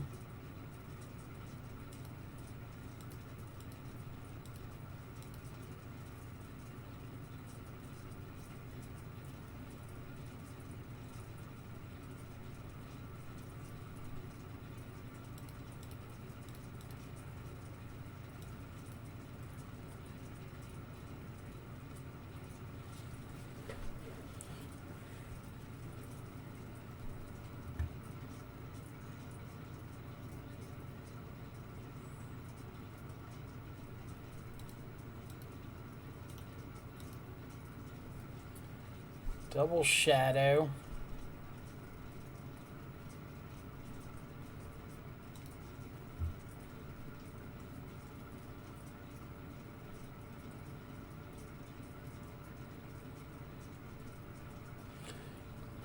Do I pass with Mana Leak or Inquisition?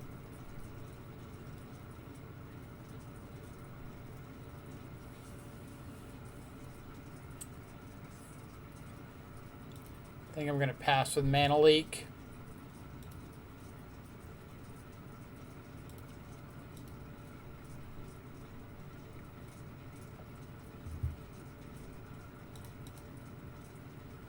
It's a lot of crabs.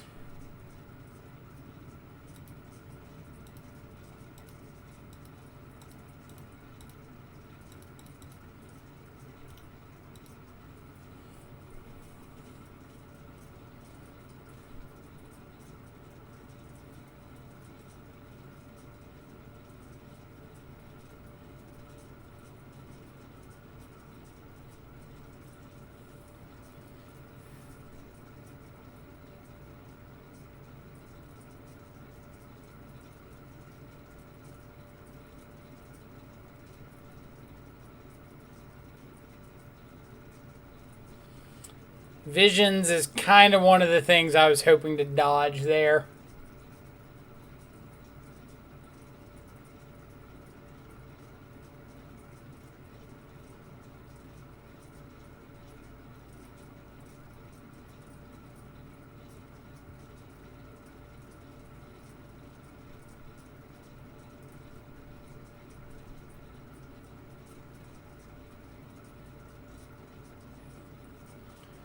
If they go to fetch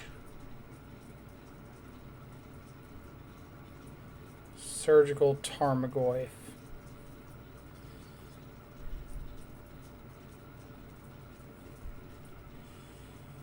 Sure.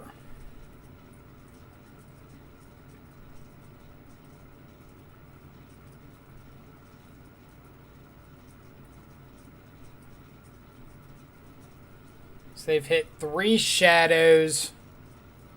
I do still have Luris. Luris plus another shadow. They got Blood Crypt and Breeding Pool, so I have to fetch, but I can't fetch and shock.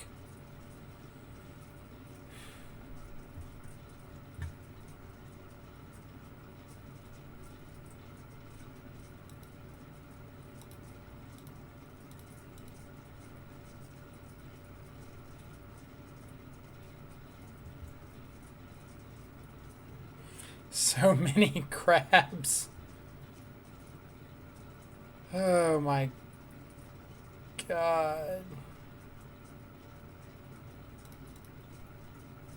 Calm down, opponent.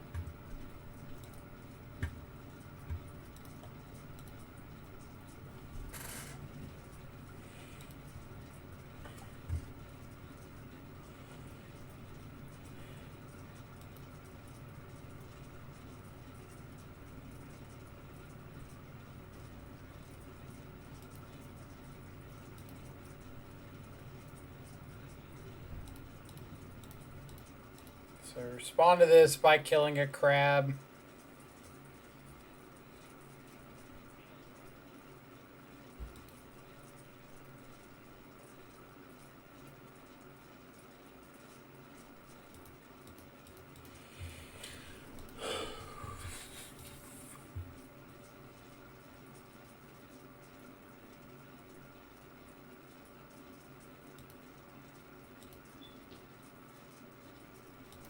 So here goes Luris and Traverse.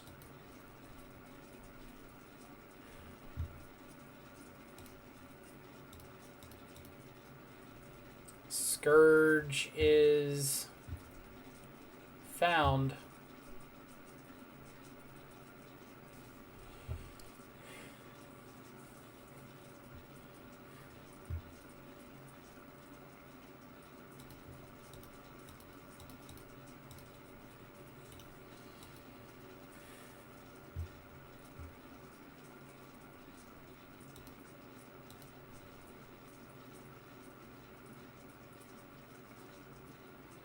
Top deck and archive trap.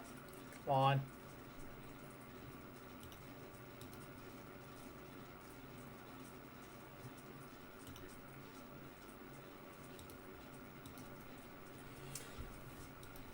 Top deck a trap while I'm at 14.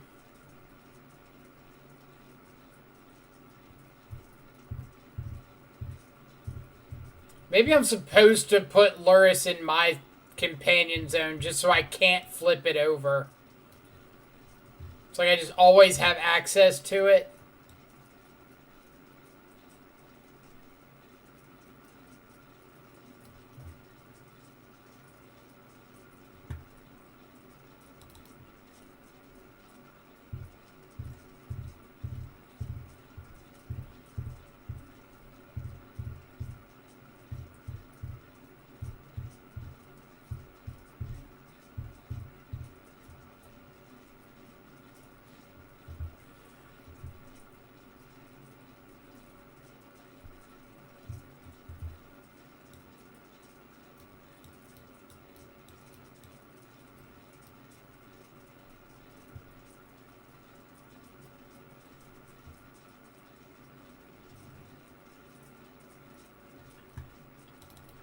Still just respect Leyline too much for maxing out traverses.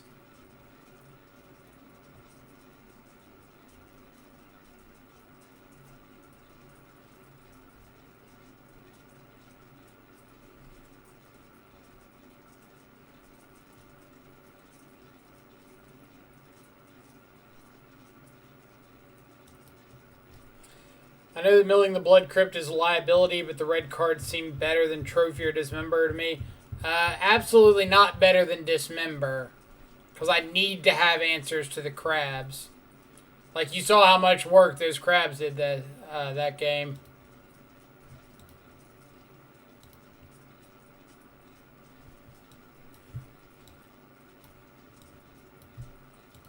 Alright.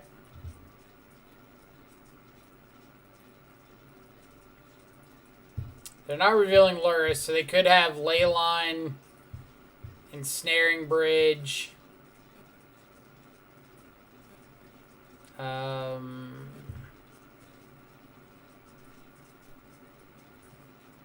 think those are about the only things I can think of. Leyline and Bridge.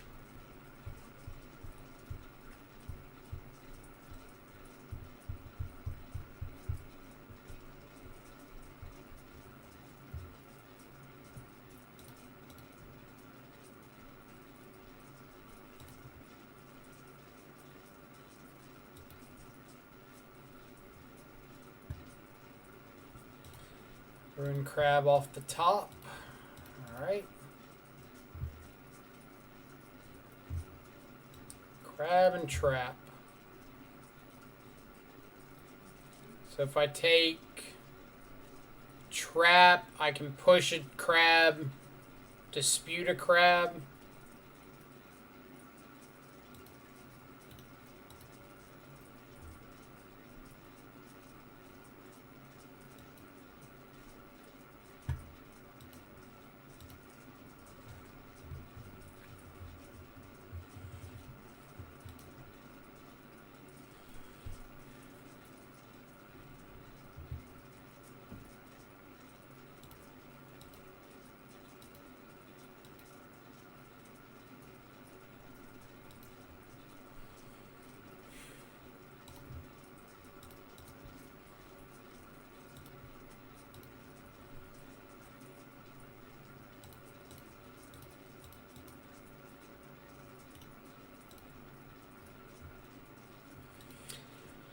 I wonder if I need to keep this dispute in hand. Save it for like a Drown in the Lock or something like that.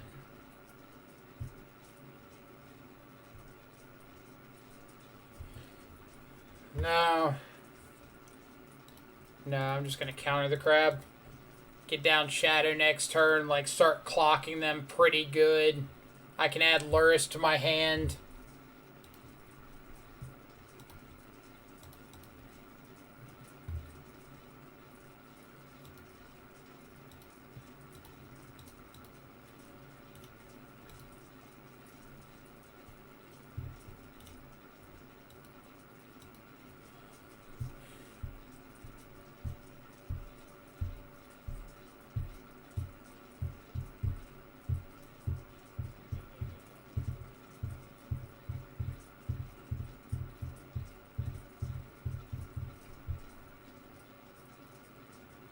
So they can Field of Ruin my Blood Crypt, which I'm okay with. That's actually what I didn't want them to do, was start Field of Ruining my blue sources. Because I think it's a common misconception that people like going after the red sources when the deck is only running like 2 blue lands, Breeding Pool and a Water Grave.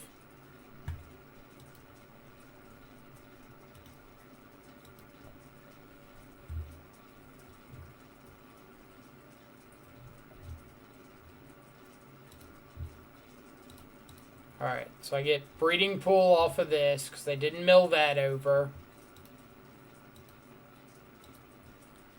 Attack for 6, put Luris into my hand.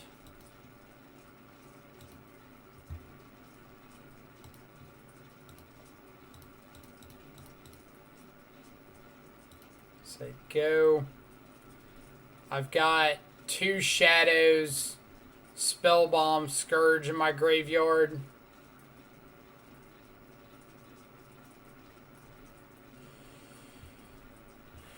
So they've got Delta, Oboro, Unknown. So yeah, just let them have this.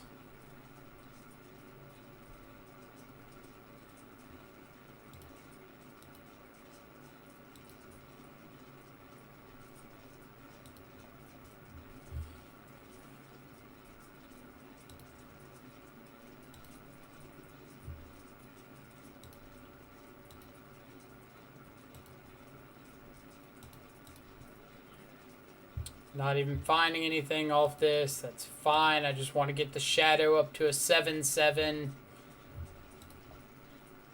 Play Luris. Like Bobble.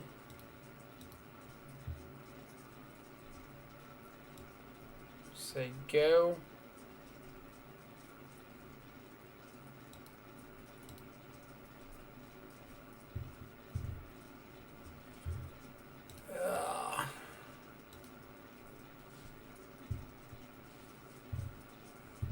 Their cards left are Polluted Delta, Unknown.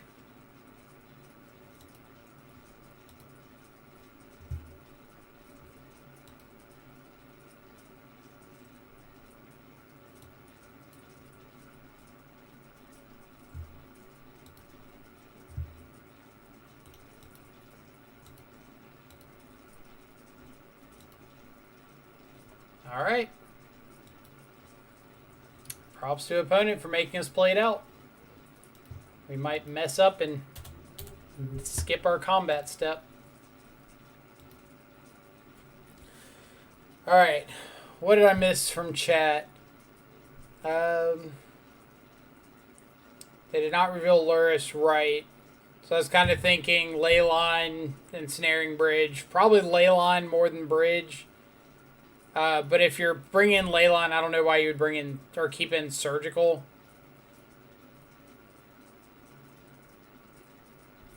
Yeah, went over the red cards.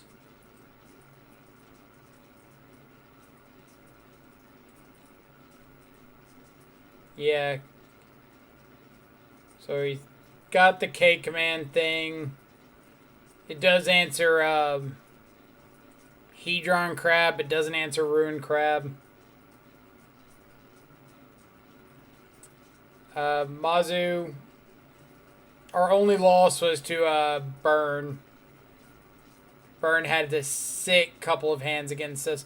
Well, I'd say sick hand. Like game one, we killed ourselves because we just had like double fetch land, double street wraith, Thoughtseize, something like that.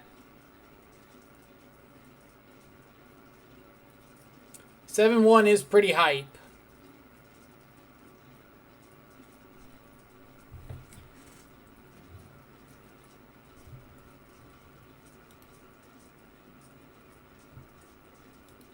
We've also been playing a lot of really off-the-wall decks.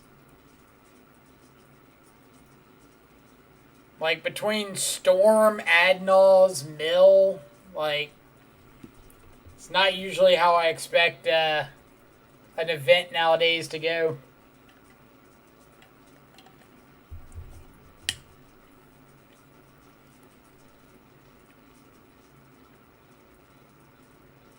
Yeah, we saw Uro round one. We saw blue-green. Was that Wilderness Reclamation? That's the only Uro deck we've seen.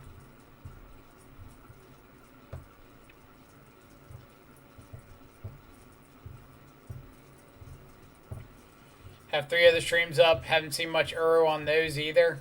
Interesting. I wonder what the reasoning is for so many people or so few people playing Uro this event.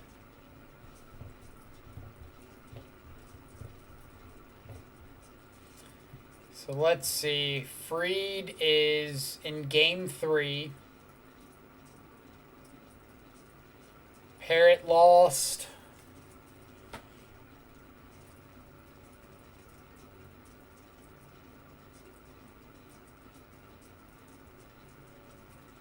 Hugo won. Ari Zax is in game 3. I didn't even see his name earlier. Clyde the Glide Drexler. I love Magic Online names. Connor Mann's 5-2 going to game 2 up a game. Very nice. Didn't know he was in the event. People don't want it to get banned. Well, people should play it more because it needs to get banned. Lore Infected, 10 turns. You mean 10 rounds in the event? Yes. Yeah, 10 rounds. We just finished round 8, so 2 more to go. Well, 2 more in the Swiss, and then hopefully we can make a cut to top 8.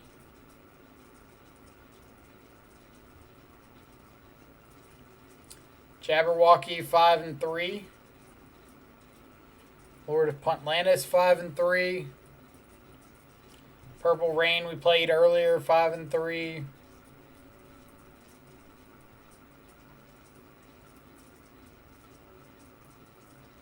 I'm guessing these X and 2s that dropped are probably doing it because of how early they picked up their loss. You Mad 5-3. Wombo Combo 5-3. Just kind of like pointing out people that we've talked to in the chat or have come and said hey, or names I recognize. Dito 3-3 drop.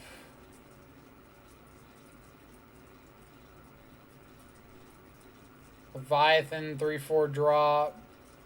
Porgilla, we played a couple times recently. Ice 9, powering it out. Love it.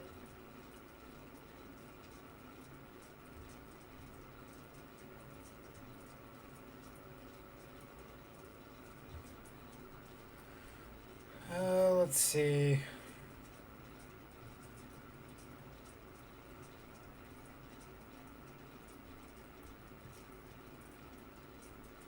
Pygonti we played earlier. Came into the chat and said hey.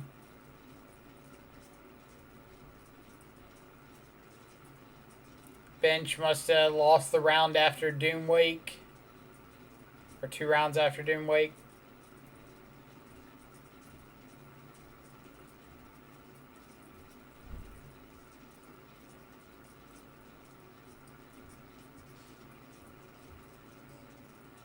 Doomwake 1 and 2.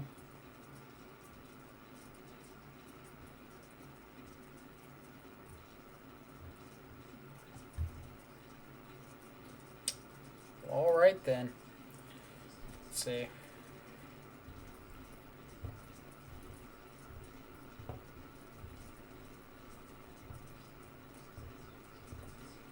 If I send you a list that isn't Shadow, will you tell me what you think? Absolutely.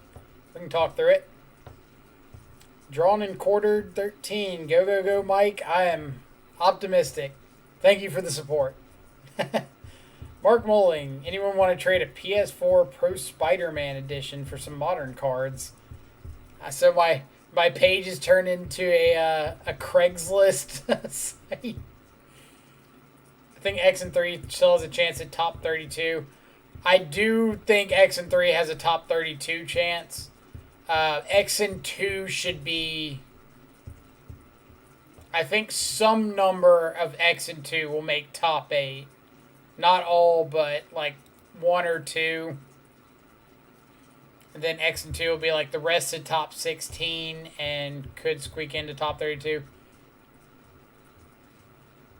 So like there's 1, 2, 3, 4, 5. So three more X and 1s after this round. So it goes down 1, 2, 3, 4, 5, 6, 7, 8, 9, 10, 11, 14. So 7 X and 1 or better after this round.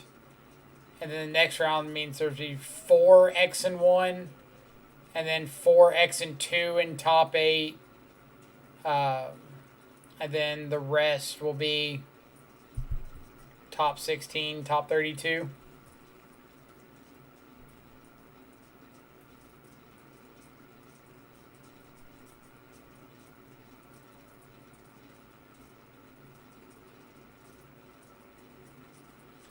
Let's see. I'm gonna play an 8-person thing and this Sunday in paper. Want to try something different? Yeah. If you want to drop a link to the deck in chat, we can certainly look at it. Mark Mullen coming back for this 2-month resub. Thank you so much. Appreciate your continued subscriber support. If anybody in the chat is a subscriber and wants to drop some of these fantastic emotes, feel free to spam them. Had to try, dude. Still need a few cards. Glad I can make the stream, though.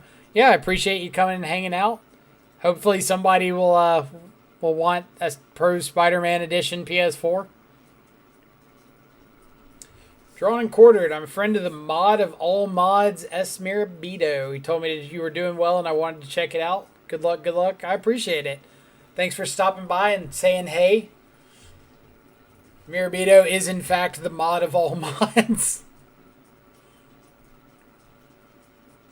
He's so quick with the ban finger. It's impressive.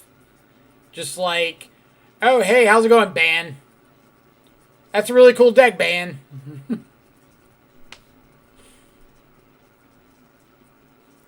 Like, I'm pretty convinced he doesn't actually read what people writes. He's just like, sees a name, Ban. Just done. I don't like the way your name's spelled, Ban. His finger is in fact hot fire. Fresh Ban. Dito, how's it going? I saw that you were, I think, 3-3 and dropped. I don't know what you ended up running into. Hopefully it wasn't too rough. F Mill. We just played against Mill. F Mill, F Moto. F all of it. Yeah, I think our game 2 against Mill, I think they saw 5 crabs. So that kind of wrecked us.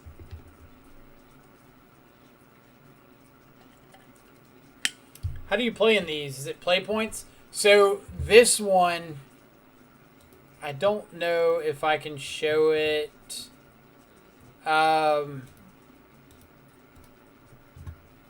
If I could see another one, I could show you. So this one, you've got 4 ways to enter. You could enter with play points. It was like 400 play points. You could enter with 40 event ticks, 40 qualifier points that you get from like 3-2, 4-1, or 5-0ing leagues. Or you could enter with 2 of these mythic event tokens. So it's pretty flexible for entry cost on this one.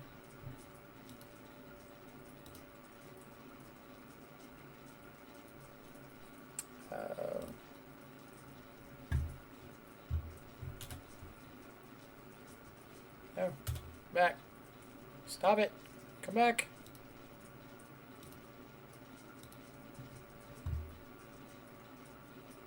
Do we want to try for the cycles? No. Go away, League. You cursed me enough today. Still got like 15-ish minutes.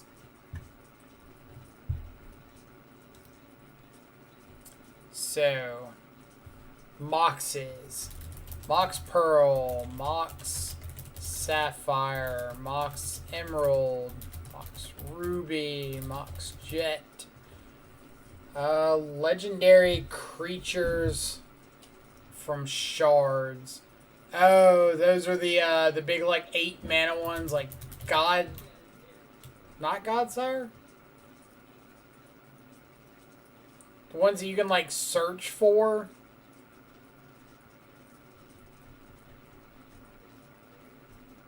Elder Dragon Legends. Nickel Bolus. I would have to remember the rest of them.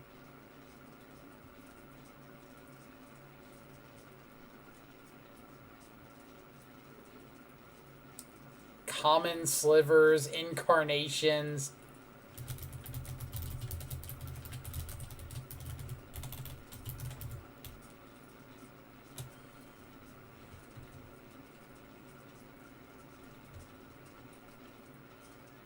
Torment of Hailfire, is that on here? Or are you talking about torments? Alternate win condition enchantments. Oh man. No, these are like the dragons before Atarka. These are the old ones. The names, I have no idea. Like, I could probably get a few of these, like pitch spells, force of will,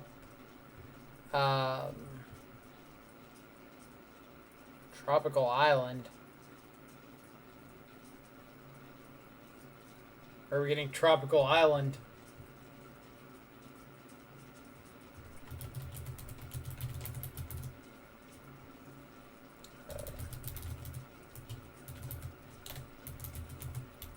What is it?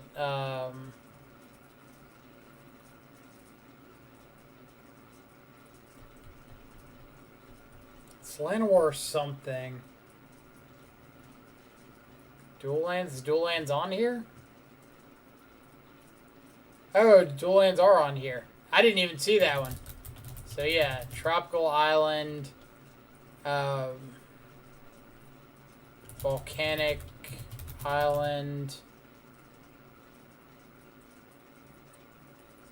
scrubland. Gotta think about the plateau and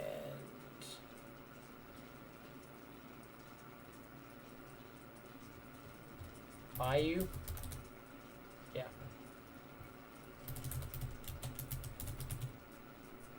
Which ones were Ice Age though? Waste, brushland. So which cycle is that? Blue, white, green, white. Green, red is, oh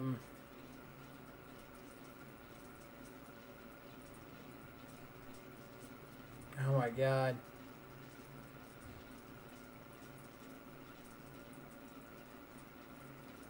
How do I forget the green-red Painland?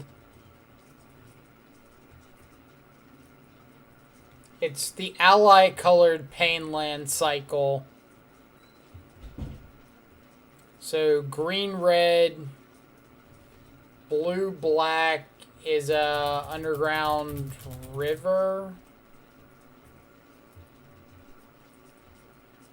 Yavimaya Coast is the blue-green Painland. And it is not in this cycle.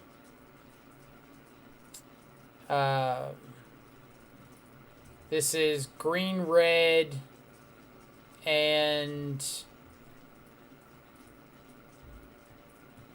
blue, white, blue, black, green, white, green, red, red, black. Yeah, red, black, and green, red.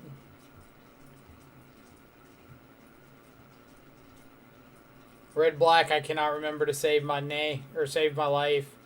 Green, red, I can picture the art, but I can't tell you what it is. Yeah, I'm not going to remember like 90% of these.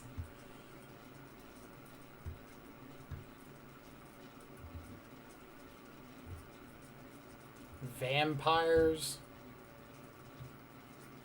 Cards in War of the Spark.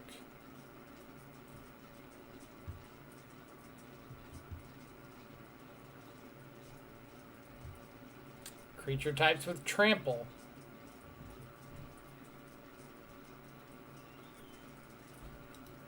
These are like oddly specific. Can you just name all the cards in Modern Horizons?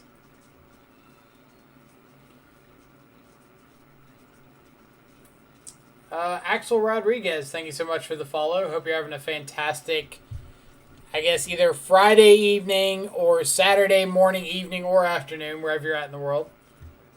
Thanks so much for coming and hanging out. We're just hanging, waiting for the this round of the qualifier to end.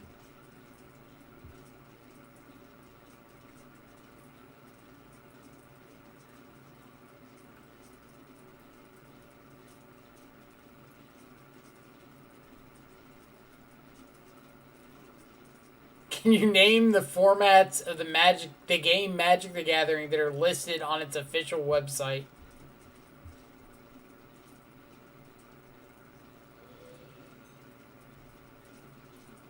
Like, these are so specific. Magic the Gathering colors. Can you name all the cards from Innistrad?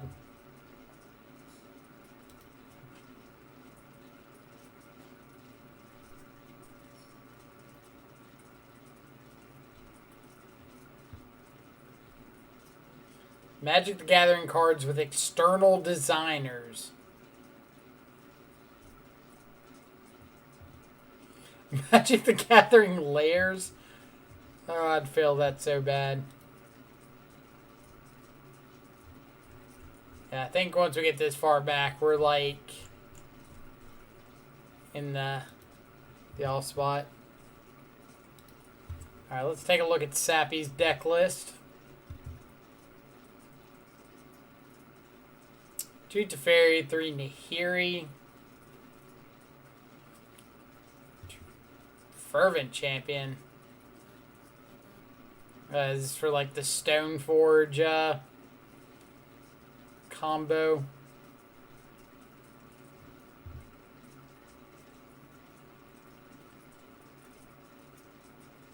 This is a lot of 2-ofs.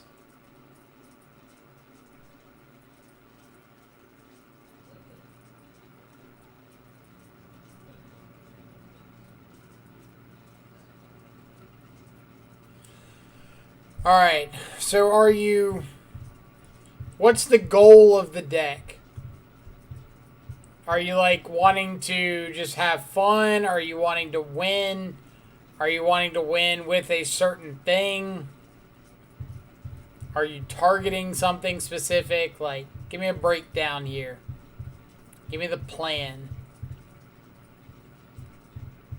I can't make suggestions if I don't know the plan.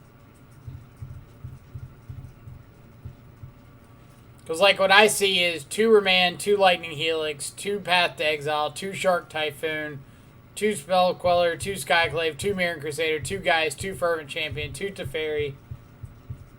And I'm not sure what the goal of the deck is. Mid-range deck that also has some combos in it. So when we're talking about combos, we're talking about like Nahiri plus Emrakul, or Cleansing Wildfire plus Flagstones, Fervent Champion plus Equipment. Geist with Maul has been really good. So why not like pick an avenue you kind of want to maximize and go with that? Because, like, I think there's some cool parts of the deck, but I think it's all over the place. Like, if Geist with Maul is cool, why not max out on, like, Stone Forges and maybe go to 3 Geist? Mirror Crusader's cool, but I would just, like, push it to the sideboard if you're really wanting to run it. Spell Quellers, eh.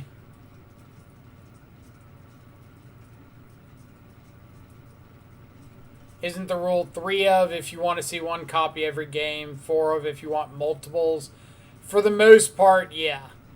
Like, 1 copy should be silver bullet cards that you can tutor for. Or just like space fillers. 2 copies should be an effect that you want to see if the game goes long.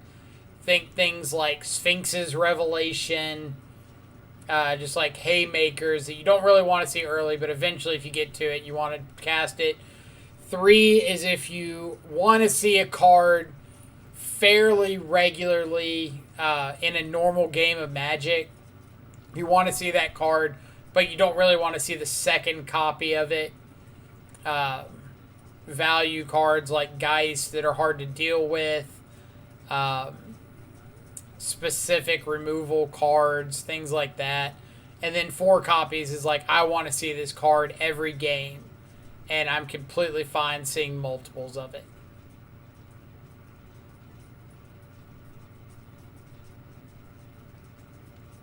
Spellqueller was a 4 of, but I changed to Skyclave after it came out. I think Skyclave is better than Spellqueller.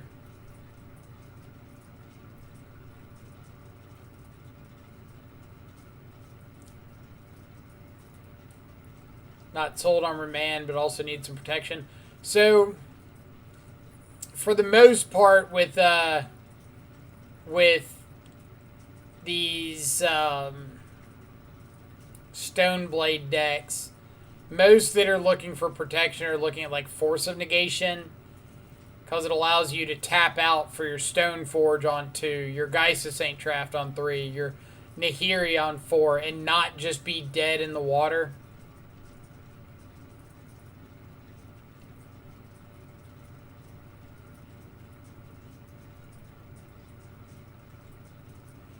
And if you cut like Mirren Crusaders, some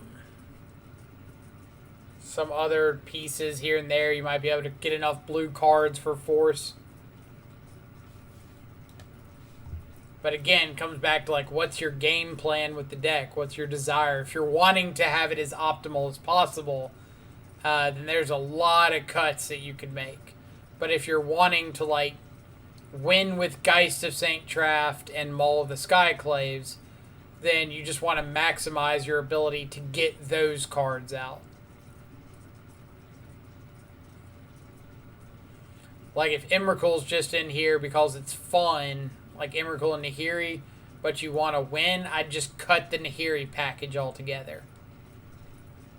Because those 3 Nahiris and Emrakul could easily become 4th Stoneforge Mystic, 3rd Geist,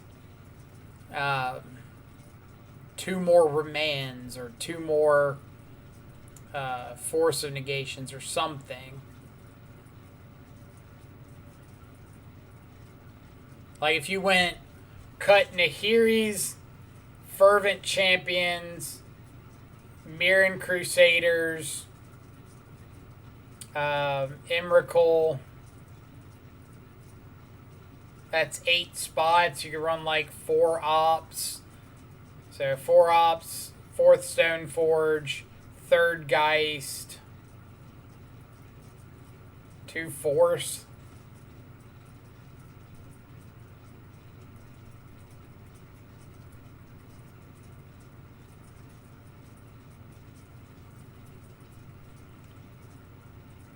Yeah, and that's why I'm kind of asking, like, what is your reason for playing the deck? Like, if you want to play some of these cards because they're fun and your goal is to play a fun deck, then we don't want to cut a lot of these things. But if the goal of the deck is to win, there's a lot of cuts. If the goal is to win with a specific set of interactions, then we want to do that. If the goal is to like play a deck that has 7 different possible combinations of cards that accrue sweet value, well, then that's like a whole nother set of things we need to look at.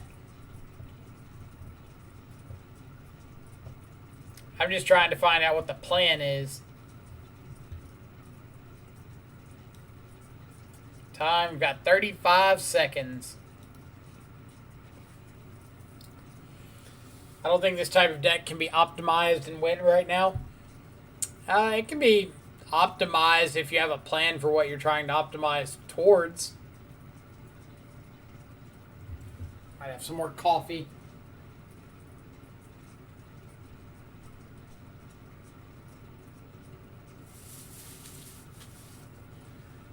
It's kind of warm. All right. What do we got for round number 9?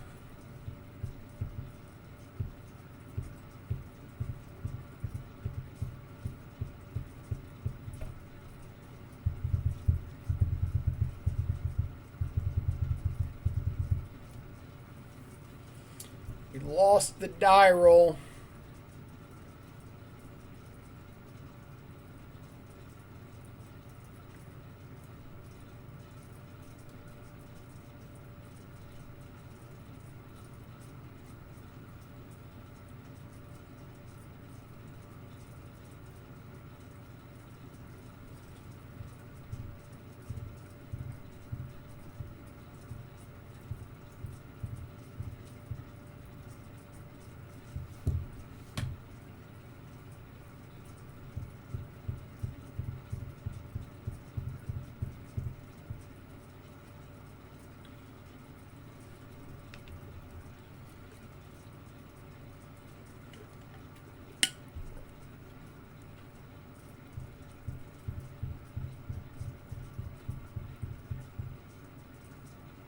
So opponent has revealed Luris.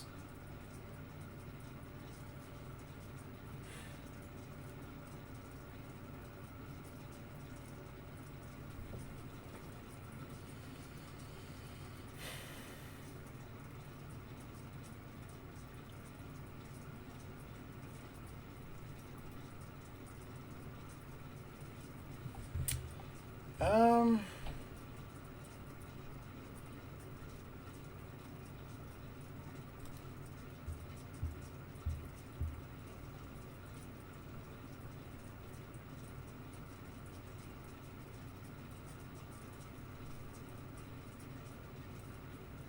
Alright. I really don't want to mulligan. Especially if it is, like Shadow. And I can always traverse for a basic swamp.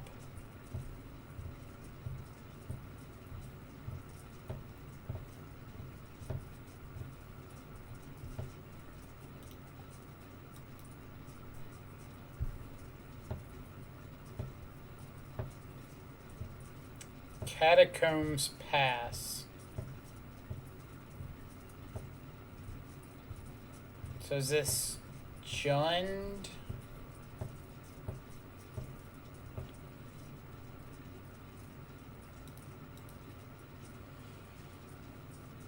I don't really want to just like fire off Inquisition and get burned by like double Scourge. But I kind of feel like I need to.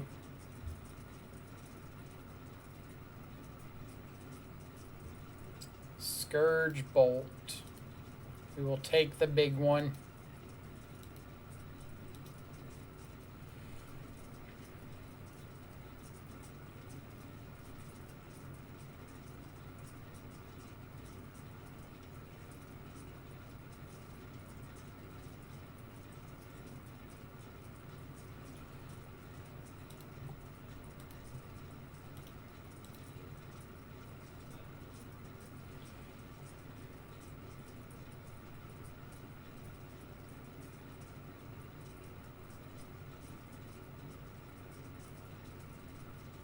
Drawing Dismember.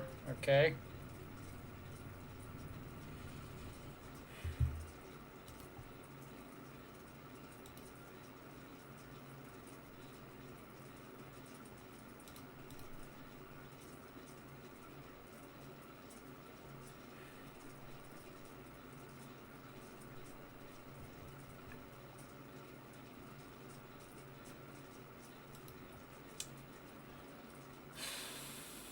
I think I kind of want to just play this slow.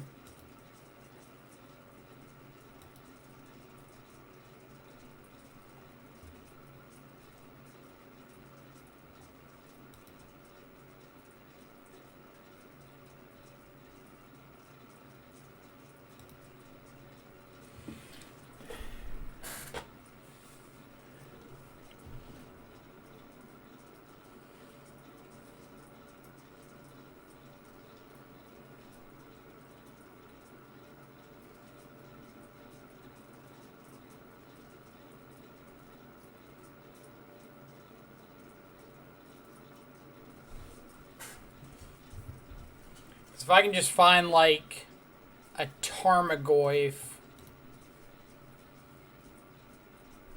I'm in pretty good spot.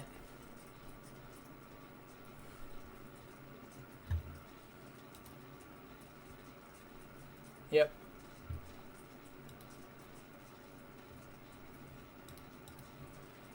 It's quite a few battle rages. Or not battle rages, baubles.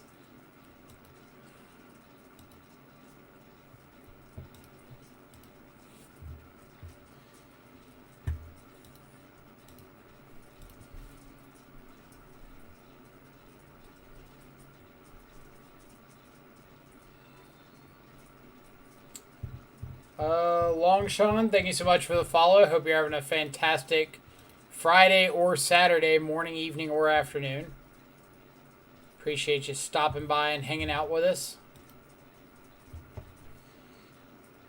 Alright, so Inquisition or Thoughtseize would be like a great punish card here.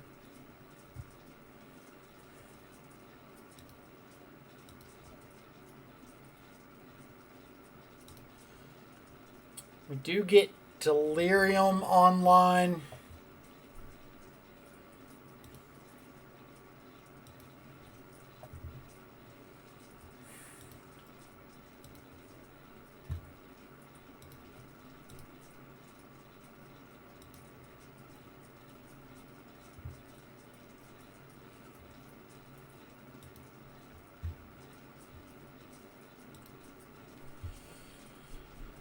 So what I'm planning on is my opponent plays Luris plus Scourge. I dismember the Luris, untap, go Shadow, chump block the Scourge, stub removal on my Shadow, Battle Rage. It's the hope. We'll see how it plays out.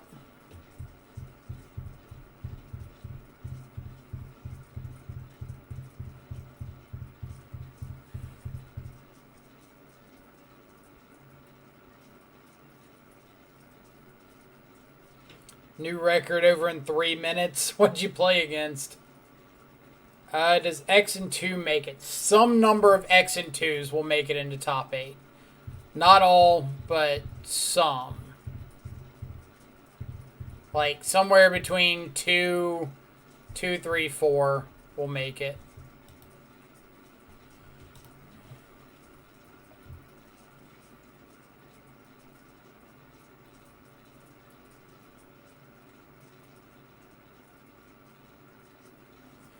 When's top 8 played? Directly after the Swiss. As far as I know.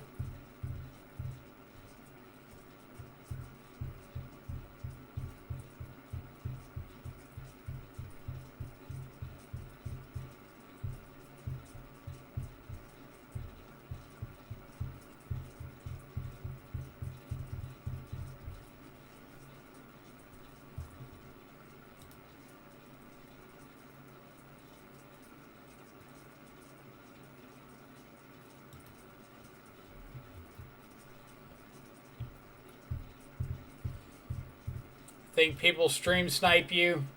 Seems as if he is, unfortunately. If he is, he is.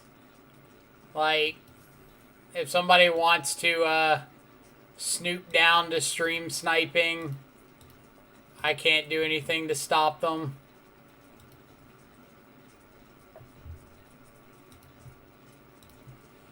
All I can do is play my games.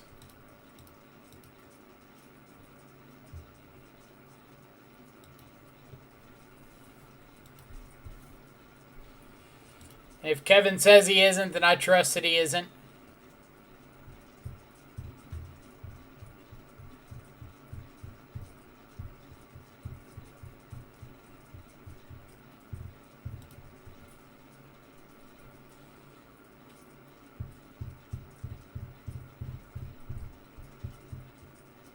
Like, I'm sure we've been stream sniped in the past. It's not exactly something crazy or unheard of.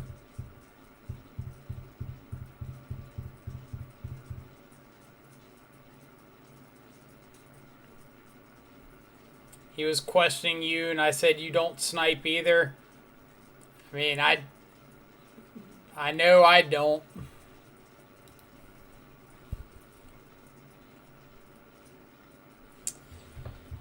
Inquisition.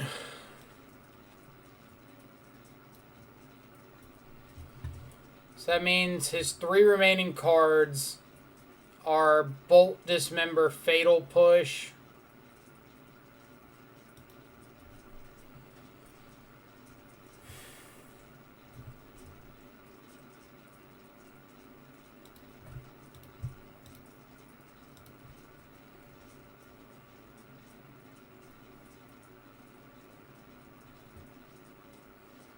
It's not illegal, it's just dumb, right?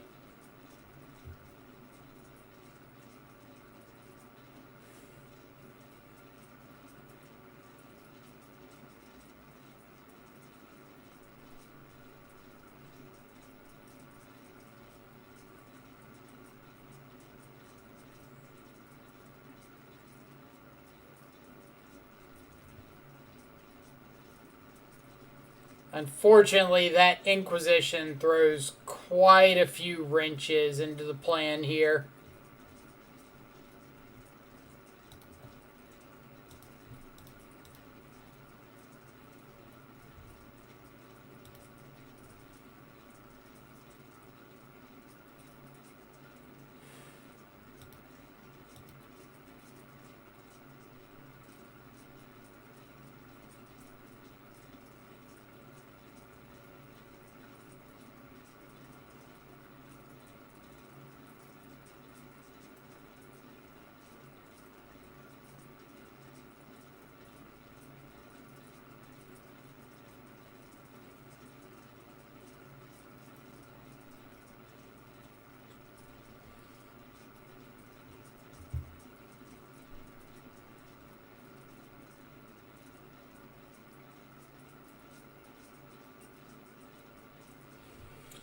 So I guess he's got to respect the possibility of our last card being Fatal Push.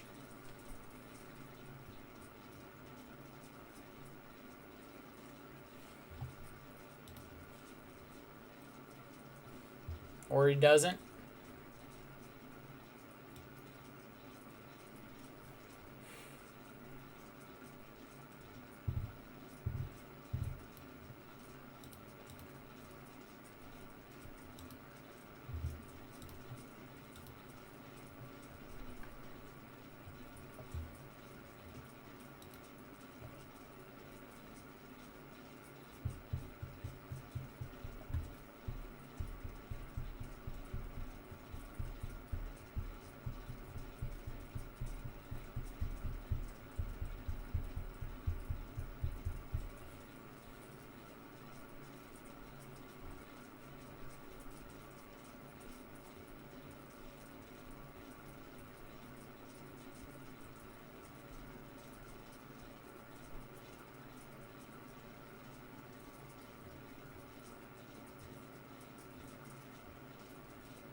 Looks like we're probably going to have to win 2 post-board games.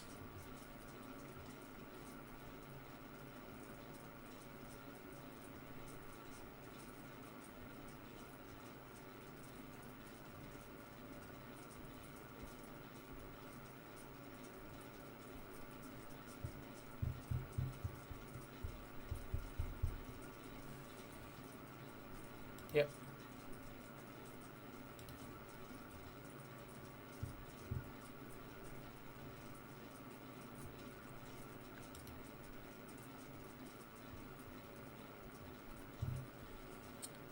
So what's our best draw here?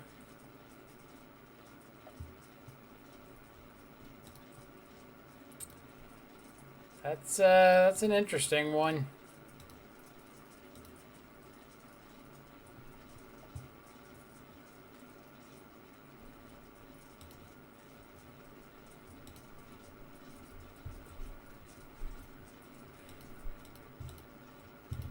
So if he draws dead this turn,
So I need this Bomat to flip over something dead.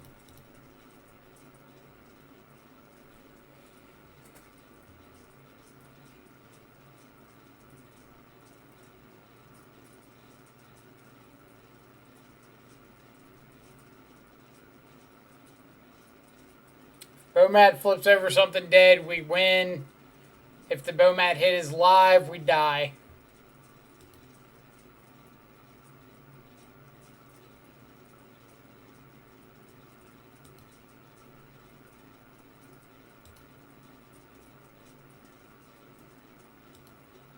So this probably means it's another Scourge. Gah. Alright. Push off the top.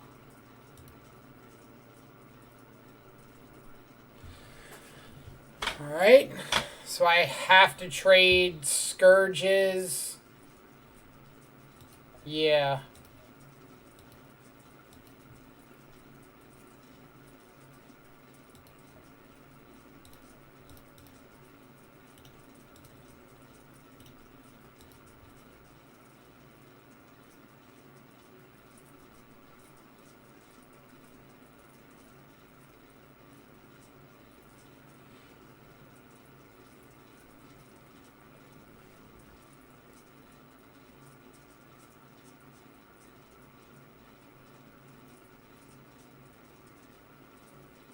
Removal spell.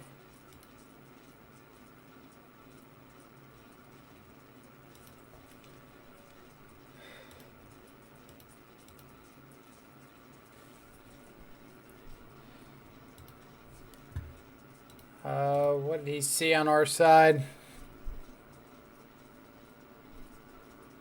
Targeted me, so he knows about this. So there's no point in holding it in hand.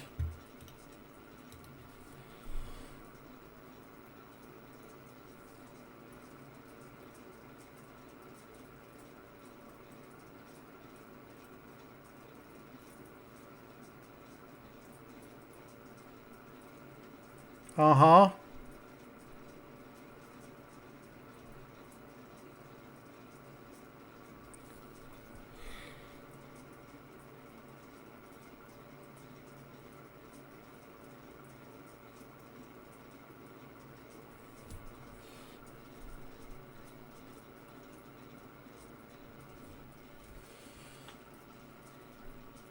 So is this just like a Scourge that's bigger than my shadow?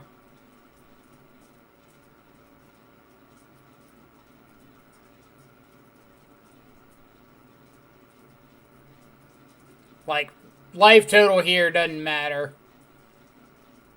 Either I draw a removal spell or I don't.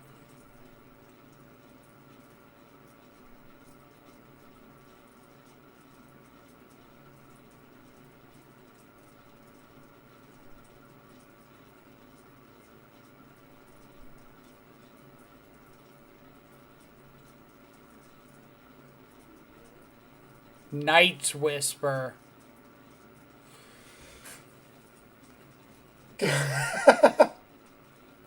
Don't bolt me, please.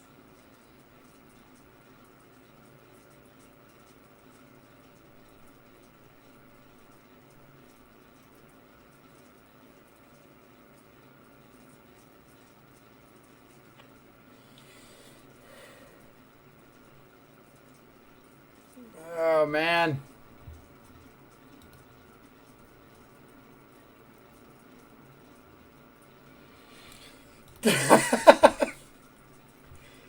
This game.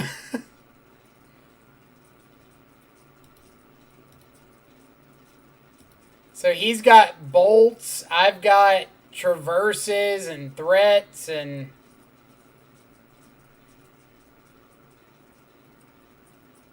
Just play a shadow pass. Play a shadow pass.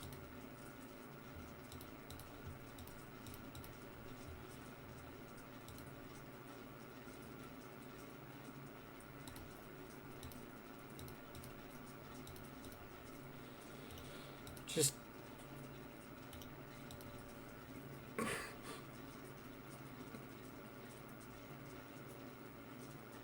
I can't do this forever.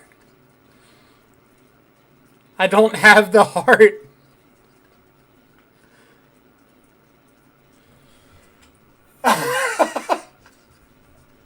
And that was only game 1? Holy crap. Oh, opponent, don't do this to me.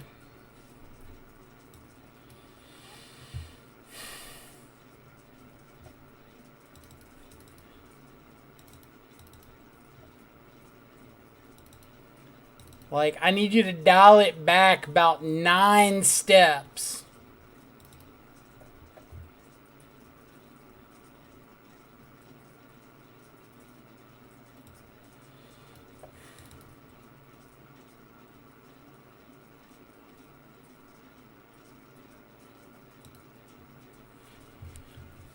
He was way stressed out. I was way stressed out.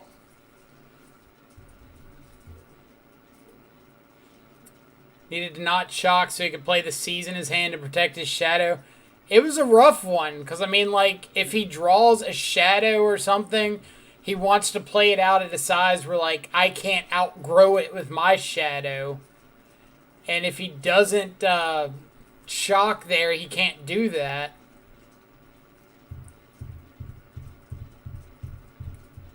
DJ Jedi Jeff, you're doing swell on clock.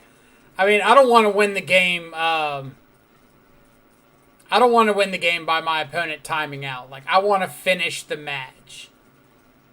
I can't control if he times out, but I don't want to win that way.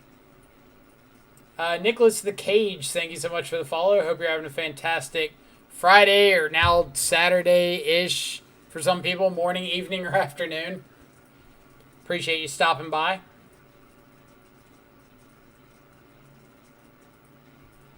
Yeah, like, I don't think he's stream sniping. If anybody in the chat is thinking, I'm thinking he's stream sniping or stream sniping.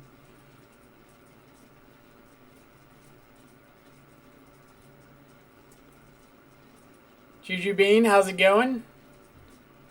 Hope you're having a fantastic Saturday as well. Yeah, I still don't think he's sniping. Like, regardless of how this game goes or how this match goes, like, I'm going to go over to his chat after this game and tell him they were great games.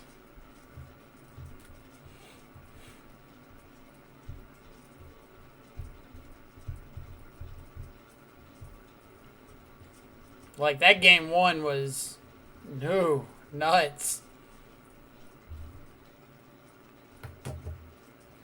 Yeah, we won game 1 going into game 2. His hand's solid. We've got threats. We've got Luris, or not Luris, Scourge.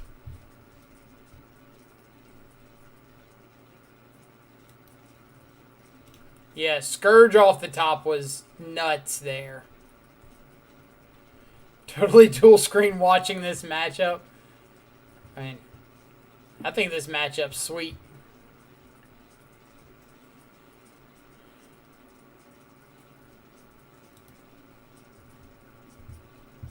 Push is a really good draw here.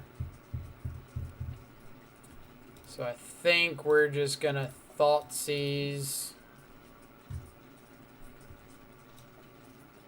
Shadow, Bolt, Rampage.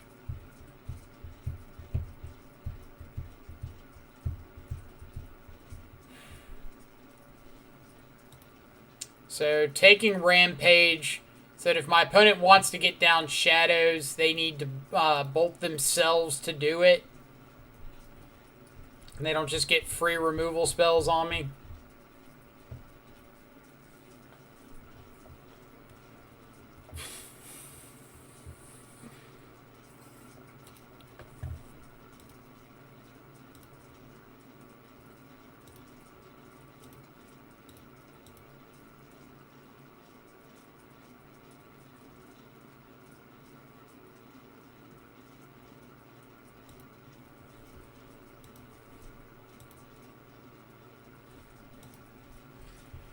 I am okay trading this shadow for my opponent's Swift Spear and a Lightning Bolt, and getting to Fatal Push the other one and untap with the only threat on board.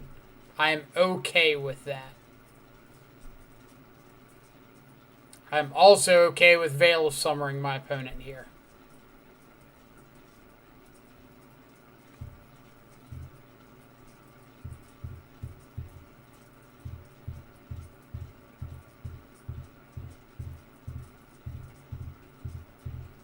I'm just saying before somebody says like, oh yeah, he just bolts your shadow and trades with a Swift Spear. Honestly, he wouldn't if he does go for that.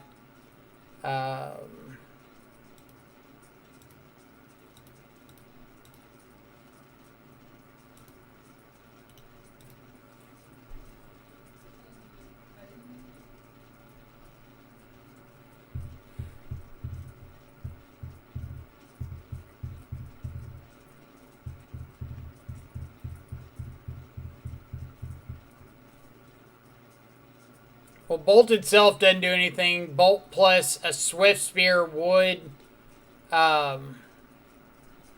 Bolt plus 2 Swift Spears attacking at me. I could make my Shadow a 4/4, block a Swift Spear, Fatal Push the other one, or I could just take the 2 off the other one if he bolts, and Shadow would grow to a 6/6, and he'd only be dealing 5 damage to it. So I could survive if he just swung both with the intention of bolting the Shadow. Basically a lot of outs there. Really. I wonder if this is trying to incentivize the crackback to turn on his shadows. In which case, I'm going to oblige, but only so I can drop Scourge.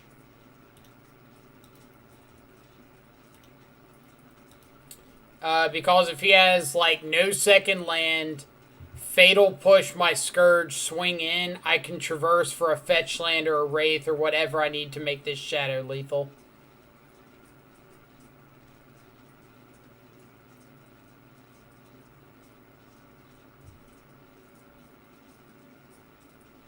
Yep.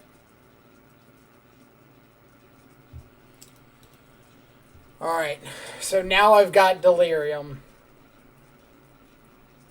So decisions need to be made.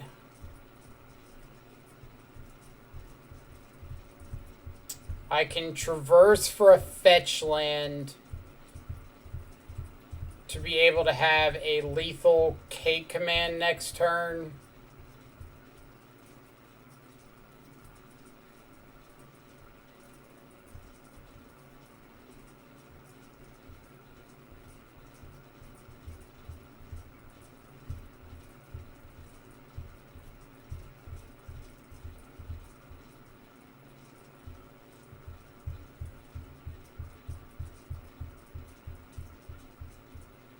Well, I'm not saying crack the fetch now. I'm saying just have it. So if he taps out to, like, play Shadow or something, I can make a move.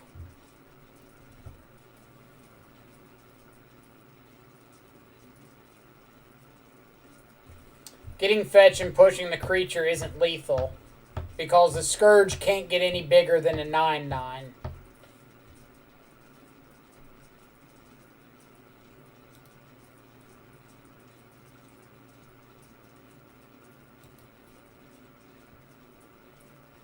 Alright, so they're drawing Scourge, which means they're not drawing another land. So if they're not drawing another land, I could attack with Shadow. No, I still need to traverse for a fetch here. So let's get Delta, so I can get Blood Crypt. Attack with both.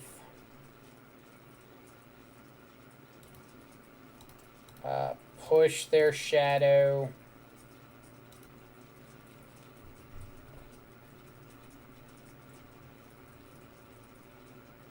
There is a lot of math in this matchup. I think that's something that people often underestimate, is recognizing like how much damage is dealt to varying creatures in and out of combat.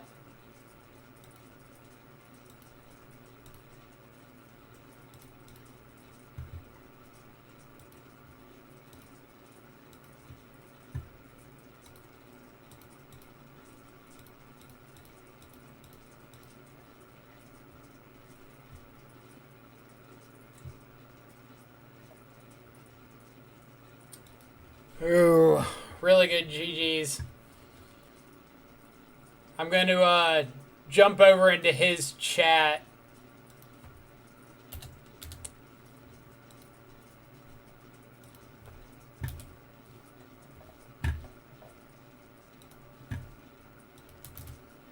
Yeah. Fucking tight. I just want to say go or GGs.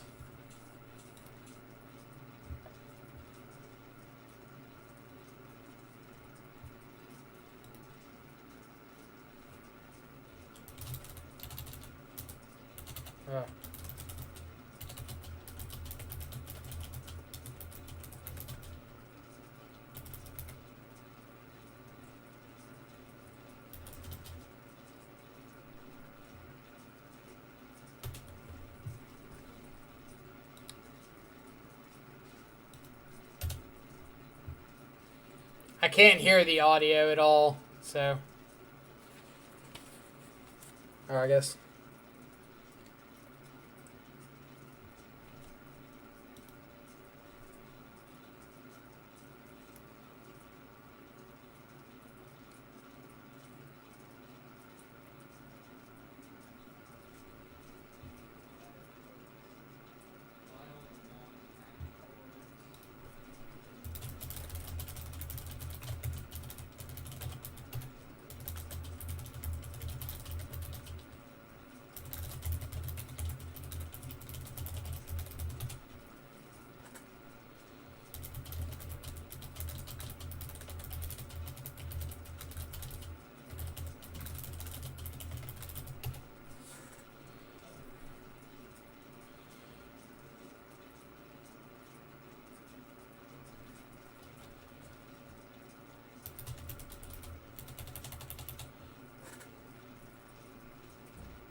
Yeah, there was no time to wait.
Frodo Vest 83, thank you so much for the follow.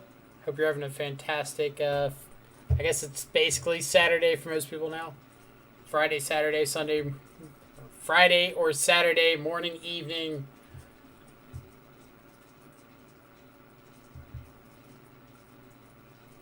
So, we're going to drop out of, is it Gigi or Gigi? How do you say it? Somebody tell me before I, like, screw up.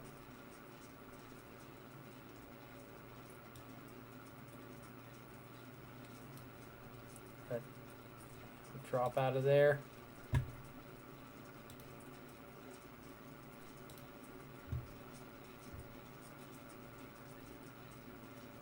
right. Seems like a nice dude. I haven't checked out his stream before, so I'm going to have to in the future now. Drawn and Quartered, thank you so much for the follow as well. Hope you're having a fantastic, I guess, Friday evening or Saturday morning.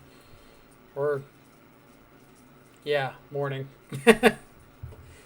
Days are tough when you've got so many people in the chat that are like from Europe or from outside of the U.S. But I appreciate everybody coming and hanging out. If you haven't been to the channel before, this is your first time. My name's Michael. Play a ton of Modern on stream on here, especially a lot of Death Shadow. It's kind of the best archetype. So if you ever want to check it out, we've got a lot of really great Shadow deck builders that hang around in here. It's an awesome resource. Kind of put the channel together to not only play games, but to help people who are wanting to get into the archetype, learn what's going on, check it out, see different variations get played. So if you haven't yet, feel free to hit the follow button. Doesn't cost you anything, just lets you know whenever we go live, so you can come hang out.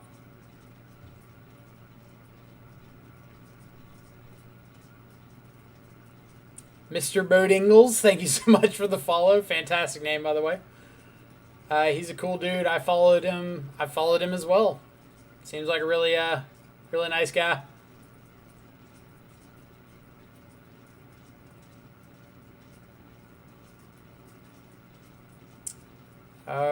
Ryo guy. You're gonna have to tell me if I'm pronouncing these names wrong. 87, thank you so much for the follow. Hope you as well are having a fantastic Saturday morning or Friday evening, wherever you're at in the world. Alright, what have I missed? Alright, so this is Sappy's list.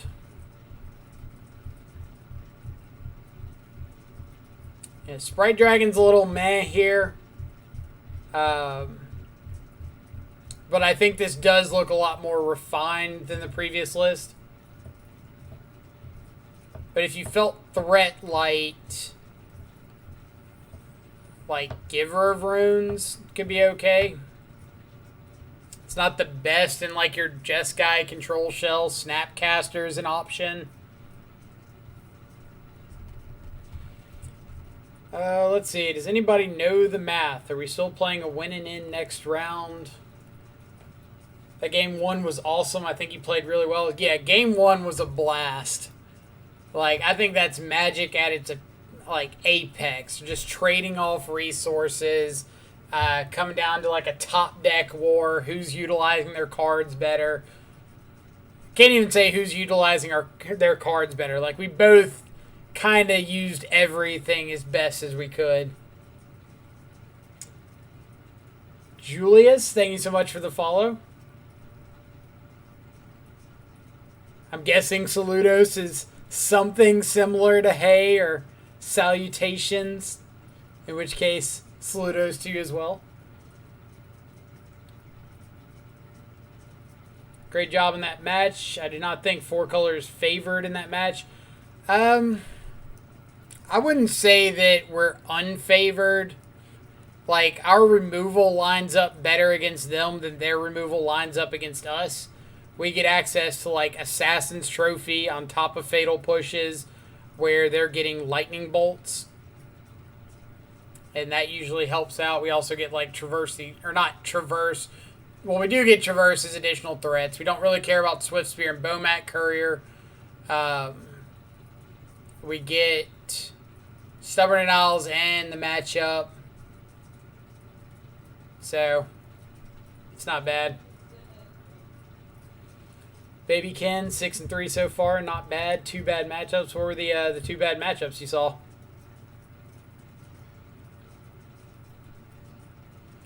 Let's see. So, do we know the math? Are we playing for a win and in? There are currently 3, 4, 5, 6, 7, 8 X and 1s or better. So after this next round, there'll be 4 X and 1s, 4 X and 2s that make it in. So if we win, we're top 8 for sure. If we lose, it's going to depend on tiebreakers, which our tiebreakers should be pretty good since we'll have picked up our second loss like the last possible round. I don't know if that means we'll be good enough to top 8, but it should at least give us a reasonable chance.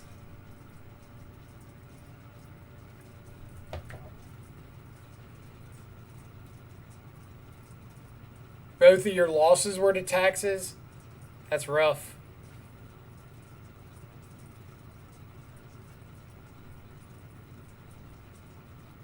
If you're playing a shadow variant, which I assume you are, that's extremely rough.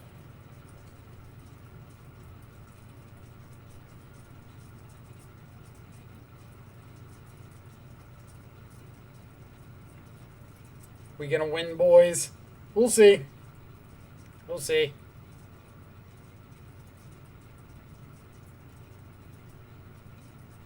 We've got to have a lot of things fall our way, but we're at least setting ourselves up in a reasonable position to have a chance. And that's all we can really do. Can't control much more than that.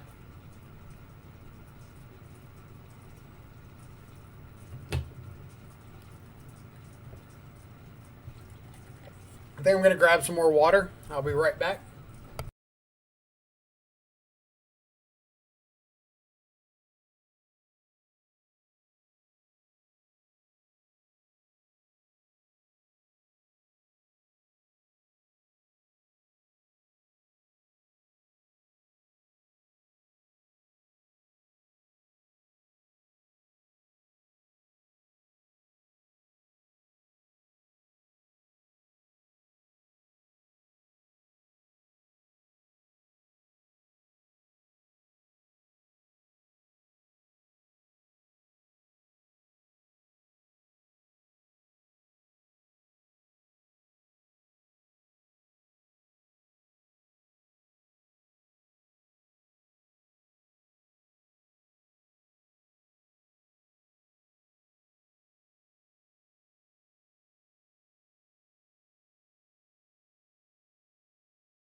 All right.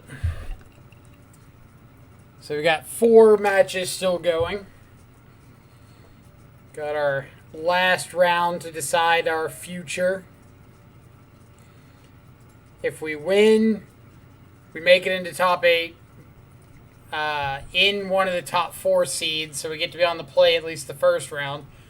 If we lose, then it all comes down to tiebreakers.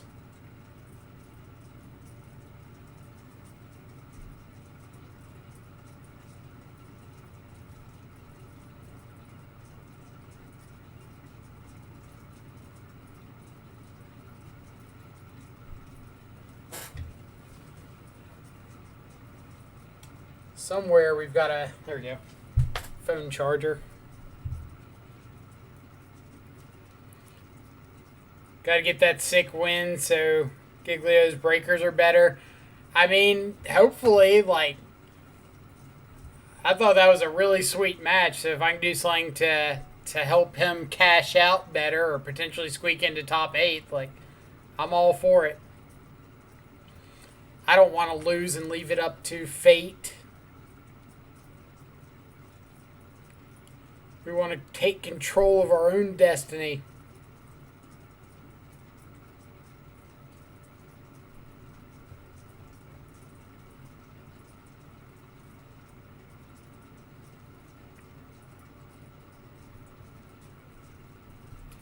But we just got to see what we're up against round 10.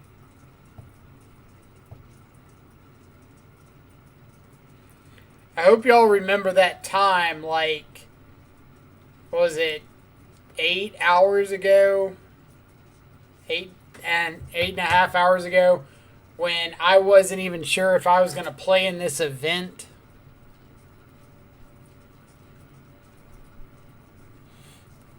So, I think we're pretty much locked for top 16. So that's at least something. Got to play to win, exactly. Beast mode taking down the whole tournament. I don't even know if we're going to play in this tournament. It doesn't look like it's that good. Win the whole thing. Well, I guess.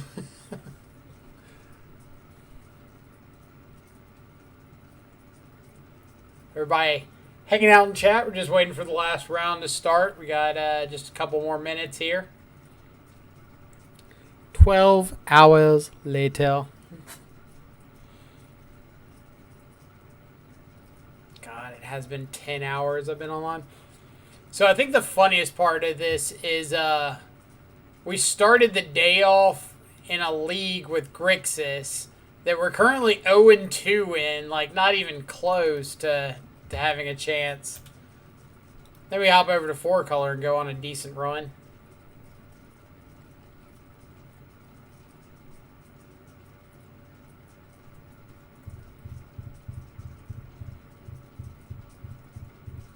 Just dodge Heliod.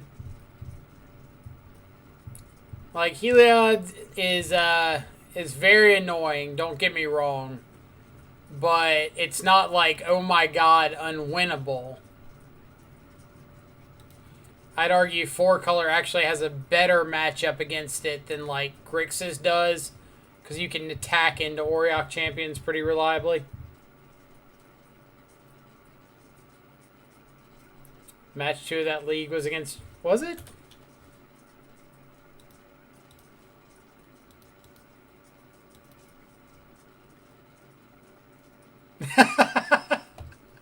Revenge!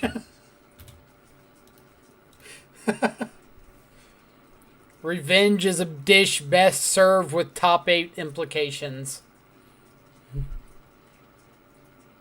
So there's 1 undefeated, 7 X and 1s. This is one of those times that if we were playing a paper tournament, you would have 8 players just like reaching across and shaking hands with their opponent. Just draw into top 8. I miss paper so much.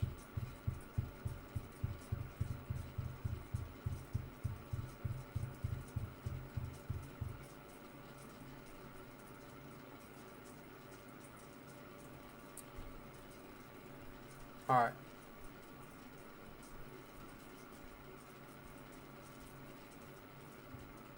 Do you play Stoneblade decks? What's your thoughts on my deck if we got time? Let me see. I wasn't paying attention. I miss Convention Center hot dogs. I miss the Memphis Convention Center has got like these barbecue pulled pork nachos. Whew. Alright, so what do we got? Stoneforge, Flare, Hex Drinker, Goy, Flurus, Liliana, Precision Thoughtseize, Cling, Push, Path, Decay, Trophy, Baubles, a Spell Bomb, Shadow Spear, Sword of Feast and Famine, Batter Skull, So if I'm playing a Stoneblade deck, I absolutely want a Fire and Ice somewhere in the 75. Doesn't have to be in the main, but like having access to it against a lot of these, especially creature combo decks, is ridiculously useful. Shadow Spear's not bad. Honestly, I'd probably like drop Shadow Spear for a Fire and Ice, but that's just me currently. Like, I think Fire and Ice is just phenomenal, and Shadow Spear's like, not bad. But I think most of the times that you want like life link off Shadow Spear, you'd rather just have Batter Skull.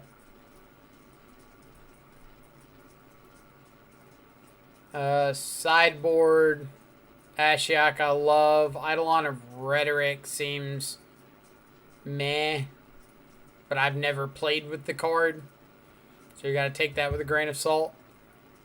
Caustic Caterpillar is a pretty funny one with Luris. Shadow Spear is for Heliod. I can't win that matchup. That's fair. Sort of Fire and Ice would help against Heliod as well.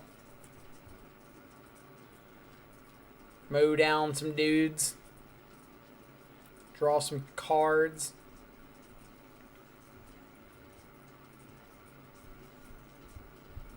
Lapras is on Eldrazi-tron. Your guess is as good as mine on that one. I missed the cheesesteak joint in Louisville. That was fantastic. Don't miss spending $16 for a slice of pizza and a soda in Vegas. I mean, that's Vegas. Like, you walk around outside, it's $10 for a bottle of water.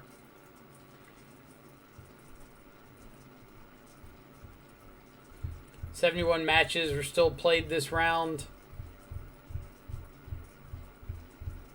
What is that? People playing for top 128. I don't think top 128 gets you anything. Oh, no, it does. Never mind. So it gets you a quarter of your entry fee back. It's 400 play points if you entered with play points. I've equipped Sword to Caterpillar so many times. That's pretty great.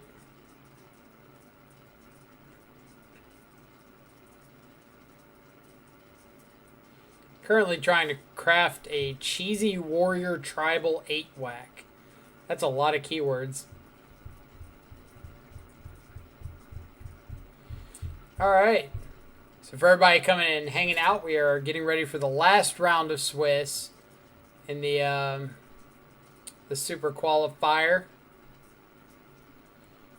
Jonathan, are you talking about the cheesesteak place in Kansas City we went to? Or was there a good one in Louisville?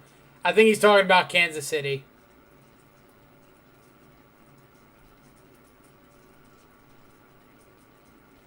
Well, that's the only cheesesteak place I can remember. Unless there was a good one in Louisville. I had so many trips, I can't remember. The Italian place in Knoxville was fantastic. That appetizer with like the mozzarella balls and mussels. Ooh. Ooh. Alright. I guess we get to find out if they are on Eldrazi-tron.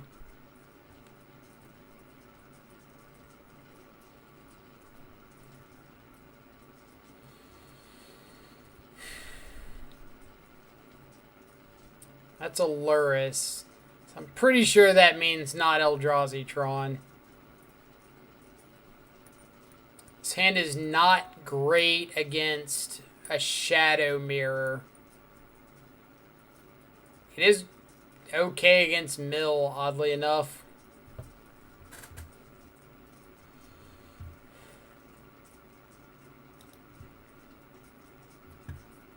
Alright.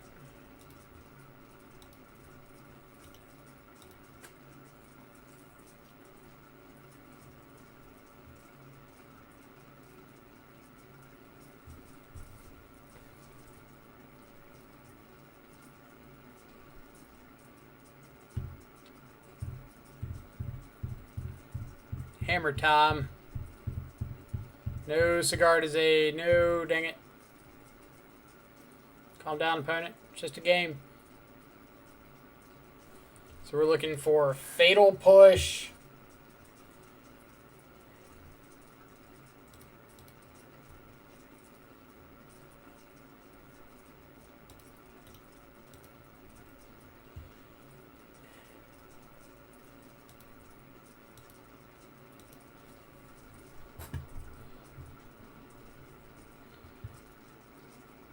No second land, go to combat, flash in hammer.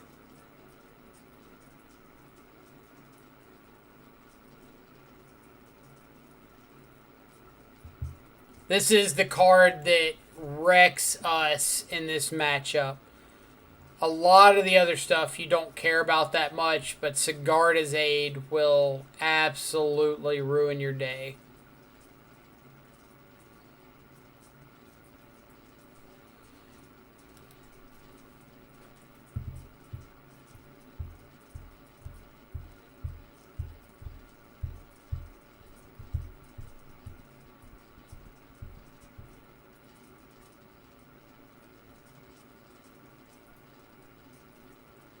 Come on, flash in cranial plating.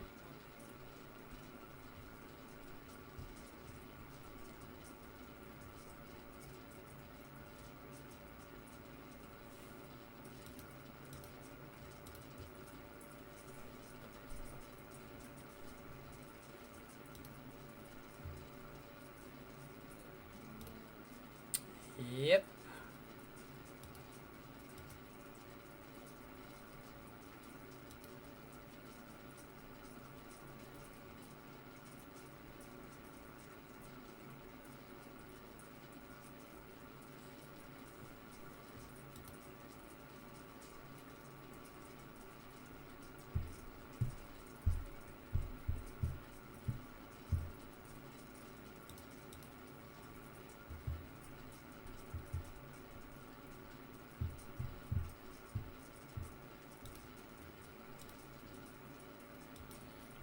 So I'm dead to Ornithopter if I don't find a Fatal Push anyway.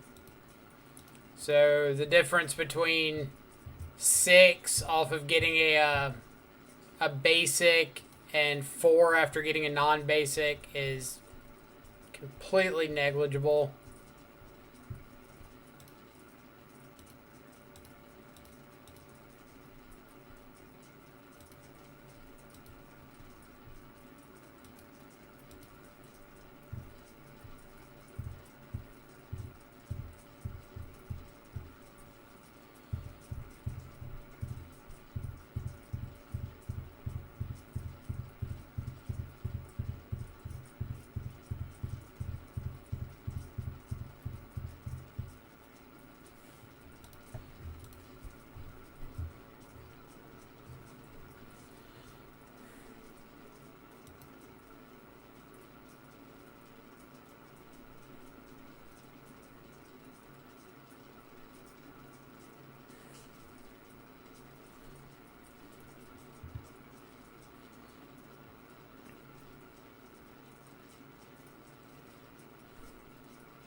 Alright, so options are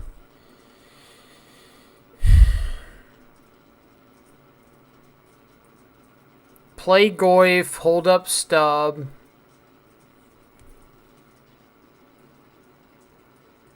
play Goyf, plan on fetching for Blood Crypt to give myself like an oops, I drew into Battle Rage lethal.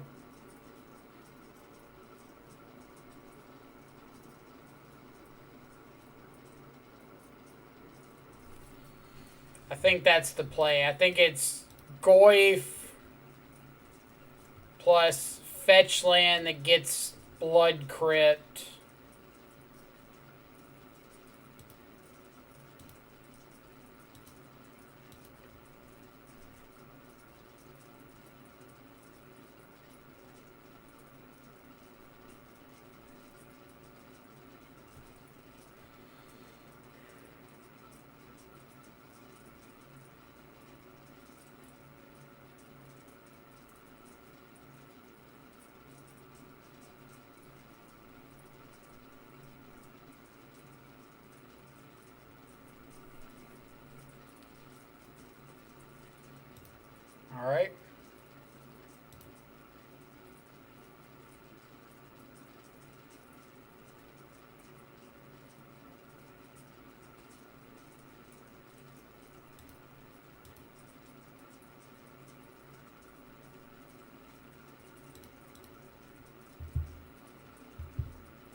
So this I have to let resolve.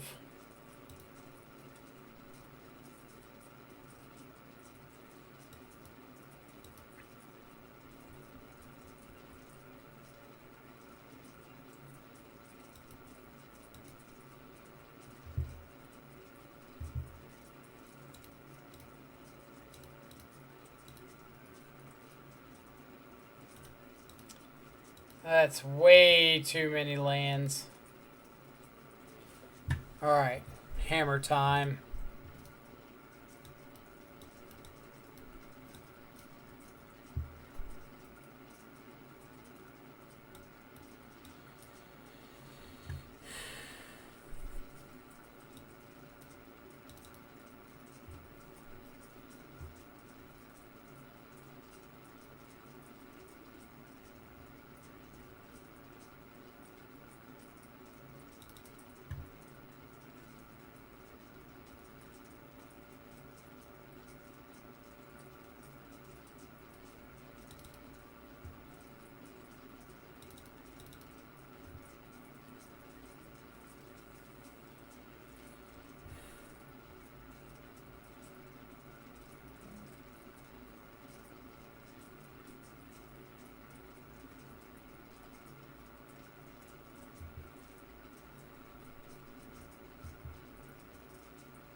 Do I want to just keep up my Oriok champion answers?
So let's see, I can Bauble plus Catacombs to try to find second land.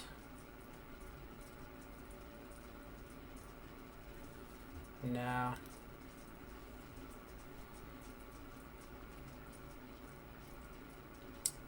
Keep this. Just bottom Luris.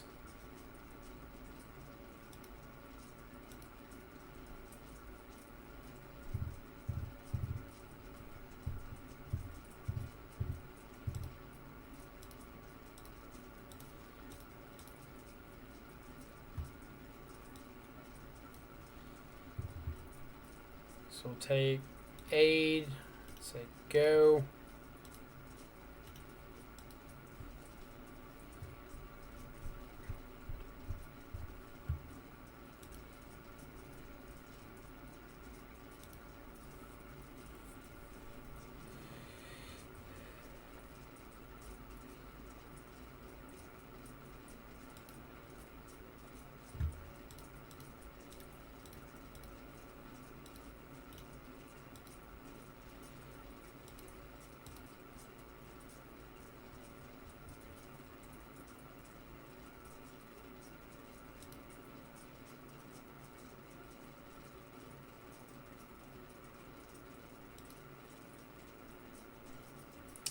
That's a bunch of hammers.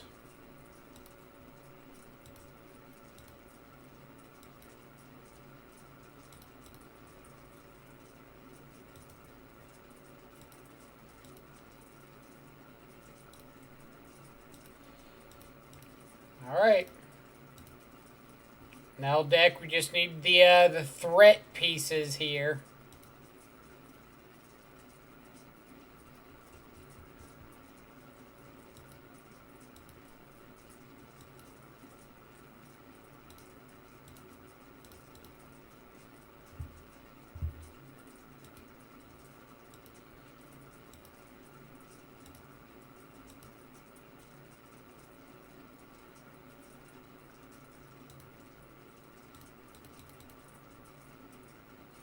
So Hammer, Hammer, Paladin, Unknown.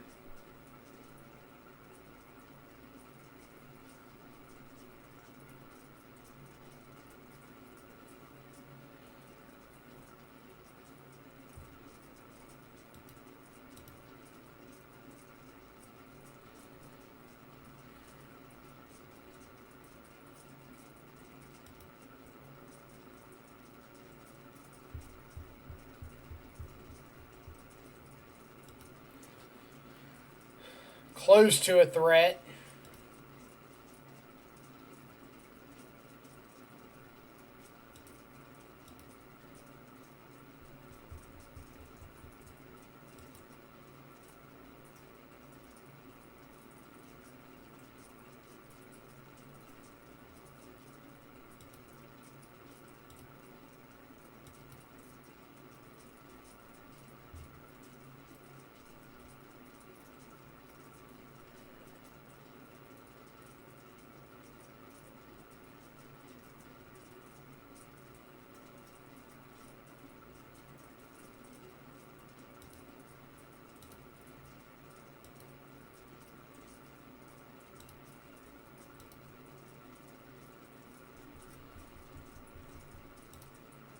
Alright, well, if we can find a shadow, we can end the game very, very quickly.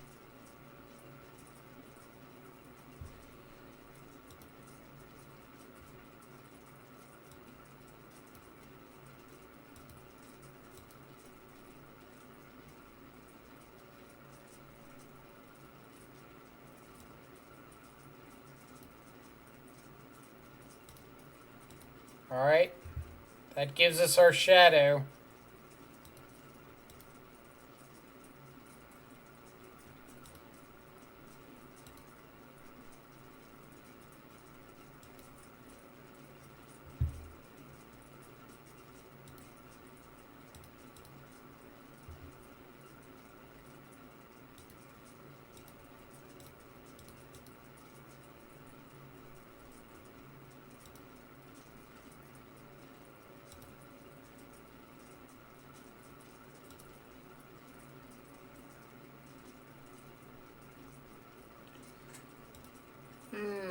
That's what we didn't need.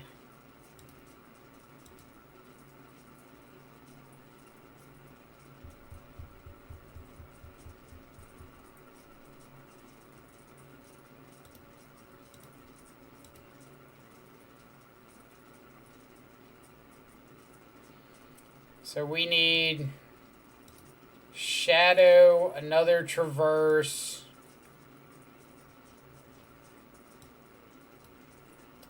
That does not do it.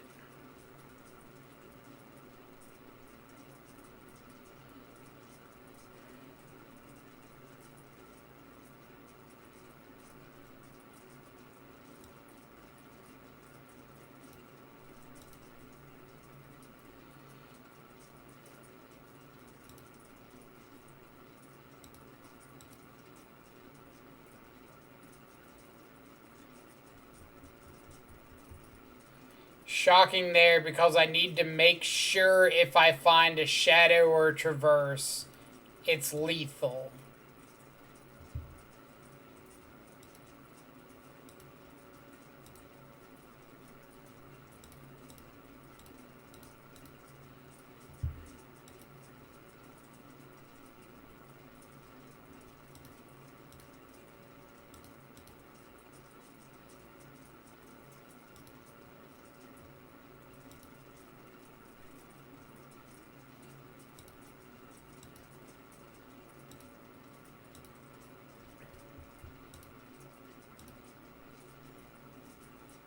Absolutely.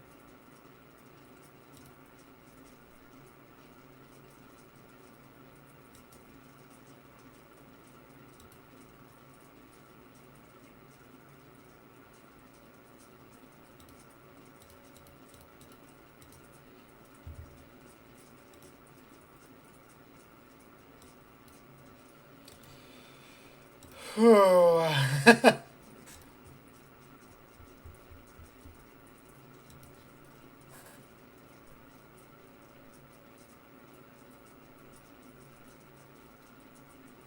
want to get this paladin off the board.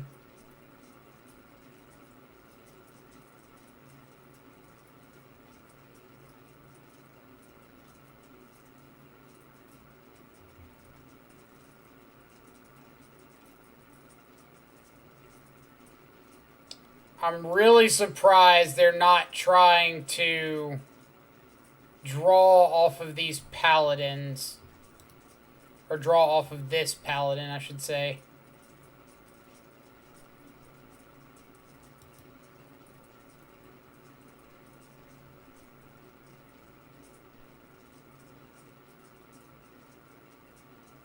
Yeah, this is fine. I've got to kill these, I've got to kill these ornithopters anyway. So it doesn't matter if he's got a hammer or 12 hammers attached to him.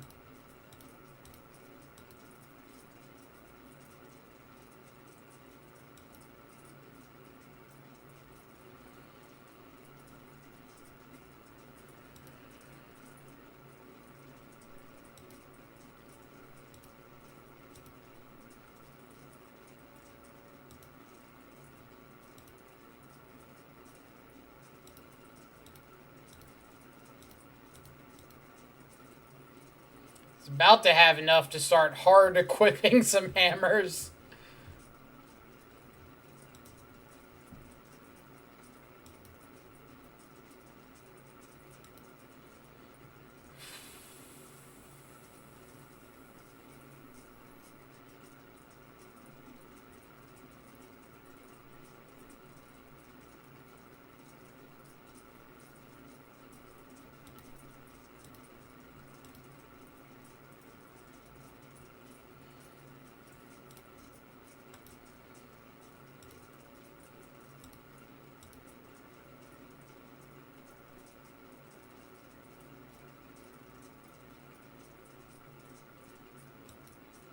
I think that's gonna kill me too.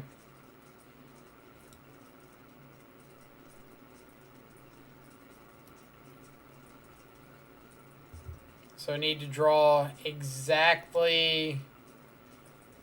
Oh, am I supposed to go for the draw or do I go for cling to dust?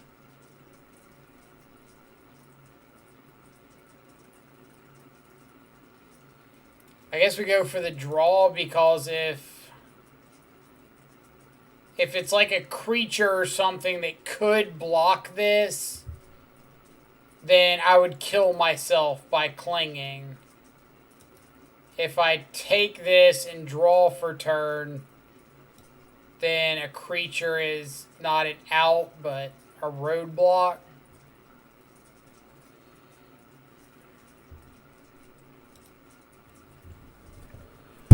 Alright, so we've got Shadow in the yard. So I can...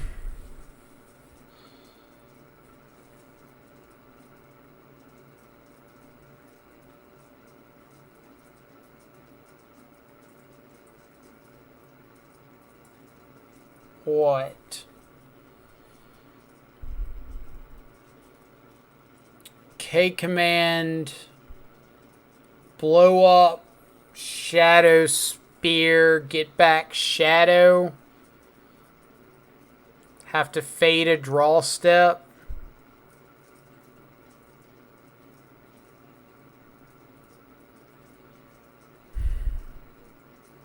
I just have to fade Paladin, right? So I'll be blowing up Shadow Spear to get rid of the life link so that I know the Shadow plus Battle Rage is going to be lethal next turn. So return Shadow, blow up Shadow Spear. Red, black, play Shadow. Say go.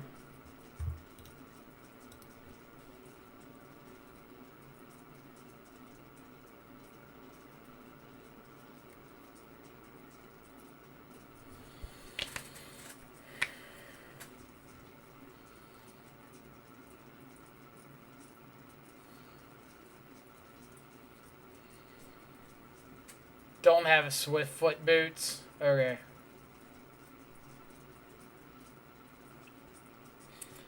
I was gonna cry if that was a swift foot boots. Alright, so he's got to block with everything or die.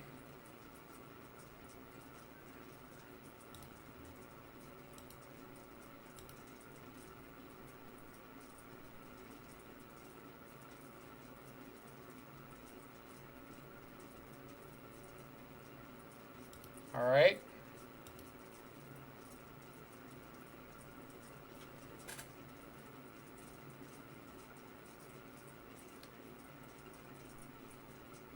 Is he going... I can't imagine he blocks with everything, right?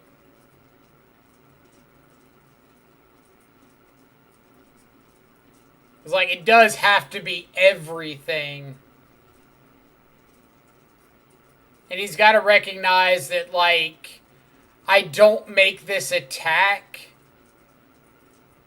unless I've got Battle Rage.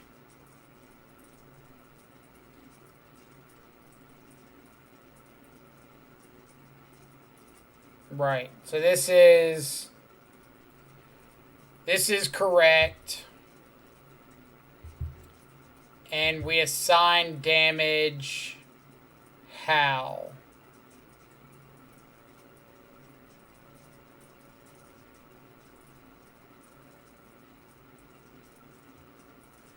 We assign... Does it matter?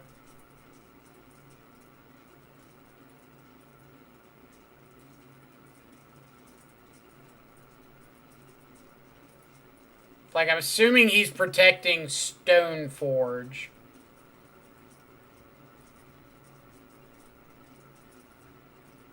So this is fine.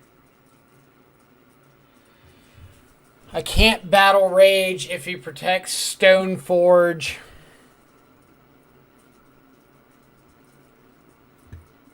Yep.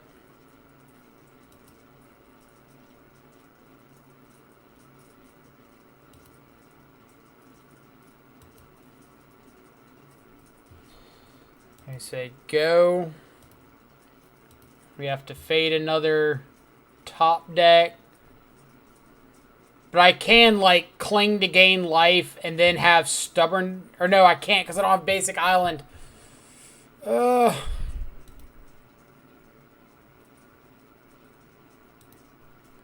So cling, target, giver...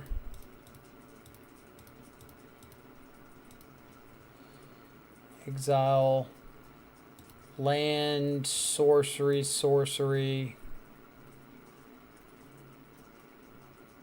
artifact, instant, sure.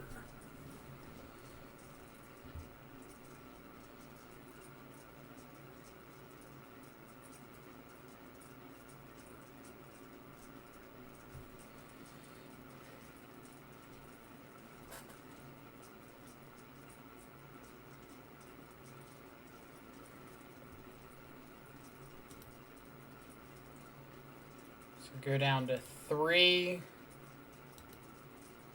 Go to my turn. Inquisition for information.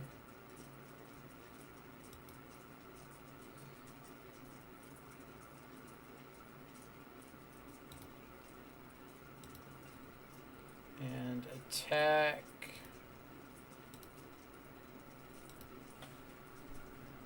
No blocks, Battle Rage.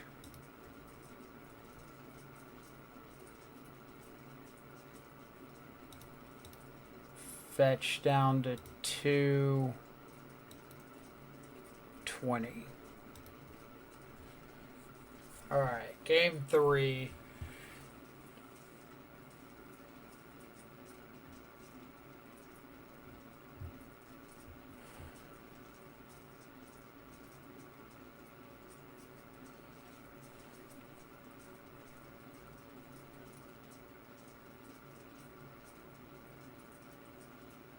So we saw Oriok champion, but we expected that, which is why we've got Plague Engineer, EE. I probably need to bring in the second Battle Rage just to have that, like, oops kill. Giglio is hosted with 112. Thank you so much. How'd your last round go? GG's to you as well, for sure. Those are some pretty fantastic games. 6-0 into 7-3. Damn. That's magic for you. Sometimes you just get those big turnarounds. We're in game 3 of the last round now.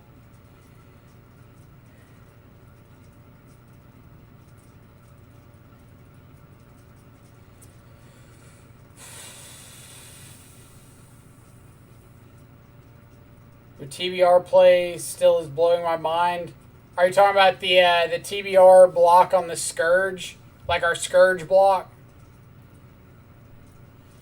His hand's okay. It's not great. But I don't think it's bad enough to throw back. If he just has a fast start, I could be pretty dead. That's a great draw. That's a really great draw. So what's coming off the top for you? Ink Moth. That Ink Moth is also a good draw. Alright.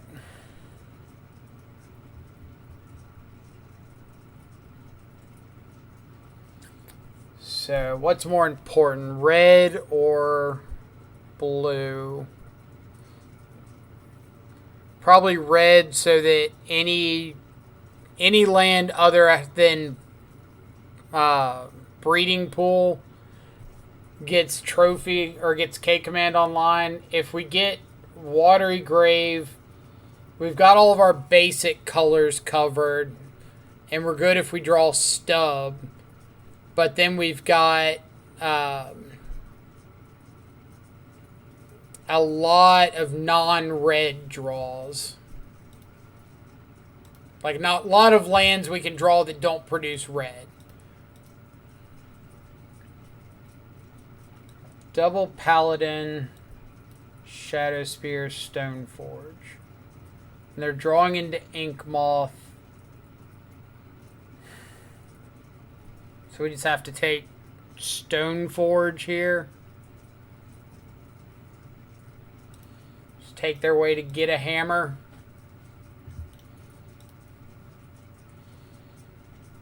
Shadow's pretty good.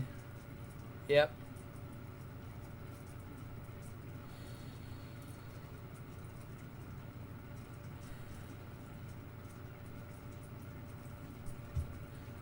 So next turn they get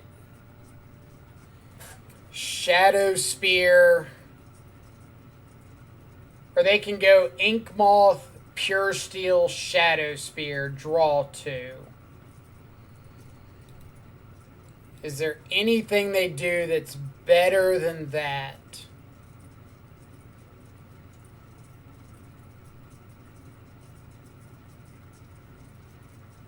Good luck. Hope you win it. Need to go think about something that isn't card game for a while.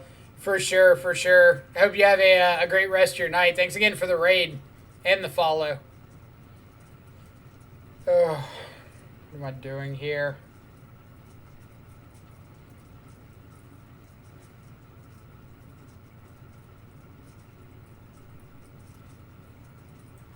I think I just have to play Tarmogoyf.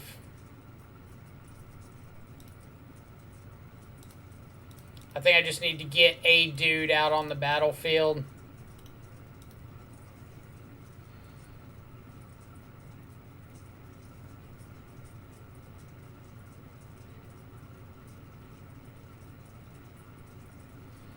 Looks like next turn we can go attack with Tarmogoyf, Scourge plus Shadow.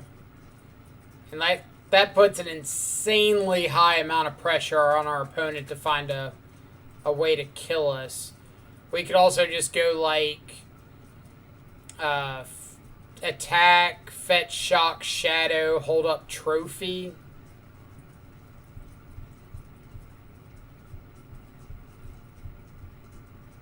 Yep.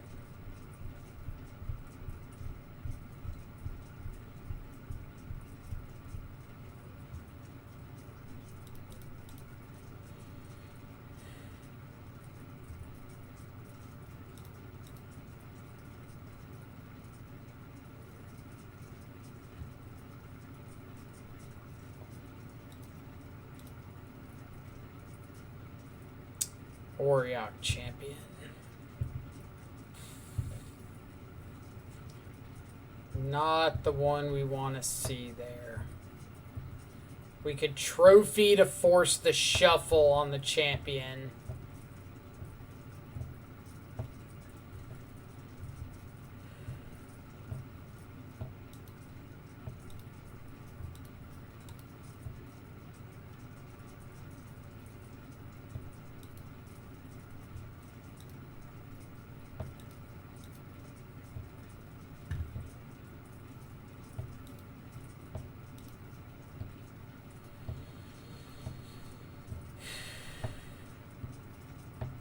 K command, kill Shadow Sphere, 2 to Paladin, Shadow trophy the aid.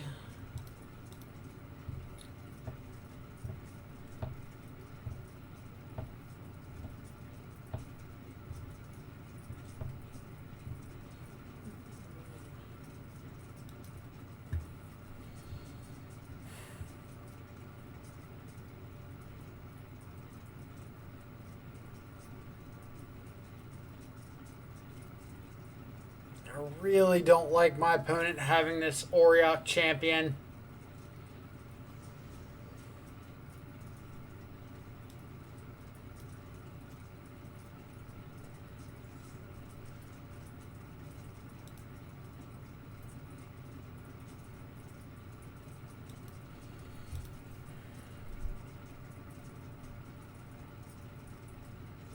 I'm gonna take a chance.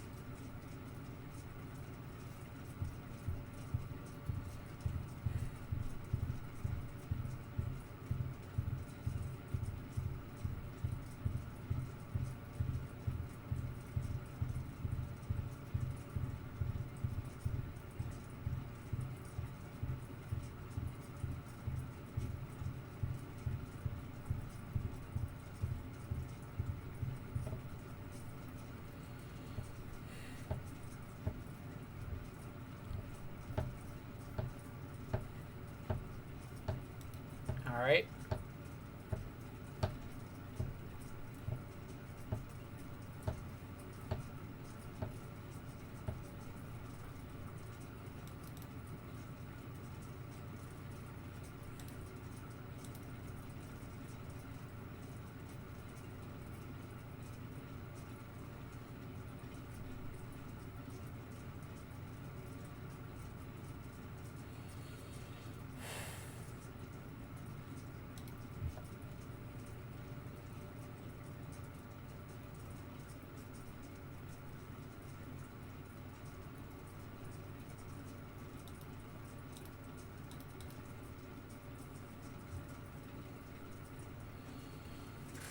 Gonna make them commit this hammer now.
They had a double pure steel.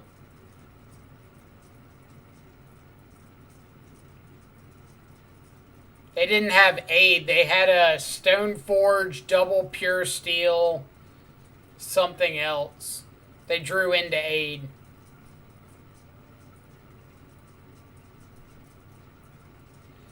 His hand was like 2 planes, 2 pure steel, Stoneforge Mystic, Steel Shaper's Gift, or not Steel Shaper's Gift, something else. But he didn't have aid.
So if one of their remaining cards is another hammer, I just die.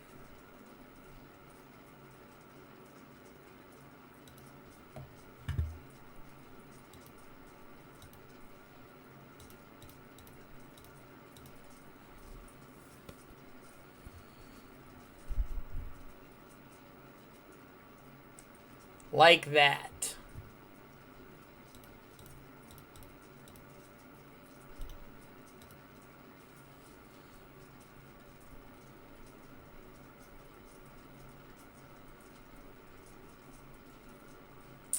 Yep. Alright, GG's. They had to have third hammer.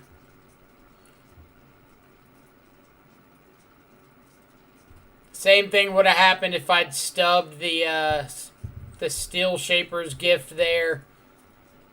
Still had third hammer. Not drawing anything relevant.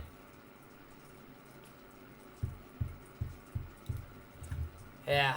So now we gotta wait and see what we get. Alright, what did I miss in chat?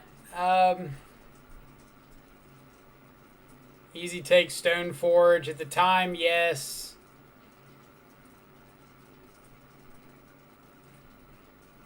Don't time out. Wasn't gonna time out.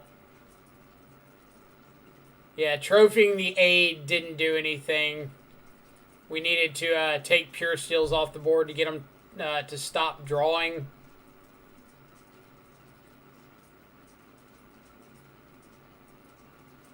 The idea behind not trophying on their upkeep to shuffle away the Auriok champion was the Auriok champion represented a draw that wasn't a hammer. And like an Auriok champion on the board is annoying, but between Tarmogoyf Shadow and Scourge in hand, we can attack through the Auriok champion pretty well. But we couldn't attack through hammers.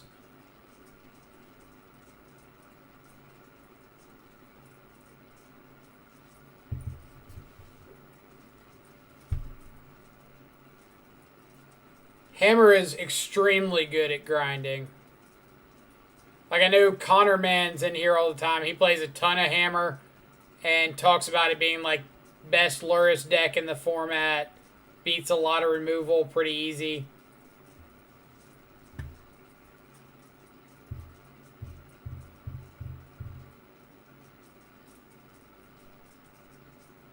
All right, let me see if I can get all these new follows. Carnage SLV, Aloha Locomoco, Fiery Justice, W Mag Desiak, Subject 386, Justin 23 APG, Hammer Baby 5001, The Jig is Always Up, Giglio, Nito MTG, CNM Fernando, XF13RC3. Thank all of y'all so much for the follows. Hope everybody's having a fantastic Friday, morning, evening, or afternoon. Or I guess Saturday now. Yeah, Saturday. We've been playing Magic for a long time today.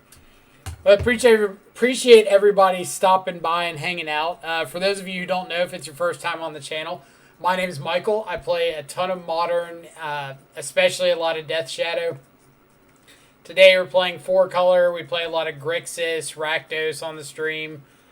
Jun, play brews like Esper. All sorts of Shadow variants. I think it's by far the best archetype in Modern, but I may be a little bit biased. If you're enjoying the channel, enjoying hanging out, if you want to know more about Shadow, if you ever want to come chill and hear about some really awesome brews that are going around. We got a lot of great deck builders and players in the chat all the time. Feel free to hit the follow button. It's called a call to action. Doesn't cost you anything, just lets you know whenever we go live so you can come hang out. Kind of the purpose of this channel is to put together a great resource for people who are interested in Death Shadow or Modern in general. Come see some gameplay, come talk to people about ideas, see what's going on. And it's just a pretty fun place to be. Hello, Void. Thank you so much for the follow. Hope you as well are having a fantastic Saturday morning, evening, or afternoon, wherever you're at in the world. You're going to be the X2 that passed the top 8. I think based off records, there should be like 4 X and 2s that make it. Or 3. Might be 3. 3 sounds right. Like there's going to be 1, 2, 3, 4, 5 X and 1s. And then 3 X and 2s. And our hope is just to be one of those 3 X and 2s. If we make it, cool. If we don't make it, we had a fun run. Lures plus Giver Runes is super powerful. Lures plus their entire deck is powerful. Like, I don't think people recognize that you can get back, like, Sigarda's Aid off of Luris. You can play Hammers off Luris and equip them straight away with Aid. Like, it's nuts. But we did play against Hammer Time earlier in the event and won that one.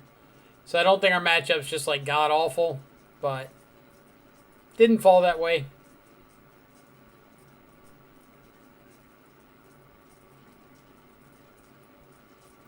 It's not... So the jig is always up. Out of curiosity, what would you say is the best Luris deck? You think it's the Rakdos deck? The Rakdos Scourge Shadow deck?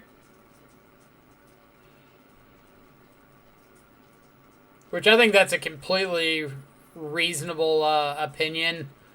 Like, I think the Rakdos deck between Bauble, Bomat Courier, Scourge, and Shadow itself being extremely potent threats. Luris is absolutely fantastic in that deck. Shadow then Hammer. I think Hammer's more powerful, but Shadow's more consistent. I can see that argument. Like, Hammer's probably got the more broken draws, but Shadow's got a little bit of a better ability to disrupt an attack. We could have taken Pure Steel on 1, Trophied 8 on 2 after they play Stoneforge, then K-Command, kill the other Pure Steel, and the Hammer maybe after taking a hit for 11. So the issue there is... Turn 1, our opponent played Plains Aid. We Thoughtseize. We drew Thoughtseize off the top. Thoughtseized them. they had double pure steel, stone forge, second planes. We bobbled them, saw ink moth on top. So if we didn't take the ink, or if we didn't take the stone forge, they would have aid plus ink moth. Aid plus hammer in hand ink moth. So if we ever tapped out after that point, we were probably dead.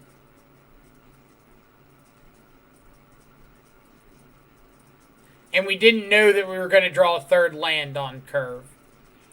So it's kind of hard to say, yeah, we'll K command on turn 3 to do X and Y. But if we miss the third land, then our entire hand falls apart. Spam this heat to support the freak. I don't know how I feel about that one.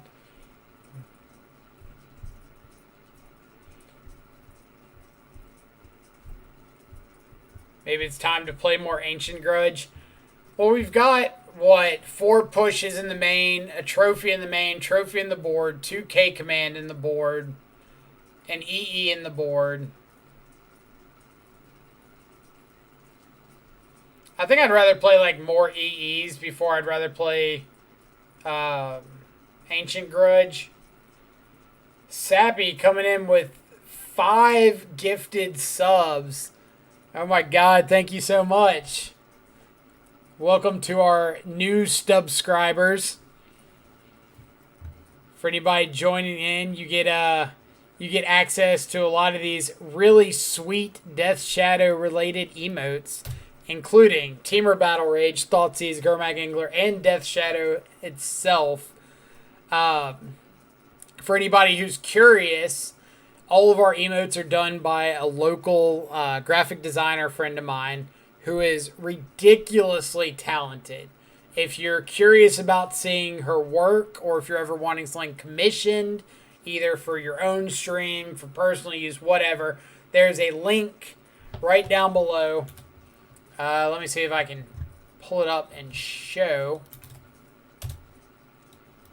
So if you go to the channel and you go, pause that, right down here below, there's an Instagram link, and it's my friend Jill. She does ridiculously good artwork. Highly recommend it. But she does all of our emotes. She does all kinds of graphic design work and drawing. Go check her out. Make sure you drop a follow on her page if you do. You don't have to tell her I sent you, but just go support her. Always a fan of supporting people that are fans of the stream. But it's tough since the safer line ended up losing the game, but it still may have been correct.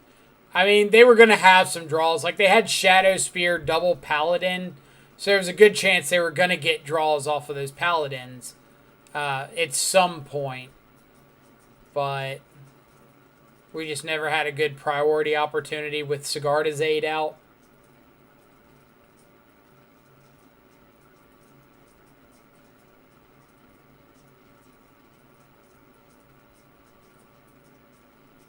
We should sweat the top 8, bring a screen in front of them, slowly pull it down to see if we made it on breakers.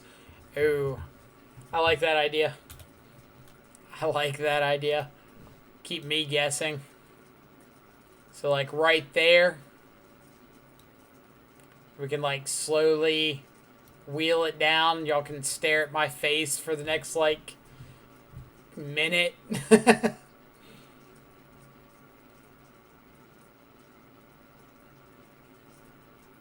Anyone have a badge of shame? No, nobody has redeemed the badge of shame yet. A little bit surprising.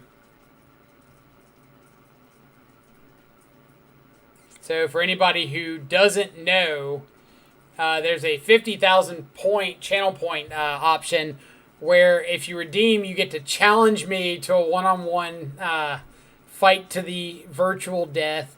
If you win, I gift you a sub. If I win, you have to put our badge of shame next to your ID name. So you can say that you tried it. You can always try it again, but you get to say that you tried it and lost miserably.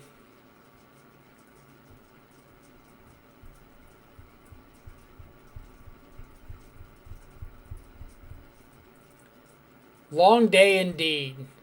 Like, let's see.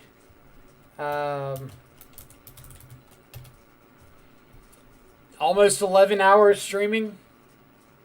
Alright, does it show it now? Or does it not show it until the end of the round? I guess it doesn't show it until the end. You had 6 Euro mirrors? Is this top 8? No, this isn't top 8. This is the round that just finished, isn't it? Or no, it is. We just missed it. Alright. Came in 10th. Rough. But it happens. It was a fun run. So let's see. We know... I think Lapis was the only one that we played against in the Swiss. So I have no idea what anybody else is on. I don't know if there's if anybody in chat has played against anybody that's still in. I don't know for sure.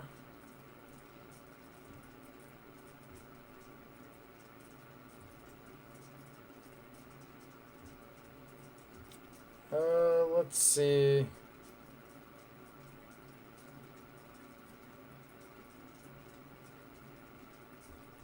And I don't see anybody that's still in the event streaming.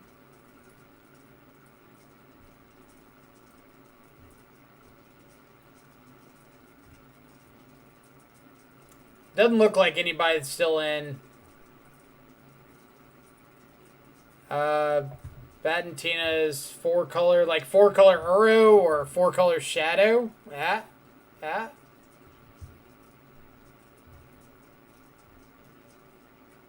I'm hoping 4-color Shadow. So that'd be awesome.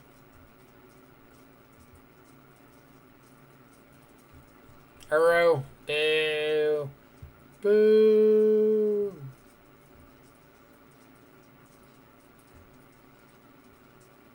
Let's see. I'm like trying to find somebody good to raid, but there's like nobody playing Modern.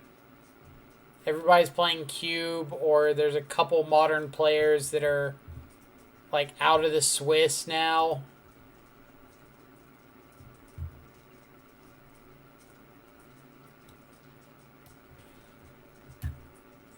Alright. Twinless Twin MTG, thank you so much for the follow there. Appreciate you coming by. But yeah, this was a really fun run. Raid Eggy Benny. Let's see, who is Eggy Benny? Eggy Benny, Eggy Benny, Eggy Benny.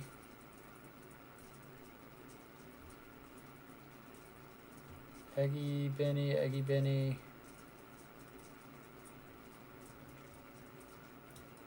Oh, that is a good one. So Eggy Benny is on a 24-hour stream. So, first of all, appreciate everybody so very much for coming and hanging out today. For everybody that stuck around off GG's stream, thank y'all so much as well. Appreciate all the support through the run. Had a fantastic time. And, yeah, it was a hell of a day. Can't complain at least. Again, if you're enjoying the content, if you enjoyed hanging out today, then feel free to hit the follow button. Doesn't cost you anything. Just lets you know when we go live, so you can come hang out, check out some more Shadow action. Usually we're live like Monday through Friday around 2 o'clock-ish until we get some leagues in. But other than that, yeah, hope everybody has a fantastic weekend. Stay safe. Enjoy some good food, good company. Have some good magic, especially if you plan on playing some of the challenges this weekend. So hope everybody has a great rest of their day, rest of the weekend, and I will see you all on Monday. Ta-ta.